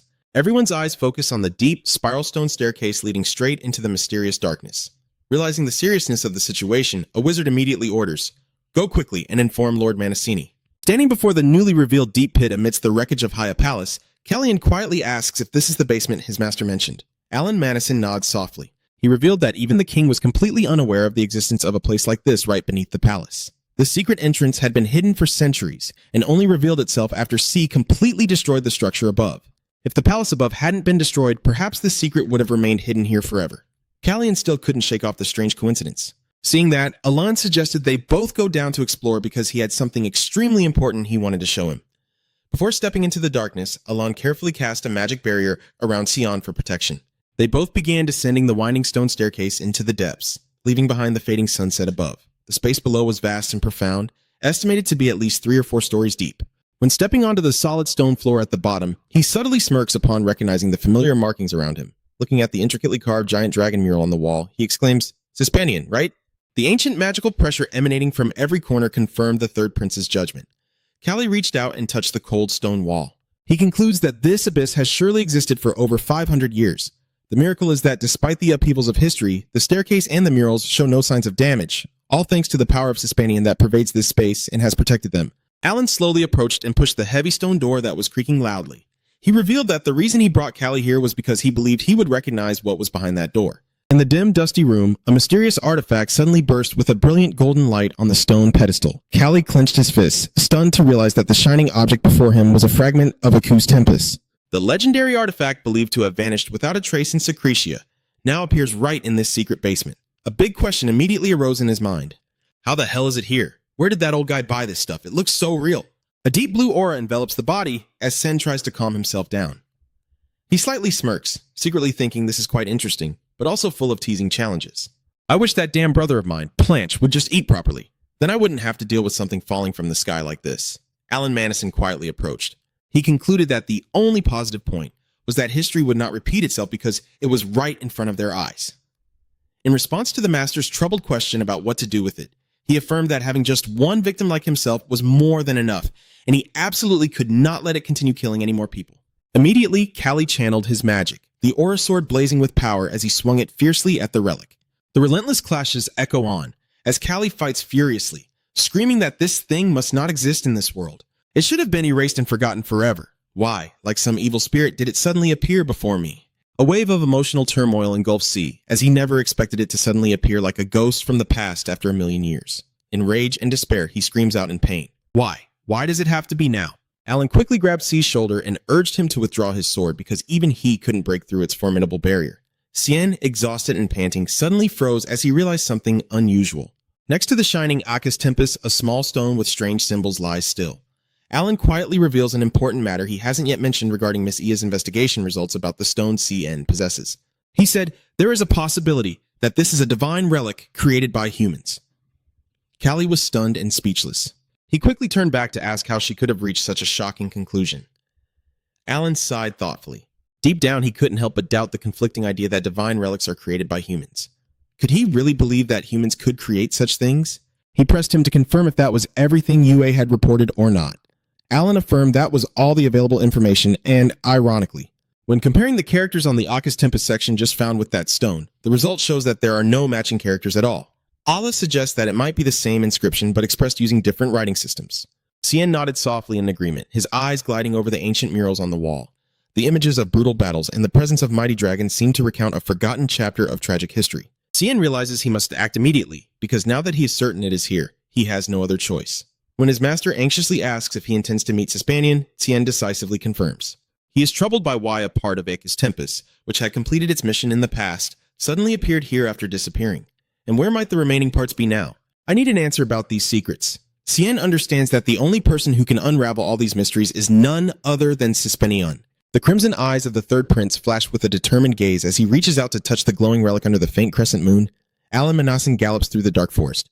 Back at the palace, Alan wondered if Callie planned to meet Cispanian immediately, but the prince calmly replied that he was not in a hurry. He looked at his mentor with a serious and earnest gaze, asking to borrow some of his time tomorrow evening. As promised, Alan quietly enters the Wasa, the deserted forest, alone, secretly hoping to help Cien complete the final preparations for the upcoming important plan. Suddenly, a sharp sword streaked through the air at terrifying speed, forcing Alan to immediately adopt a defensive stance. He was ambushed, and no one else but his own disciple was behind it. Alan calmly cast a magic circle to launch a powerful attack. He didn't forget to tease that his disciple is as hot-tempered as cream. Emerging from the thick fog, Cien appears with the glowing aura sword in hand. He smiles confidently and clearly, confirming exactly what he said yesterday. He truly has no more time left. A powerful shockwave and blazing lights startled the birds on the high branches, causing them to panic and scatter into the dark night. A fierce confrontation erupted deep in the forest, where the clash of magic and sword energy shook the entire area. Callion's sword repeatedly strikes with powerful blows, clashing fiercely against Alan's sturdy defenses. Alan smiles confidently as he easily blocks Callion's attacks with his hexagonal magic shield. A powerful recoil force flung the young prince far away, making him realize the huge gap in strength between himself and the Grand Mage.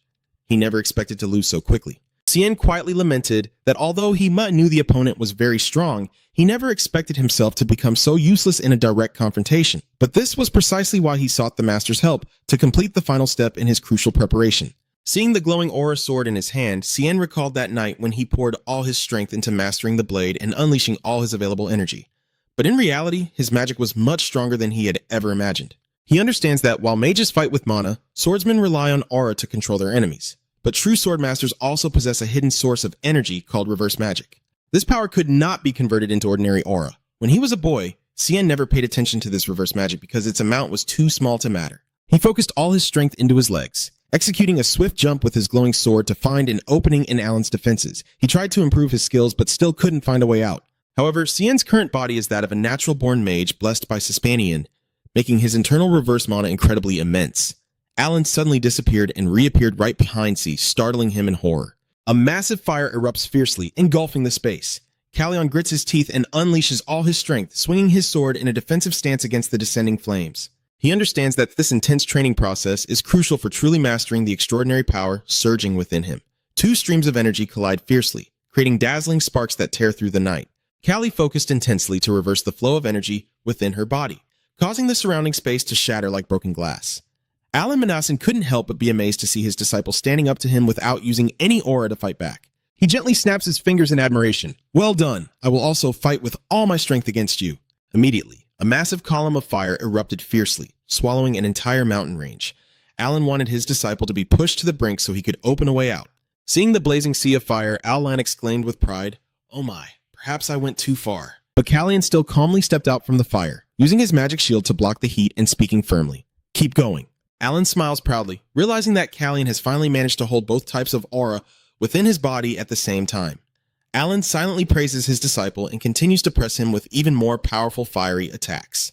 Callian braces himself as his sword and shield clash fiercely with his master's magic, sparks flying everywhere. After a relentless barrage of attacks, Callian gasps heavily, exhausted. He hugs his chest, which is heaving from reaching his limit, as C's hand begins to tremble with the mana inside him, gradually running out after the intense battle. In that moment, his heartbeat suddenly pounded fiercely, reminding him of the presence of his old soul within this body. The image of the hourglass reappearing proves the miraculous transformation process, as Callian's entire innate magic is gradually being forged and fully transformed into a fighting aura.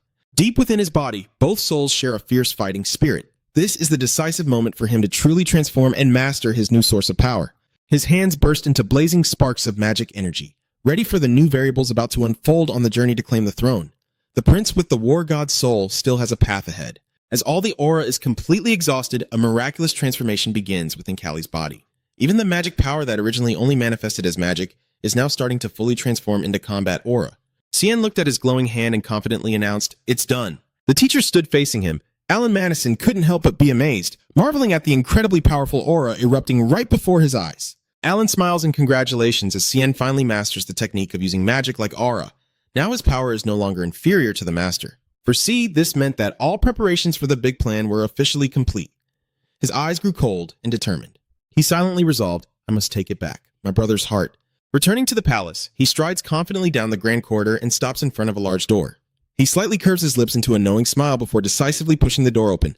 As I walk, Sen gently rotates his tired shoulders after a strenuous training session and sighs. Oh, my shoulders. Inside the room, Crown Prince Blanche was already waiting with a thoughtful expression, teasing that his younger brother seemed to have been overly active according to his personal interest. Callian was not to be outdone and asked if his older brother had finished worrying about everything. Blanche jokingly told his younger brother in a serious tone that there seems to be a hidden bird within the Knight Regiment. Callie, shocked, asked if that was a spy embedded in the Royal Cavalry, and Lon firmly confirmed, handing over a small secret letter he had found in his shirt pocket without knowing when. Sen was stunned by the cunning of the spies because even he was completely unaware of their existence. Cien quietly looked at the small secret letter in his hand as Blanche in a low voice demanded, "Report to Marquis Brisson that there is a spy infiltrating the Knights." He worries that if this gets leaked, the Crown Prince of Secretia will be put in an extremely difficult position, so it's best to move it immediately. Blanche emphasizes that trust must be maintained, as must his agreement, because no one can predict what it will allow to happen next.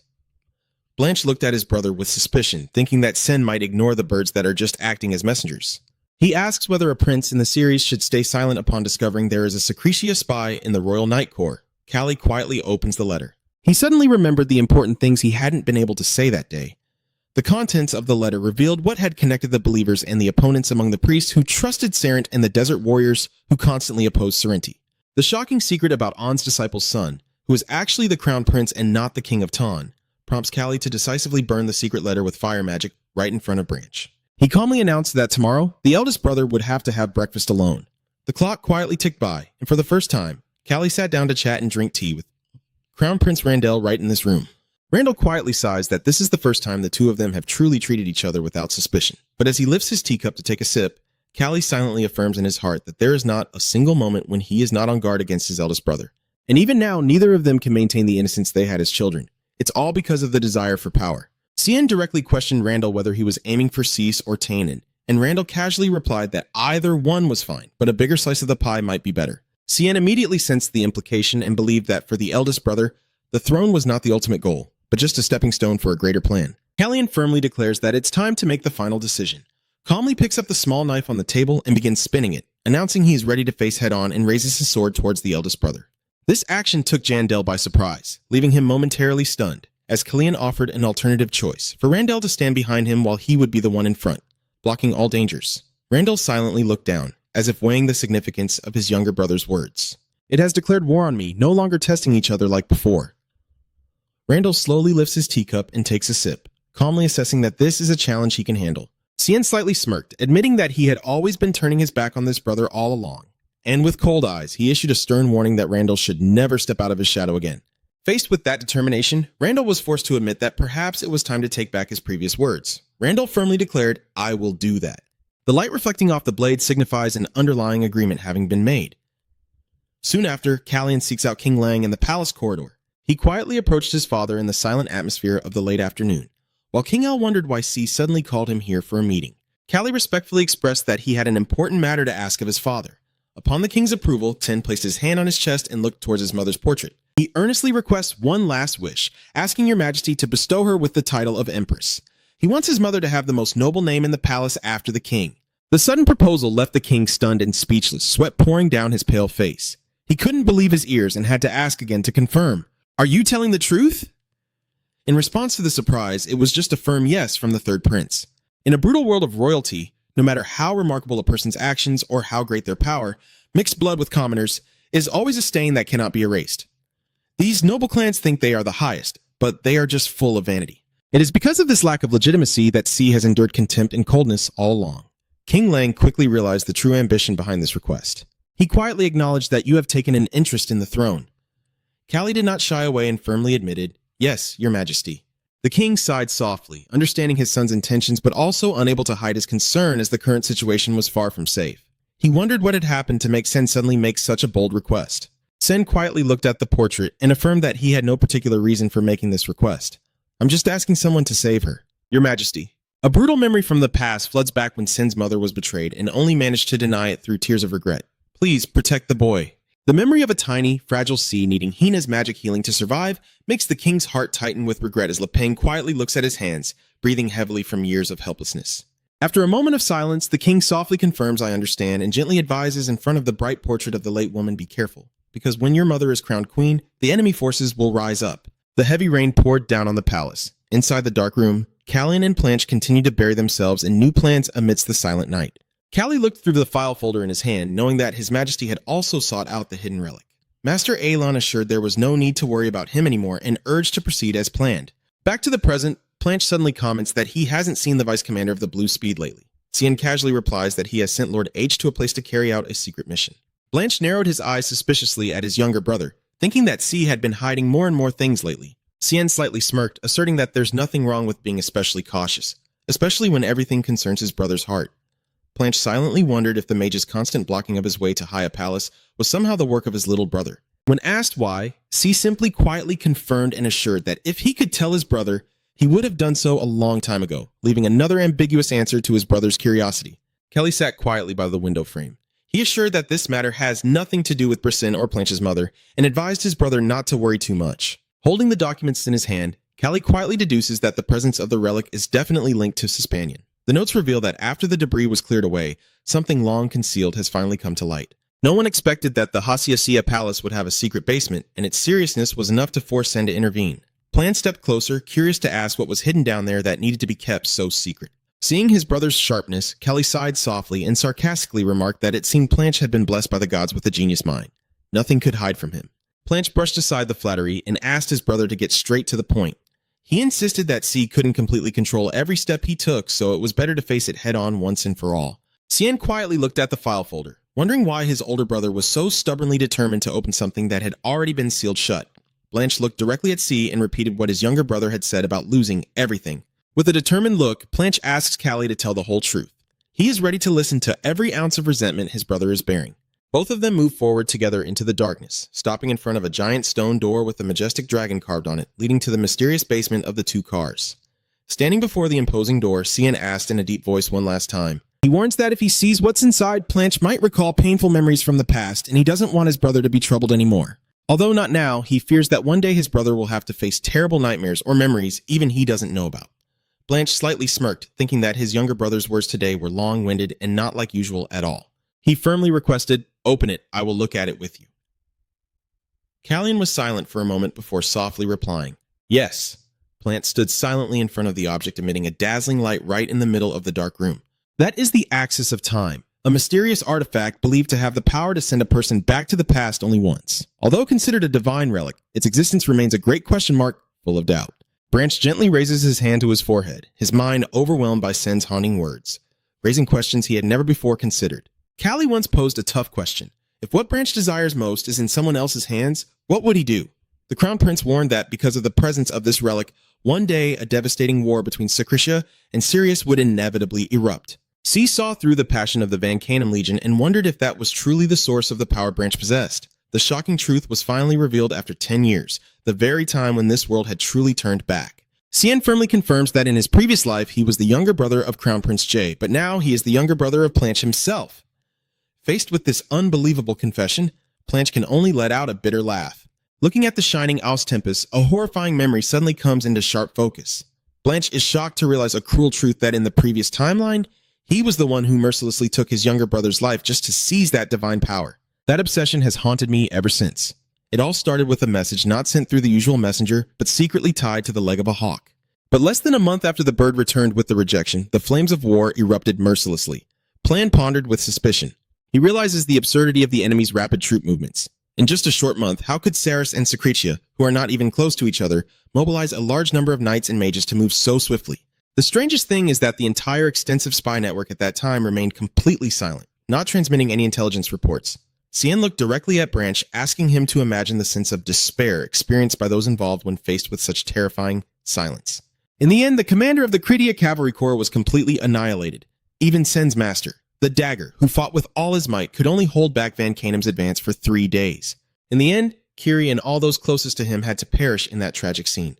Trying hard was useless. Oh, this feeling hurts even more than a broken heart. Callian bitterly affirms that the end of the old timeline is a complete destruction. He repeats the cruel rule that time can only go back once, and the timeline that has always remained intact in Secretia mysteriously vanished on the very day he arrived here. But ironically, now both of them find it existing right in this secret basement. Callie reached out to touch the glowing magical barrier surrounding the artifact and admitted that he had once intended to destroy it forever so it could never be used again. But it's ridiculous that he can't even get angry at the inanimate stone, and that's what caused him to get into new trouble. Blanche gazes at the glowing artifact and quietly asks how this could be made to disappear completely. Cien nodded slightly, admitting he still didn't have an answer, so he planned to meet Span soon to find a solution, but beforehand, he emphasized that he still had a very urgent matter to resolve. My story is just that simple. Suddenly, Planche called out sharply and asked a question that made him stop in his tracks. What is your brother's name? Seeing Callie standing silently, Plan softly said that the name probably wouldn't be hard to remember. So just tell him already. Callie turned slightly, smiled warmly, and confidently confirmed her identity. I am Cien, your younger brother. We both leave the dark basement, walking up the stone stairs leading above. Seeing where his brother was headed, C asked Planche where he was going at this moment. Planche firmly replied that he was heading to the training ground right now. Cien eagerly suggested a training match, but Planche coldly refused and said he had to go ahead. Sen silently watched his brother's figure disappear into the distance. I feel like someone is patiently waiting for me up ahead. What kind of sixth sense is this that's so sharp? A black butterfly suddenly appears, fluttering through the silent space of the grand hall. In old beliefs, black butterflies are symbols of death and are usually not welcomed by anyone. But amidst the blazing light, the black butterfly suddenly transforms into an incredibly beautiful woman with long black hair and fiery red eyes full of power. She looks directly at Sen and whispers softly, "So it's only you who will welcome it." Callian respectfully bows his head and salutes. I humbly pay my respects to the great and noble Hispanian. She looks at him with a deep gaze, silently noting that those who walk among the shards of calamity often fail to recognize them. Sen gently clenched his chest, feeling hurt and questioning whether even he himself had no right to be healed. This feeling was just like that of an outcast in that strange family. Hispanian gently places her hand on his head and whispers, I understand everything. She admits that she feels very confused because she cannot feel resentment or anger after everything she has heard. Looking deeply into the young prince's worried eyes, she affirms that she now understands the true reason why he came to this place. Cien softly thanks her and honestly admits he's not fully prepared but still wants to ask for an important favor.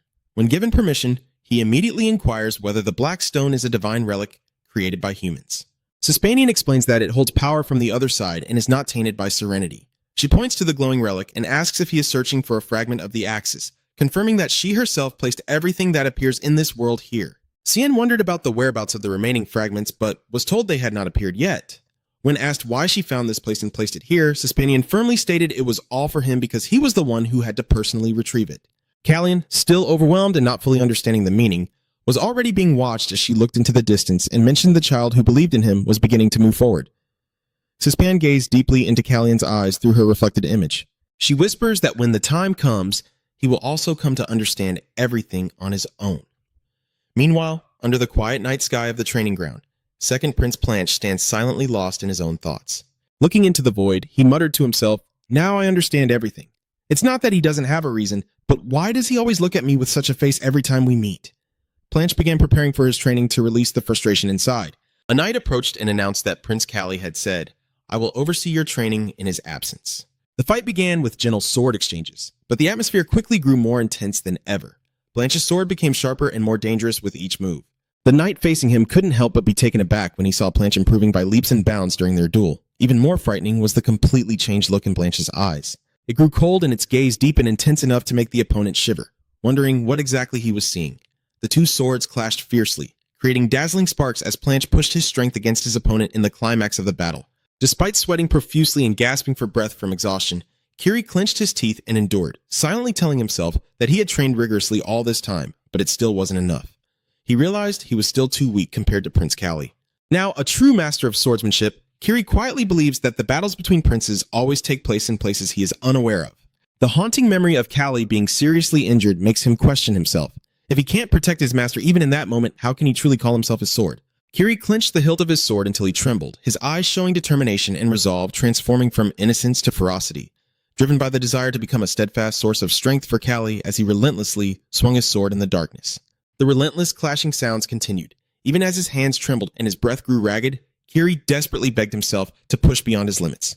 In a moment of utter exhaustion, a brilliant blue light suddenly flashed in his eyes, marking a powerful turning point. Callian appeared unexpectedly, softly smirking, with a bright smile and words of praise. "Congratulations, Kiri."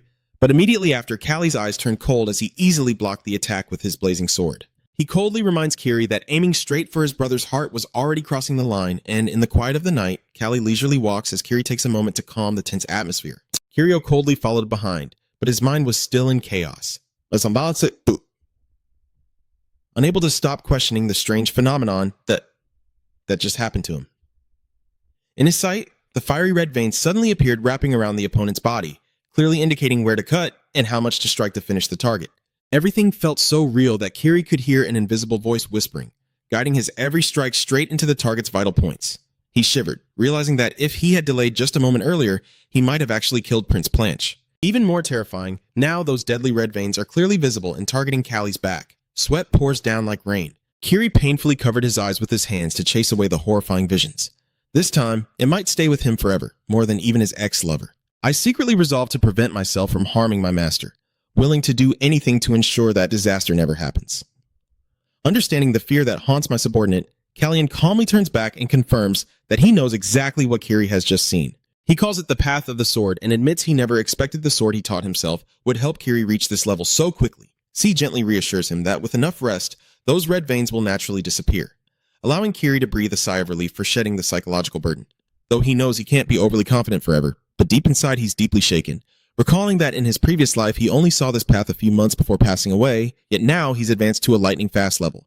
He looks into the distance and reveals that his knights will soon join the Van Canum army, leading to a severe shortage of trainers. And since a guardian can't openly fight against knights, C firmly declares he will request His Majesty to grant Kiri the official knight title. Kiri was stunned and refused, believing he had not yet achieved anything great and wanted to wait until he was truly capable. But Sen looks straight into his eyes with blazing, powerful red eyes. He affirms that this world always judges people by what they see, and he absolutely does not want Kiri's self-assessment to be shaken by those prejudices. Kiri clenches his fists, his voice deepening with unwavering determination. "I understand the reason, Prince, but the one I swear to serve faithfully is not His Majesty, but my lord, Prince Callie." In the silent night forest, Kiri bows his head to Cien, reaffirming his unwavering loyalty to his only master. "I understand well that if your Majesty directly grants the title of knight, the loyalty oath to the Lord I have always revered would be completely bypassed. How could I accept such an unreasonable thing?" Witnessing the stubbornness mixed with blind loyalty of his subordinate, Cien gently lowers his eyes, a contemplative look flashing in his fiery red eyes. "It seems this time I cannot allow it." He looked at Kiri kneeling before him and softly called his name. Kiri still didn't stop, and he continued to pour out his feelings. "But I still have something to say. I haven't been able to memorize all the words for a knight's vow of loyalty." Kiri admits he doesn't want to have to bid a formal stiff farewell to anyone else. Memories of past training sessions come back when he was teased for not remembering the flowery words needed. At that moment, Kiri confidently affirmed that only speaking what he truly wanted rather than flowery language mattered most because honesty is what counts. That is a promise to take up the sword and shield the prince so he will become strong enough not to face the future alone. Kiri, in both lives, is willing to die for his master so he won't have to worry or protect him, and so he will never be left behind or forgotten in this cruel world. In the middle of the forest at night, Kiri kneels and solemnly vows, "I will protect you." Callie was stunned, her blazing red eyes wide with shock. How could you? He realizes that although it is still loyalty, this promise is completely different from the painful past. Hearing this, Callie's heart feels soothed. He gently smiled and placed his hand on the guard's shoulder. Callie suddenly spoke out, saying, "All right, I grant you permission." Watching the little fish swim in the pond, Alan recalled the birthday party when Callian entered with the XF lady. He revealed the marriage rumors spreading among the nobility and asked curiously what His Majesty thought about it. King Long calmly admitted that he had no intention of stopping the rumors. He explained that Cien currently needs power very much, and if it is the SF family, there is no better opportunity. The king even left open the possibility of a real royal marriage. Alan teased that the young duke wouldn't easily accept joining the royal family. But if Callie is sent to the land of the elephants, that's not a good idea. I mean, Rem wants to do whatever he pleases, but he has to bribe a little first. The prince, overwhelmed by Alan's overstep, had to step in to stop him. Alan immediately shifted to the main issue, asking if Your Majesty had made the final decision regarding the crown prince position. Looking at the reflection in the water, the king quietly affirmed that he cherished all three princes, but the position of crown prince could only belong to one person. He hoped to avoid unnecessary tragedies and believed that Sen was the one who could make that happen. The king also revealed that a few days ago, Sion requested to be granted the title of knight for his guardian, and he was about to approve that request. Although he knew some would say he was being too lenient, Lang felt that everything was going very smoothly at this moment. The king smiled, thinking that at least on Cien's birthday he deserved a gift. But the peaceful atmosphere was suddenly shattered by a piercing scream. The prince's gift box suddenly fell to the floor with a loud thud, and Lady Demiri, with an angry face, shouted at him, asking if he was being reckless just because today was her birthday, and questioning how long he planned to exploit her name. Cien calmly asked Demiri if she was satisfied with the dress he just sent her. Seeing the stunning outfit, Demiri quickly realized the prince's intentions. "You've received it already, right? Is that correct, Google?" Cien slightly smirked, admitting he deliberately made a matching outfit to create the misunderstanding that they were engaged. Demiri sharply questioned whether he was planning to use her to declare war right at the birthday party. Cien calmly replied with a single word, reassuring her not to worry too much because the shocking events ahead would soon bury this story.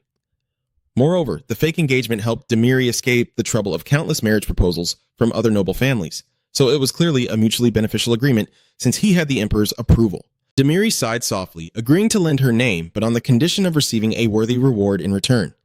To her surprise, Cien proactively proposed, "I will duel with you." This was a request she had been refused many times in the past. Demiri looked at Cien's seemingly fragile hands and wondered how he would take her sword. They began negotiating the training period, reducing it from 2 weeks to 1 week, and finally agreeing on half a month. A firm handshake marked the official establishment of the fake engagement contract. Hearing it sound fake but actually real, Seeing this scene, Jan was so moved he almost cried. He secretly marvels that only his prince could decide on a fiancé partner in such a bold way. The palace suddenly buzzes with countless birthday presents stacked high like mountains, preparing for the most important day of the third prince. Wearing a magnificent royal outfit, Callie is about to enter the banquet hall. Lion smiles and wishes the birthday owner happy birthday, but quickly notices the unusual tension on his face. Cien admits to himself that he also feels a bit anxious without even realizing it, secretly using magic to completely conceal his aura in preparation for a tense direct confrontation with the old fox Evan Bryson on the power play. Callie clenched his fists, secretly knowing that everything would be revealed right at this party. He silently proceeded step by step according to the plan. Cien confidently walks into the splendid banquet hall with Lady Demiri, drawing the attention of all the guests. Seeing the sparkling crown on Demiri's head, he quietly thinks it would suit the fiancé of a prince, but definitely not the fiancé of an ordinary prince. Meanwhile, the second Prince Planche pretended to play the role of a rebellious and unruly son, then huffily stood up and strode away without looking back in the middle of the ceremony. Cien quietly leaned in and whispered, "Count Brisson hasn't arrived yet." At that moment, a clear announcement rang out. His Majesty the Emperor is approaching, and Sen narrows his eyes as he observes the empty seat of the old Marquis, secretly understanding Even's ambition to suggest that his power surpasses even the Emperor's. The gaze that pierces through the mortal world of Ying is truly impeccable. Sensing that the moment has come, Cien quietly tells Demir that it's time for them to part ways. He sincerely thanked her while Demir smiled and wished the young prince a happy birthday. Callie approaches King Lang standing on the platform. The king, beaming, raises his glass to celebrate his son's birthday and loudly calls on all the guests to join in to toast the third prince. Suddenly, a sharp step echoed through the air, breaking the atmosphere, and a commanding voice rang out, saying, "I apologize for being late. Your Majesty, I need to take a quick glance at the figure approaching and quietly think to myself, finally, he's here." Earl Evan Brisson. King Lang still maintains a calm demeanor. He announced that on this special day he had something very important to tell all the nobles. C was nervous and holding her breath, watching every move of her father and whispering to herself, "Just a little more." As the king begins to mention Queen Freya Blinkali, she clenches her glass tightly, her red eyes fixed unwaveringly on her target. "One more step." King Lang's clear voice echoes throughout the hall. "I will make her the empress." The entire hall was stunned into silence. The whispering died out completely as a sharp crack echoed when the old marquee's glass shattered on the cold stone floor. A sudden chilling aura envelops the space, making everyone shiver with cold. Amidst the tense, thick atmosphere, Sen suddenly smiles with a sinister and satisfied look. His blazing red eyes flashed with a cold, sharp gaze as he silently declared, "I can finally see it now." Even his aura. Immediately, a fierce, chaotic, and evil red energy erupted violently around Marquis Brisson. "So you finally reveal your true colors, huh?" The entire hall was stunned by the shocking news, and whispers spread everywhere. A royal decree to make a commoner empress? The nobles believe this announcement will surely boost the strength of the third Prince Callie. At the same time, they couldn't help but wonder how the Burrison family would react to the king's surprising move. Among the bustling crowd, Earl Evan Burrison approached Sen with a mocking smile. "Your Highness, you received an overly luxurious gift, didn't you?" Sen softly smirked, his fiery eyes revealing a triumphant look. "That's right, and I feel very satisfied." Sen looked directly at the Viscount with a teasing expression and then mockingly said, "Mr. Hong, what do you see?" In front of Even's confusion, Sen quietly walked past him. Even frowned and reminded Sen that even if he didn't know what the prince was seeing, it was best to take care of his own future. Callie calmly warns that blind greed often leads to troublesome outcomes, and that one day, even he might disappear without a trace. Even grits his teeth, asserting he doesn't need to be reminded because he's doing exactly what he planned. Sen calmly holds the glass of red wine Nam Ni, gazing at Even's reflection in the glass with a nonchalant smirk. "Actually, I've been thinking about your end for a long time now, and right now I'm just calculating when that happy day will come." Even clenched his fist in anger, silently cursing Sion for his arrogance, acting as if he had already been crowned as the prince. Even reassures himself that Sion currently has nothing in his possession, and even if he gains legitimacy, it won't be enough for him to dream of the throne. As they pass each other, Even utters a harsh insult, saying you should not stain the royal bloodline with that of a commoner. Sion suddenly stopped, his footsteps halting and making the atmosphere in the banquet hall tense. He turned slightly, his clear voice resonating and drawing the attention of all the guests, the Marquis. "When will you finally show your respect to the noble royal family?" Sion turned around and faced Even directly with a cold, commanding gaze. In front of everyone's astonishment, Sion firmly orders and bows. Marquis Even Beanen. Even gritted his teeth in anger, feeling utterly humiliated by Sen's humiliation, in front of the many nobles whispering and gossiping. Our hometown, our hometown, our hometown. So many of us from the same place. The old man secretly cursed Sen as a bastard and realized that the third prince was trying to diminish the status of a powerful marquis like him. Even secretly judged that Sen was too arrogant. He considered that if he criticized him for disrespect, he would also have to perform the greeting ritual before the king to save face. Taking a sip of wine, Even secretly plans to find a way to keep that bastard here. Seeing the Marquis still hesitating, Sion subtly smirks with a challenge. "What are you waiting for?" "Marquis, don't you see the king is waiting?" Sion didn't stop and delivered a final blow, questioning whether the Bienison family was refusing to show the respect owed to the king. Even realized he was completely trapped by C like a pawn in checkmate with no escape route. He clenched his fist tightly, forced himself to bow and apologize, claiming he skipped the greeting out of fear of disrupting the banquet. Even bowed deeply to the emperor in front of all the guests, Sion casually walked past, took a sip of red wine, and sarcastically dismissed him with a mocking remark. "You don't need to greet me anymore, Marcus. Go back to your place. Seeing me, I'm already leaving." Witnessing his opponent's triumph, Even walked away with a face twisted in hatred, vowing to avenge this insult someday soon. After the party ended, Canon Allen strolled along the quiet palace corridor. Allen worriedly asked if he was feeling tired after a tense evening. In her heart, Callie quietly analyzes the formidable strength of the Bisson family, understanding that their ability to seize power despite their small numbers is thanks to the incredibly powerful sword of Earl Even. No matter how clever Planche is, he would find it difficult to steer this family just with brute strength. Callie thought to himself that he needed to become the focus of attention and try to distract Even completely, creating an opening for Planche to understand and master his sword. At this moment, Planche suddenly stepped out from behind the door and sarcastically asked if that was the reason C caused chaos at the party. "Huh, you already know the answer, but still ask." Sion smiled brightly and calmly replied that it was simply a fitting lesson for what the old man had caused. Seeing his brother's unusual presence in the corridor instead of the usual study, Sion curiously asked for the reason. Planche coldly handed over a piece of paper and said he was looking for Sion to deliver this. Seeing his brother's demeanor, Callie couldn't help but tease that it seems Planche has gradually gotten used to the role of a messenger bird. Before he could even smile, Callie's expression froze as he glanced at the paper's contents, his smile vanishing and turning into a stiff, tense stare with his eyes blazing red with tension.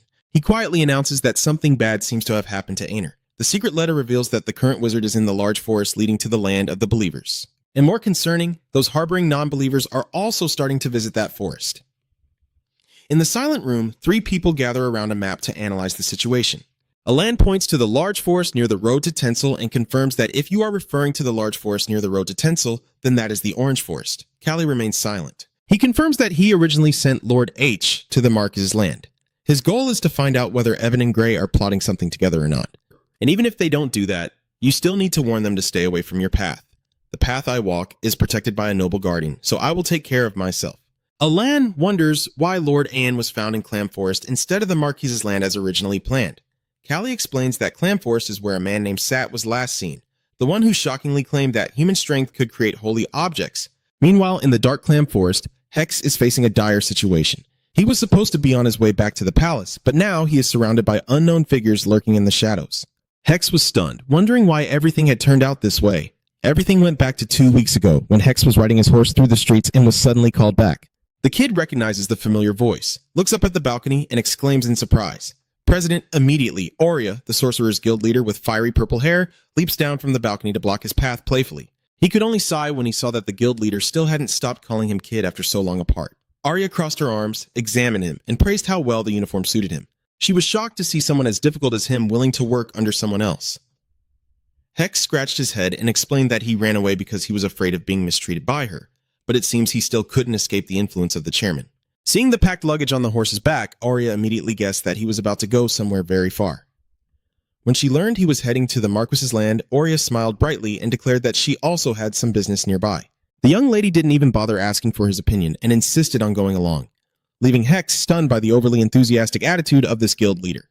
Aaron Hex had finished his task at the Count's domain, but he sensed that Lady UIA seemed to have another mysterious purpose. She calmly philosophized that if something goes out, something else must come in. It has been several days since the two began their arduous search in the dense clam forest. He skeptically questions whether the person they are looking for is really here, and Yuria firmly confirms based on what he heard that the last time anyone saw him was somewhere in this forest. Hex was stunned to realize that Yuria was trying to find traces of someone who had disappeared ages ago. She calmly confirmed that those were records from 300 years ago, and if he was still alive, he was definitely no longer human. If it's been nearly 300 years, they must have been human back then. As they were walking, Aya suddenly stopped and asked if Hex could sense anything. He focused intently and realized a faint but present aura of magic right ahead. Both of them entered a hidden cave deep within the rock face filled with old experiment jars and dusty, faded documents. Yuria becomes excited when she realizes they have found the right place. She believes that someone obsessed with research would never abandon their data. He looked in amazement at how these papers remained intact after hundreds of years. Ia explained that a powerful preservation spell had been cast upon them, but once they leave this cave, they might be destroyed and vanish instantly. Without saying much, she firmly states that the energy both of them are feeling is indeed its magical power. Yuria quietly concluded that bringing these documents outside would be very difficult with her current strength. She placed her hand on H's shoulder, asking him to stay and wait here while she handled this and would return immediately. But just as Hex stepped outside, a masked assassin suddenly appeared from the shadows. Ace and Hex is caught in a deadly battle full of danger. Although most of the enemies have been defeated, his body is already reaching its limit. Sen swung sharp ice pillars to fight back, but one of them quickly used an energy shield to completely block the attack. Anne gritted his teeth and assessed that one was specialized in defense and the other in attack. Their coordination was extremely tight. He realizes that if he were alone, he could find a way to exploit their weaknesses and take them down one by one. But in this wounded and trapped situation, everything is gradually slipping out of control. A powerful collision threw him far away, causing only a cry of pain before he collapsed to the ground. The enemy didn't miss the chance. The guardian assassin swung his heavy weapon, aiming for the final blow. Asen was stunned to realize his deadly mistake. Wait a minute, the guy I thought only knew how to defend himself. Why didn't I consider that he could also attack? The assassin looked at him with a cruel gaze and roared, "Become a sacrifice for me!" Hearing the unfamiliar name, he could only gasp in surprise. Jeon? Just as the deadly blade was about to touch him, a powerful surge of magic suddenly intervened. Amidst the thick dust and smoke, a majestic figure appears, blocking the deadly attack. It is none other than the third Prince Callie wielding a shining sword. From now on, I hope you only take on missions you are truly capable of completing. Sir H. In a quiet library, Yuria was engrossed in studying ancient manuscripts under the dim light. She muttered that these characters perfectly matched what was engraved on the stone the prince had asked her to investigate. Suddenly, the dry sound of footsteps behind her made Ia start in shock. "Where did you come from to scare me like that, and you're still alive? What the hell?" Alan coldly questions why she took actions without his orders. Back in the forest, Hess lies collapsed on the ground with a bleeding wound. He looked up at Callie in shock and asked how he could have arrived here. Callie calmly replied that he used the teleportation circle to intervene in time. Asen gasped with difficulty, realizing that the magic circle Sen painstakingly created had saved the prince's life. Callie's eyes grew cold and resolute, and he quietly affirmed that all their efforts had been completely worthwhile. Although the battle is not over, the assassins still roar fiercely, increasing their speed, saying, "Let's clean this place up." They rush forward crazily, determined to capture the mage alive. Callie immediately adopts a defensive stance, decisively swinging his glowing aura sword to block the heavy attack from the enemy, continuously unleashing sharp sword strikes to overpower the desert warriors. Seeing Awakens' condition worsening, Sen quickly orders him to use the teleportation circle to return to the palace immediately. He reassured that Prince Plan must have already summoned Hina there, so his wound would be treated immediately. Despite his serious injuries, Senhek still hesitated before Callie's command. Seeing the hesitation, C grew extremely annoyed and gritted his teeth, saying, "Listen, I'm pissed off now, and I'll deal with you right away." Realizing he couldn't go against the angry prince's will, Asen had no choice but to obey. "I understand." Then he quickly left the forest. Callie silently approached the assassin lying weakly on the ground. He slightly curled his lips, speaking with a cold taunt. Although he didn't expect this one to easily speak, he deliberately kept him alive to carry out the interrogation. Cien looked down at the groaning figure on the ground and issued a final warning. "If you're willing to speak first, I am ready to listen." Faced with the opponent's stubbornness, he decisively drove a sword into his back, causing him to scream painfully into the night. If Hong knew how to seize the opportunity, she might as well go and enjoy her incense. Cien coldly demanded he stop screaming and start revealing the mastermind, emphasizing that this request was not difficult at all. He continued to press, sarcastically noting that his strong recovery ability would help him withstand the pain coming soon. Callie silently thought to himself that he didn't like these torture jobs, but for those who dared target his people instead of himself, he wouldn't let them die easily, his eyes burning with rage as he thought about others suffering because of him. Returning to the palace in the silent night, bowing in remorse before C, she sincerely admits her mistake. "It was my fault, Your Highness." Yuria blames himself for the reckless actions that caused disrespect and major trouble for Count Alan as well. In the private room, Count Alan is sternly reprimanding Chairman Yuria for his recent recklessness. He sternly reminds her never to see timely rescue as luck, because the cost of a mistake is not her life, but that of the subordinates who risked their lives trusting her. Alan directly warned her to never forget that this arrogance and pride nearly caused a tragedy. Yuria could only bow her head in silence. She promised to report the entire situation to the deputy commander as soon as she returned to the capital. Seeing the tense situation, C spoke up to mediate, asking the Count to be generous and not to blame her any further. Ya bowed her head once more and sincerely apologized for her recklessness, and seeing her genuine remorse, he responded gently, "It's okay. I understand, but I'm still worried." She hesitated to ask about HC's condition, reassuring that he's currently fine, resting and receiving proper treatment. Setting aside the past, C signaled the group to focus on the newly gathered documents, explaining that due to magical barriers, she couldn't retrieve them herself and had to use Mr. Madison's space magic. Although she couldn't read the contents, she revealed a shocking piece of information from H. The name of the organization behind everything is Sen, a name that echoed loudly in her mind, repeatedly uttered with a mysterious connotation. In Elvish language, it means the ruler of humanity. Sen was stunned by that ambitious title, while Mr. Madison admitted it was a term he had heard before. Alan Madison decided that after everything at the palace was settled, he would personally go to meet the Elf Elder to clarify everything. Then C would approach the second Prince Planche. "Brother, I need you to act as the messenger for me this time." Looking at the item in front of him, Planche suspiciously asked if it was used to contact Crown Prince JCN, confirmed that with a part of the time axis, Che might be able to help if he remembers any details. Planche silently listens, his eyes narrowing in deep thought. Facing his younger brother's expectation, Planche coldly delivers a firm refusal. "I don't want to." Hearing that, the prince immediately sprays glue, unable to react in time. Blanche stared intently at his younger brother, questioning where that blind faith came from that made Cien think everyone could take such daring risks. Cien calmly replied that the Prince of Seiya was even younger than his older brother. But Blanche couldn't help but worry, wondering if the sudden flood of memories without warning was making the Crown Prince's mind unstable. Callian smiled confidently. He affirms that even if he wavers a little, he is not someone who easily gives up or stays still. He even teases that he's not like someone he knows who always needs a nurse by their side. "I can take care of myself and I'll be fine." Cien turned away and walked off, telling his older brother not to worry too much because he's not the kind of younger brother who only causes him pain. Blanche sat there in silence for a moment, then suddenly stood up and slammed the table hard. Cien, startled, turned and asked what made him so agitated. Blanche coldly admits that he's the troublesome older brother, decisively leaves his magic ring behind and walks away, leaving Cien stunned. Immediately afterward, Plan seeks out On with a special request. Alan respectfully reminds him that, as you are well aware, within this palace and anywhere under Suspanian's influence, all personal communication magic is completely disabled. Alan is stunned when Planche asks him to break that rule. Planche sits silently on the sofa. He understands Callie's loneliness as she struggles alone, in despair just to survive. He realizes his younger brother is trying to protect this country, their homeland, and even the entire world. Everything is just through their own strength.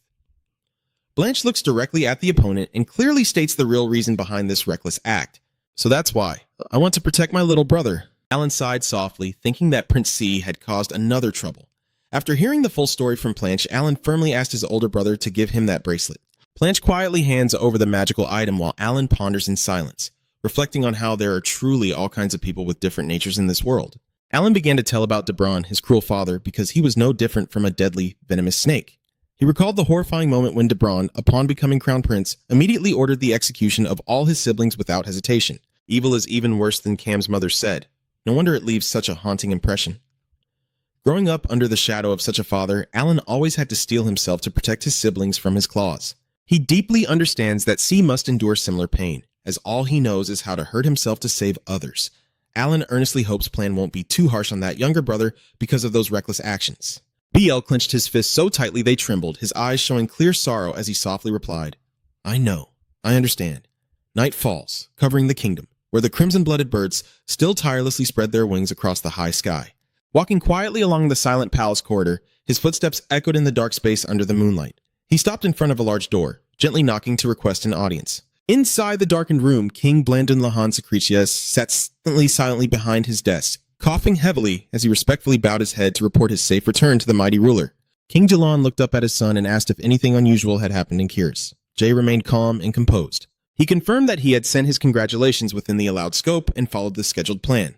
There was nothing particularly noteworthy to report. However, Lord Blonde couldn't help but suspect when he criticized the fact that he personally traveled such a long way just to attend a birthday party. Faced with the intense scrutiny from his father about whether there was someone important he wanted to meet, he calmly insisted it was purely for diplomatic reasons.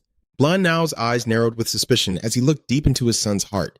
But in the end, he only coldly said, "I understand now," pretending to be indifferent but still arrogant. "No wonder you're always seen as malicious," King Dan coldly hinted. You can respectfully bow and leave the king's office quietly. Even though he's silent, he's crying inside. The footsteps of the crown prince echo down the corridor. Meanwhile, behind this door, the king's persistent coughs continued without stopping. In the darkness, Dan's face grew grim and terrifying, with cold, calculating eyes. As soon as he stepped outside, Che ran into the night crin from Talon. When Talon was about to ask, Che decisively cut him off. "No need." Che looked directly at Talon and asserted firmly, "I have never done anything like that before. Prince Tsin, I must act exactly according to what my memories tell me so that no one can have even the slightest doubt." Chi signaled the knight to step back, his heart burning with the resolve to keep the future he had always remembered from ever deviating from its destined course. His shadow stretched long on the stone floor, vividly reflecting the burden of the one holding the key to fate. Talon respectfully bows, "Then I pray that His Highness has a good rest." Chi quietly pushed the door open and entered his private room but suddenly froze when he saw a familiar figure standing by the window. His eyes widened in surprise before quickly relaxing into a bright, affectionate smile as he softly called the name of the girl in front of Arian. In response to his surprise, Arian Lin, Che's fiancée, smiled beautifully and warmly welcomed him. "Welcome back, Your Highness." Just one look at her and all the sadness seems to disappear. She gently asks Han about his long trip recently. Suddenly, Che Tian approached and embraced Arian tightly, surprising her. He rested his head on her shoulder and whispered softly, "I left something behind." Arian gently offered to help him find it, but Che softly shook his head, refusing because he wasn't allowed to do that. When she asked if it was truly important to him, Che closed his eyes, feeling her warmth, and confirmed that it was very important. Arian suggests that if it's really that important, a little greed wouldn't hurt. But Che's eyes suddenly turn cold, and he firmly replies, "Not now. What's going on? You weren't even done being passionate, and now you're so cold to him." Holding Arian's hand tightly, he affirmed that everything must proceed exactly on the old schedule, at least until the end of this winter. He quietly closed the window, calculating that only then would the healer appear on the same day as before and disappear without causing any disturbance. Meanwhile, in Kiss, the atmosphere grew tense as the ladies-in-waiting hurriedly moved Freya Blin's giant portrait into the most honored position. News of the coronation ceremony was officially announced. It is scheduled to take place next week along with a public event in the square. Marquis Evan Brisson sits silently in the shadows. The old man, exhausted, ordered his subordinates to step back after hearing the report. Evan gritted his teeth in frustration. Because of the humiliating forced bow at Cien's banquet, he completely lost the chance to oppose Freya's coronation and had to quietly retreat into utter helplessness. Count Evan Brisson slammed his hand on the table, grinding his teeth in furious frustration as the room fell silent. He thought to himself that because he had remained silent, the other nobles wouldn't dare to speak out either, and he had to find a way to remove this thorn in his eye, the third prince, at all costs. He even couldn't help but wonder what the second Prince Planche was really up to, and asked himself what exactly he was doing. "I can't just sit here and wait any longer. A new plan seems to be taking shape in the shadows." Meanwhile, in the wizard squad area, two young wizards, hot high, burst into the room searching for the deputy squad leader. They complain about the harsh training replacement, making them miss An's comfort very much. As soon as the instructor's shout rang out outside, both of them hurriedly ran to practice to avoid punishment. But in reality, An was still inside the room. He calmly uses invisibility magic to hide behind the sofa and enjoy his precious rest time. Let them do whatever they want. He's still in control. Heh. N slightly sneered in contempt at the young mages because they couldn't even detect the hidden aura right under their noses. He muttered to himself that he would train them properly when he returned for daring to look down on training. Just as he was about to doze off, Anne suddenly froze at the sound of the door creaking open. He wondered why a knight would boldly enter the wizard's resting room at this hour, and was surprised to see the knight head straight for Prince Blanche's personal chest, without hesitation. The knight acts with great decisiveness and skill, as if he has done this many times before. As soon as the stranger leaves, Arn immediately appears to check the second prince's locker. He was stunned to find a secret letter hidden inside, and, sensing that things were getting serious, hurriedly ran to find Cien to report. Right now, C is focused on examining the black stone in his hand. The connection between the organization claiming to be the ruler of humanity and the mysteries of the timeline is gradually coming to light. In a ragged breath, the enemy collapses after the fierce battle. He bitterly leaves a warning that this borrowed power from life can only be used once. And once the black stone is broken, the heart of its owner will also vanish. Callie clenched the black stone tightly in her hand. He was stunned to realize that the strange ancient characters matched exactly what was on the time wheel. Back at the palace, Tent, exhausted, leaned on the sofa, lost in thoughts about this terrifying coincidence. At that moment, a knock on the door broke the silence as Yan entered to announce that Deputy Commander H had urgent matters to discuss. Singh enters with a very serious expression, quietly bowing to apologize for disturbing the prince's rest. Cien casually waves his hand, affirming that he had ordered the guards to let Hex in whenever he arrived. That's unusual. Why would they be given special priority? Callie's eyes softened as she asked about the wound on Hex's shoulder after the ambush in the forest. Thanks to Hina's attentive care and C's concern, he confirms he has fully recovered and can return to training today. But the real purpose of this visit lies in another shocking discovery. With tense clenched fists, H began to recount how he had witnessed a royal knight secretly sneaking into the Bancan regiment's quarters and hiding a strange object in Crown Prince Blanche's clothing. Fearing danger, Hex secretly inspected and confiscated a secret letter. I quietly placed the small scroll on the table and looked directly at C with a suspicious gaze. H calmly questions, I want to know exactly what the relationship between you and the Crown Prince of Seiya is. A silence enveloped the room, the stillness so heavy it was almost suffocating between the two of them. Cien gently raised his hand to cover his face, sighing with a contemplative expression. Well then, now, through the gap in his arm, C's fiery red eyes flicker with complexity. Captain H, why did you follow me? Cien continued to press on. I don't remember doing anything good for you, so it's both surprising and strange that you've been with me all this time. H is stunned, his face briefly showing confusion at the owner's comment, but after a moment of hesitation, he regains his determined look. He gently turned away and replied calmly, You don't need to answer me right now. I will wait for your response. Your Highness. Cien quietly observes, secretly realizing that H is aware of a secret being kept, but out of respect, he chooses to wait until C is truly ready. Cien gently lifts his lips into a slight, relieved smile. Fine, he mutters to himself. At least I should give an answer to that loyalty. The candles in the room flickered softly, reflecting the turmoil within the prince, as Kalian looked at Hex with a deep, intense gaze and suddenly uttered a shocking statement. You are the one who personally ended my life. The space suddenly seemed to freeze in the face of the cruel truth that time had been reversed from death. He was so stunned he couldn't breathe, stammering in utter shock. How could something like this possibly happen? Kalian looked down at his hands and admitted that perhaps he was too greedy and longed for someone to acknowledge his existence. He confessed that at some point he no longer wanted to hide the truth. Part of Sen wants to keep this secret from H, but another part urges him to be the first to tell him the whole truth. Seeing C's fiery, resentful eyes, H bows his head in pain and apologizes. I'm sorry I couldn't remember that for you. Oh no, it looks like this trip is going to be pretty exhausting. Sen sighs softly and mutters to himself that now he understands why he has these feelings. Faced with the silence of the other person, Cien suddenly asked, What do you live to protect? H paused for a moment, then honestly replied, I only live to protect whatever I can when it comes. I silently remind myself to always remember my master's teachings, to uphold my pride before the squad leader, and to keep my faith in the vice squad leader, Prince. I place my hand on my chest and firmly declare that I will definitely protect the Can team at all costs. Sen slightly smirked, his eyes burning with calculation as he asked Hex to add one more important thing to the list, the position he would sit in the future. He was stunned and asked outright if he was being asked to take on a role even greater than vice captain.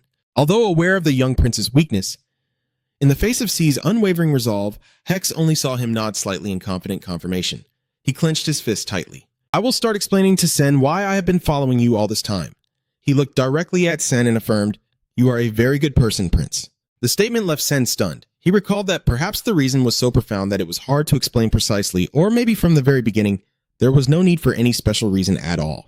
He recalls the moment when the flowers drifted gently on the water and the promise to not hinder the departed, just quietly waiting behind. It sounds poetic, but so heartbreaking. In the quiet of the night, prayers for the departed's peaceful rest echo in my mind.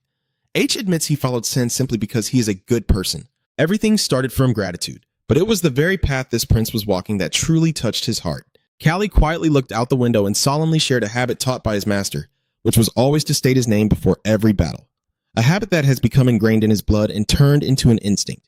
He recalled the fateful moment from the past when he confidently declared himself as the commander of the Can Legion. When asked for his name, he simply replied that he had forgotten everything, but the other party firmly asserted, "I will make you remember." That was the first time in his life that H took the initiative to ask someone's name, and despite the fragmented memories, he still trusted and chose that day. He looked at C and asked if it was perhaps his wish that he at least feel proud for having sacrificed his life for him. "Because you took the trouble to choose me like this, Your Highness, shouldn't you at least know one reason to believe that your choice is the best?" Hex's eyes shone with determination. "I solemnly declare that because I once took away a breath from someone like you, this time I will use my life to protect you. I vow to defend the prince with all my heart and my best abilities." But Sen firmly denied, saying, "I want you to protect my position, not me." Ignoring the refusal, H slammed his hand on the table and roared passionately. "There's no need to refuse or worry. No matter what happens, how could I fail to protect the only prince? Seeing the chaos among his subordinates, can sweat bullets and curse love, you strange creature. At least let people finish their sentences." It's late at night, and the palace is immersed in silence under the faint moonlight. Callie sat quietly on the balcony, lost in deep thoughts, and wondered if even Lord Ha now knew the truth about his soul and his plans. Callie quietly worries whether he should reveal this secret to anyone else, and fears that if his master finds out, he will give him a harsh lesson for acting on his own. He gently taps his finger on the table, looks at the shining ring on his hand, and wonders what he should do. That's all for this video. Please like and support us to bring more great series. Thank you and goodbye, everyone.